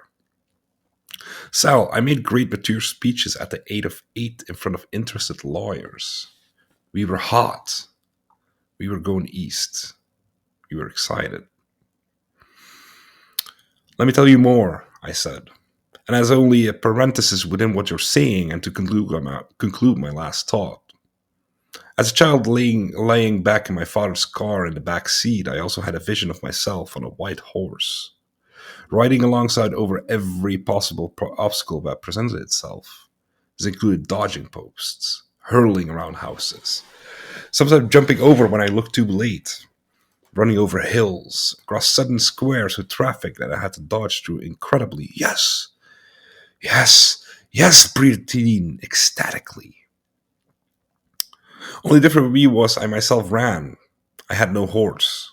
You were an Eastern kid and dreamed of horses. Of course, we won't assume such things as we both know they are really droves and literary ideas, but merely that I, in my perhaps wilder schizophrenia, actually ran on foot alongside the car at an incredible speed, sometimes 90, making it over every bush and fence and farmhouse, and sometimes taking quick dashes to the hills and back without losing a moment's ground. We were telling these things and both sweating. We had completely forgotten the people up front who had begun to wonder what was going on in the back seat. At one point, the driver said, "For God's sakes, you're rocking the boat back there." Actually, we were. The car was swaying as Dean and I both swayed to the rhythm and the it of our final excited joy in talking and living to the blank tranced end of all innumerable riotous angelic particulars that had been lurking in our souls all our lives. "Oh, man, man," moaned Dean. "It's not even the beginning of it. And now here we are at last, going east together. We've never gone east together, Sal. Think of it. We'll dig Denver together and see what everybody's doing, although that matters little to us. The point being that we know what it is, and we know time, and we know that everything is really fine." Then he whispered, clutching my sleeve, sweating, "Now you just dig them in front. They have worries. They're counting the miles. They're thinking about where to sleep tonight, how much money for gas, the weather, how they'll get there. And all the time, they'll get there anyway, you see.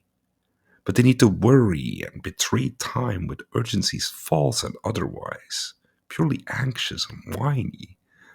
Their souls won't be really at peace until they can latch onto an established and proven worry. And when once found it, if they assume facial expressions to fit and go with it, which is, you see, unhappiness, and all the time it flies by them and they know it, and it do worries them to no ends. Listen, listen. Well now, he mimicked. I don't know, maybe we shouldn't get gas in that station. I read recently in National Petrificious Petroleum News that this kind of gas has a great deal of octane gook in it. And someone once told me that it even had a semi-official high-frequency cock in it. And I don't know. Well, I just don't feel like it anyway. Man, you dig all this. He was poking me furiously in the ribs to understand. I tried my wildest best. Bing bang. It was all yes, yes, yes in the back seat. And the people up front were mopping their brows with fright and wishing they never picked it up at the travel bureau. It was only the beginning, too. In Sacramento, the Phi slyly bought a room in a hotel and invited Dean and me to come up for a drink, while the couples went to sleep at relatives. And in the hotel room, Dean tried everything in the book to get money from the fag. It was insane. The fag man began by saying he was very glad we had come along because he liked young men like us, and will we believe it, he really didn't like girls and had recently concluded an affair with a man in Frisco, in which he had taken the male role and the man the female role. Dean plied him with business-like questions and nodded eagerly. The fact said he would like nothing better than to know what Dean thought about all this. Warning him first that he had once been a hustler in his youth. Dean asked him how much money he had. I was in the bathroom. The fag became extremely sullen, and I think suspicious of Dean's final motives, turned over no money, and made vague promises for Denver. He kept counting his money and checking on his wallet. Dean threw up his hands and gave up. See, man, it's better not to bother. Offer them what they secretly want, and they, of course, immediately become panic-stricken. But he had sufficiently conquered the owner of the Plymouth to take over the wheel without the remonstrance, and now he really traveled.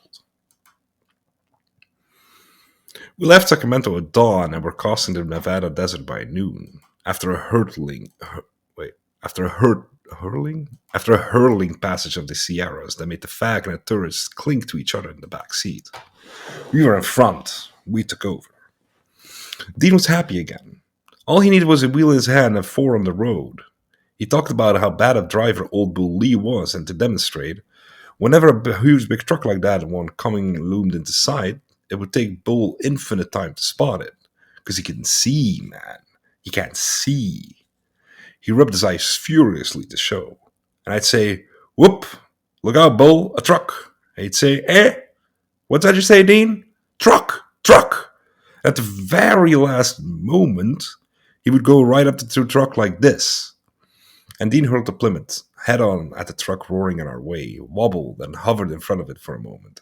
The truck driver's face going grey before our eyes. The people in the back seat subsiding gasps of horror, and swung away at the last moment. Like that, you see. Exactly like that. That's how bad he was. I wasn't scared at all. I knew Dean. The people in the backseat were speechless. In fact, they were afraid to complain. God knew what Dean would do, they thought, if they would ever complain.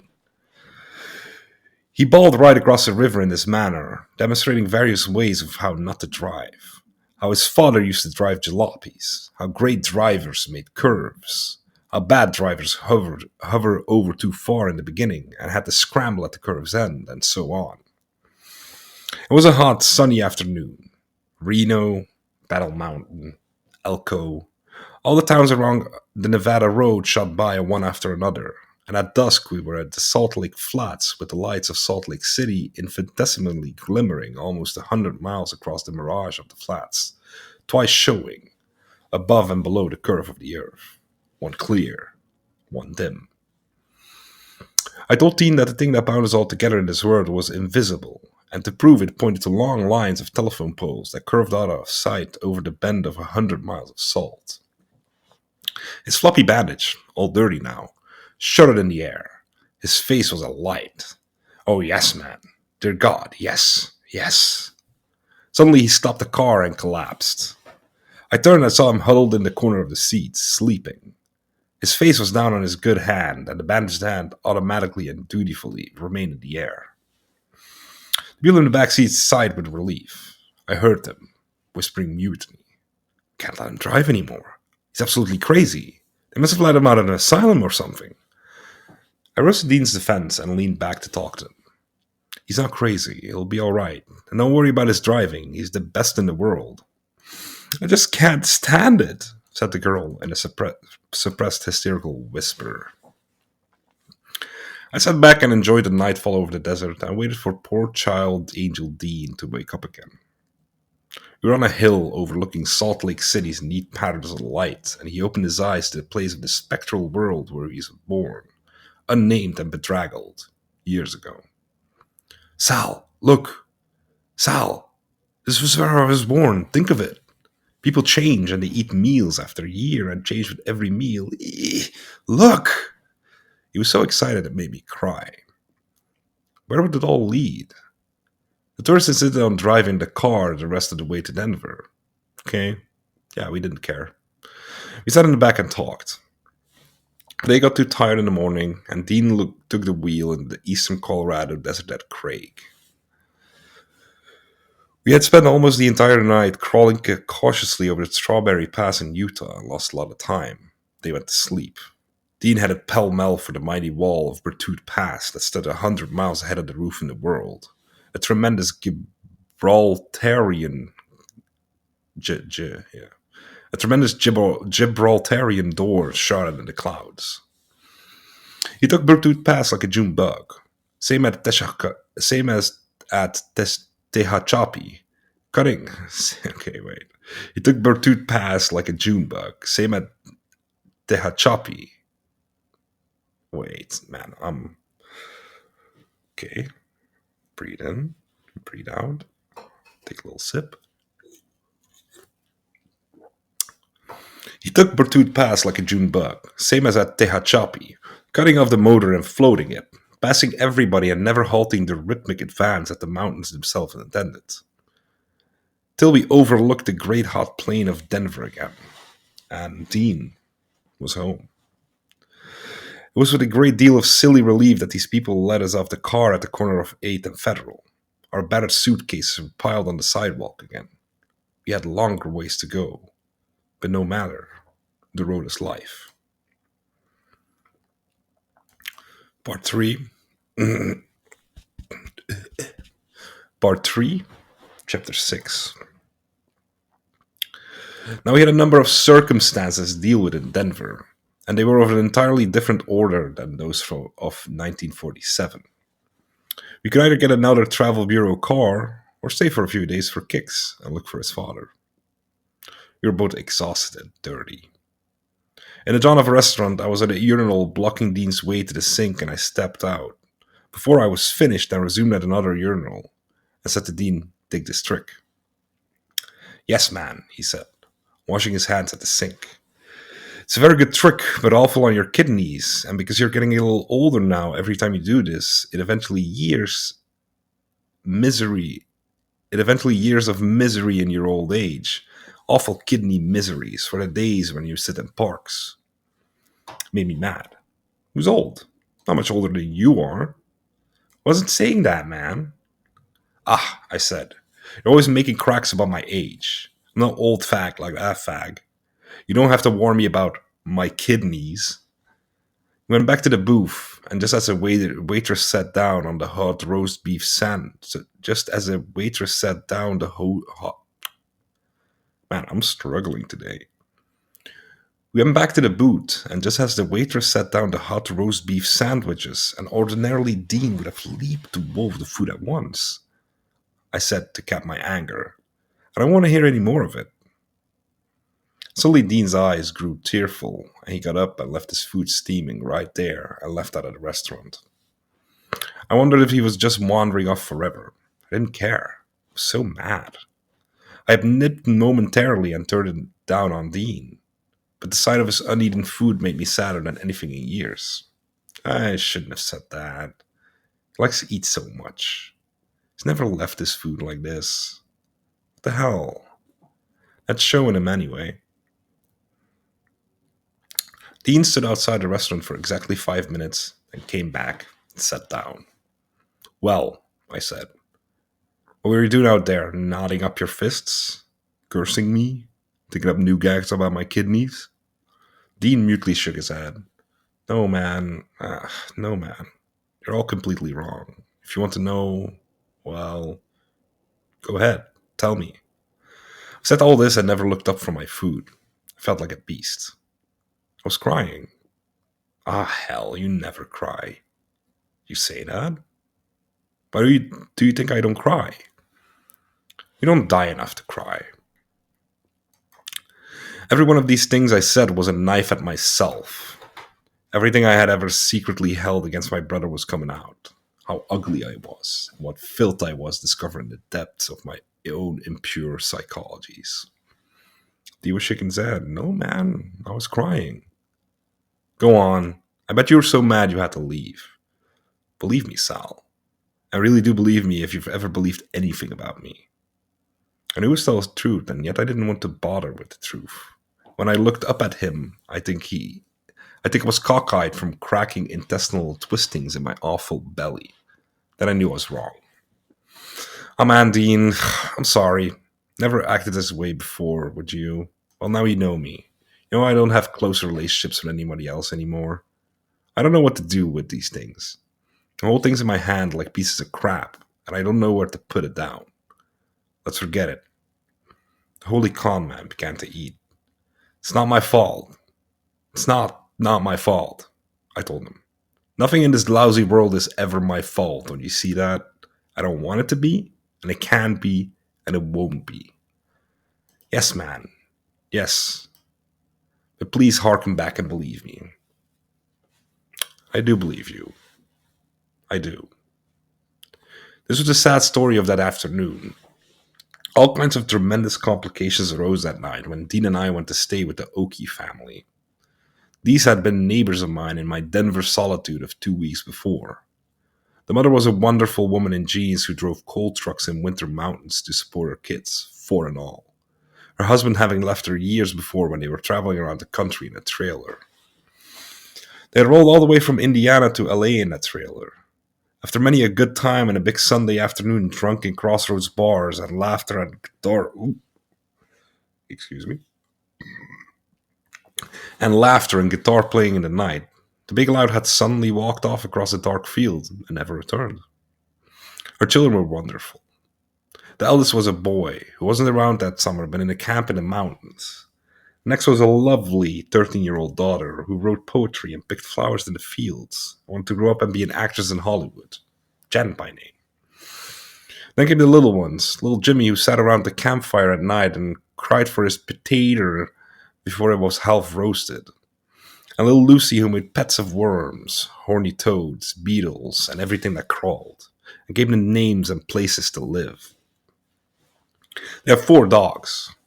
They lived their ragged and joyous lives on the little new settlement street and were the butt of the neighbor's semi-respectable sense of propriety, only because the poor woman's husband had left her and because they littered up the yard.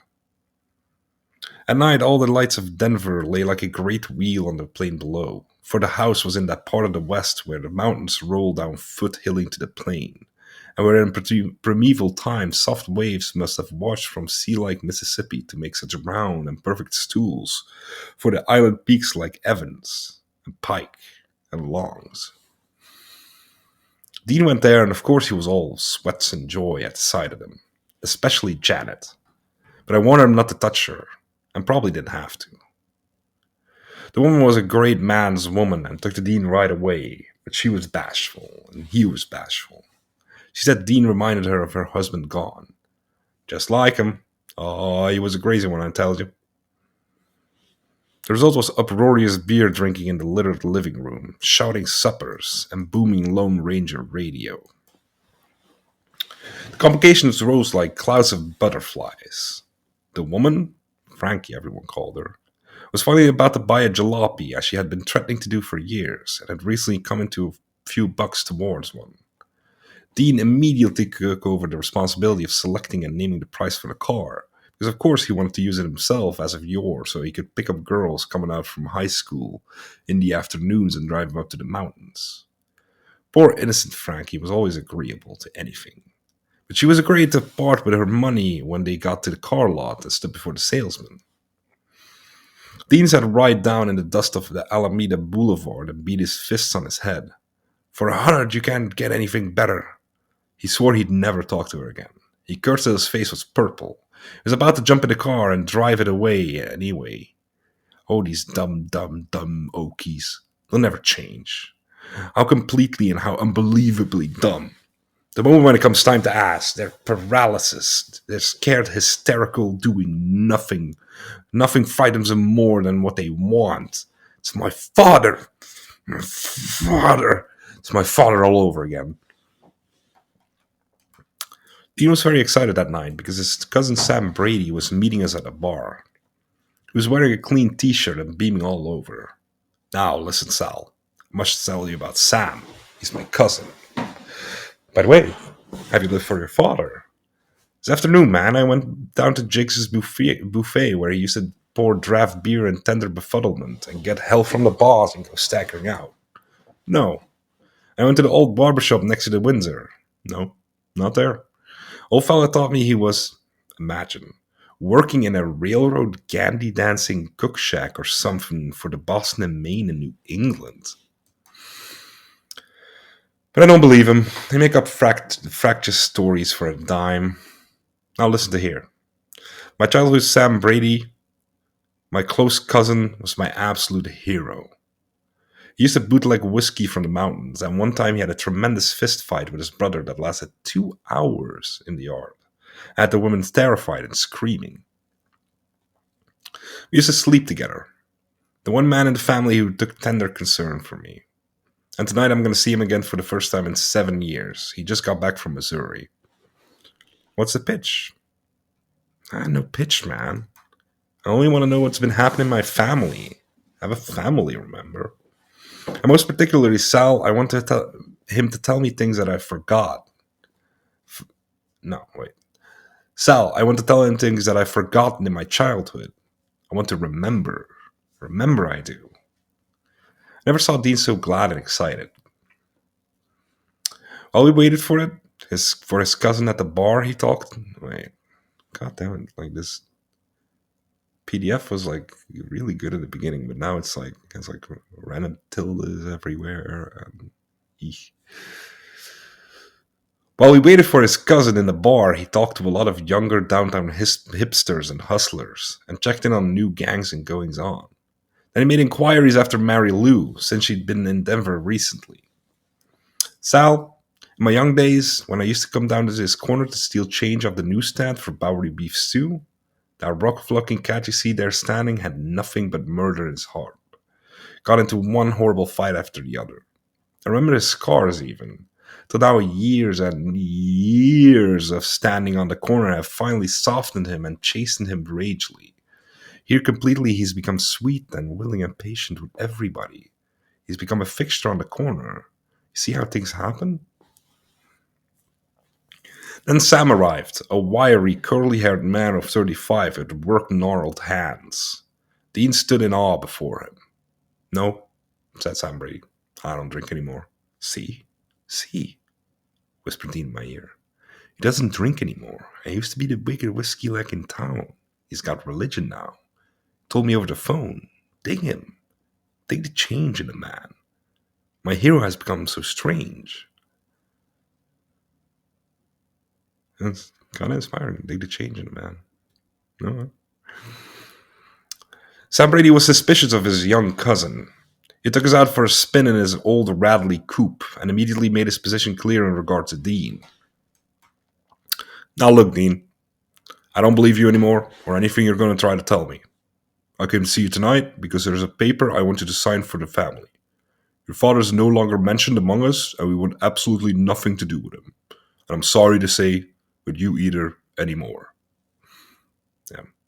I looked at Dean. His face dropped and darkened. Yes, he said. The cousin continued to drive us around and even bought us ice cream pops. Nevertheless, Dean plied him with innumerable questions about the past, and the cousin supplied his answers, and for a moment Dean almost began to sweat again with excitement. Oh, where was his raggedy father that night? The cousin dropped us off at the Saddle Eyes of a carnival on Alameda Boulevard on Federal. He made an appointment with Dean for the paper signing next afternoon and left. I told Dean I was sorry he had nobody in the world to believe in him. Remember that I believe in you. I'm infinitely sorry for the foolish grievance I held against you yesterday afternoon. All right, man. It's agreed, said Dean. We took the carnival together. There were merry-go-rounds, Ferris wheels, popcorn, roulette wheels, sawdust, and hundreds of young Denver kids in jeans wandering around. Dust rose to the stars together with every sad music on earth. Dean was wearing washed-out tight Levi's and a t-shirt that looked something like a real Denver character again. There were motorcycle kids with visors and mustaches and beaded jackets hanging around the shrouds and back of tents, with pretty girls in Levi's and rosé shirts. There were a lot of Mexican girls, too, and one amazing little girl about 3 feet high, a midget, with the most beautiful and tender face in the world, who turned to her companion and said, "Man, let's call up Gomez and cut out." Dean stopped dead in his tracks at the sight of her. A great knife stabbed him from the darkness of the night. Man, I love her. Oh, love her. We had to follow her around for a long time. She finally went across the highway to make a phone call in a motel booth, and Dean pretended to be looking through the pages of the directory. It was all wound tight watching her. I tried to open a conversation with the Lovey Doll's friends, but they paid no attention to us. Gomez arrived in a rattly truck and took the girls off. Dean stood in the road, clutching his breast. Oh man, I almost died. Why the hell didn't you talk to her? I can't. I couldn't. We decided to buy some beer and go up to Okie Frankie's and play records. We hitched on the road with a bag of beer cans. Little Janet, Frankie's 13-year-old daughter, was the prettiest girl in the world. I was about to grow up into a gone woman. Best of all, were he... No, okay. Man, reading this is getting a lot harder. I need to find like another PDF. I'll get one by tomorrow. uh, Best of all were the long, tapering, sensitive fingers that she used to talk with like a Cleopatra Nile dance. Dean sat in the farthest corner of the room, watching her with slitted eyes and saying, yeah, yes, yes. Janet was already aware of him. She turned to him for protection. Previous months of summer that I had a lot of time with her, talking about books and little things that he was interested in.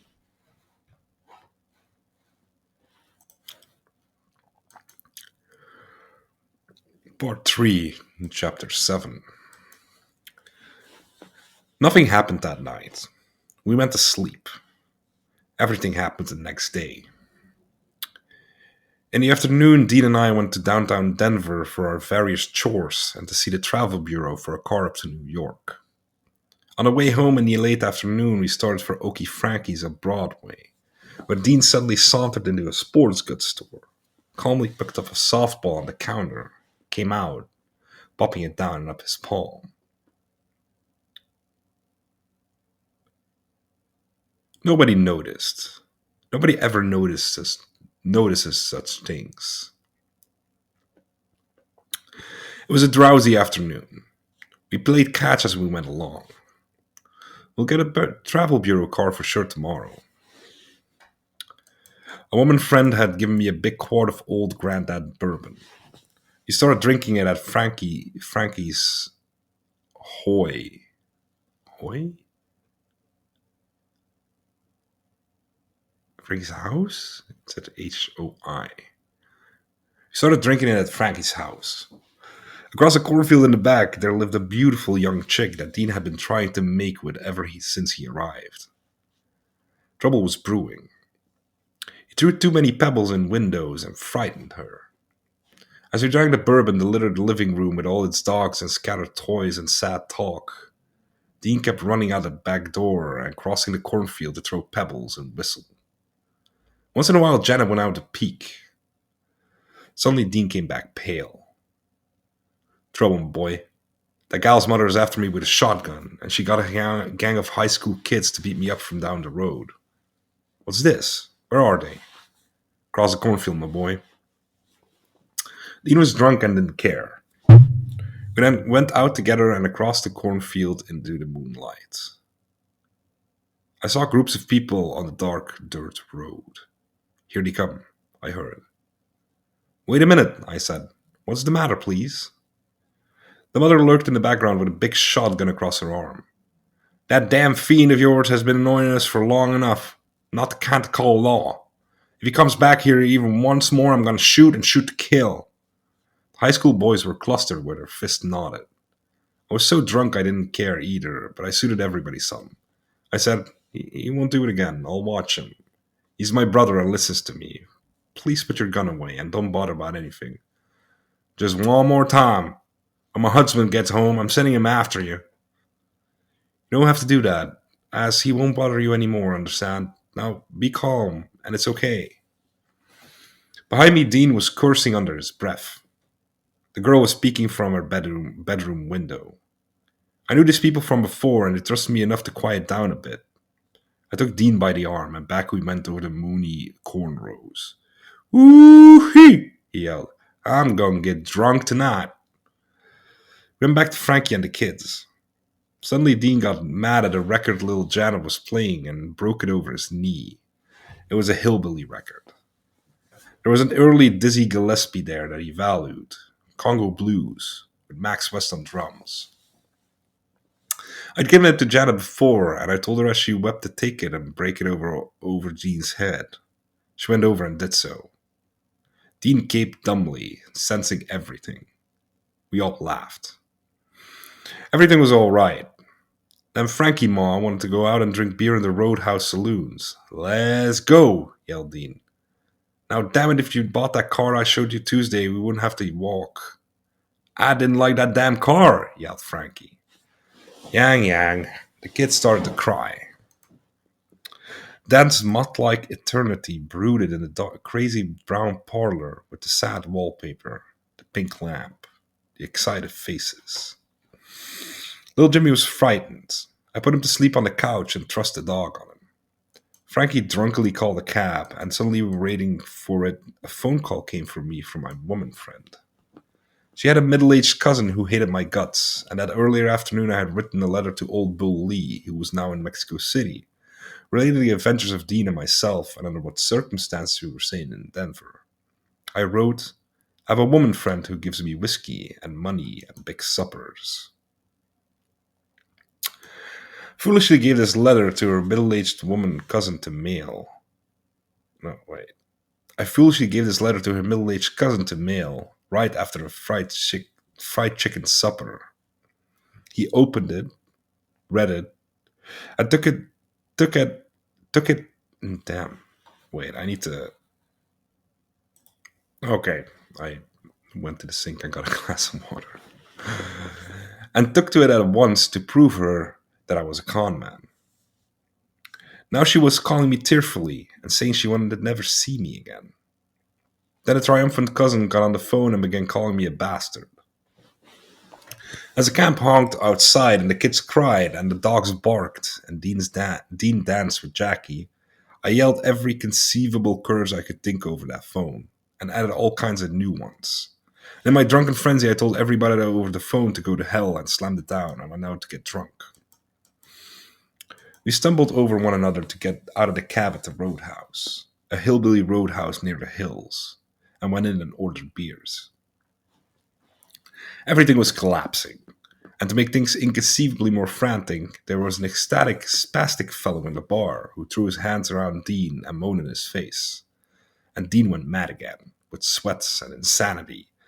And to add still more to the unbearable confusion, Dean rushed out the next moment and stole a car right from the driveway, and took a dash up to downtown Denver and came back with a newer, better one.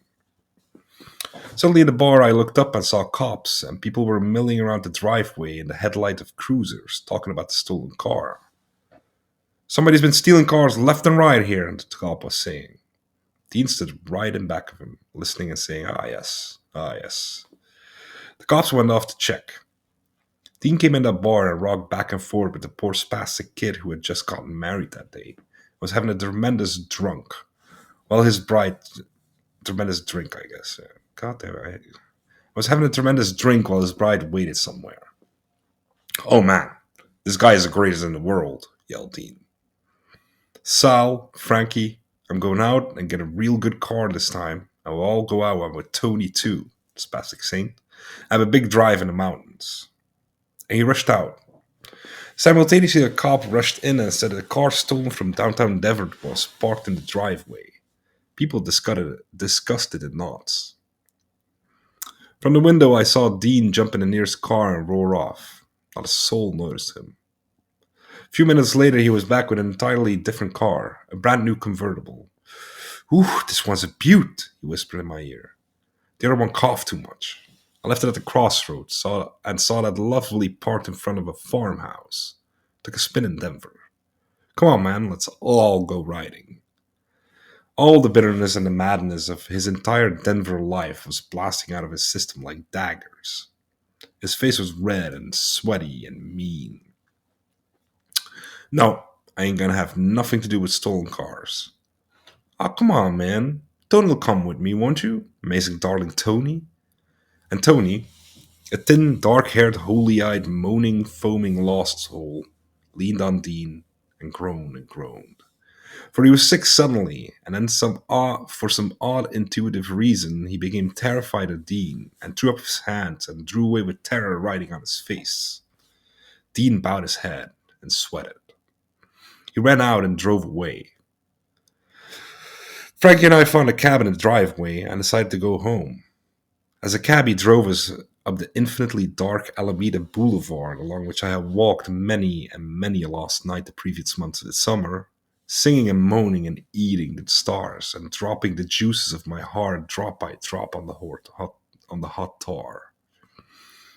Dean suddenly hove up behind us in the stolen convertible and began tooting and crowding over us and screaming. The cabbie's face grew white. "Just a friend of mine," I said. Dean got disgusted with us and suddenly shot ahead at 90 miles an hour, throwing spectral dust across the exhaust. Then he turned in at Frankie's road and pulled up in front of the house. Just as suddenly, he took off again, U-turned, and went back towards town as we got out of the cab and paid the fare. A few moments later, as we waited anxiously in the dark, he returned with still another car, a battered coupe, and stopped it in a cloud of dust in front of the house and just staggered out and went straight to the bedroom and flopped dead drunk on the bed. And there we were with the stolen car, right on our doorstep. I had to wake him up. I couldn't get the car started to dump it off somewhere far off. He stumbled out of bed, wearing just his jockey shorts, and we got in the car together while the kids giggled from the windows, and went bouncing and flying straight over the hard alfalfa rows at the end of the road, wompty womp, till finally the car couldn't take any more and stopped dead under a cottonwood near the old mill. "Can't go any farther," said Deem simply, and got out and started walking back over the cornfield, about half a mile in his shorts in the moonlight. He got back to the house and he went to sleep. Everything was a horrible mess. All of Denver, my woman friend, cars, children, poor Frankie, the living room splattered with beers and cans, and I tried to sleep. A cricket kept me awake for some time. At night, I spotted the west the stars, as I had seen them in Wyoming, are as big as Roman candles and as lonely as the Prince of Dharma, who's lost his ancestral grove and journeys across the spaces between points in the handle of the Big Dipper, trying to find it again. So they slowly wheeled to night, and then long before actual sunrise, a great red light appeared over the Dunbleak land towards West Kansas, and the birds took up their trill above Denver.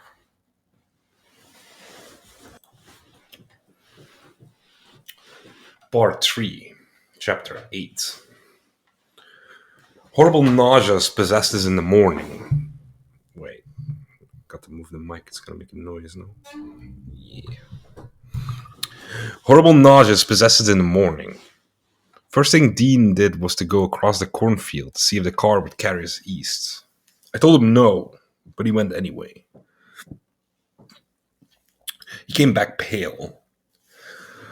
"Man, that's a detective's car, and every peasant in town knows my fingerprints from the year that I stole 500 cars.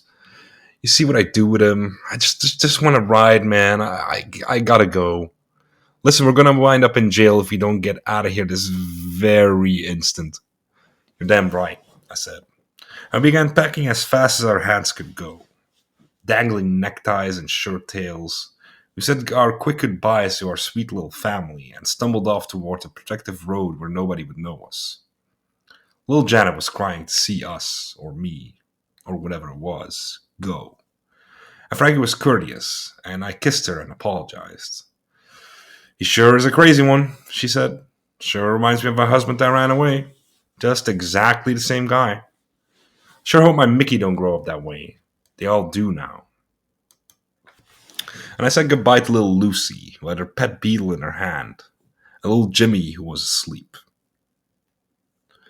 All this in the space of seconds, in a lovely Sunday morning dawn, as we stumbled up with our wretched baggage. We hurried. Every minute we expected a cruising car to appear from around the country bend and come sloping for us. If that woman with the shotgun ever finds out, we're cooked, said Dean. We must get a cab, then we're safe. We were about to wake up a farm family to use their phone, but the dog drove us away. Every minute things became more dangerous. The coupe would be found wrecked in the cornfield by an early rising countryman. One lovely old lady let her use her phone finally, and we called a downtown Denver cab, but he didn't come. We stumbled on down the road. Early morning traffic began, every car looking like a cruiser. Then we suddenly saw the cruiser coming, and I knew it was the end of my life as I had known it. And that it was entering a horrible stage of jails and iron sorrows. But the cruiser was our taxi, and from that moment on we flew east. At the travel bureau, there was a tremendous offer for someone to drive a '47 Cadillac limousine to Chicago. The owner had been driving up from Mexico with his family and got tired and put them all on the train. All he wanted was identification and for the car to get there. My papers assured him that everything would come off right. Told him not to worry. I told Dean, and on scrounge with his car. Dean was jumping up and down with excitement to see it. We had to wait an hour. We lay on the grass near the church where in 1947 I had passed some time with panhandling hobos after seeing Rita Betancourt's home. And there I fell asleep from sheer horror exhaustion with my face to the afternoon birds. In fact, they were playing organ music somewhere. But Dean hustled around town. He talked up an acquaintance with a waitress in a luncheonette, made a date to take her driving in his Cadillac that afternoon, and came back to me to wake with the news. Now I felt better. I rose to the complications. When the Cadillac arrived, Dean instantly drove off with it to get gas. And the travel bureau man looked at me and said, "When's he coming back?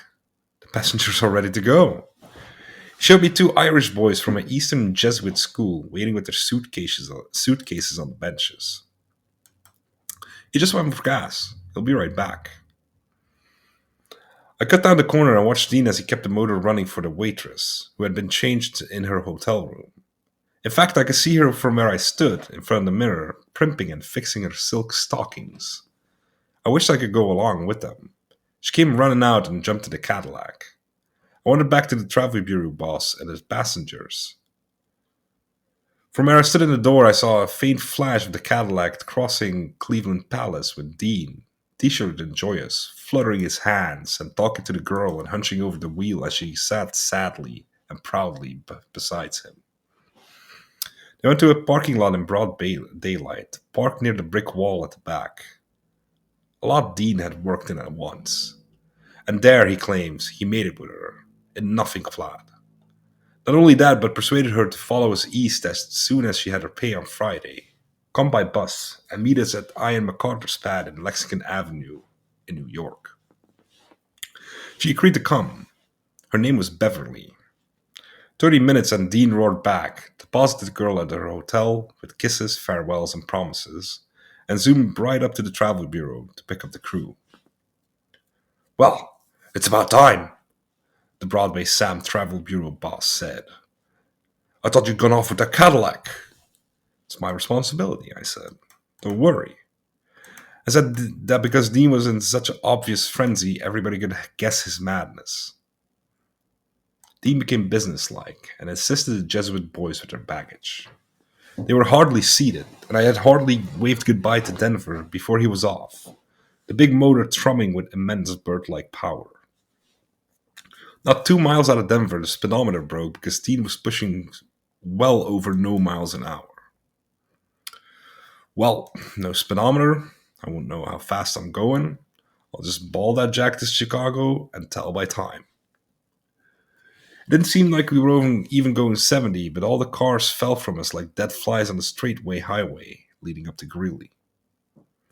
Reason why we were going northeast is because, Sal, we must absolutely visit Adwall's ranch in Sterling.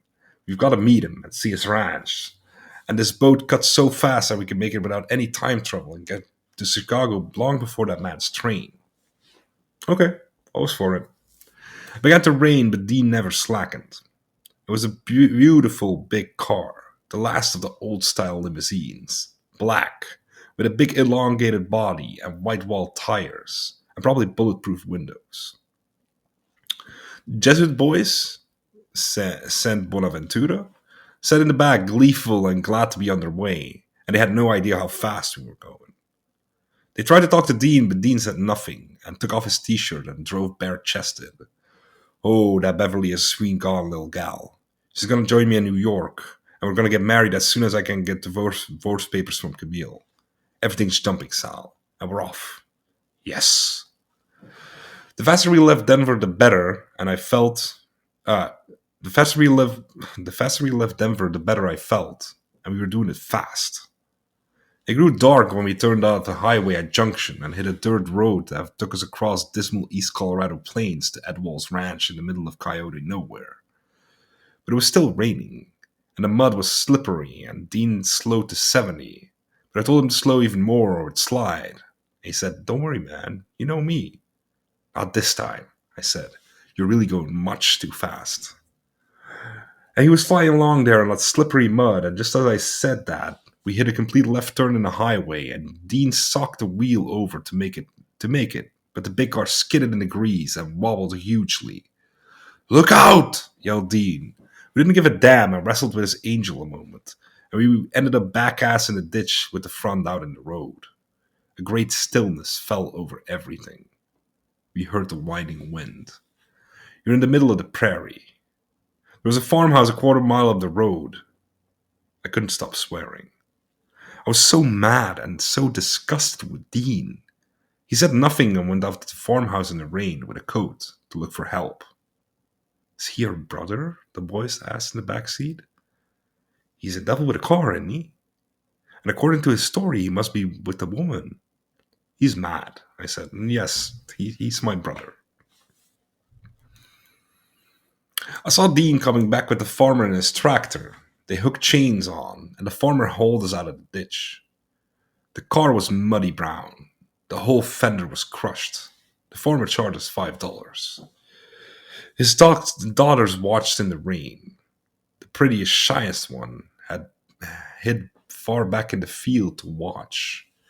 And she had good reason because she was absolutely and finally the most beautiful girl Dean and I had ever seen in our lives. She was about 16 and had plain complexion like wild roses, and the bluest eyes, the loveliest hair, and the modesty of quickness of a wild antelope. At every look from us, she flinched. She stood there with the immense winds that blew down from Saskatchewan, knocking her hair over her lovely head like shrouds, living curls of them. She blushed and blushed. We finished our business with the farmer and took a last look at the prairie angel and drove off, slower now, till dark came and Dean said Edwall's Ranch was dead ahead. "Oh, a girl like that scares me," I said. "I'd give up on everything and throw myself on her mercy. And if she didn't want me, I'd just simply go and throw myself off the edge of the world." The Jesuit boys giggled.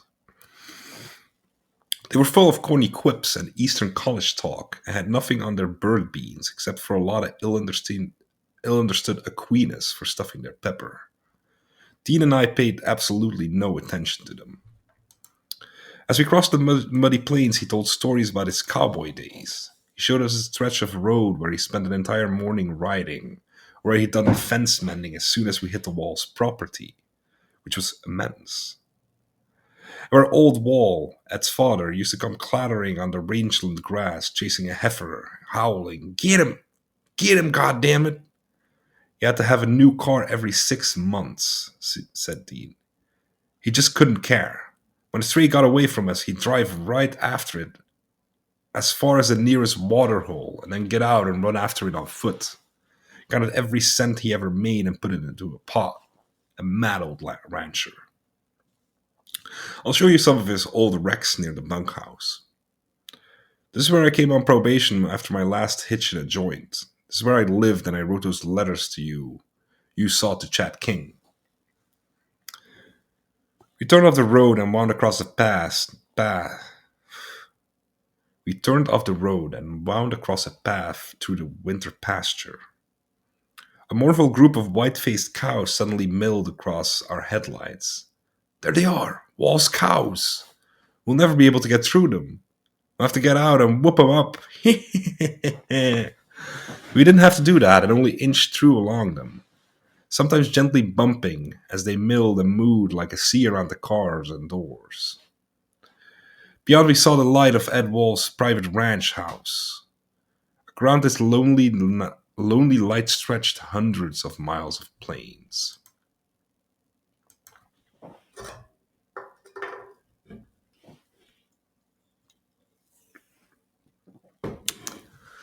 The kind of utter darkness that falls on a prairie like that is inconceivable to an Easterner. There were no stars, no moon, no light whatsoever, except the light of Mrs. Wall's kitchen. What lay beyond the shadows of the yard was an endless view of the world that you wouldn't be able to see until dawn. After knocking on the door and calling out in the dark for Ed Wall, who was milking cows in the barn, I took a short, careful walk into that darkness, about 20 feet and no more. I thought I heard coyotes. Wall said it was probably one of his father's wild horses whinnying in the distance. Ed Wall was about our age, tall, rangy, spiked tooth, laconic.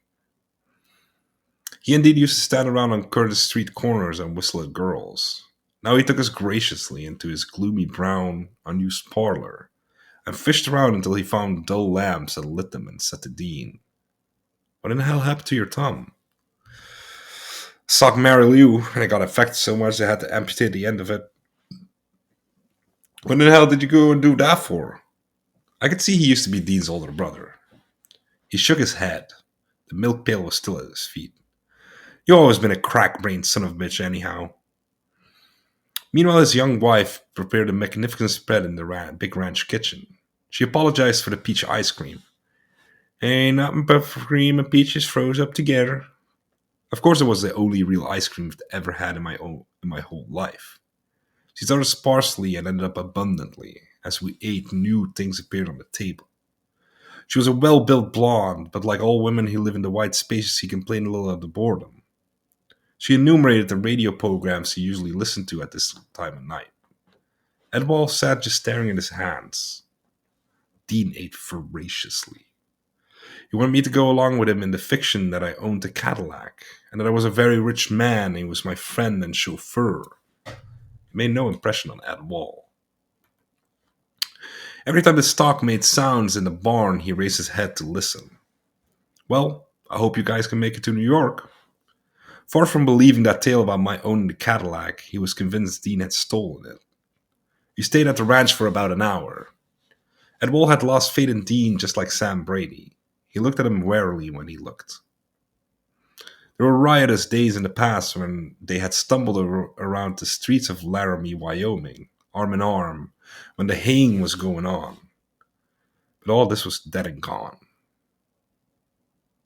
Dean hopped in his car convulsively.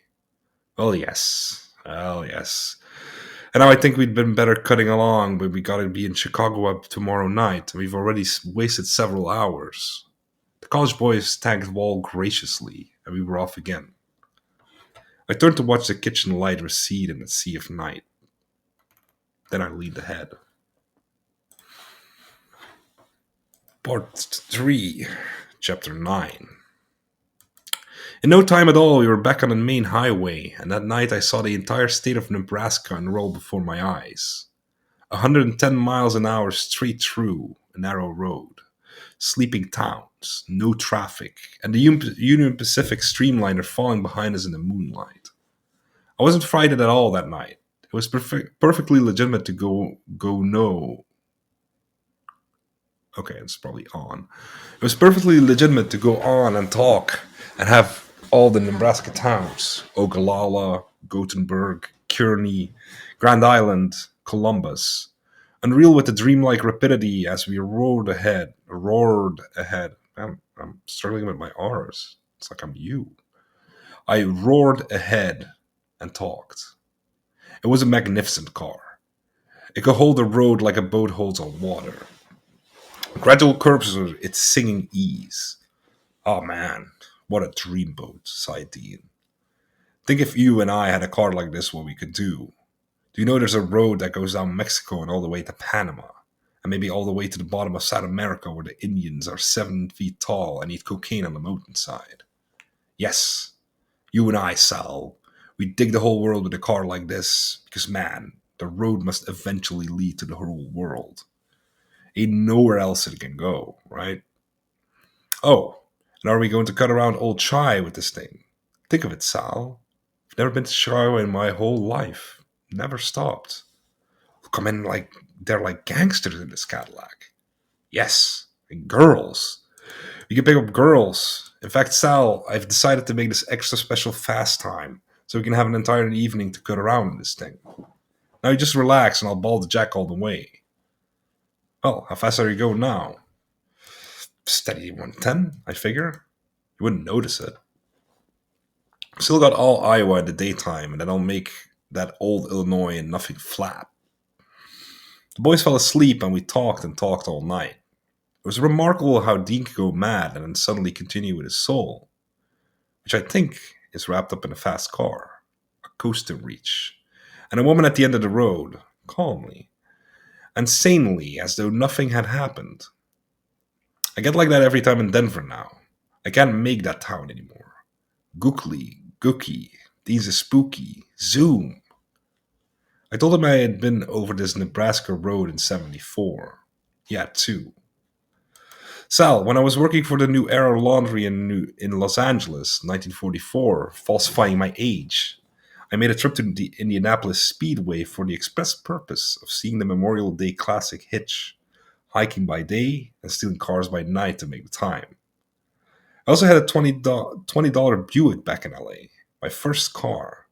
It couldn't pass the brake and light inspection, so I decided I needed an out-of-state license to operate the car without arrest, so went through there to get the license. As I was hitchhiking through one of those very towns with the plates concealed under my coat, a nosy sheriff who thought I was pretty young to be hitchhiking accosted me on the main drag. He found the plates and threw me in the two-cell jail with a county delinquent who should have been in the home for the old since he couldn't feed himself. Sheriff's wife found him. I sat through the day drooling and slobbering.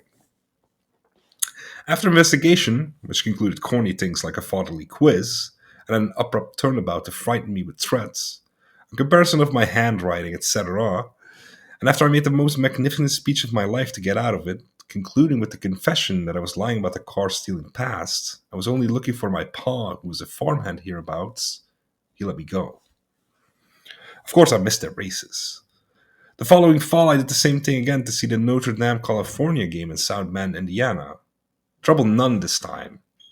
At Sal, I just had the money for the ticket and not an extra cent, and didn't eat anything all up and back, except for what I could panhandle from all kinds of crazy cats I met on the road, and at the same time gun gals. Only guy in the United States of America that ever went to so much trouble to see a ball game. Let me take a little sip.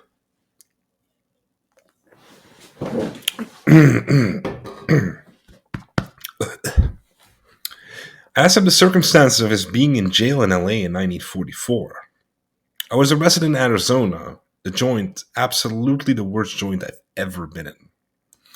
I had to escape and pulled the craziest escape of my life. Speaking of escapes, you see, in a general way.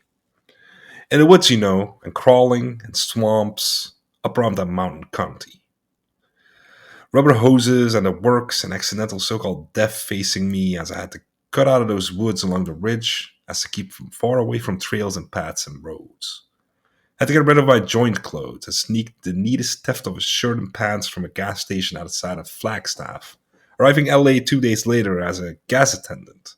I walked to the first station I saw and got hired and got myself a room and changed name. Lee Boulier. I spent an exciting year in LA, including a whole gang of new friends and some really great girls. That season ending when we were all driving on Hollywood Boulevard one night and told my buddy to steer the car while I kissed my girl. I was at the wheel, see? And he didn't hear me, and we rammed smack into a post, but only going 20 and I broke my nose. You've never seen me before my nose, the crooked Grecian curve up here. After that, I went to Denver and met Mary Lou at a soda fountain that spring. Oh man, she was only 15 and wearing jeans and just waiting for someone to pick her up. 3 days and 3 nights of talk in the Ace Hotel, third floor, Suddy's corner room, holy momentum room, and sacred scene of my days. Ah, she was so sweet back then, so young. Oh, but hey, look down there in the night there, hup hup, a bunch of old bums by a fire by the rail. Damn me, you almost slowed down. You see, I never know where my father's there or not. There were some figures by the tracks, reeling in front of a wood fire. I never know whether to ask. He might be anywhere. We drove on. Somewhere behind us or in front of us in the huge night, his father lay drunk under a bush, and no doubt about it. Spittle on his chin, water on his pants, molasses in his ears, scabs on his nose, maybe blood in his hair, and the moon shining down on him. I took Dean's arm. Oh man, we're sure going home now. New York was going to be his permanent home for the first time. He jiggled all over. He couldn't wait. And think, Sal, when you get to Penzi, you will start hearing that gone Eastern bop on the disc jockeys. Kia, roll, old boat, roll. The magnificent car made the wind roar. It made the plains unfold like a roll of paper. It cast hot tar from itself in deference, an imperial boat. I opened my eyes to a fanning dawn. We were hurling up to it. Dean's rocky, dogged face, as ever, bent down the dashlight with a bony purpose of its own. What are you thinking, Pops? Same old thing, you know. Girls, girls, girls. I went to sleep and woke up to the dry, hot atmosphere of July Sunday mornings in Iowa. And still Dean was driving and driving and had not slackened his speed. He took the curvy corndales of Iowa at a minimum of 80 and a straightaway of 110 as usual, unless boatways traffic forced him to fall in line at a crawling and miserable 60. When there was a chance, he shot ahead and passed cars by in a half dozen and left them behind in a cloud of dust. A mad guy in a brand new Buick saw us on the road and decided to race us. When Dean was about to pass when Dean was about to pass a passel, the guy shot us by us without warning and howled and tooted his horn and flashed his taillights for a challenge. We took after him like a big bird. Now wait, laughed Dean. I'm gonna teach that son of a bitch for a dozen miles or so. Watch. He let the Buick go way ahead and accelerated and caught up to it in the most impolite way. Matt Buick went out his mind. He gunned up to 100. We had a chance to see who he was. He seemed to be some kind of Chicago hipster traveling with a woman old enough to be, and probably was, his mother. God knows if she was complaining, but he raced. His hair was dark and wild, an Italian from the old chai. He wore a sports shirt. Maybe there was an idea in his mind that we were a new gang from LA invading Chicago, maybe some of Mickey Cohen's men, because the limousine looked every bit of the part and the license plates were California. Mainly it was just road kicks. He took terrible chances to stay ahead of us. He passed cars on curves and barely got back in line as a truck wobbled into view and loomed up huge. At 80 miles of Iowa, we unreeled in this fashion, and the race was so interesting I had no opportunity to be frightened. Then the mad guy gave up, pulled up at the gas station, probably on orders of the old lady. As we roared by, he waved gleefully. On we sped. Dean bare-chested, I with my feet on the dashboard, and the college boys sleeping in the back. He stopped to eat breakfast at a diner run by a white-haired lady who gave us extra large portions of potatoes as church bells rang in a nearby town. Then off again. Dean, don't drive so fast in the daytime. Don't worry, man. I know what I'm doing. I began to flinch. Dean came up on lines of cars like the Angel of Terror. He almost rammed them along as he looked for an opening. He teased their bumpers. He eased and pushed and craned around to see the curve. Then a huge car leaped onto his touch and passed. And always by a hair we made it back to our side as other lines filed in by in the opposite direction, and I shuddered. I couldn't take it anymore. It's only seldom that you find a long Nebraskan straightaway in Iowa, and when we finally hit one, Dean made his usual no, And I saw flashing by outside several scenes that I remembered from 1947, a long stretch where Eddie and I had been stranded for 2 hours. All that old road of a, all that old road of the past unreeling dizzily, as if the cup of life had been overturned and everything had gone mad. My eyes ached in nightmare day. Ah, hell, Dean, I'm going in the back seat. I can't stand it anymore. I can't look. Tittered Dean, as he passed the car on a narrow bridge and swerved in dust and roared on. I jumped in the back seat and curled up to sleep. One of the boys jumped in front for the fun. Great horrors that we were going to crash this very morning took hold of me, and I got down on the floor and closed my eyes and tried to go to sleep. As a seaman, I used to think of the waves rushing beneath the shell of the ship and the bottomless deeps down there. Now I could feel the road some 20 inches beneath me, unfurling and flying and hissing at incredible speeds across a groaning continent with that mad Ahab at the wheel. When I closed my eyes, all I could see was the road unwinding into me. When I opened them, I saw flashing shadows of trees vibrating the floor of the car. There was no escaping it. I resigned myself to all. Still, Dean drove. He had no thought of sleeping till we got to Chicago. In the afternoon, we crossed Old Des Moines again. Here, of course, we got snarled in traffic. I had to go slow, and I got back in the front seat. A strange, pathetic accident took place. A fat colored man was driving with his entire family in a sedan in front of us. On the rear bumper hung one of those camphor desert water bags they sell tourists in the desert. He pulled up sharp. Dean was talking to the boys in the back and didn't notice, and we ran him at 5 miles an hour smack on the water bag, which burst like a boil and squirted water in the air. No other damage except for a bent bumper. Dean and I got out to talk to him. The upshot of it was an exchange of addresses and some talk, Dean not taking his eyes off the man's wife, whose beautiful brown breasts were barely concealed in a floppy cotton blouse. Yes, yes. We gave him the address for a Chicago baron and moved on. The other side of Des Moines, a cruising car came after us with a siren growling, with orders to pull over. Now what? The cop came out. Were you in an accident coming in? Accident? He broke a guy's water back at the junction. He said he was hit and run by a bunch in a stolen car. This was one of the few instances Dean and I knew of an e-gross acting like a suspicious old fool. It so surprised us that we laughed. We had to follow the patrolman to the station and spend an hour there waiting in the grass while they telephoned Chicago to get the owner of the Cadillac and verify our position as hired drivers. Mr. Barron said, according to cops, "Yes, that's my car, but I can't vouch for anything else those boys might have done. There was a minor accident here in Des Moines. Yes, you've already told me that. What I meant was, I can't vouch for anything they might have done in the past."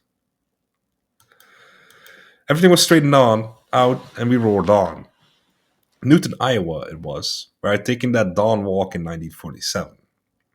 In the afternoon, we crossed drowsy old Davenport again, and the low-lying Mississippi in her sawdust bed. Then Rock Island. A few minutes of traffic, the sun reddening, and the sudden sights of lovely little tributary rivers flowing softly among the magic trees and greeneries of mid-American Illinois. It was beginning to look like the soft, sweet East again. The great dry West was accomplished and done. The state of Illinois unfolded before my eyes in one vast movement that lasted for a matter of hours, as Dean balled straight across at the same speed. In his tiredness, he was taking greater chances than ever. At a narrow bridge that crossed one of these lovely rivers... Wait. At a narrow bridge that crossed one of these lovely rivers, he shot up precipitately in an almost impossible situation. 2 slow cars ahead of us were bumping over the bridge. Coming off the other way was a huge truck trailer with a driver who was making a close estimate how long it would take the slow cars to negotiate the bridge. And his estimate was that by the time he got over there, they'd be over. There was absolutely no room on the bridge for the truck, and any cars going the other direction. Behind the truck, cars pulled and peeked for a chance to go by it. In front of the slow cars, other slow cars were pushing along. The road was crowded, and everybody exploding to pass. Dean came down on all this at no miles an hour and never hesitated. He passed the slow car, swerved, almost hit the left rail of the bridge, went head on into the shadow of the unmoving truck, got right sharply, just missed the truck's left front wheel, almost hit the first slow car, pulled out the pass, and I had to cut back in line when another car came from behind the truck to look, all in a matter of 2 seconds flashing by, and leaving nothing than a cloud of dust, instead of a horrible five-way crash with cars lurching in every direction and the great truck humping its back in the fatal red afternoon of Illinois with its reaping fields. I couldn't get it out of my mind.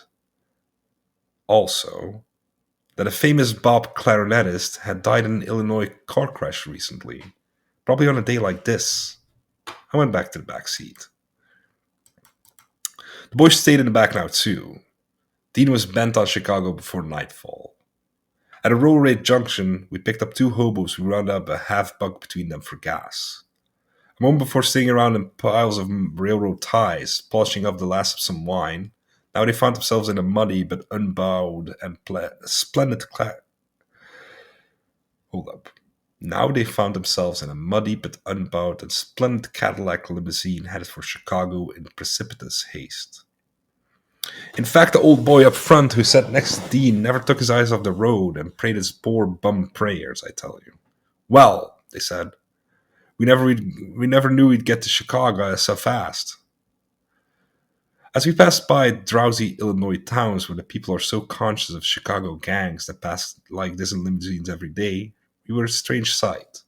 All of us unshaven, the driver bare-chested. Two bums, myself in the back seat holding onto a strap, and my head leaned back on the cushion looking at the countryside with an imperious eye. Just like a new California gang come to contest the spoils of Chicago. A band of desperados escaped from the prisons of Utah Moon. When we stopped for cokes and gas at a small gas station, people came out to stare at us, but they never said a word, and I think they made mental notes of our descriptions and heights in case of further need. To transact business with the girl who ran the gas pump, Dean merely threw on his t-shirt like a scarf, and was curt and abrupt as usual. I got back in the car and we roared off again. Pretty soon the redness turned purple, the last of the enchanted rivers flashed by, and we saw distant smokes of Chicago beyond the drive. We had come from Denver to Chicago via Edwall's Ranch, 1,180 miles in exactly 17 hours. Not counting the 2 hours in the ditch and the 3 at the ranch and the 2 with the police in Newton, Iowa, for a mean average of 70 miles per hour across the land, with one driver, which is a crazy record. Damn, kind of struggled today. Holy shit, I was falling over my words. Man, hell a busy week. Somebody at Flux Up hurt their knee, and yeah, I've been catching a lot of what they do. I usually do, I guess. So I've been doing like financial stuff, like doing orders. I've been doing client facing thing where I have to call up people, let them know some changes in the camps or whatever. Yeah, really making myself indispensable, honestly. Which is good. Anyways, part 3, chapter 10. Great Chicago glowed red before our eyes.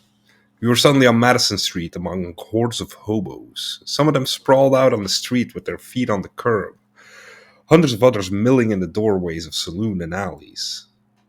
Whoop whoop, look sharp for old Dean Moriarty there. He may be in Chicago by accident this year.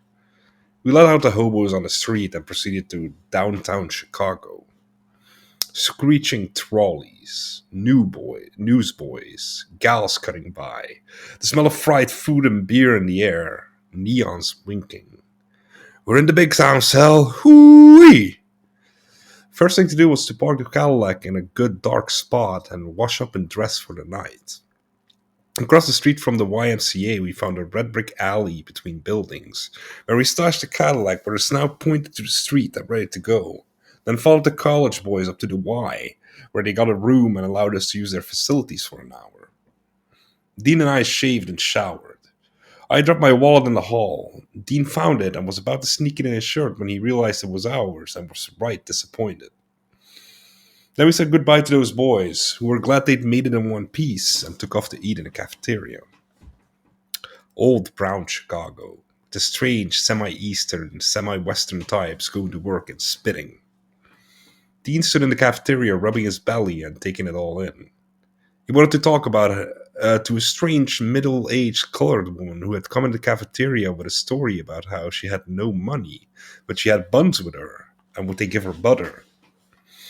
She came in napping her hips, was turned down, and went out flipping her butt. "Whoo!" said Dean. "Let's follow her down the street. Let's take her to the old Cadillac in the alley. We'll have a ball." But we forgot that and headed straight for North Clark Street after a spin in the loop to see the hoochie coochie joints and hear the bop. What a night it was. "Oh man," said Dean to me as we stood in front of a bar.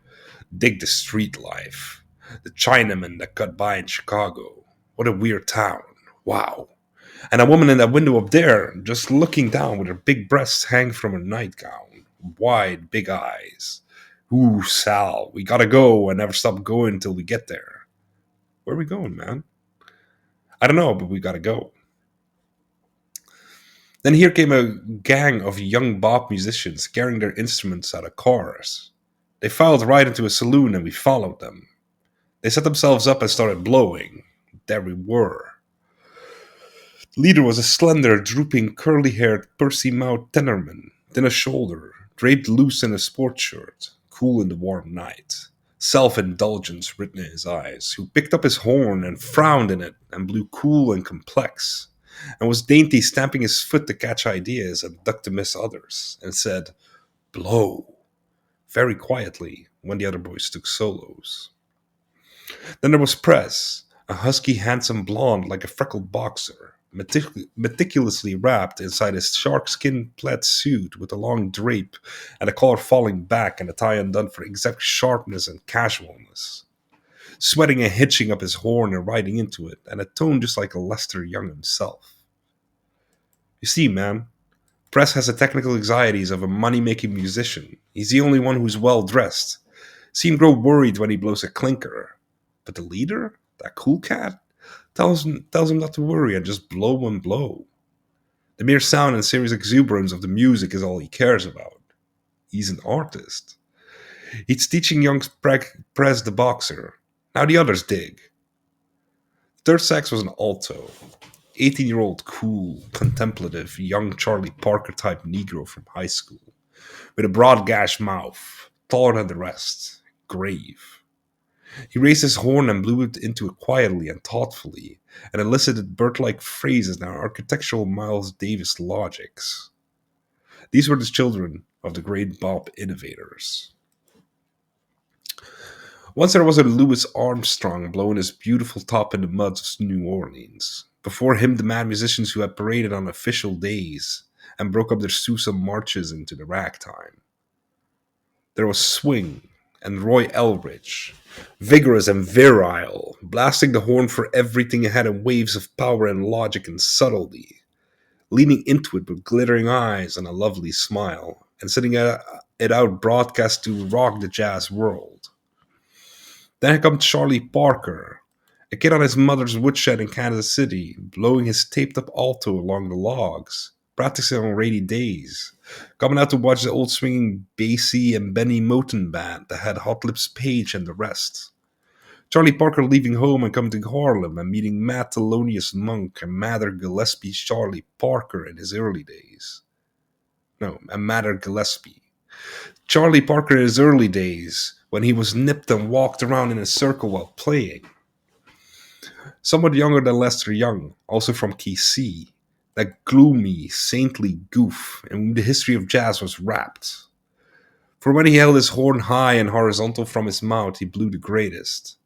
And as his hair grew longer and he got lazy and stretched out, his horn came down halfway, till it finally fell all the way.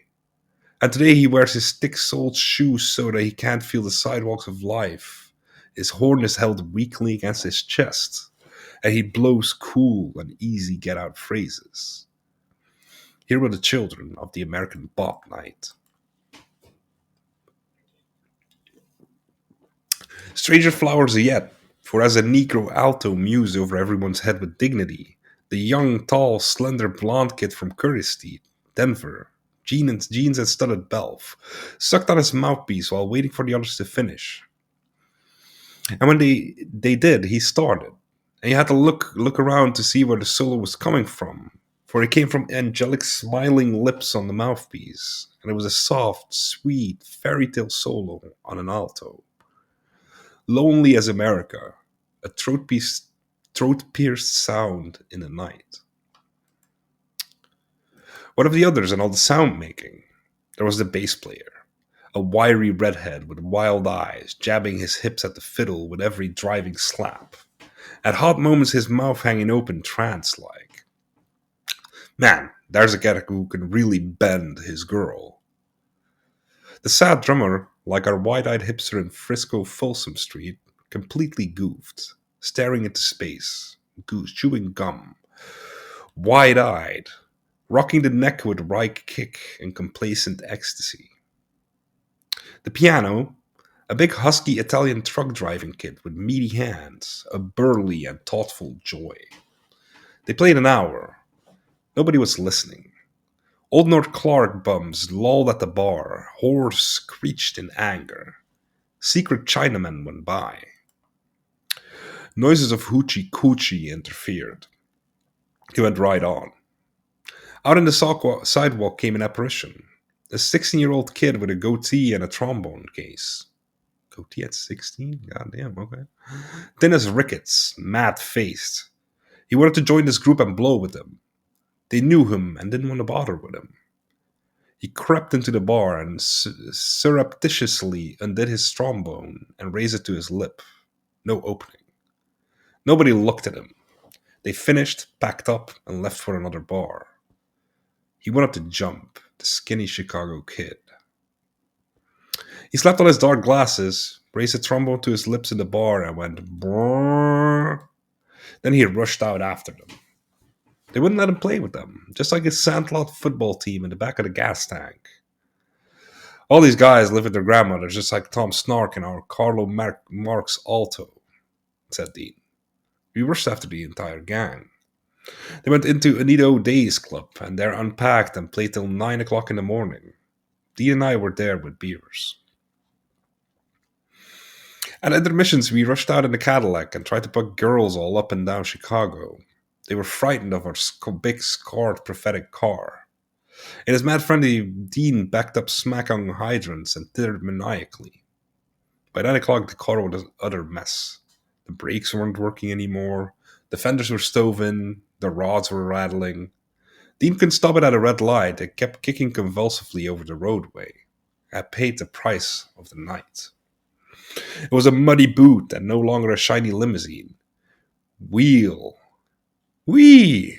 The boys were blown at neats. Suddenly Dean stared into the darkness of a corner beyond the handstand and said, Sal, God has arrived. I looked. George Shearing.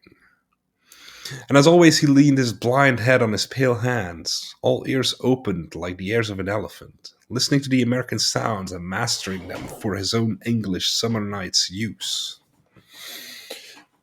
They then urged him to get up and play. He did. He played innumerable choruses with amazing chords that mounted higher and higher till the sweat splashed all over the piano, and everybody listened in awe and fright. They let him off the stand after an hour. He went back to his dark corner, old God Shearing, and the boys said, There ain't nothing left after that. But the slender reader frowned. Let's blow anyway. Something will come of it yet. There's always more, a little further. It never ends. They sought to find new phrases after Shearing's explorations. They tried hard. They righted and twisted and blew. Every now and then a harmonic cry gave new suggestions of a tune that would someday be the only tune in the world and would raise men's soul to joy. They found it, they lost, They wrestled for it. They found it again. They laughed. They moaned. And Dean sweated at the table and told him to go, go, go. At 9 o'clock in the morning, everybody, musicians, girl in slacks, bartenders, and one skinny, unhappy trombonist, staggered out of the club into the great roar of Chicago day to sleep until the white Bob night again. Dean and I shuddered in the raggedness. It was now time to return the Cadillac to the owner, who lived out on Lakeshore Drive in a swank apartment with an enormous garage underneath, managed by oil-scarred Negroes. We drove out there and swung the muddy heap into its berth. The mechanic did not recognize the Cadillac. We handed the papers over. He scratched his head at the sight of it. We had to go out fast. We did. We took a bus back to downtown Chicago, and that was that. And we never heard a word from our Chicago baron about the condition of his car, in spite of the fact that he had our addresses and could have complained. Take a little sip.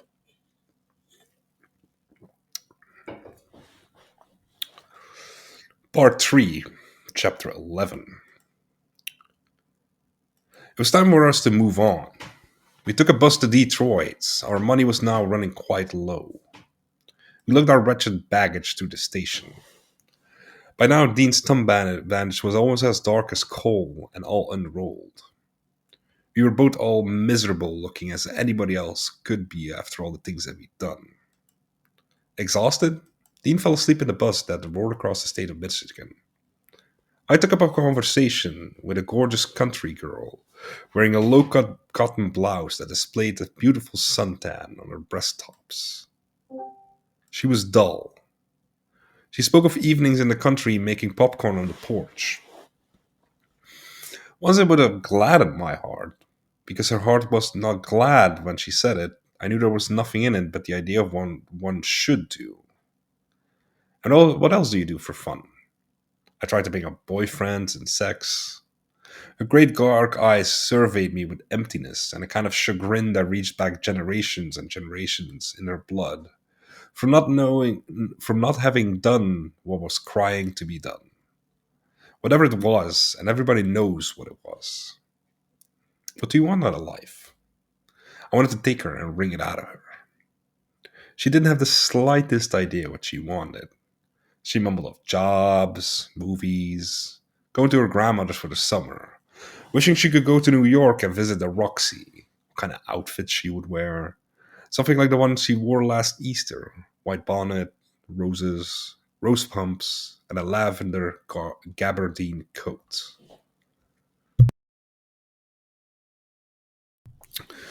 What do you do on Sunday afternoons? I asked. She sat on her porch. The boys went by on bicycles and stopped to chat. She read the funny papers. She reclined on the hammock.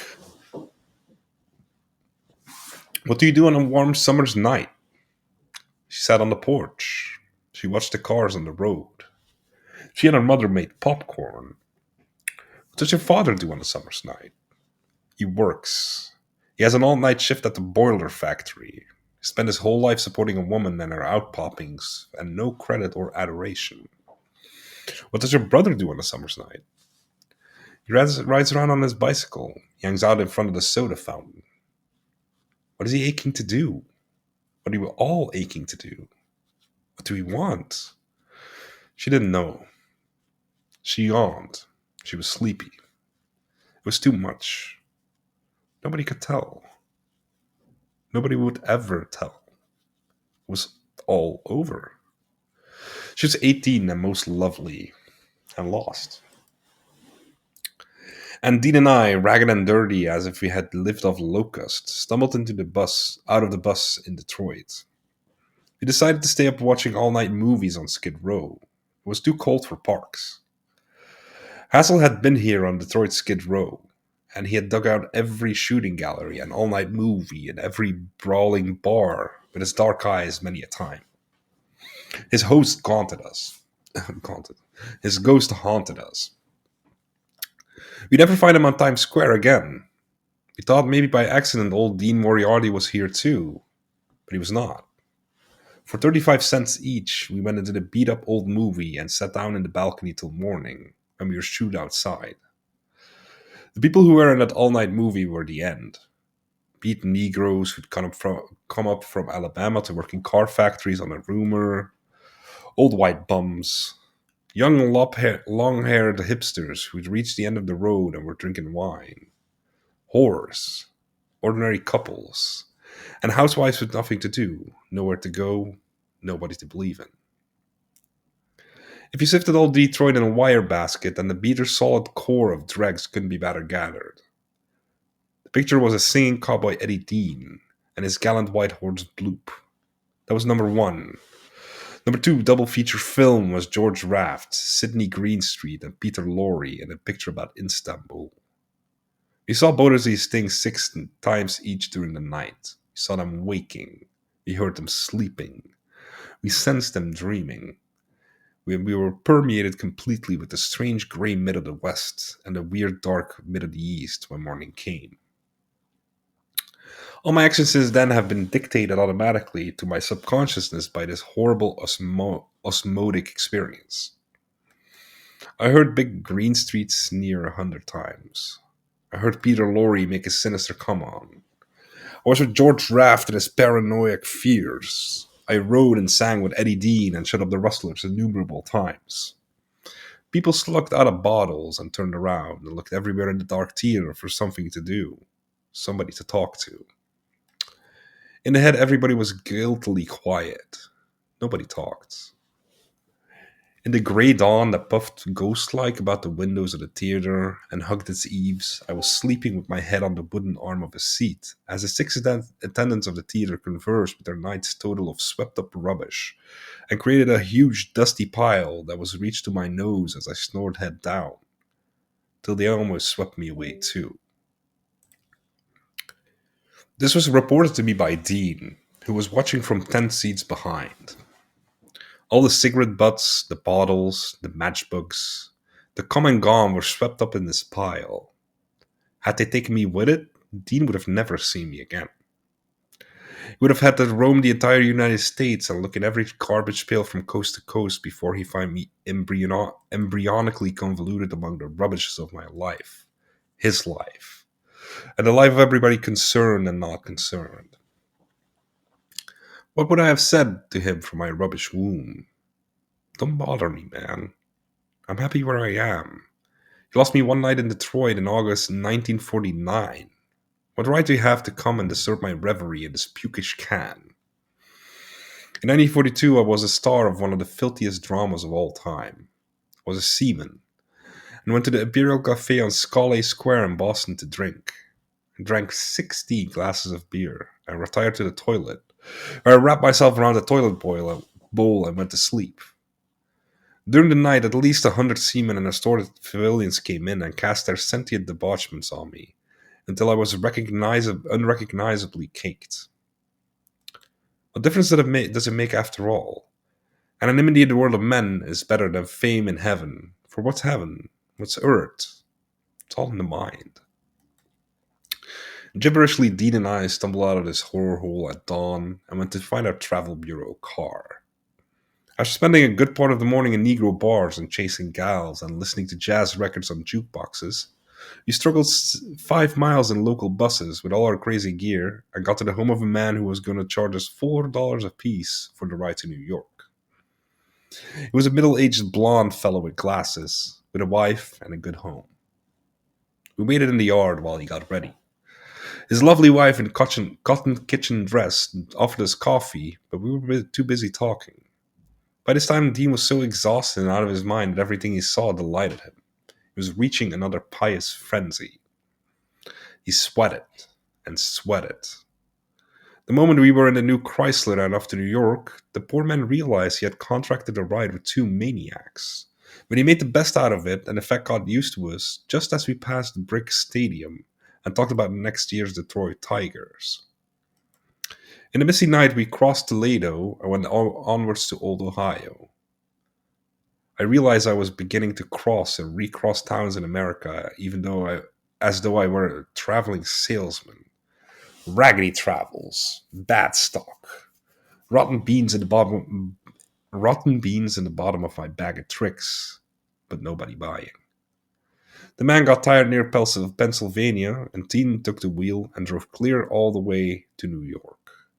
And we began to hear the Symphony Sid show on the radio with all the latest bop. And now we were entering the great and final city of America. We got there in early morning. Times Square was torn up, for New York never rests. We looked for hassle automatically as we passed. In an hour, Dean and I were at my aunt's new flat in Long Island, and she herself was busily engaged with painters who were friends of the family, and arguing with them about the price as we stumbled up the stairs from San Francisco. "Sal," said my aunt, "Dean can stay here a few days, and after that he has to get out. You understand me?" The trip was over. Dean and I took a walk that night among the gas tanks and railroad bridges and fog lamps of Long Island. I remember him standing under a street lamp. "Just as we passed that other lamp, I was going to tell you a further thing, Sal. But now I'm parenthetically continuing with a new thought, and by the time we reach the next, I'll return to the original subject. Agreed?" I certainly agreed.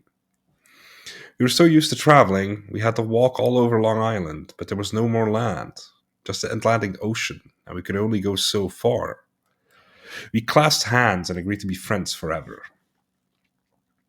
But 5 nights later, we went to a party in New York, and I saw a girl called Inez, and I told her I have a friend with me she ought to meet sometime. I was drunk and told her he was a cowboy. "Oh? I always wanted to meet a cowboy." "Dean?" I yelled across the party, which included Angel Luz Garcia, the poet, Walter Evans, Victor Villanova, the Venezuelan poet, Jenny Jones, a former love of mine, Carlo Marx, Gene Dexter, and innumerable others. "Come over here, man." Dean came bashfully over. An hour later, in the drunkenness and cheechiness of the party, it's in honor of the end of summer, of course, he was kneeling on the floor with his chin on her belly and telling her and promising her everything and sweating. She was a big, sexy brunette, as Garcia said. Something straight out of Degas, and generally like a beautiful Parisian coquette. In a matter of days, they were dickering with Camille in San Francisco by a long-distance telephone for the necessary divorce papers so they could get married. Not only that, but a few months later, Camille gave birth to Dean's second baby, the result of a few nights' rapport early in the year. And another matter of months, and Inez had a baby. With one illegitimate child in the West somewhere, Dean then had 4 little ones, and not a cent. And was all troubles and ecstasy and speed as ever. So we didn't go to Italy.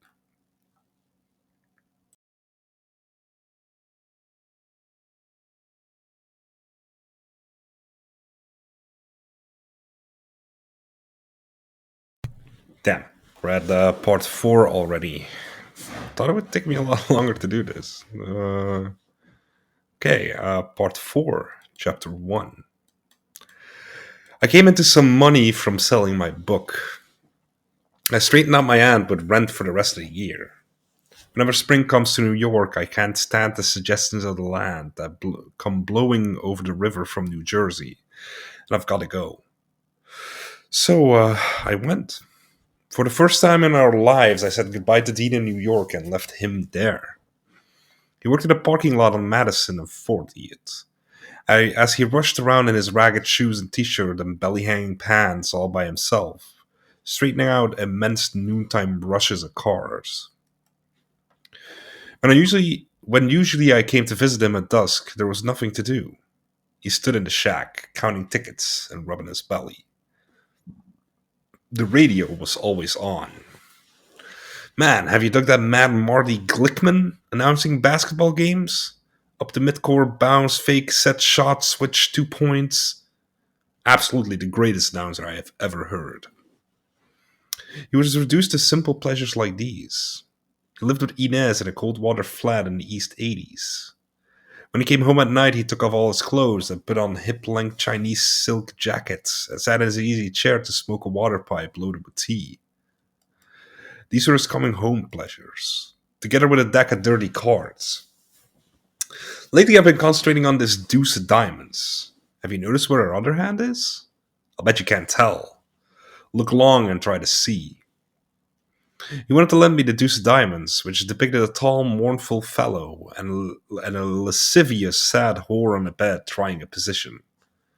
Go ahead, man. I've used it many times. Inez cooked in the kitchen and looked in with a wry smile. Everything was all right with her. Digger? Digger, man? That's Inez. See, that's all she does. She pokes her head at the door and smiles. Oh, I've talked with her, and we've got everything straightened out most beautifully. We're going to go live on a farm on Pennsylvania this summer. Station wagon for me to cut back to New York for kicks. Nice big house.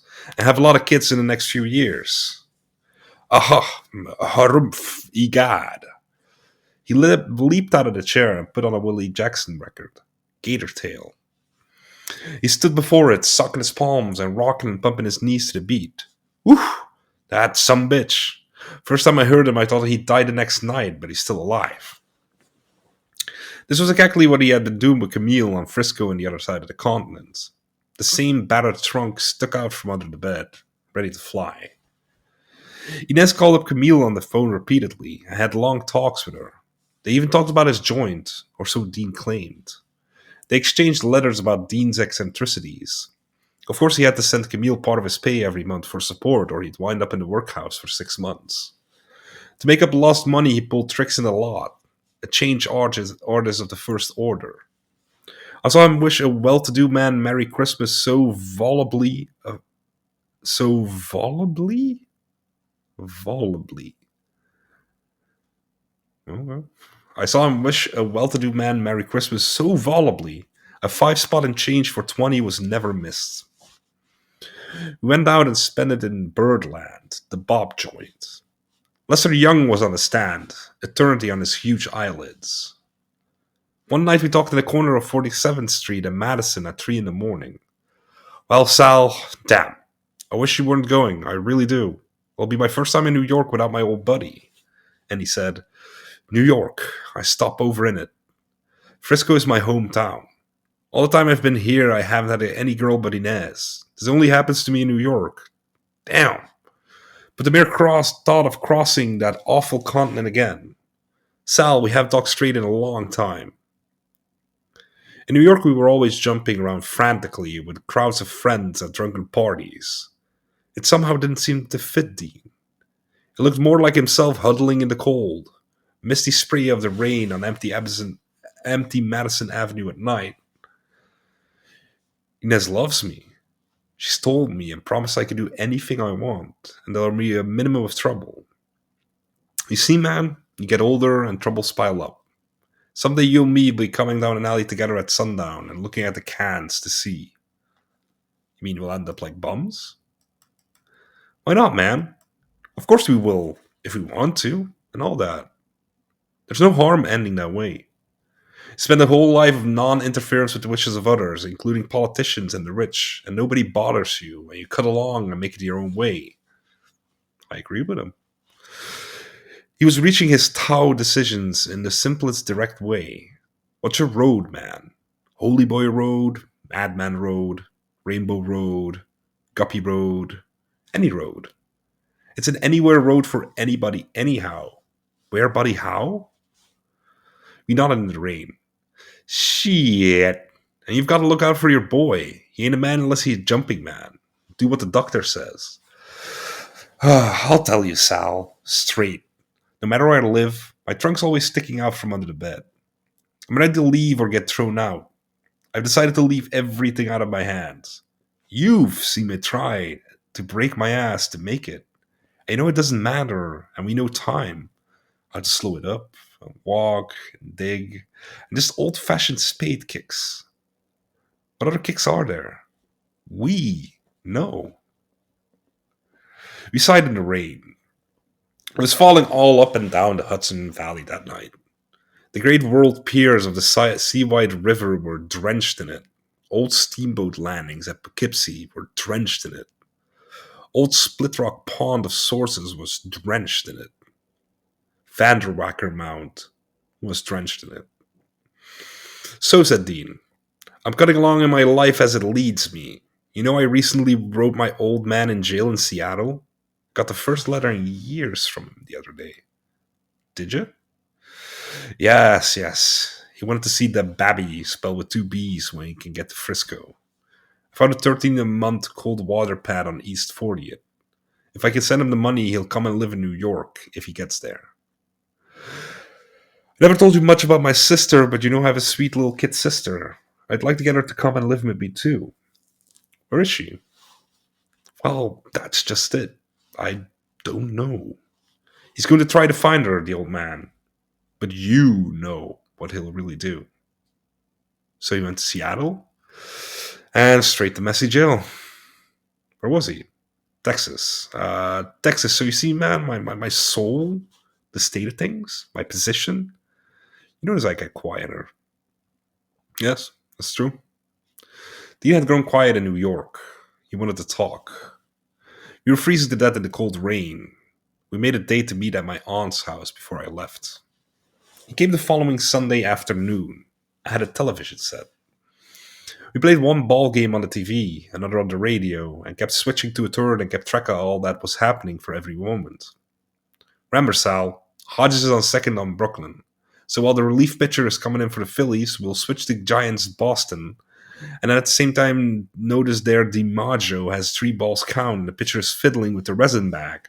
So we quickly found out what happened to Bobby Thompson when we left him 30 seconds ago with a man on third. Yes!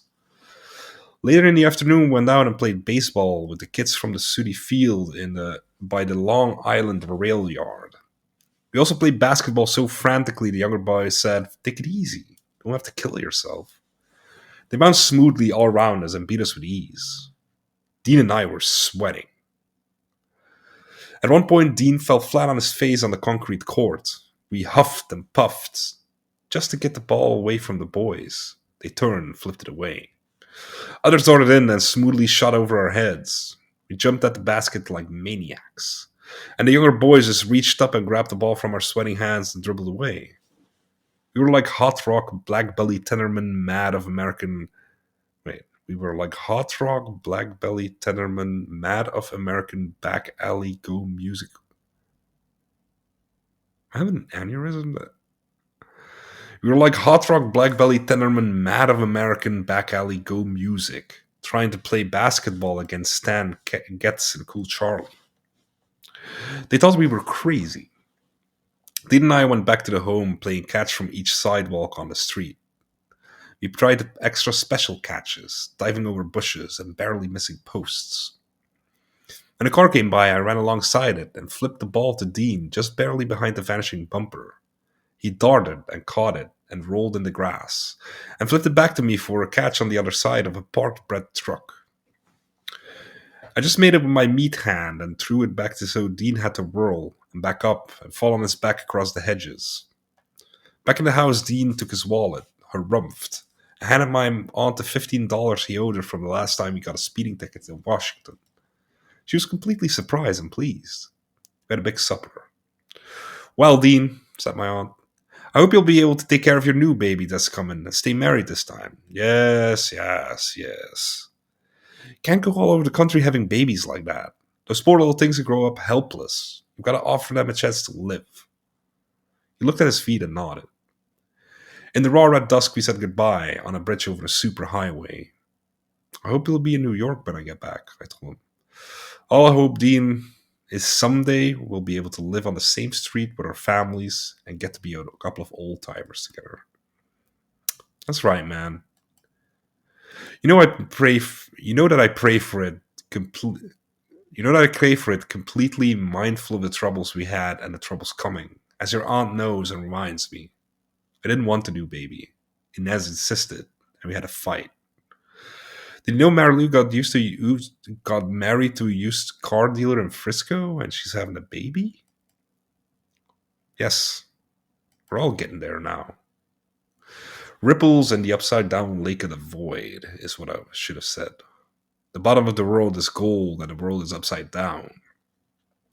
He took out a snapshot of Camille in Frisco with a new baby girl. The shadow of a man crossed a child on the sunny pavement.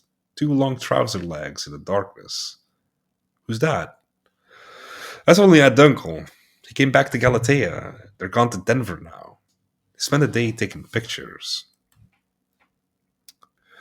Ed Dunkel, his compassion unnoticed like the compassion of saints. Dean took out other pictures. I realized these were all the snapshots which our children would look at someday and wonder, thinking their parents had lived smooth, well ordered, stabilized within the lives, and got up in the morning to walk proudly on the sidewalks of life, never dreaming the raggedy madness and riot of our actual lives, our actual night, the hell of it, the senseless nightmare road.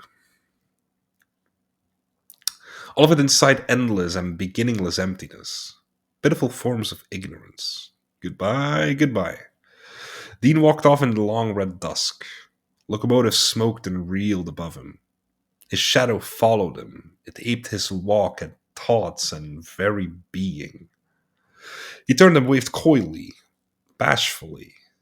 He gave me the boomer's highball. He jumped up and down, yelled something I didn't catch. He ran around in a circle. All the time he came closer to the concrete corner of the railroad overpass. He made one last signal. I waved back. Suddenly he bent to his life and walked quickly out of sight. I gaped into the bleakness of my own days. I had an awfully long way to go.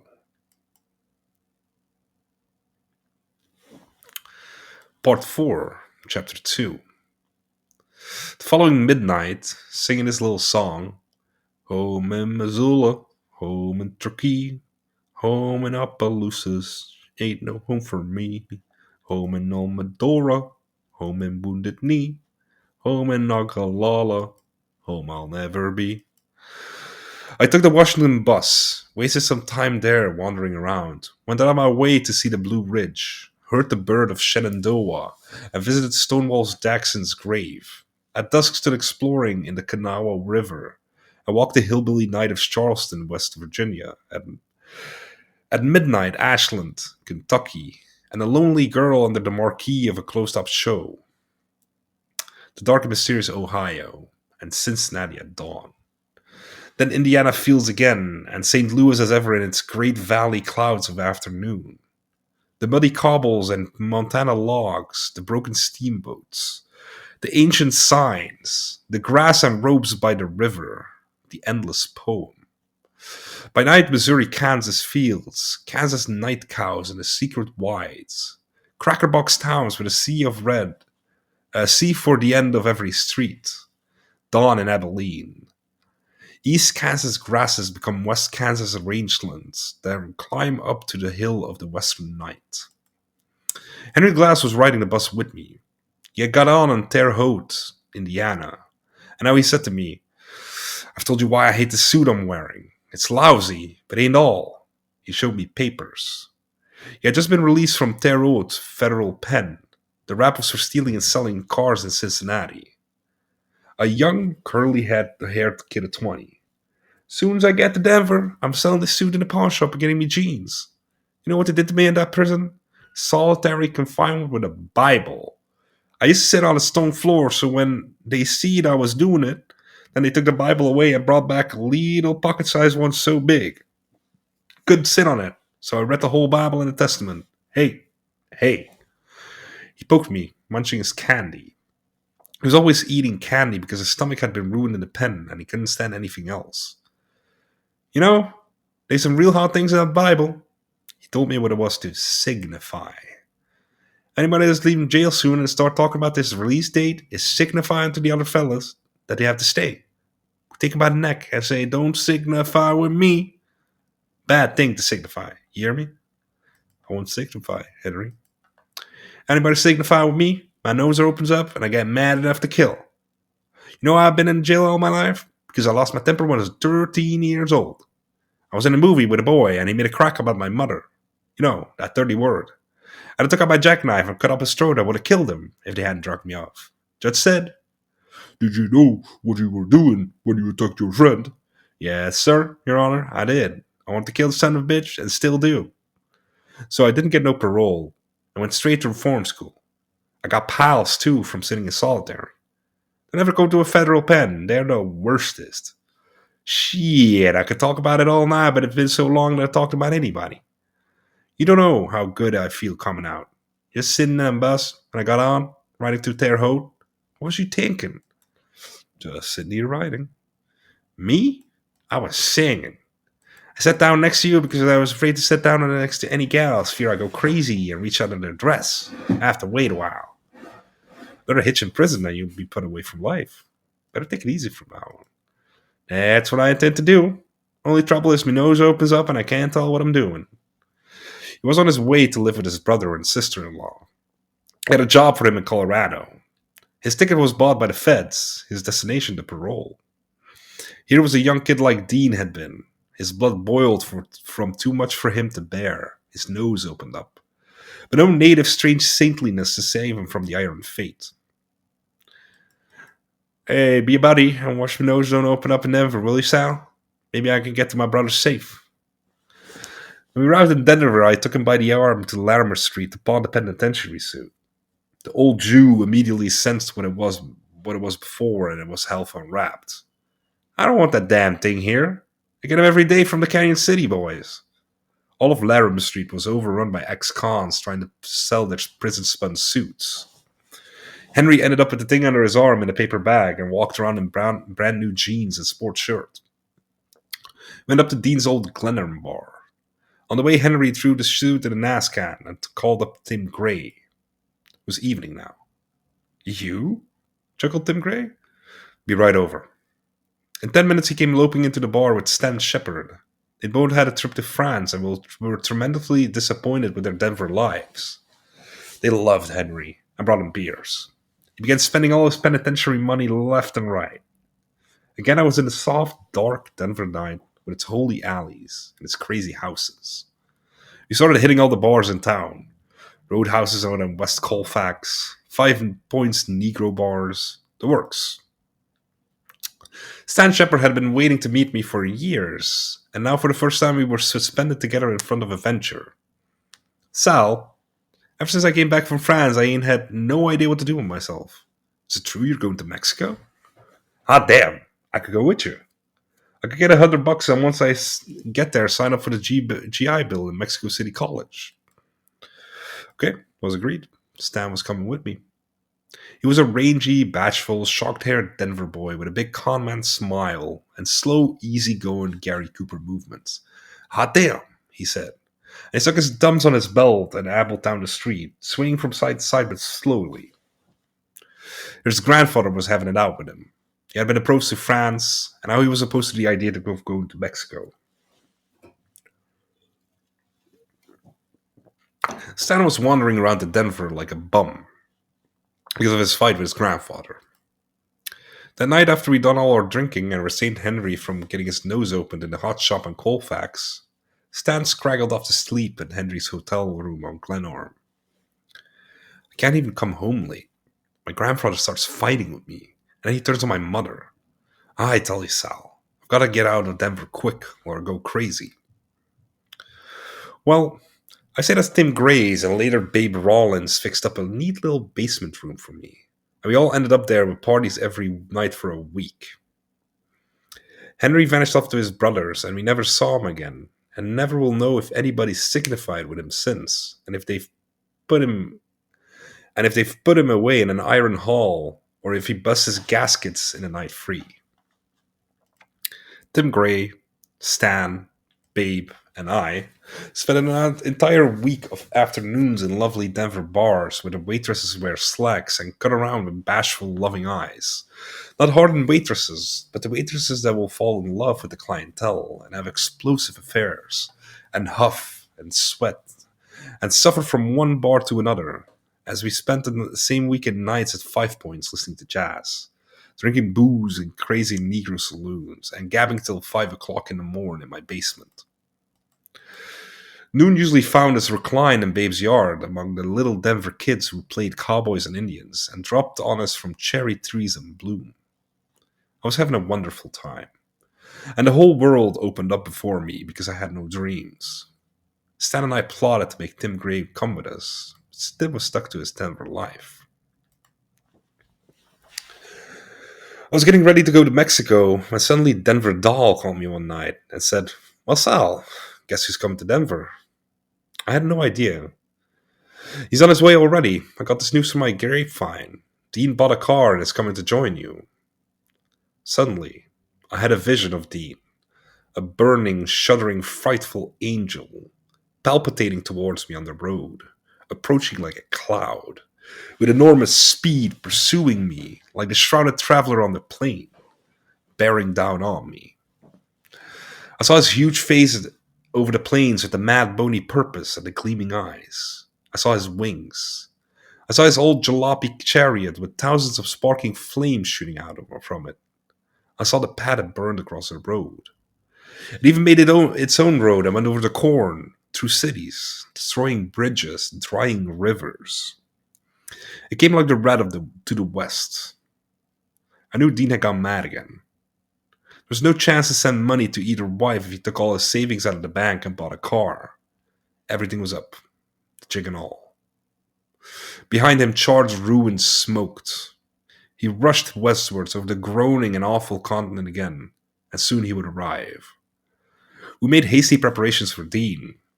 News was that he was going to drive me to Mexico. "Do you think he'll let me come along?" asked Stan and all. "I'll talk to him," I said grimly. He didn't know what to expect. Where will he sleep? What's he going to eat? Are there any girls for him? It was like the imminent arrival of gargantuan preparations had to be made to widen the gutters of Denver and force shorten certain laws to fit his suffering bulk and bursting ecstasies. Part 4, Chapter 3. It was like an old-fashioned movie when Dean arrived. I was in Babe's house on a golden afternoon. A war?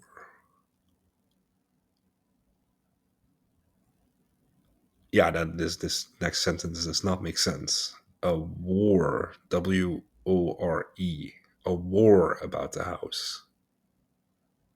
Is another word that I don't know? Anyways, her mother was away in Europe. The chaperone aunt was called Charity. She was 75 years old and spry as a chicken.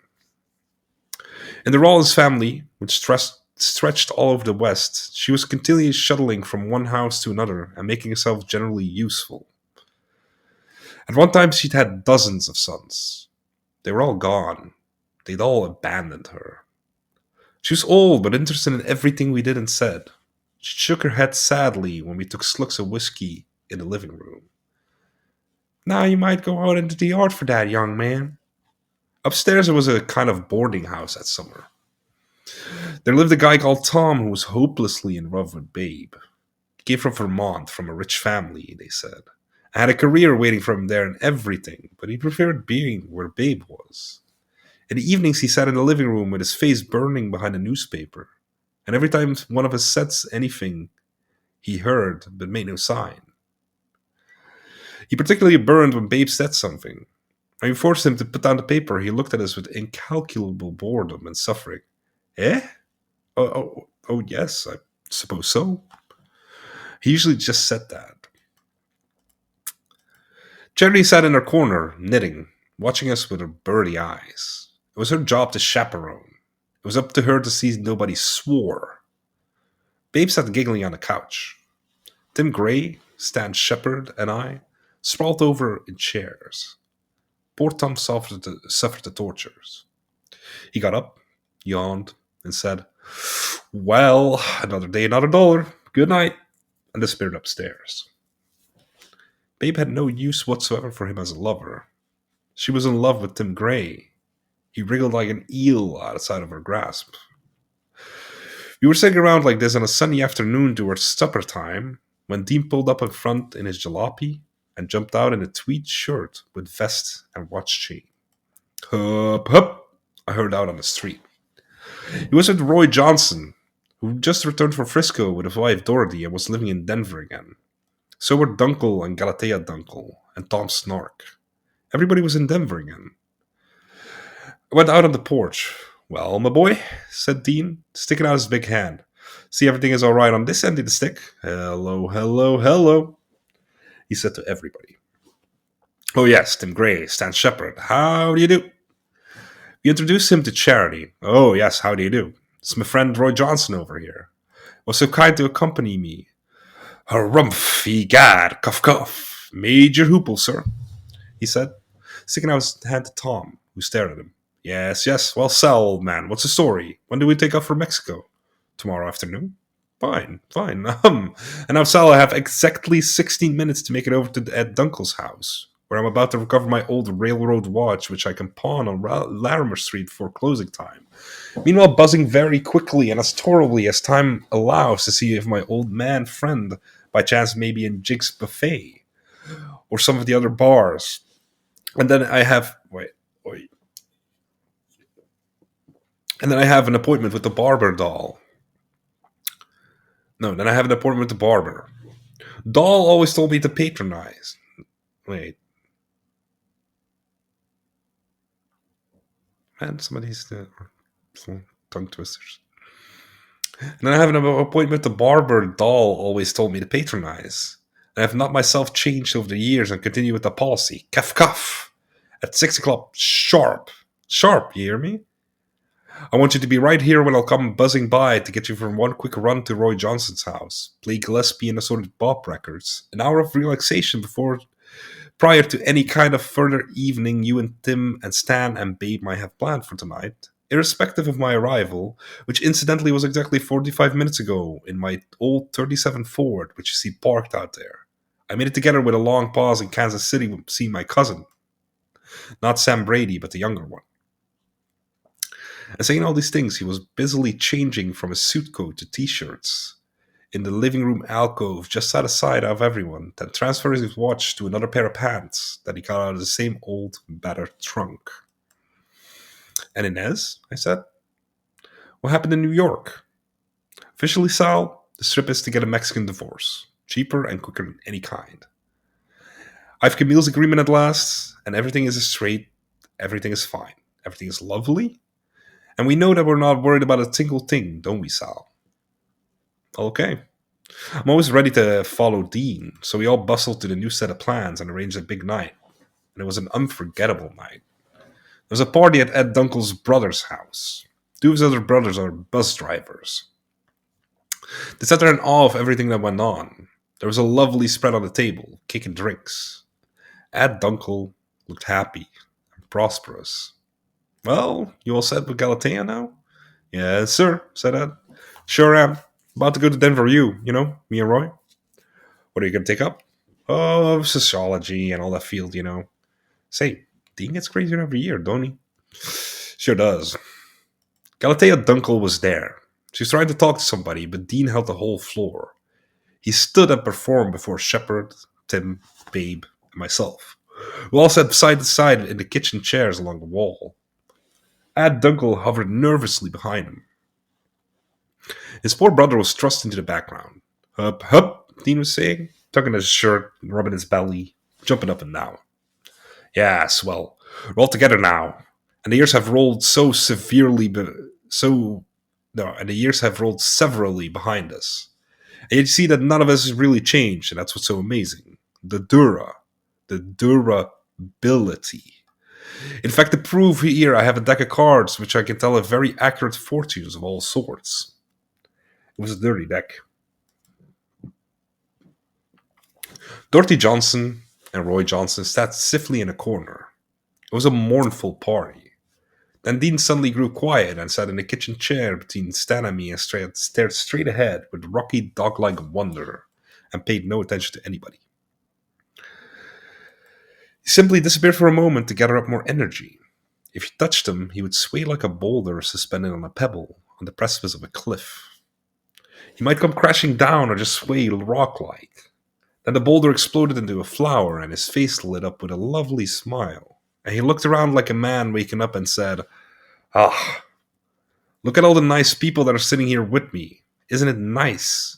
Sal, like I was telling Min the other day. Why, up, yes, up."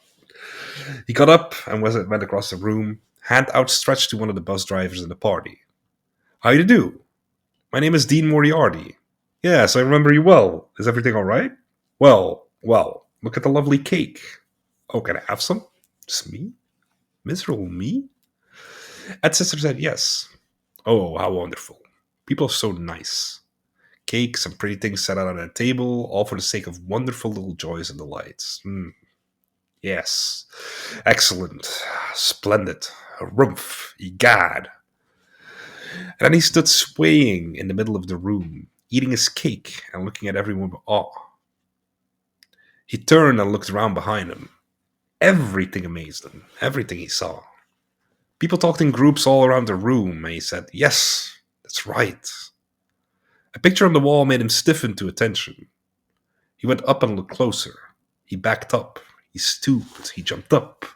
He wanted to see from all possible levels and angles. He tore out his t-shirt, an exclamation. Damn! He had no idea of the impression he was making, and cared less. People were now beginning to look at Dean with the maternal and paternal affection glowing in their faces. He was finally an angel, as I always knew he would become. But like any angel, he still had rages and furies. And at night, when we all left the party and repaired to the Windsor bar in one vast brawling gang, Dean became frantically and demoniacally and seraphically drunk. Remember that the Windsor, once Denver's great gold rush hotel and in many respects a point of interest, and the big downstairs bullet holes are still in the walls, had once been Dean's home. He'd lived here with his father in one of the rooms upstairs. He was no tourist. He drank in the saloon like the ghost of his father. He slopped down wine, beer, and whiskey like water. His face got red and sweaty, and he bellowed and hollered at the bar and staggered across the dance floor where the honky-tonkers of the West danced with girls and tried to play the piano. He threw his arms around ex-cons and shouted with them in the uproar. Meanwhile, everybody at the party sat around two immense tables stuck together. There were Denver D. Dahl, Dorothy and Roy Johnson, a girl from Buffalo, Wyoming, who was Dorothy's friend, Stan, Tim Gray, Babe, me, Ed Dunkel, Tom Snark, and several others, 13 in all. Dahl was having a great time. He took a peanut machine and set it on the table before him and poured pennies in it and ate peanuts. He suggested we all write something on a penny postcard and mail it to Karl Marx in New York. He wrote crazy things. The fiddle music wanged at Larimer Street night. Isn't it fun? Yelled Dahl. In the men's room, Dean and I punched the door and tried to break it, but it was an inch thick. I cracked a bone in my middle finger and I didn't even realize it till the next day. We were fumingly drunk. 50 glasses of beer sat at our tables at one time. All you had to do was rush around and sip from each one. Canyon City ex-cons reeled and gabbled with us. In the foyer outside the saloon, old former prospectors sat dreaming over their canes under a ticking old clock. This fury had been known to them in greater days. Everything swirled. There were scattered parties everywhere. There was even a party in a castle to which we all drove, except Dean, who ran off elsewhere. And in this castle, we sat at a great table in the hall and shouted. There were a swimming pool and grottos outside. I'd finally found the castle where the great snake of the world was about to rise up.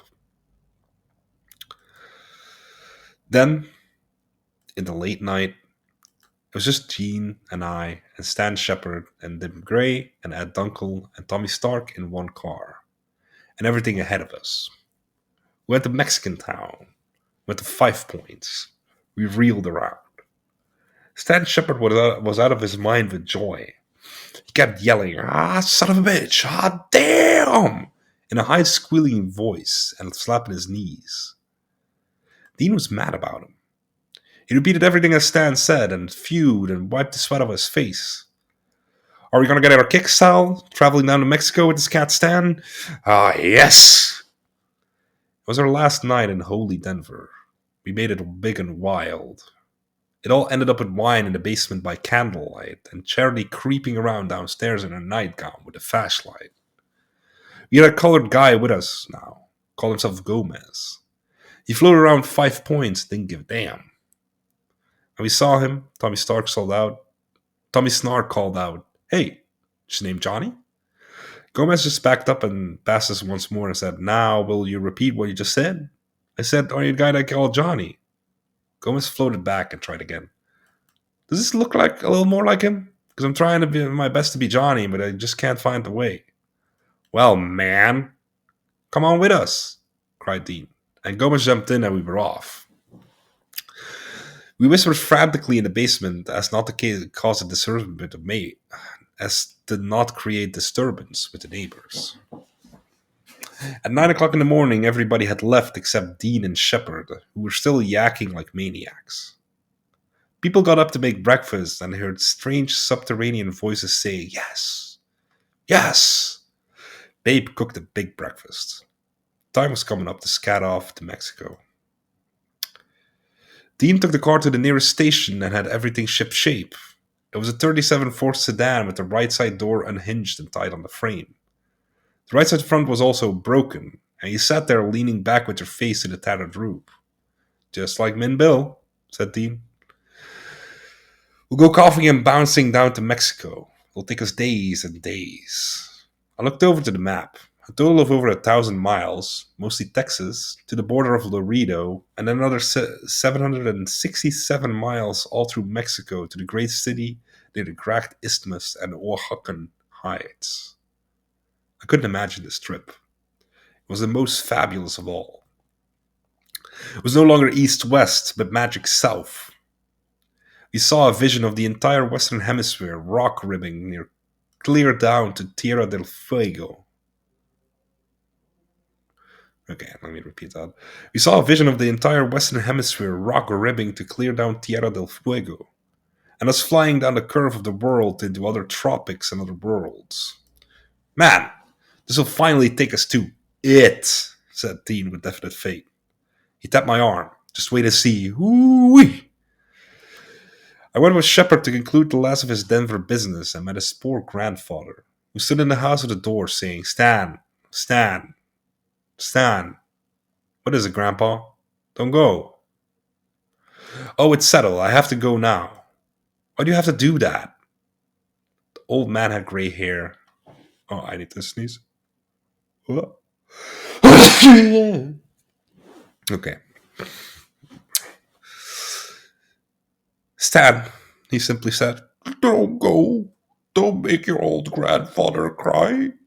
Don't leave me alone again." It broke my heart to see all this. "Dean," said the old man, addressing me, "don't take my Stan away from me. I used to take him to the park when he was a little boy and explain the swans to him. Then his little sister drowned in the same pond. I don't want you to take my boy away." "No," said Stan. "We're leaving now. Goodbye." He struggled with his grips. His grandfather took him by the arm. "Stan, Stan, Stan, don't go. Don't go."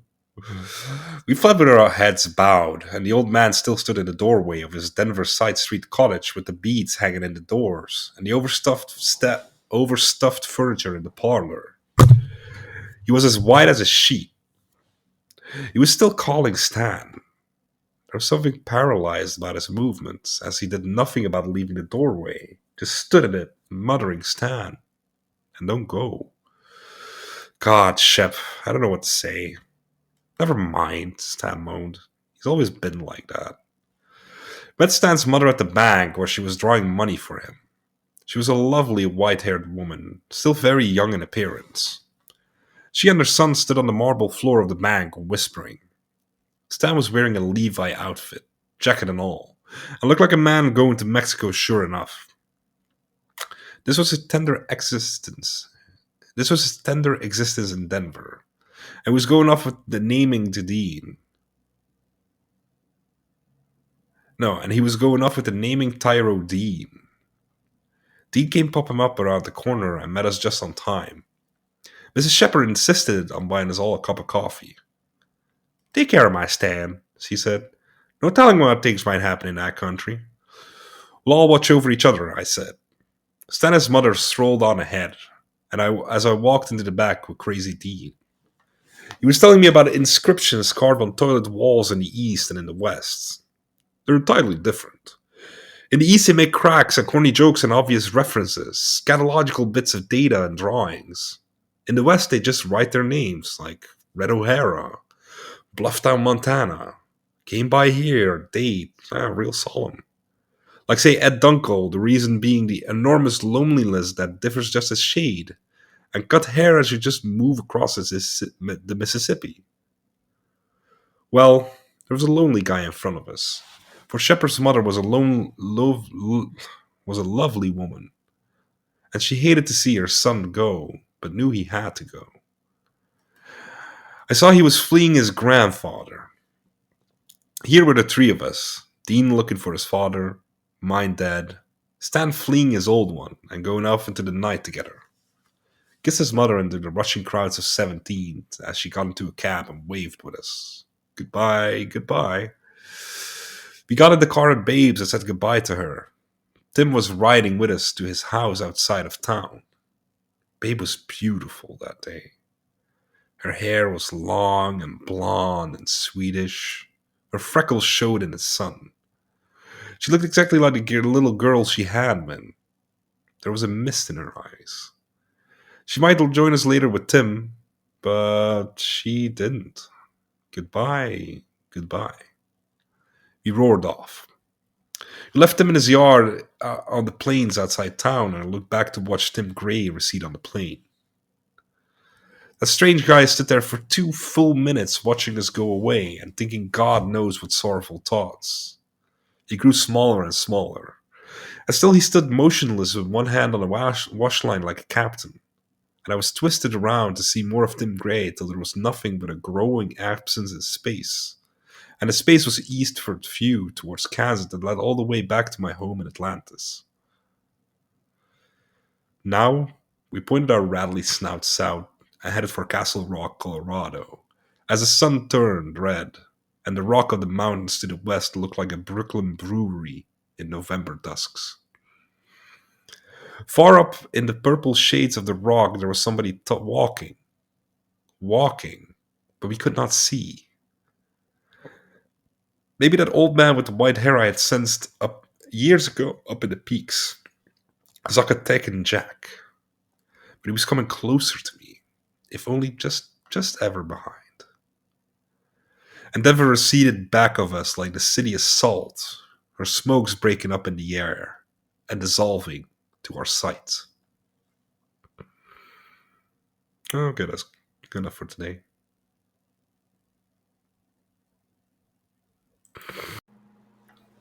Hey, this went way faster than I expected. We're almost done. Part 4, Chapter 4. It was May, and how can homely afternoons in Colorado, with its farms and irrigation ditches and shady dells, place where little boys go swimming, bruise a bug like the bug that bit Stan's shepherd? He had his arm draped over the broken door and was riding along and talking, when suddenly a bug flew in his arm and embedded a long stinger in it that made him howl. It come out of an American afternoon. He yanked and slapped at his arm and dug out the stinger, and in a few minutes his arm had begun to swell and hurt. Dean and I couldn't figure out what it was. The thing was to wait and see if the swelling went down. Here we were, heading for unknown southern lands, and barely 3 miles out of hometown, poor old hometown of childhood, a strange, feverish, exotic bug rose from secret corruptions and sent fear in our hearts. What is it? I've never known of a bug around here that can make swelling like that.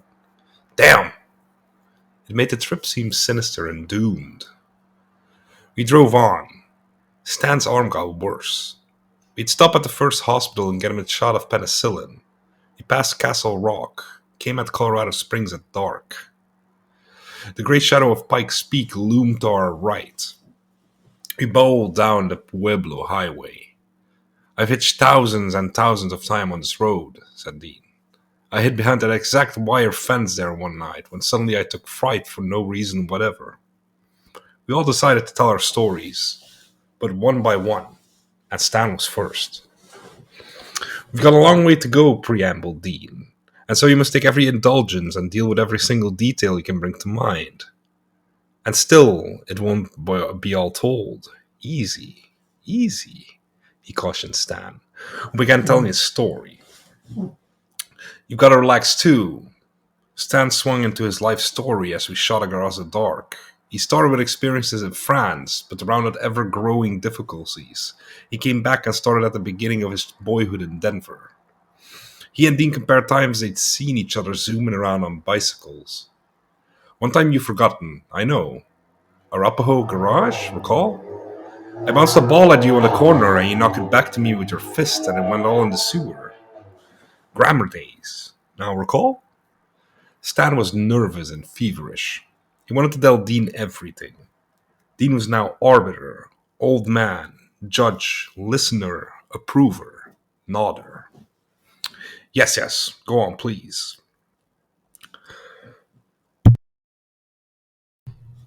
We passed Walsenburg.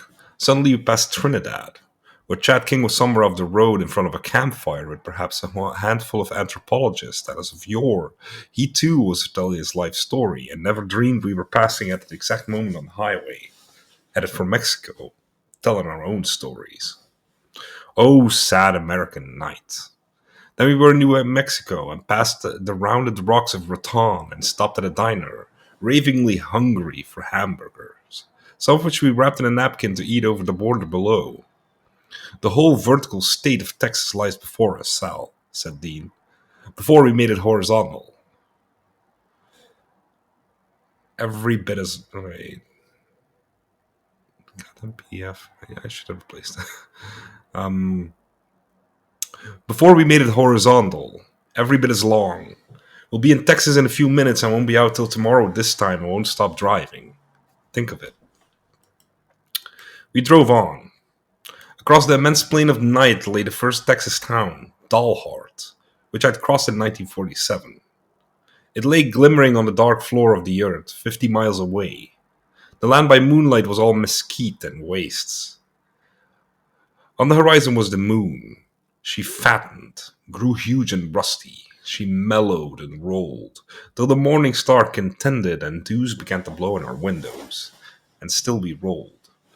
After Dalhart, empty crackerbox town, we bowled for Amarillo and reached it in the morning across the windy panhandle grasses that only a few years ago waved around a collection of buffalo tents. Now there were gas stations and new 1950s jukeboxes with immense ornate snouts and 10-cent slots and awful songs. All the way from Amarillo to Childress, Dean and I pounded plot after plot of books we'd read into Stan, who asked for it because he wanted to know. At Childress in the hot sun, we turned directly south on a lesser road and highballed across abysmal wastes to Paducah, Guthrie, and Abilene, Texas. Now Dean had to sleep, and Stan and I sat in the front seat and drove. The old car burned and bobbed and struggled on. Great clouds of gritty wind blew at us from shimmering spaces. Stan rolled right along with stories about Monte Carlo and Cagnes-sur-Mer, and the blue places near Menton where dark-faced people wandered around white walls. Texas is undeniable. We burned slowly into Abilene and woke up to look at it. Imagine living in this town 1,000 miles away from cities. Whoop, whoop. Over there by the tracks. Old town Abilene, where he shipped the cows and shot it up for gumshoes and drank red-eye. Look out there, yelled Dean out the window with his mouth contorted like W.C. Fields. He didn't care about Texas or any place. Red-faced Texans paid him no mind and hurried along the burning sidewalks. We stopped to eat on the highway side of town. Nightfall seemed like 1,000,000 miles away as we resumed for Coleman and Brady, the heart of Texas. Only wildernesses of brush, with an occasional house near a thirsty creek and a 50-mile dirt road detour and endless heat. Old dope Mexico's a long way away, said Dean sleepily from the back seat. So keep her rolling, boys. I will be kissing Senoritas Bedon. Bedon? I'll be kissing Senoritas Bedon because his old fort can roll, and if you know how to talk to her and ease her along. Except the back end's about to fall off, but don't worry about that till we get there. And he went to sleep. I took the wheel and drove to Fredericksburg, and here again I was crisscrossing the old map again, same place Mary Lou and I had held hands on a snowy morning in 1949. And where was Mary Lou now? Blow! Yelled Dean in a dream. And I guess he was dreaming of Frisco jazz and maybe Mexican mambo to come. Stan talked and talked. Dean had wound him up the night before, and now he was never going to stop. He was in England by now, relating adventures hitchhiking on the English road, London to Liverpool. Hey, that's where you from? London, oh my god. With his hair long and his pants ragged, a strange British truck drivers giving him lifts and glooms of the Europe void. We were all red-eyed from the continual mistral winds of old Tech's ass. There was a rock in each of our bellies, and we knew we were getting it there, if slowly.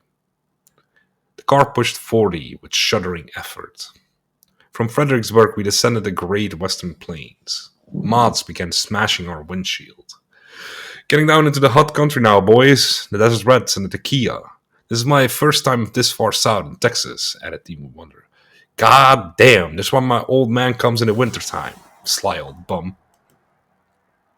Suddenly we were in absolutely tropical heat at the bottom of a 5-mile long hill, and up ahead we saw the lights of old San Antonio. You had the feeling all this used to be Mexican territory indeed. Houses by the side of the road were different. Gas stations beater. Fewer lamps. Dean delightedly took the wheel to roll us into San Antonio. We entered the town in a wilderness of Mexican rickety southern shacks without cellars and with old rocking chairs on the porch. We stopped at a mad gas station to get a grease job. Mexicans were standing around in the hot light of the overhead bulbs that were blackened by valley summer bugs, reaching down into a soft drink box and pulling out beer bottles and throwing the money to the attendant. Whole families lingered around doing this. All around there were shacks and drooping trees and a wild cinnamon smell in the air.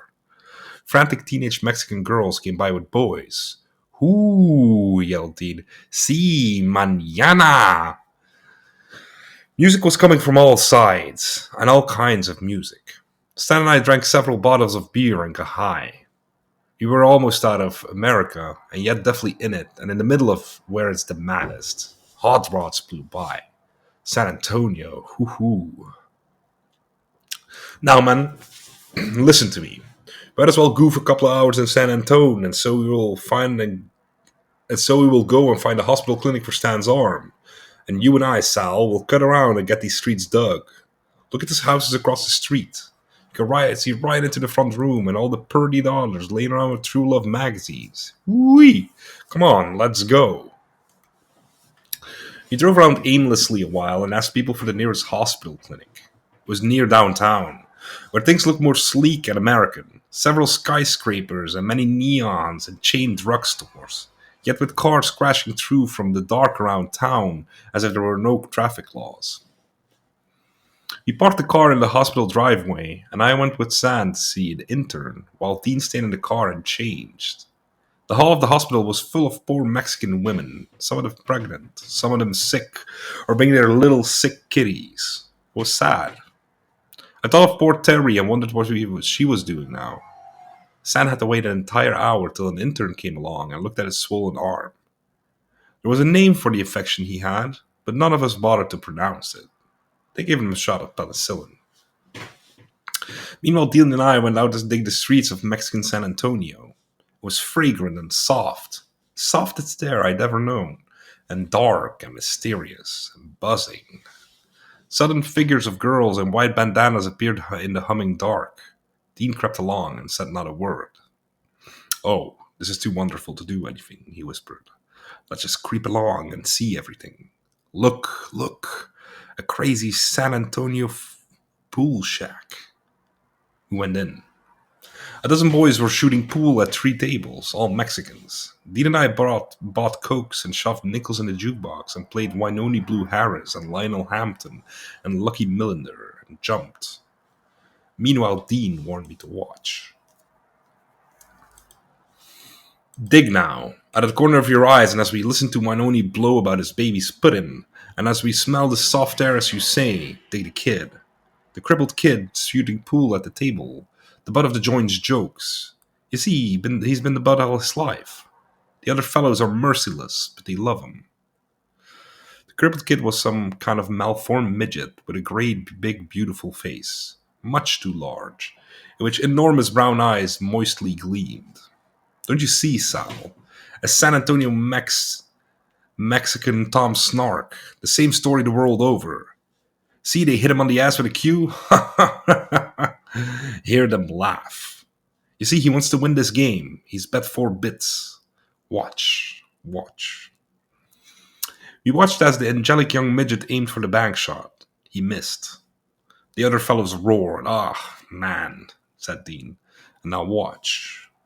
They had the little boy by the scruff of his neck and were mauling him round, playful. He squealed. He stalked out into the night, but not without a backward, bashful, sweet glance. Oh, man, I'd love to know that gone little cat and what he thinks and what kind of girls he has. Oh, man, I'm high on this air. We wandered down and negotiated several dark, mysterious blocks. Innumerable houses hid behind verdant, almost jungle-like yards. We saw glimpses of girls in front rooms, girls on porches, girls in the bushes with boys. I never knew this mad San Antonio. Think of what'll Mexico be like. Ah, let's go. Let's go. We rushed back to the hospital. Stan was ready and said he felt much better. We put our arms around him and told him everything we'd done. And now we were ready for the last 150 miles to the magic border. We leaped into the car and off. I was so exhausted by now, I slept all the way through Dilley and Encino to Laredo, and didn't wake up till they were parking the car in front of a lunchroom at 2 o'clock in the morning. Ah, sighed Dean.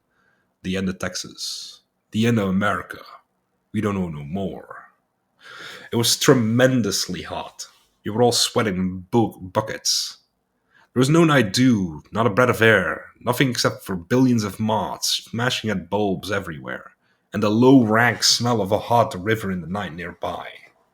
The Rio Grande, that begins in cold, rocky mountain dales and ends up fashioning world valleys to mingle its heats with the Mississippi muds in the Great Gulf. Laredo was a sinister town that morning. All kinds of cab drivers and border rats wandered around, looking for opportunities. There weren't too many. It was too late. It was the bottom and dregs of America where all the heavy villains sink, where disoriented people have to go to be near a specific elsewhere they can slip into unnoticed. Contraband brooded in the heavy syrup air. Cops were red-faced and sullen and sweaty. No swagger. Damn, no swagger. Waitresses were dirty and disgusted. Just beyond, you could feel the enormous presence of the whole great Mexico and almost smelled the billion tortillas frying and smoking in the night. We had no idea what Mexico would really be like. We were at sea level again, and when we tried to eat a snack, we could hardly swallow it. I wrapped it up in napkins for the trip anyway. We felt awful and sad. But everything changed when we crossed the mysterious bridge over the river and our wheels rolled on official Mexican soil, though it wasn't anything but carway for border inspection. Just across the street, Mexico began. We looked our wonder. To our amazement, it looked exactly like Mexico. It was 3 in the morning, and fellows in straw hats and white pants were lounging by the dozen against battered, bucky storefronts.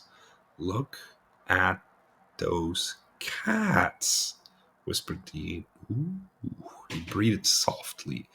Wait. The Mexican officials came out, grinning, and asked please if we would take out our baggage. We did. We couldn't take our eyes from across the streets. We were lounging to rush right up there and get lost in those mysterious Spanish streets. It was only Nuevo Laredo, but it looked like Holy Lhasa to us. Man, those guys are up all night, whispered Dean. We hurried to get our papers straightened. We were warned not to drink tap water now we were over the border. The Mexicans looked at our baggage in a desultory way. They weren't like officials at all. They were lazy and tender. Dean couldn't stop staring at them. He turned to me. See how the cops are in this country? I can't believe it. He rubbed his eyes. I'm dreaming. Then it was time to change our money. We saw great stacks of pesos on a table and learned that 8 of them make an American buck or thereabouts. We changed most of our money and stuffed the big rolls in our pockets with delight. Part 4, Chapter 5. When we turned our faces to Mexico, no, then we turned our faces to Mexico with bashfulness and wonder as those dozens of Mexican cats watched us from under their secret hat brims in the night. Beyond were music and all-night restaurants with smoke pouring out the door. Wee, whispered Dean very softly. That's all, a Mexican official grinned. You boys all set, go ahead. Welcome Mexico. Have good time. What you money? What you driving? I say this to you personal. I'm Red. Everybody call me Red. Ask for Red. Eat good. Don't worry, everything fine. It's not hard to enjoy yourself in Mexico. Yes, shuddered Dean. And off we went across the streets into Mexico on soft feet. We left the car parked, and all three of us abreast went down the Spanish street into the middle of the dull brown lights. Old men sat on chairs in the night and looked like oriental junkies and oracles. No one was actually looking at us, yet everybody was aware of everything we did. We turned sharp left into the smoky lunchroom and went into the music of capo guitars on an American 30s jukebox. Shirt-sleeved Mexican cab drivers and straw-hatted Mexican hipsters sat at stools, devouring shapeless messes of tortillas, beans, tacos, whatnot. We bought 3 bottles of cold beer, cerveza was the name of beer, for about 30 Mexican cents or 10 American cents each. We bought packs of Mexican cigarettes for 6 cents each. We gazed and gazed at our wonderful Mexican money that went so far, and played with it, and looked around and smiled at everybody. Behind us lay the whole of America and everything Dean and I had previously known about life and life on the road. We had finally found the magic land at the end of the road, and we never dreamed the extent of the magic. Think of these cats staying up all hours of the night, whispered Dean. And think of this big continent ahead of us, with those enormous Sierra Madre mountains we saw in the movies, and the jungles all the way down, and a whole desert plateau as big as ours, and reaching clear down to Guatemala and who knows where. Whew. What'll we do? What'll we do? Let's move. We got out and went back to the car. One last glimpse of America across the hot lights of the Rio Grande Bridge, and we turned our back and fender to it, and roared off. Instantly, we were out in the desert, and there wasn't light or a car for 50 miles across the flats. And just at dawn was coming over to the Gulf of Mexico, and we began to see the ghostly shapes of yucca cactus and organ pipe on all sides. What a wild country, I yelped. Dean and I were completely awake. In Laredo, we'd been half dead. Stan, we'd been to foreign countries before, just calmly slept in the back seat. Dean and I had the whole of Mexico before us.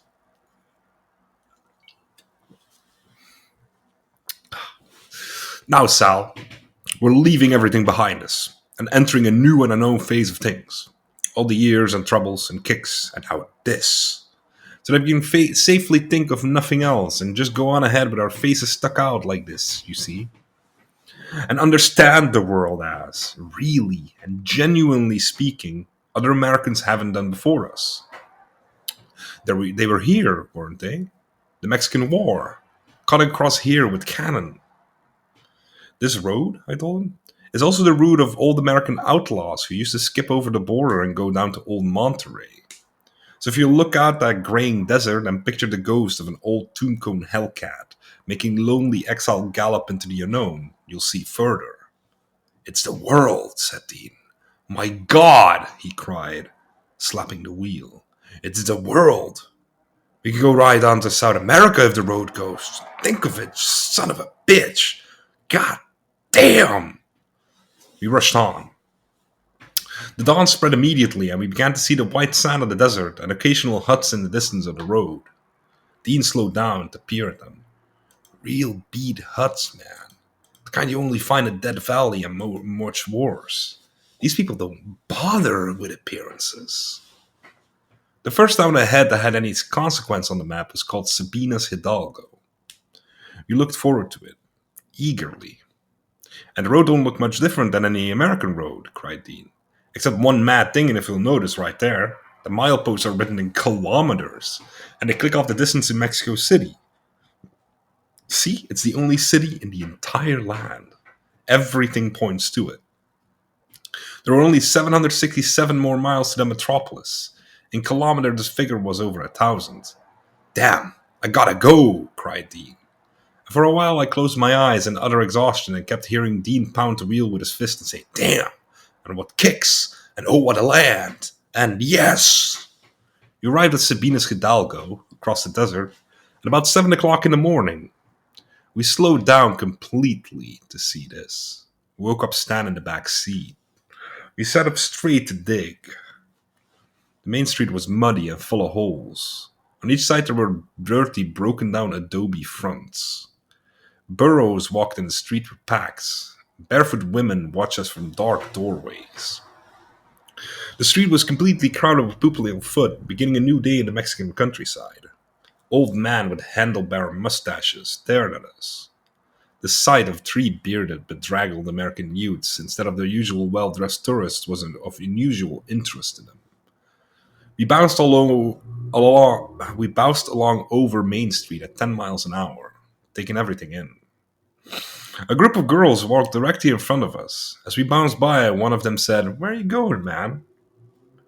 I turned to Dean amazed. "Did you hear what she said?"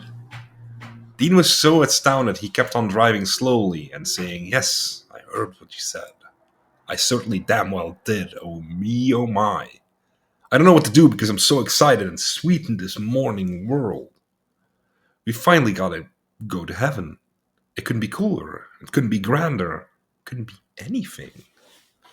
"Well, let's go back and pick him up," I said. "Yes," said Dean, and drove right on at 5 miles an hour. He was knocked out. Wait. He was knocked out. He didn't have to do the usual things he would have done in America. "There are millions of them along the road," he said. Nevertheless, he U-turned and came by the girls again. They were headed for work in the fields. They smiled at us. Dean stared at them with rocky eyes. "Damn," he said under his breath. "Oh, this is too great to be true.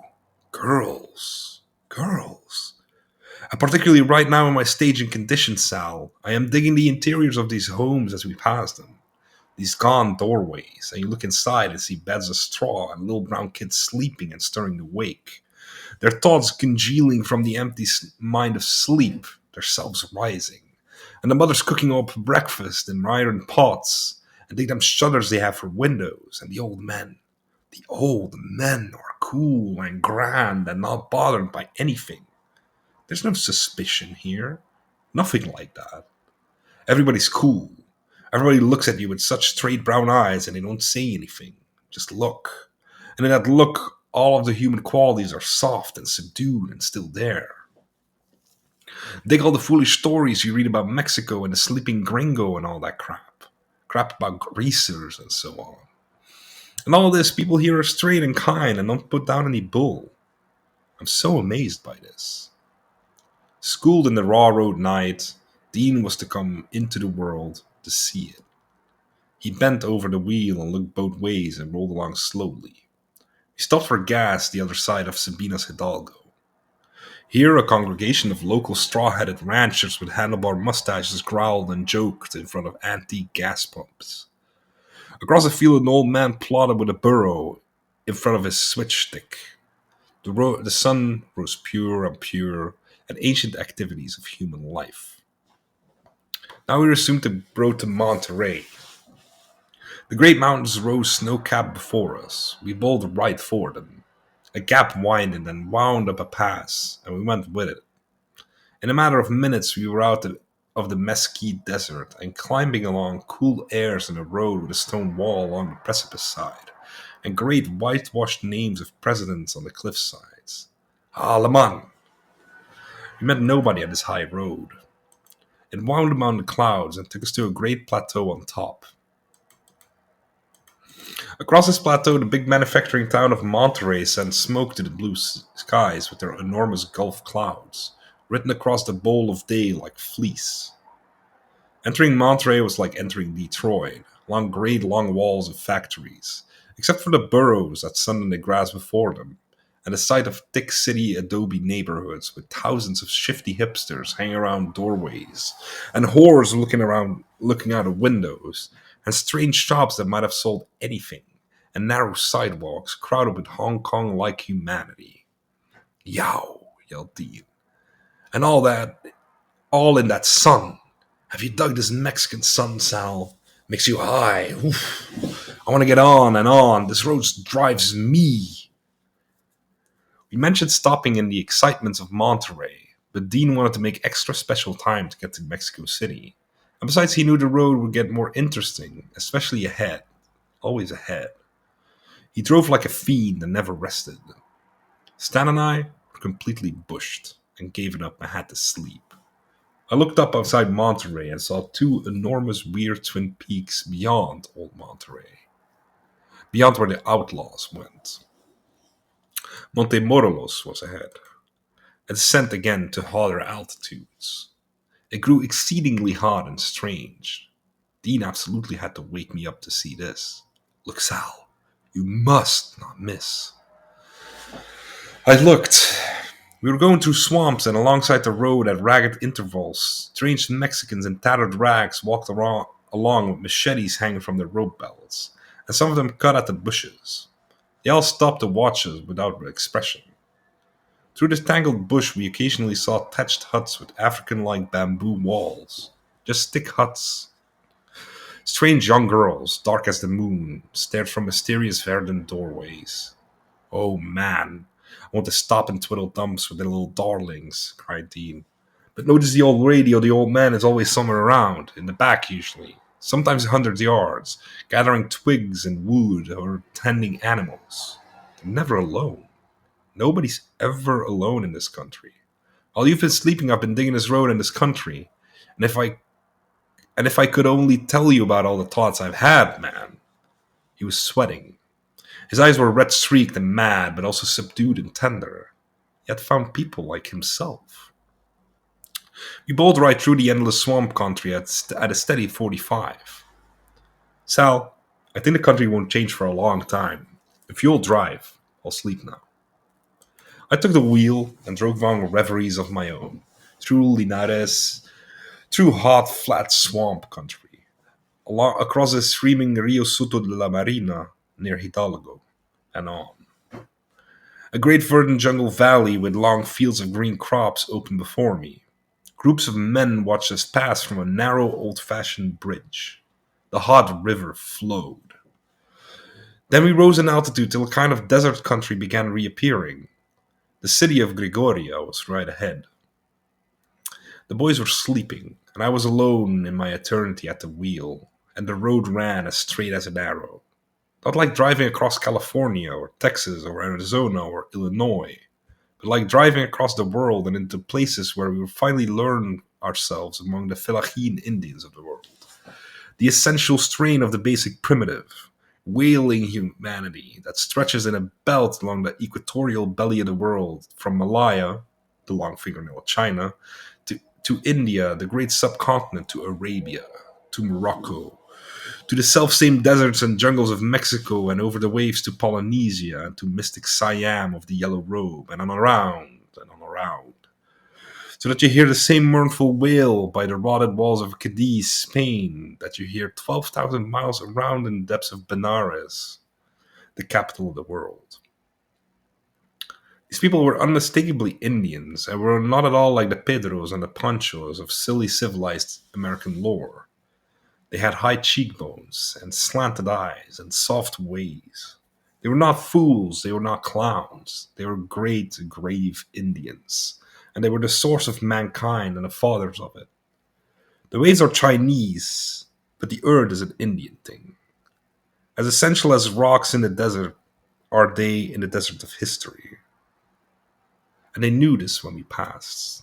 Ostensibly self-important moneybag Americans on a lark in their land. They knew who was the father and who was the son of antique life on Earth, and made no comment. For when destruction comes to the world of history, and the apocalypse of the Fellahin returns once more as so many times before, people will still stare with the same eyes from the caves of Mexico, as well as from the caves of Bali, where it all began and where Adam was suckled and taught to know. These were my growing thoughts as I drove the car into the hot, sun-baked town of Gregoria. Earlier, back at San Antonio, I had promised Dean as a joke I would get him a girl. It was a bet and a challenge. As I pulled up the car at the gas station near sunny Gregoria, a kid came across the road on tattered feet, carrying an enormous windshield shade. Windshield shade. I wanted to know if I'd buy. You like? 60 peso. Habla español? 60 peso. My name Victor. Nah, I said jokingly. Buy, senorita. Sure, he cried excitedly. I get you, girls. On time. Too hot now, he added with distaste. No good girls when hot day. Wait tonight, you like shade? I didn't want the shade and I wanted the girls. I woke up Dean. Hey man, I told you in Texas I'd get you a girl. Alright, stretch your bones and wake up, boys. We've got girls waiting for us. Wait. What? He cried, leaping up haggard. Where?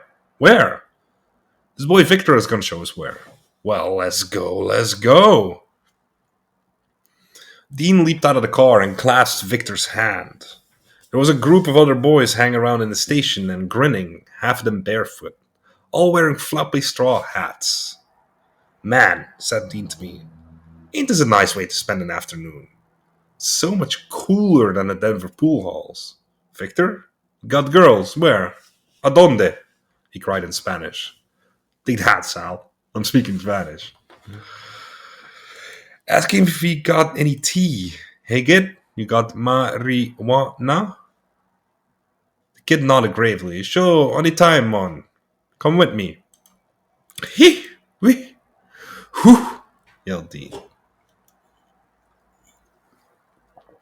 He was wide awake and jumping up and down in that drowsy Mexican street. Let's all go. I was passing lucky strikes to the other boys. They were getting great pleasure out of us, and especially Dean. They turned to one another with cupped hands and rattled off comments about the mad American cat. Dig him, Sal. Talking about isn't digging. Oh my goodness, what a world. Victor got in the car with us, and we lurched off. Stan Shepard had been sleeping soundly and woke up to this madness. We drove way out of the desert, to the other side of town, and turned into a ruddy dirt road that made the car bounce as never before. Up ahead was Victor's house. It sat on the edge of cactus flats overtopped by a few trees, just an adobe cracker box, with a few men lounging around in the yard. Who dat? Cried Dean all excited. Those are my brothers. My mother there too. My sister too. And my family. I married, I live downtown. What about your mother? Dean flinched. What'd she say about marijuana? Oh, she get it for me. As we waited in the car, Victor got out and loped into the house and said a few words to an old lady, who promptly turned and went into the car and back and began gathering dry fronds of marijuana that had been pulled out of plants and left to dry in the desert sun. Meanwhile, Victor's brothers grinned from under a tree. They were coming over to meet us, but it would take a while for them to get up and walk over. Victor came back grinning sweetly. Man, said Dean, that Victor is the sweetest, gonest, frank-teeth little bag-tailed cat I've ever in my life met. Just look at him. Look at his cool, slow walk. There's no need to hurry around here. A steady, insistent desert breeze blew into the car. It was very hot. See how hot? Said Victor, sitting down with Dean in the front seat and pointing up at the burning roof of the fjord. You have marijuana, and it no hot no more. You wait. Yes, said Dean, adjusting his dark glasses. I wait, for sure, Victor, my boy. Presently, Victor's tall brother came ambling along with some weed piled up on a page of newspaper. He dumped it on Victor's lap and leaned casually on the door to the car to nod and smile at us and say, "Hello." Dean nodded and smiled pleasantly at him. Nobody talked. It was fine. Victor proceeded to roll the biggest bomber anybody had ever saw. He rolled using brown bag paper, what amounted to a tremendous Corona cigar of tea. It was huge. Dean stared at it, pop-eyed. Victor casually lit and passed it around. The drag on this thing was like leaning over a chimney and inhaling. It blew your throat in one great blast of heat. We held our breaths and all let it out just about simultaneously. Instantly, we were all high. The sweat froze on our foreheads and was suddenly like at the beach at Acapulco. I looked out the back window of the car and another, and the strangest of Victor's brothers, a tall Peruvian of an Indian with a sash over his shoulder, leaned grinning on a post, too bashful to come up and shake hands. It seemed the car was surrounded by brothers, for another one appeared on Dean's side. Then the strange thing happened. Everybody became so high that the usual formalities were dispensed with, and the things of immediate interest were concentrated on. And now it was a strangeness of Americans and Mexicans blasting together in the desert. And more than that, the strangeness of seeing in close proximity the faces and pores and skins and calluses of fingers, and general abashed cheekbones of another world. So the Indian brothers began talking about us in low voices and commenting. He saw them look and size and compare mutualities of impression or correct or modify. Yeah. Well, Dean and Stan and I commented on them in English. Would you D.I.J. that weird brother in the bag that hasn't moved from that post? As by one cut hair diminished the intensity of the glad, funny bashfulness of his smile. And the one to my left here, older, more sure of himself, but sad. Like hung up, like a bum, or even maybe in town, while Victor isn't respectably married. He's a goddamn Egyptian king that you see. These guys are real cats. Ain't never seen anything like it. And they're talking and wondering about us like. And they're talking and wondering about us like, see? Just like we are, but with a difference of their own. Their interest probably resolving around how we're dressed. Same as ours, really. But the strangeness of the things we have in the car and the strange way we left so differently from them. Maybe even the way we smell compared to them. Nevertheless, I'd give my eye teeth to know what they're saying about us. And he tried. Hey, Victor, man, what your brother just said back now then? Victor turned mournful. Victor turned mournful, high brown eyes on Dean. Yeah. No, you didn't understand my question. What are you boys talking about? Oh, said Victor with great perturbation. You know like this, marijuana? Oh, yes, fine. What you talk about? Talk? Yes, we talk. How you like Mexico? It was hard to come around without a common language, and everybody grew quiet and cool and high again, and just enjoyed the breeze from the desert and mused several national and racial and personal high eternity thoughts. It was time for the girls. The brothers eased back to the station under the tree, and the mother watched from her sunny doorway, and we slowly bounced back to town. But now the bouncing was no longer unpleasant.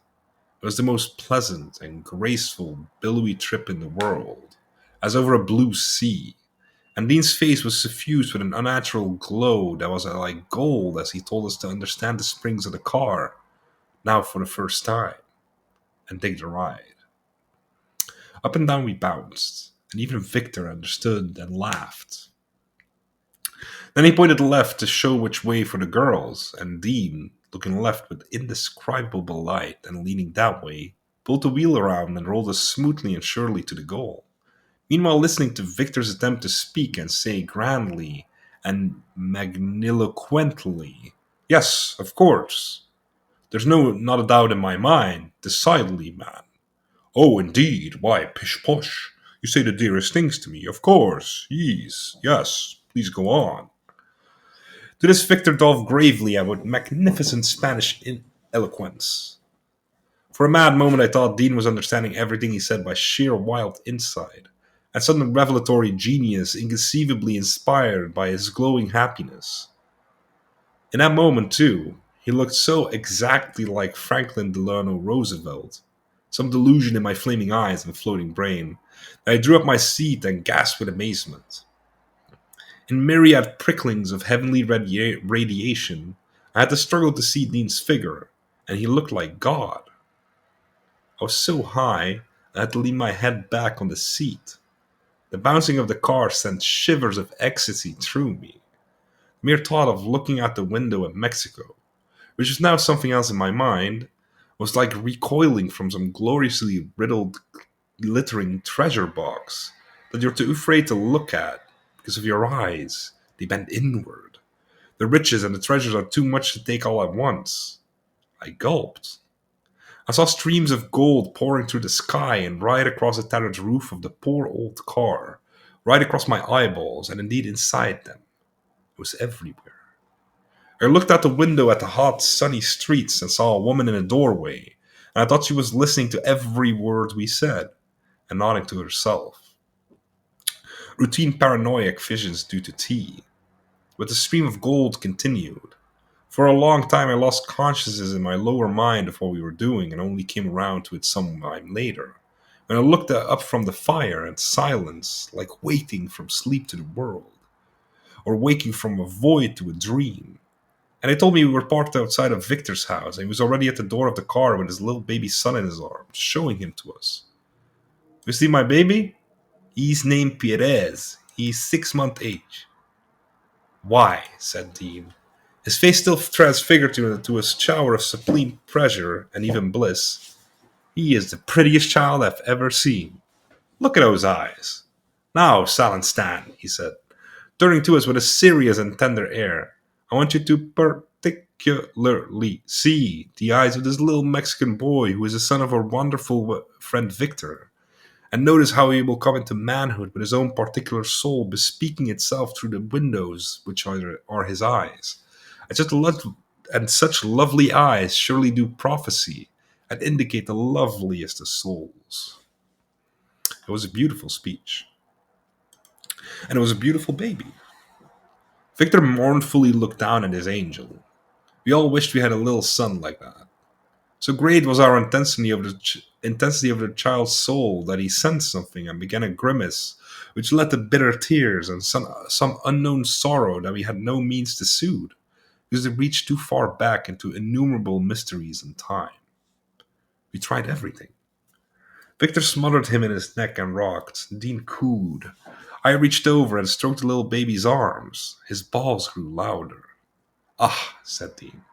I'm awfully sorry, Victor. We've made him sad. He is not sad. Maybe cry. In the doorway in back of Victor, too bashful to come out, was a little barefoot wife, with anxious tenderness waiting for the babe to be put back in her arms so brown and soft.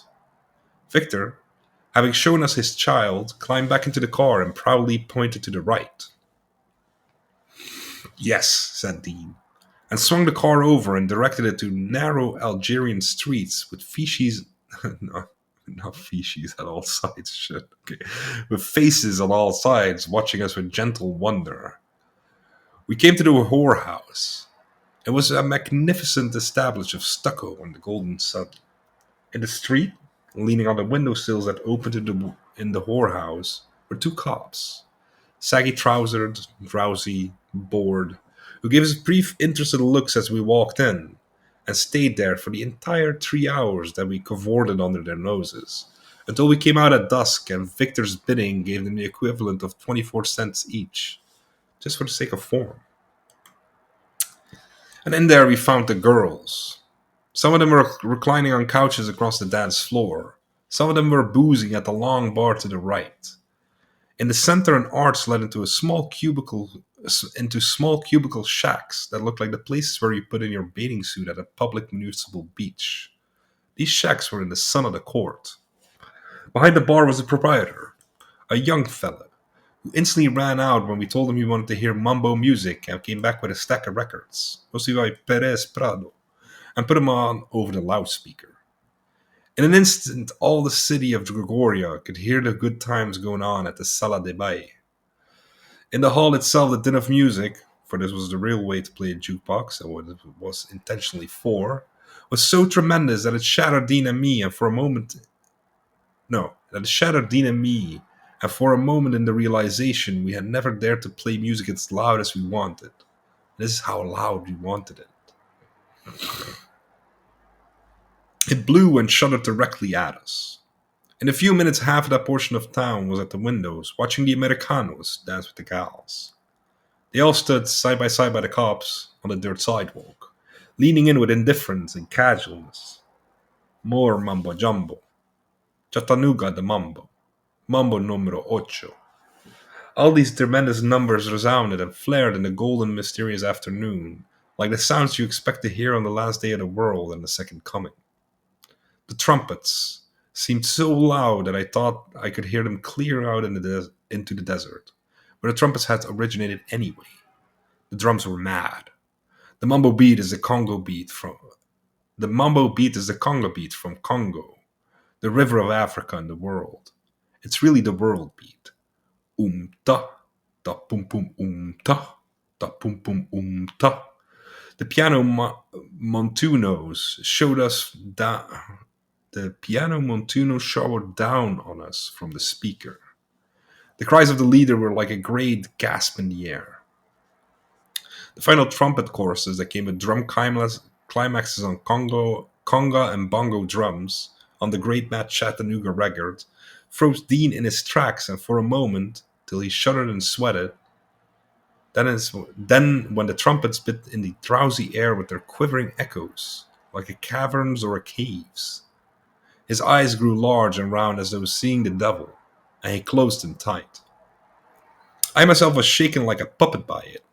I heard the trumpets flail the night I had seen and trembled in my boots. Man, it was like the hardest sentence in the whole book.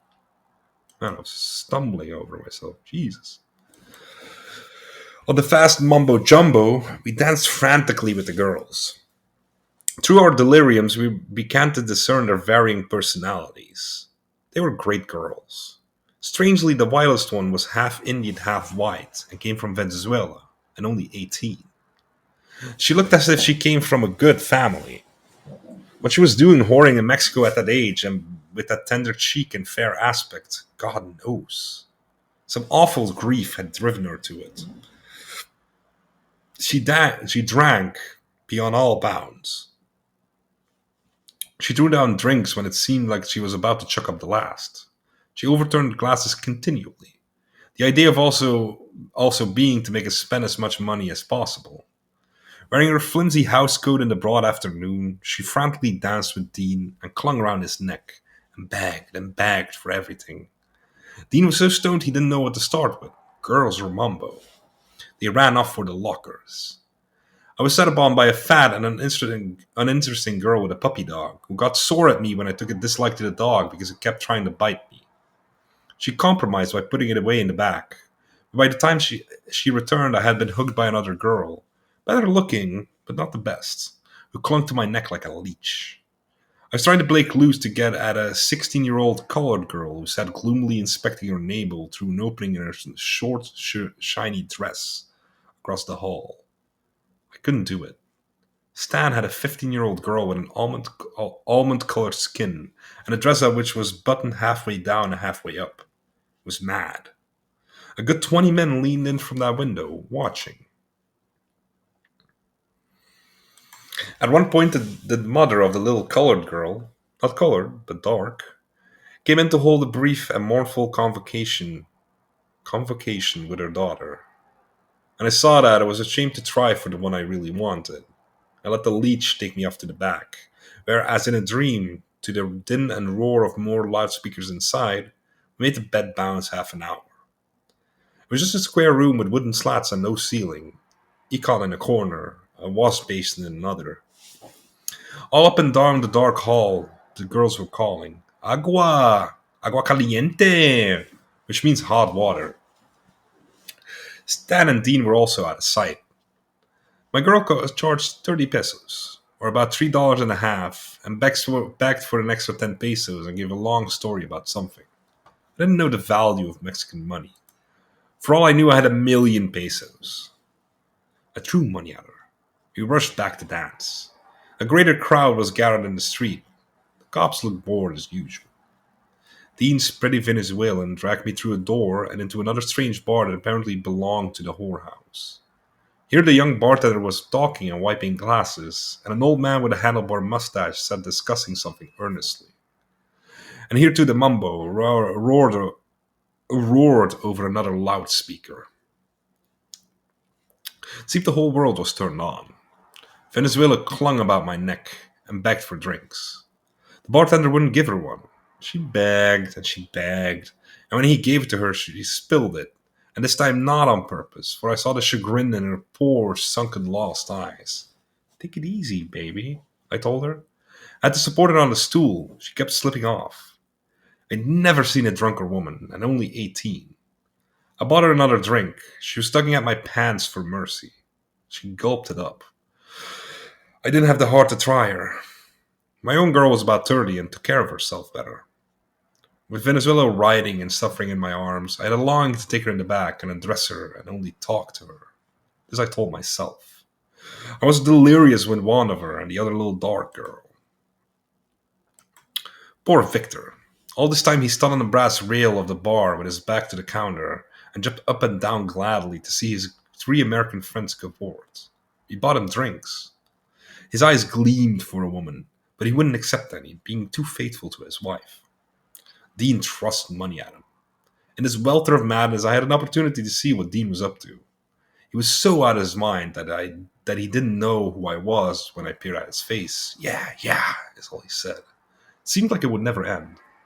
It was like a long, spectral Arabian dream in the afternoon in another life. Ali Baba and the alleys and the courtesans. Again, I rushed off with my girl to her room. Dean and Stan switched the girls they had before and were out of sight for a moment, and the spectators had to wait for the show to go on.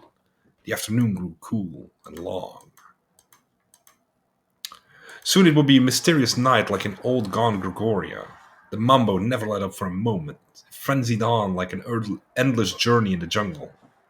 I couldn't take my eyes off the little dark girl, and the way, like a queen, she walked around. I was even reduced by the sullen bartender to menial tasks such as bringing us drinks and sweeping the back. Of all the girls in there, she needed the money the most. Maybe her mother had come to get money from her for little infants or sisters and brothers. Mexicans are poor. It never occurred to me to just approach her and give her some money. I have a feeling she wouldn't have taken it without a degree of scorn, and scorn from the likes of her made me flinch. Am I mad as I was actually in love with her for the few hours it all lasted? It was the same unmistakable ache and stab across the mind, the same sighs, the same pain, and above all the same reluctance and fear to approach. Strange that Dean and Stan also failed to approach her. Her unimpeachable dignity was the thing that made her poor in a wild old whorehouse. And think of that. At one point I saw Dean leaning like a statue towards her, ready to fly, and befuddlement crossed his face as she glanced coolly and imperiously his way, and he stopped rubbing his belly and gaped, and finally bowed his head, for she was a queen. Now Victor suddenly clutched at her arms in a furor and made frantic signs. What's the matter? He tried everything to make us understand. Then he ran to the bar and grabbed the check from the bartender, who scowled at him and took it for us to see. The bill was over 300 pesos, or 36 American dollars, which is a lot of money in any whorehouse. Still, we couldn't sober up and didn't want to leave. Though we were all run out, we still wanted to hang around with our lovely girls in this strange Arabian paradise. We had finally found the end of the hard, hard road. But night was coming, and we had to get to the end. Dean saw that and began frowning and thinking and trying to straighten himself out. And finally, I broached the idea of leaving once and for all. So much ahead of us, man. Won't make any difference. That's right, cried Dean, glassy-eyed, and turned to his Venezuelan. She had finally passed out and lay on a wooden bench with her white legs protruding from the silk. The gallery in the window took advantage of the show. Behind them, red shadows were beginning to creep. And somewhere I heard a baby wail in a sudden lull, and remembering I was in Mexico at all and not in a pornographic hashish daydream in heaven. We staggered out. I had forgotten Stan. We ran back in to get him and found him charmingly bowing to the new evening whores who had just come in from the night shift. He wanted to start off all over again. When he is drunk, he lumbers like a man 10 feet tall, and when he is drunk, he can't be dragged away from women. Moreover, women clung to him like ivy.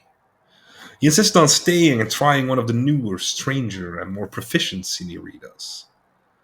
Dean and I pounded him on the back and dragged him out. He waved profuse goodbyes to everybody: the girls, the cops, the crowds, the children in the street outside. He blew kisses in all directions to ovations of Gregoria, and staggered proudly among the gangs and tried to speak to him, to them, and communicate his joy and his love for everything this fine afternoon of life. Everybody laughed. Some slapped him on the back. Dean rushed over and paid the policeman the 4 pesos and shook hands and grinned and bowed with them. Then he jumped in the car, and the girls we'd all known, even Venezuela, who was waiting for the farewell, gathered around the car, huddling in their flimsy duds, shouted goodbyes and kissed us all, and Venezuela even began to weep. Though not for us, we knew. Not altogether for us. Yet enough and good enough. My dusky darling love had disappeared in the shadows inside. It was all over. We pulled out and left joys and celebrations over hundreds of pesos behind us, and it didn't seem like a bad day's work. The haunting mambo followed us a few blocks. It was all over. "Goodbye, Gregoria," cried Dean, blowing it a kiss. Victor was proud of us and proud of himself. "Now you like bath?" he asked. "Yes, we want a wonderful bath." And he directed us to the strangest thing in the world. It was an ordinary American-type bathhouse 1 mile out of town on the highway, full of kids splashing in a pool and showers inside a stone building for a few centavos a crack, with soap and towel from the attendant. Besides this, there was also a sad kiddie park with swings and a broken-down merry-go-round, and in the fading red sun it seemed so strange and so beautiful. Stan and I got towels and jumped right into ice-cold showers inside, and came out refreshed and new. Dean didn't bother with his shower. Nasty ass motherfucker. And we saw him far across the sad park, strolling arm in arm with good Victor and chatting volubly and pleasantly, and even leaning excitedly toward him to make a point and pounding his fist. Then they resumed the arm in arm position and strolled. The time was coming to say goodbye to Victor. So Dean was taking the opportunity to have moments alone with him and to inspect the park and get his views on things in general, and in all dig him as only Dean could do. Victor was very sad now he had to go. "You come back, Gregoria, see me?" "Sure, man," said Dean. He even promised to take Victor back to the States if he so wished it. Victor said he was have to mull this over. "I got wife and kid, ain't got the money. I see." His sweet, polite smiles glowed in the redness as we waved him to him from the car. Behind him were the sad park and the children. Okay, I think I'm going to end it here. It's only 9 pages left. It's almost done. Man, it's so much faster than I expected. I was like, ooh, it's going to be like a month. I can do that in like a month. It's been barely a week. All right. Hey.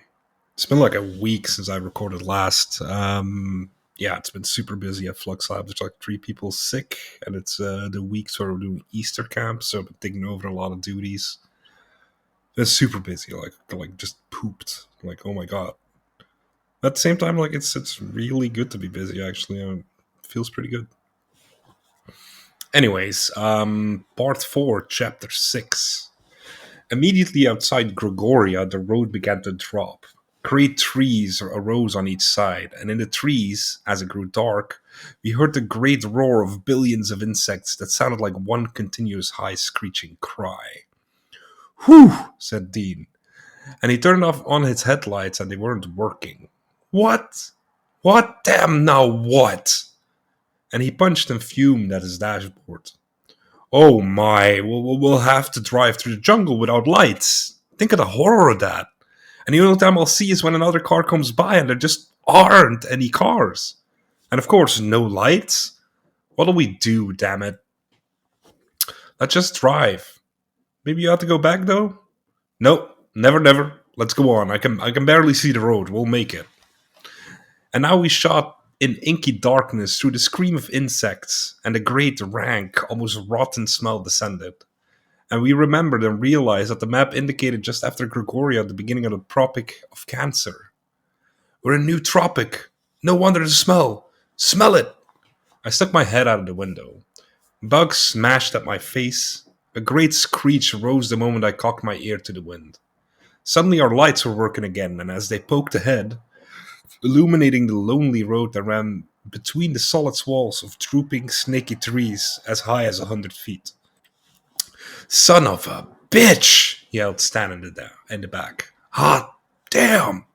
He was still so high. We suddenly realizing he was still high in the jungle and troubles made no difference to his happy soul. We began laughing, all of us. To hell with it! We'll just throw ourselves on the goddamn jungle and we'll sleep in it tonight. Let's go! Yelled Dean. Old Stan is right. Old Stan don't care. He's so high on those women and that tea and that crazy out of his world impossible to absorb mambo, blasting so loud that my eardrums still beat to it. Well, he's so high he knows what he's doing. We took off our t-shirts and roared through the jungle, bare-chested. No towns, nothing. Lost jungle, miles and miles, and down going, getting hotter. The insects screaming louder, the vegetation growing higher, the smell ranker and hotter until we began to get used to it and like it. I just like to get naked and roll in that jungle, said Dean. No, hell, man. That's what I'm going to do soon as I find a good spot. And suddenly Limon appeared before us, a jungle town. A few brown lights, dark shadows, enormous skies overhead, and a cluster of men in front of a jumble of wood shacks, a tropical crossroads. We stopped in the unimaginable softness. It was as hot as the inside of a baker's oven on a June night in New Orleans. All up and down the street, whole families were sitting around in the dark, chatting. Occasional girls came by, but extremely young and only curious to see what we looked like. They were barefoot and dirty. We leaned on the wooden porch of a broken-down general store with sacks of flour and fresh pineapple rotting with flies on the counter. There was one oil lamp in here, and outside a few more brown lights. The rest all black, black, black. Now, of course, we were so tired we had to sleep at once and moved the car a few yards down a dirt road to the backside of town. It was so incredibly hot it was impossible to sleep. So Dean took a blanket and laid it out on the soft, hot sand in the road and flopped out. Stan was stretched on the front seat of the Ford with both doors open for a draft, but there wasn't even the faintest puff of a wind. I, in the back seat, suffered in a pool of sweat. I got out of the car and stood swaying in the blackness. The whole town had instantly gone to bed. The only noise now was barking dogs. How could I ever sleep? Thousands of mosquitoes had already bitten all of us on chest and arms and ankles. Then a bright idea came to me. I jumped on the steel roof of the car and stretched out flat on my back. Still, there was no breeze, but the steel had an element of coolness on it, and dried my back of sweat, clotting up thousands of dead bugs into cakes into my skin. And I realized the jungle takes you over and you become it. Lying on top of the car with my face to the black sky was like lying in a closed trunk on a summer night. For the first time in my life, the weather was not something that touched me, that caressed me, froze or sweated me, but became me. The atmosphere and I became the same. Soft, infinitesimal showers of microscopic bugs fanned down on my face as I slept, and they were extremely pleasant and soothing. The sky was starless, utterly unseen and heavy.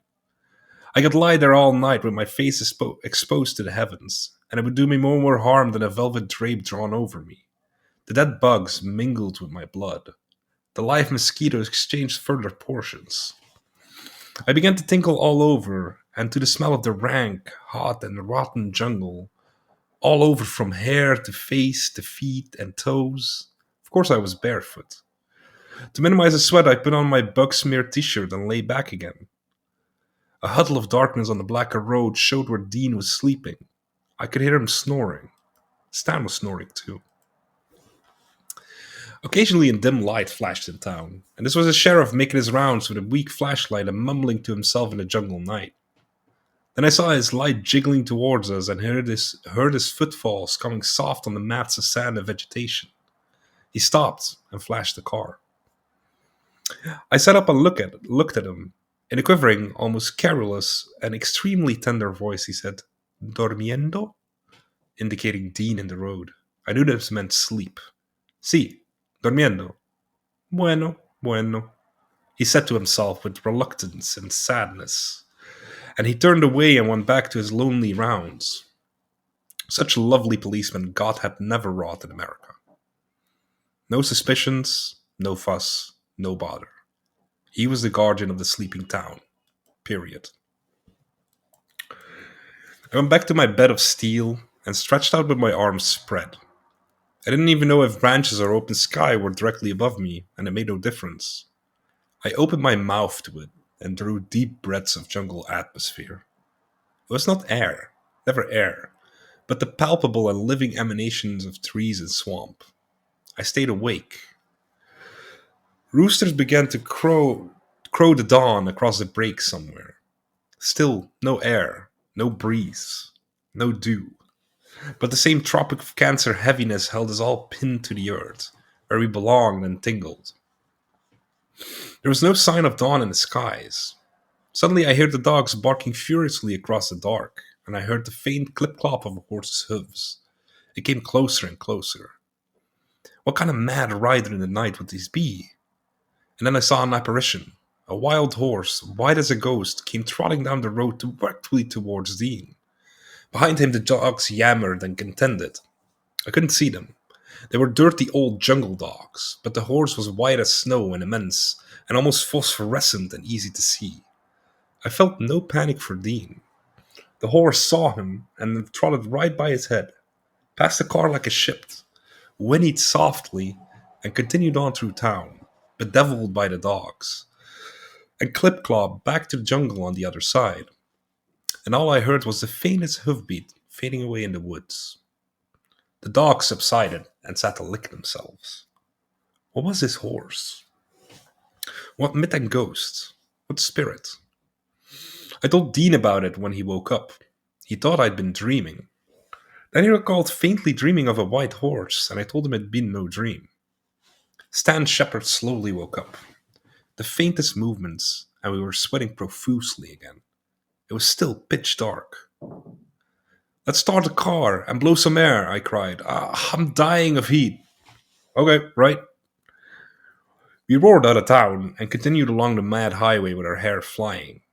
Dawn came rapidly in a grey haze, revealing dense swamps sunk on both sides, with tall, forlorn, viney trees leaning and bowing over tangled bottoms. We bowled right away along the railroad tracks for a while. The strange radio station antenna of Ciudad Monte appeared ahead, as if we were in Nebraska. We found a gas station and loaded the tank just as the last of the Jungle Night bugs hurled themselves in a black mass against the bulbs, and fell fluttering at our feet in huge wriggly groups. Some of them with wings a good 4 inches long. Jesus, 4 inches? My God. Ooh. Other frightful dragonflies big enough to eat a bird, and thousands of immense yangling mosquitoes, and unnameable spidery insects of all sorts. I hopped up and down on the pavement for fear of them. I finally ended up in the car with my feet in my hands, looking fearfully at the ground where they swarmed around our wheels. "Let's go!" I yelled. Dean and Stan weren't perturbed at all by the bugs. They calmly drank a couple of bottles of Mission Orange and kicked them away from the water cooler. Their shirts and pants, like mine, were soaked in the blood and black of thousands of dead bugs. We smelled our clothes deeply. "You know, I'm beginning to like the smell," said Stan. "I can't smell myself no more." "It's a strange good smell," said Dean. "I'm not going to change my shirt till Mexico City. I want to take it all in and remember it." So off we roared again, creating air for hot-caked faces. Then the mountains loomed ahead, all green. After this climb, we would be in a great central plateau again and ready to roll ahead to Mexico City. In no time at all, we soared to an elevation of 5,000 feet amongst misty passes that overlooked steaming yellow rivers a mile below. It was the great river Moctezuma. The Indians along the road began to be extremely weird. They were a nation in themselves, mountain Indians, shut off from everything else but the Pan American highway. They were short and squat and dark, with bad teeth. They carried immense loads on their back. Across enormous vegetated ravines, we saw patchworks of agriculture on steep slopes. They walked up and down those slopes and worked the crops. Dean drove the car 5 miles an hour to see. Hooey! This I never thought existed. High on the highest peak, as great as any Rocky Mountain peak, we saw bananas growing. Dean got out of the car to point, to stand around rubbing his belly. We were on a ledge where a little thatched hut suspended itself over the precipice of the world. The sun created golden hazes that obscured the Moctezuma, now more than a mile below. In the yard in front of the hut, a little 3-year-old Indian girl stood with her finger in her mouth, watching us with big brown eyes. She's probably never seen anybody parked here before in her entire life, breathed Dean. Hello, little girl. How are you? Do you like us? The little girl looked away bashfully and pouted.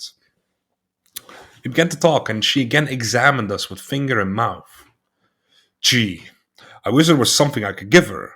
Think of it. Being born and living on this ledge representing all you know of life. Her father is probably groping down the ravine with a rope and getting his pineapples out of a cave and hacking wood at an 80-degree angle with all the bottom below. She'll never, ever leave here and know anything about the outside world. It's a nation. Think of the wild chief they must have. They probably off the road, over that bluff, miles back, must be even wilder and stranger. Yeah, because the Pan American Highway partially civilizes this nation on this road. Notice the beads of sweat on her brow, Dean pointed out with a grimace of pain. It's not the kind of sweat we have. It's oily, and it's always there because it's always hot, the year round. She knows nothing of non-sweat. She was born with sweat and dies with sweat. The sweat on her little brow was heavy, sluggish. It didn't run. It just stood there and gleamed like a fine olive oil. What that must do to their souls! How different they must be in their private concerns of evaluations and wishes! Dean drove on with his mouth hanging in awe, 10 miles an hour, desirous to see every possible human being on the road. We climbed and climbed. As we climbed, the air grew cooler, and the Indian girls on the road wore shawls over their heads and shoulders.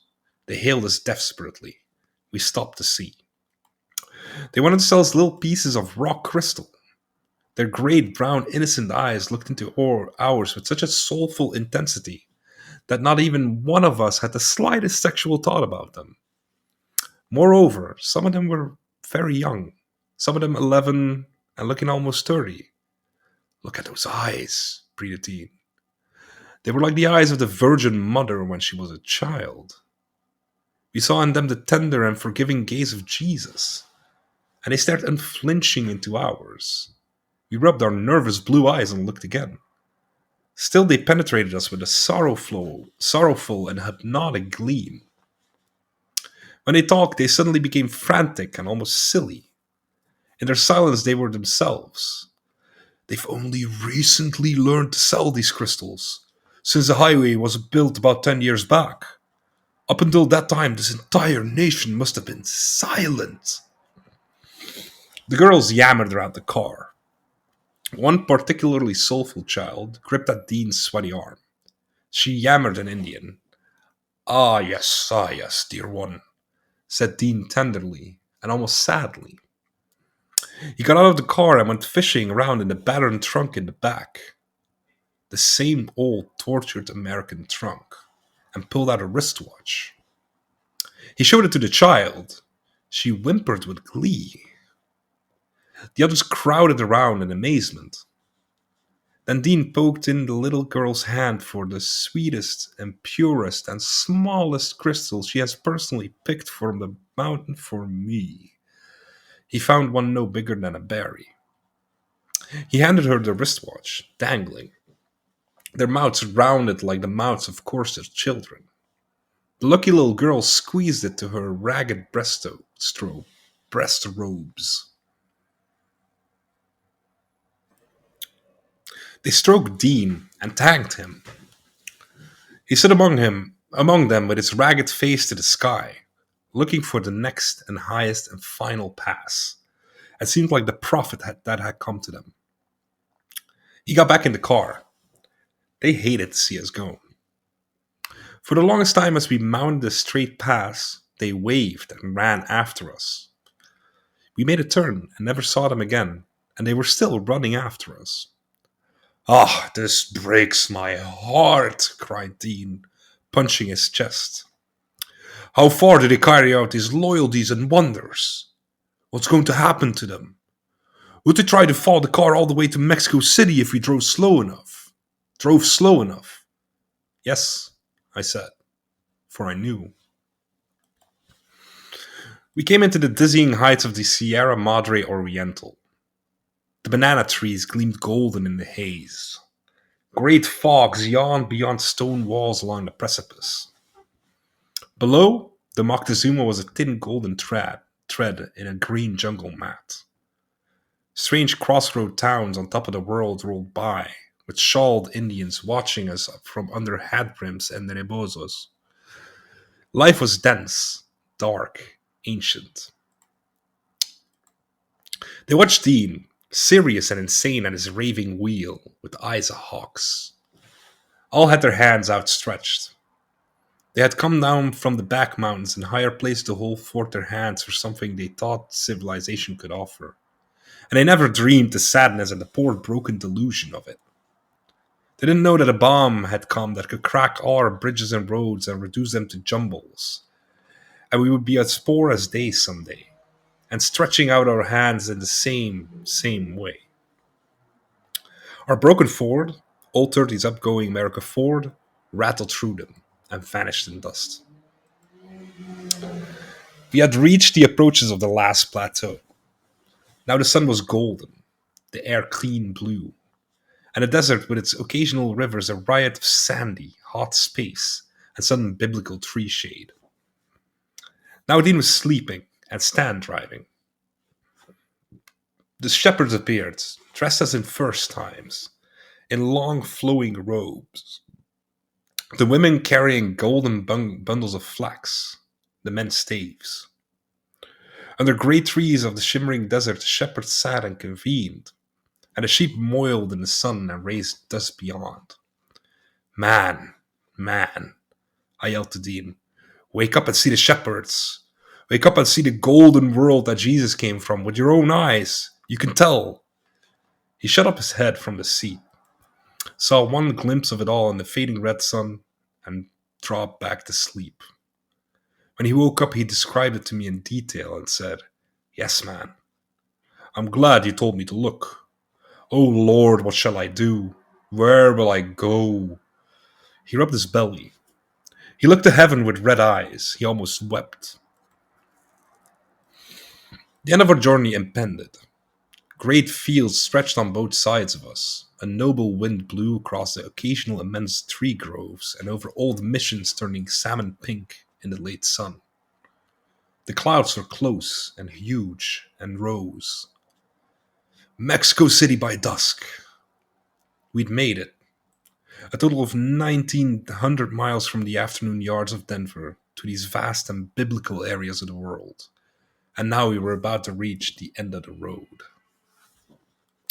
Shall we change our insect t-shirts? No. Let's wear them into town. Hell's bells. And we drove into Mexico City. A brief mountain pass took us suddenly to a height from which we saw all of Mexico City stretched out in its volcanic crater below, and spewing city smokes and early dusk lights. Down to it we zoomed, down Insurgentes Boulevard, straight towards the heart of the town at Reforma. Kids played soccer in enormous sad fields and threw up dust. Taxi drivers overtook us and wanted to know if we wanted girls. No, we didn't want girls now. Long, ragged adobe slums stretched out on the plain. We saw lonely figures in the dimming alleys. Soon night will come. Then the city roared in, and suddenly we were passing crowded cafes and theaters and many lights. Newsboys yelled at us. Mechanics slouched by, barefoot, with wrenches and rags. Mad barefoot Indian drivers cut across us and surrounded us and tooted and made frantic traffic.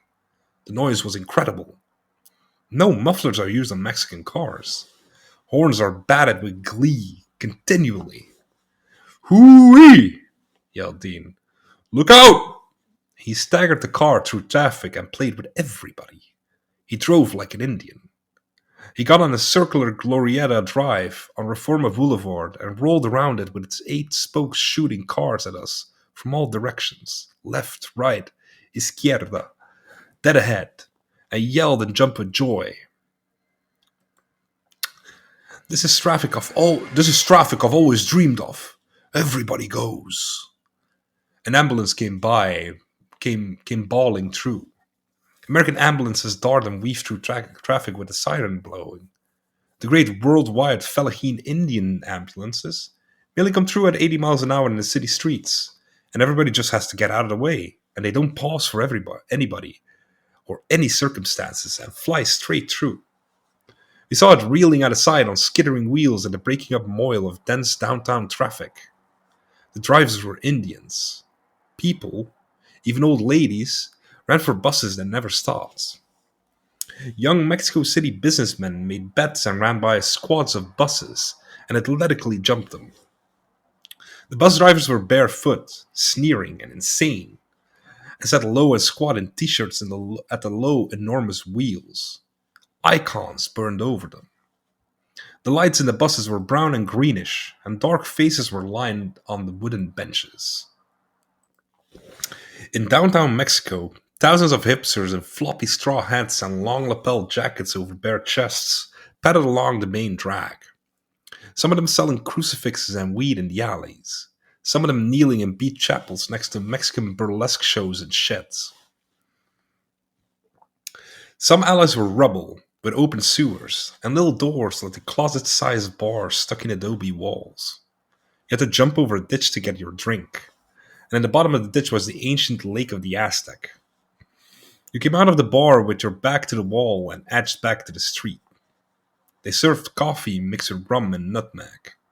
Mambo blared from everywhere.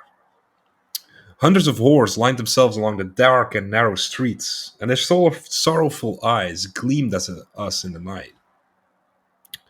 We wandered in a frenzy and a dream. We ate beautiful steaks for 48 cents in a strange tiled Mexican cafeteria, with generations of marimba musicians standing at one immense marimba. Also wandering singing guitarists and old men on corners blowing trumpets. You went by the sour stink of the Polk saloons. They gave you a water glass of cactus juice in there. 2 cents. Nothing stopped. The streets were alive all night. Beggars slept wrapped in advertising posters torn off fences. Whole families of them sat in the sidewalk, playing little flutes and chuckling in the night. Their bare feet stuck out. Their dim candles burned. All of Mexico was one vast bohemian camp. On corners, old women cut up the boiled heads of cows and wrapped morsels in tortillas and served them with hot sauce on newspaper napkins. This was a great and final wild and uninhibited Felgeen childlike city that we knew we would find at the end of the road. Dean walked through with his hands hanging, zombie-like at his side, his mouth open, his eyes gleaming, and conducted a ragged and holy tour that lasted till dawn, in a field with a boy in a straw hat who laughed and chatted with us, wanted to play catch, for nothing ever ended. Then I got fever and became delirious and unconscious. Dysentery. I looked up out of the dark swirl of my mind, and I knew I was on a bed 8,000 feet above 8,000 feet above sea level, on the roof of the world.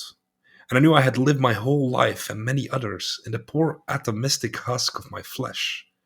And I had all the dreams. And I saw Dean bending over the kitchen table. It was several nights later. He was leaving Mexico City already. "Oh, what you doing, man?" I moaned. Poor Sal. Poor Sal. Got sick. Stan'll take care of you. Now listen to here if you can in your sickness.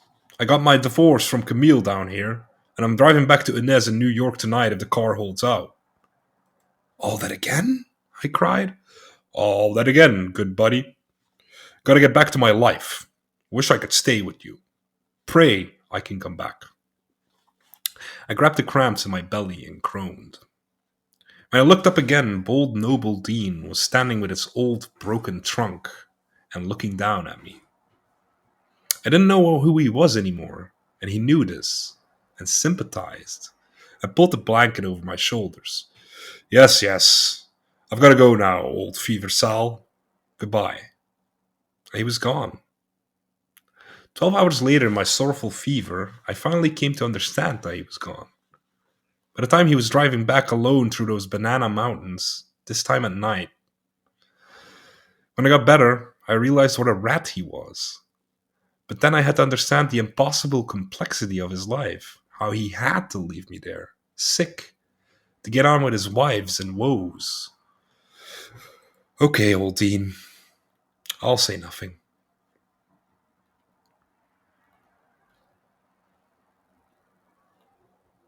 Part 5. Dean drove down from Mexico City and saw Victor again in Gregoria. I pushed that old car all the way to Lake Charles, Louisiana, before the rear end finally dropped on the road, as he had always known it would. So he wired Inez for airplane fare and flew the rest of the way. When he arrived in New York with the divorce papers in hand, he and Inez immediately went to Newark and got married. And that night, telling her everything was alright and not to worry, and making logics where there was nothing but inestimable, sorrowful. Wait, I'm gonna start this one over. That's a hard ass sentence. Holy shit. Telling her everything was alright and not to worry, and making logics where there was nothing but inestimable. Inestimable? Yeah. Inestimable, sorrowful treats. He jumped on a bus and roared off again across the awful continent to San Francisco to rejoin Camille and the two baby girls. So now he was 3 times married, twice divorced, and living with his second wife.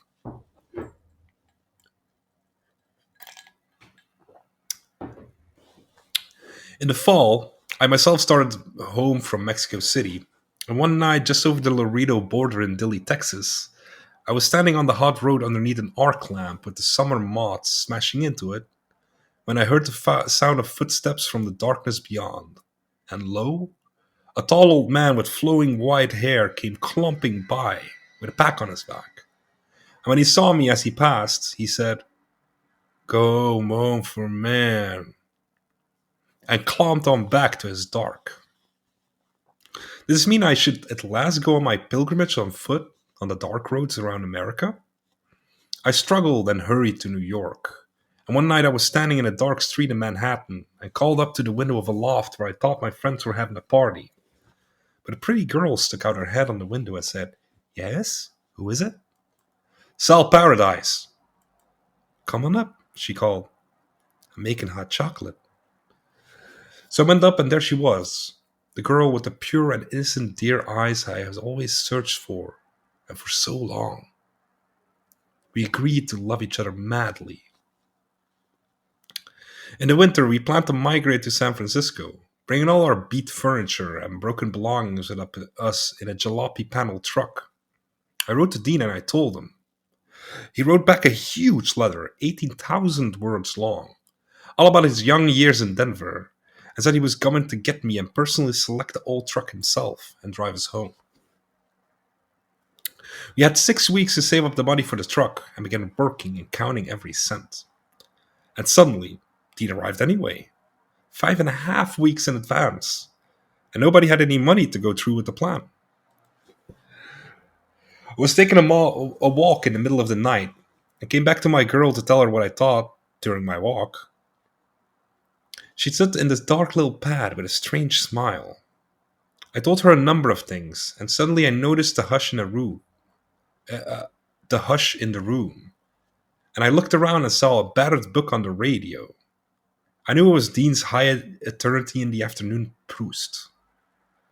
As in a dream, I saw him tiptoe in from the dark hall in his stocking feet. He couldn't talk anymore.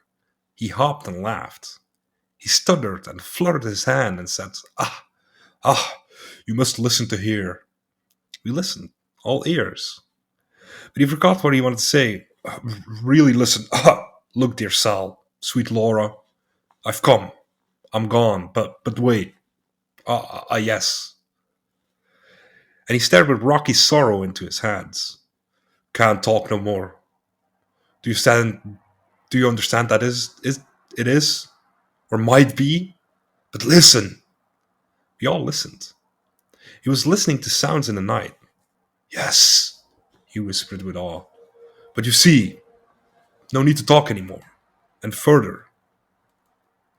But why did you come so soon, Dean? Ah, he said, looking at me as for the first time.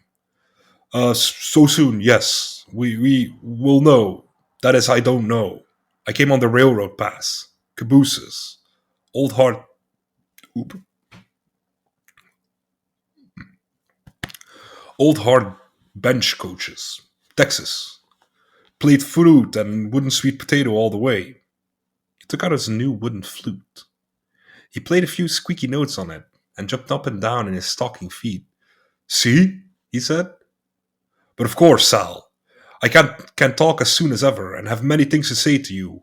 In fact, with my own little bang-tail mind, I've been reading and reading this gone Proust all the way across the country and digging a great number of things.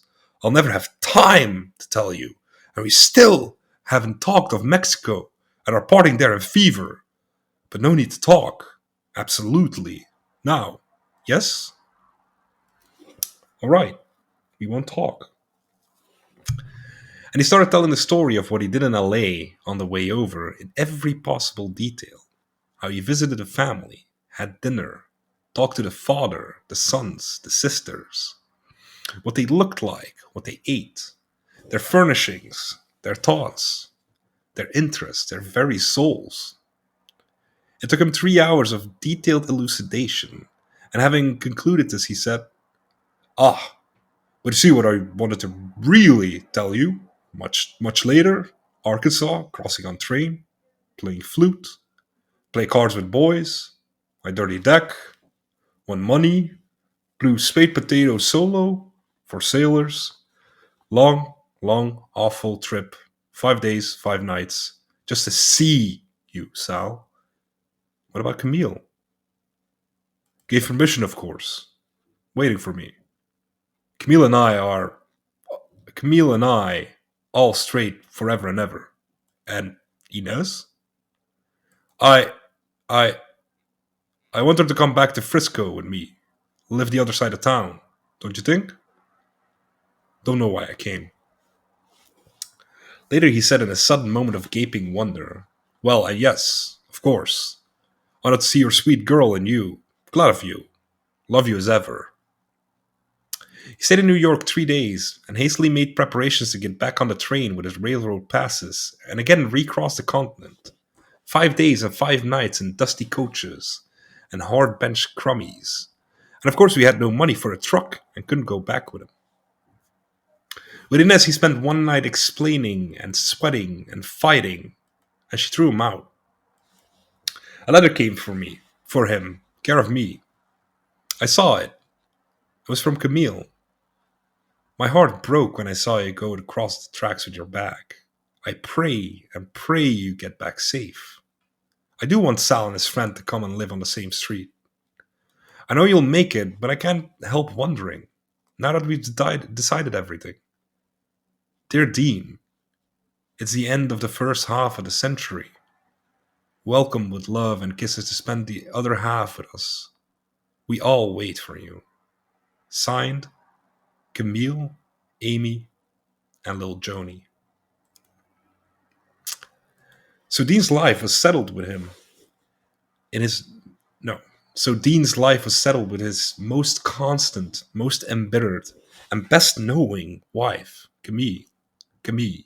Camille, and I thank God for him. The last time I saw him was under sad and strange circumstances. Rémy Boncoeur had arrived in New York after having gone around the world several times in ships. I wanted him to meet and know Dean. They did meet, but Dean couldn't talk anymore and said nothing, and Rémy turned away. Rémy had got tickets for the Duke Ellington concert at the Metropolitan Opera and insisted that Laura and I come with him and his girl. Rémy was sad and fat now, but still the eager and formal gentleman. He wanted to do things the right way, as he emphasized. So he got his bookie to drive us to the concert in a Cadillac. It was a cold winter night.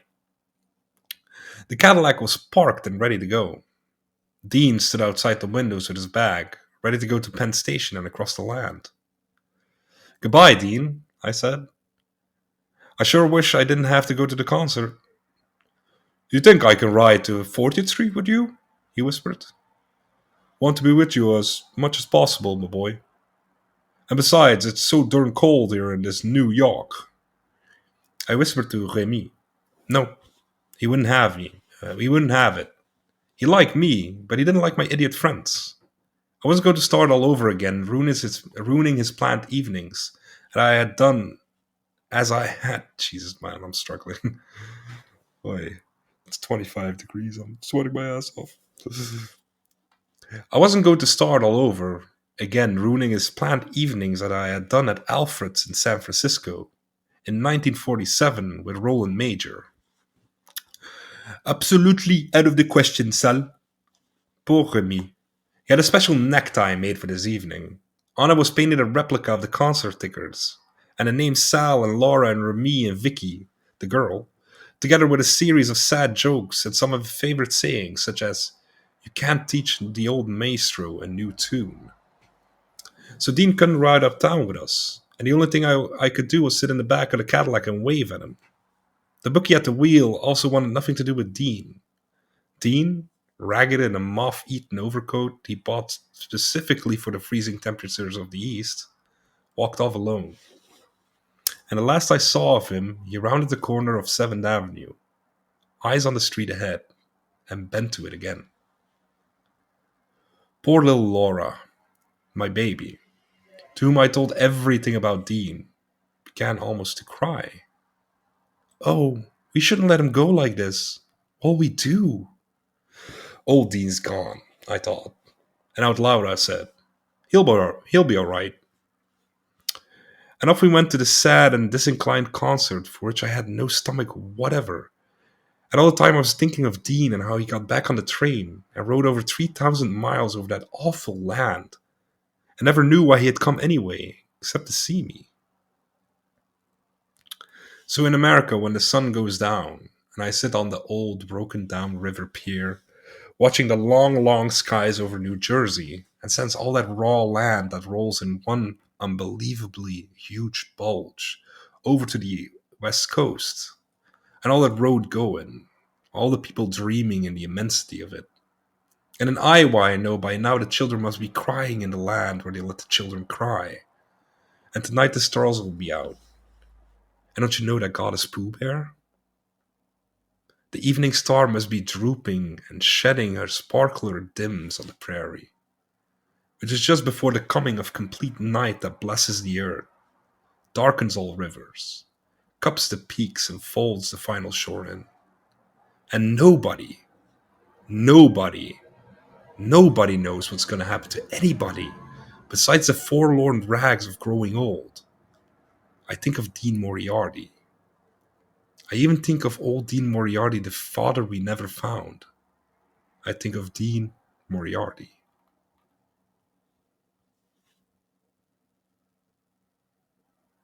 Finn.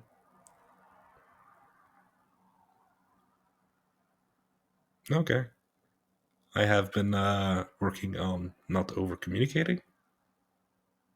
And all right, so like here goes my attempt. Okay, I'm condensing a lot into one short phrase. Okay, Focus, Pete. Focus. Okay, Jackie, happy birthday. Um, you're my absolute favorite person in the world.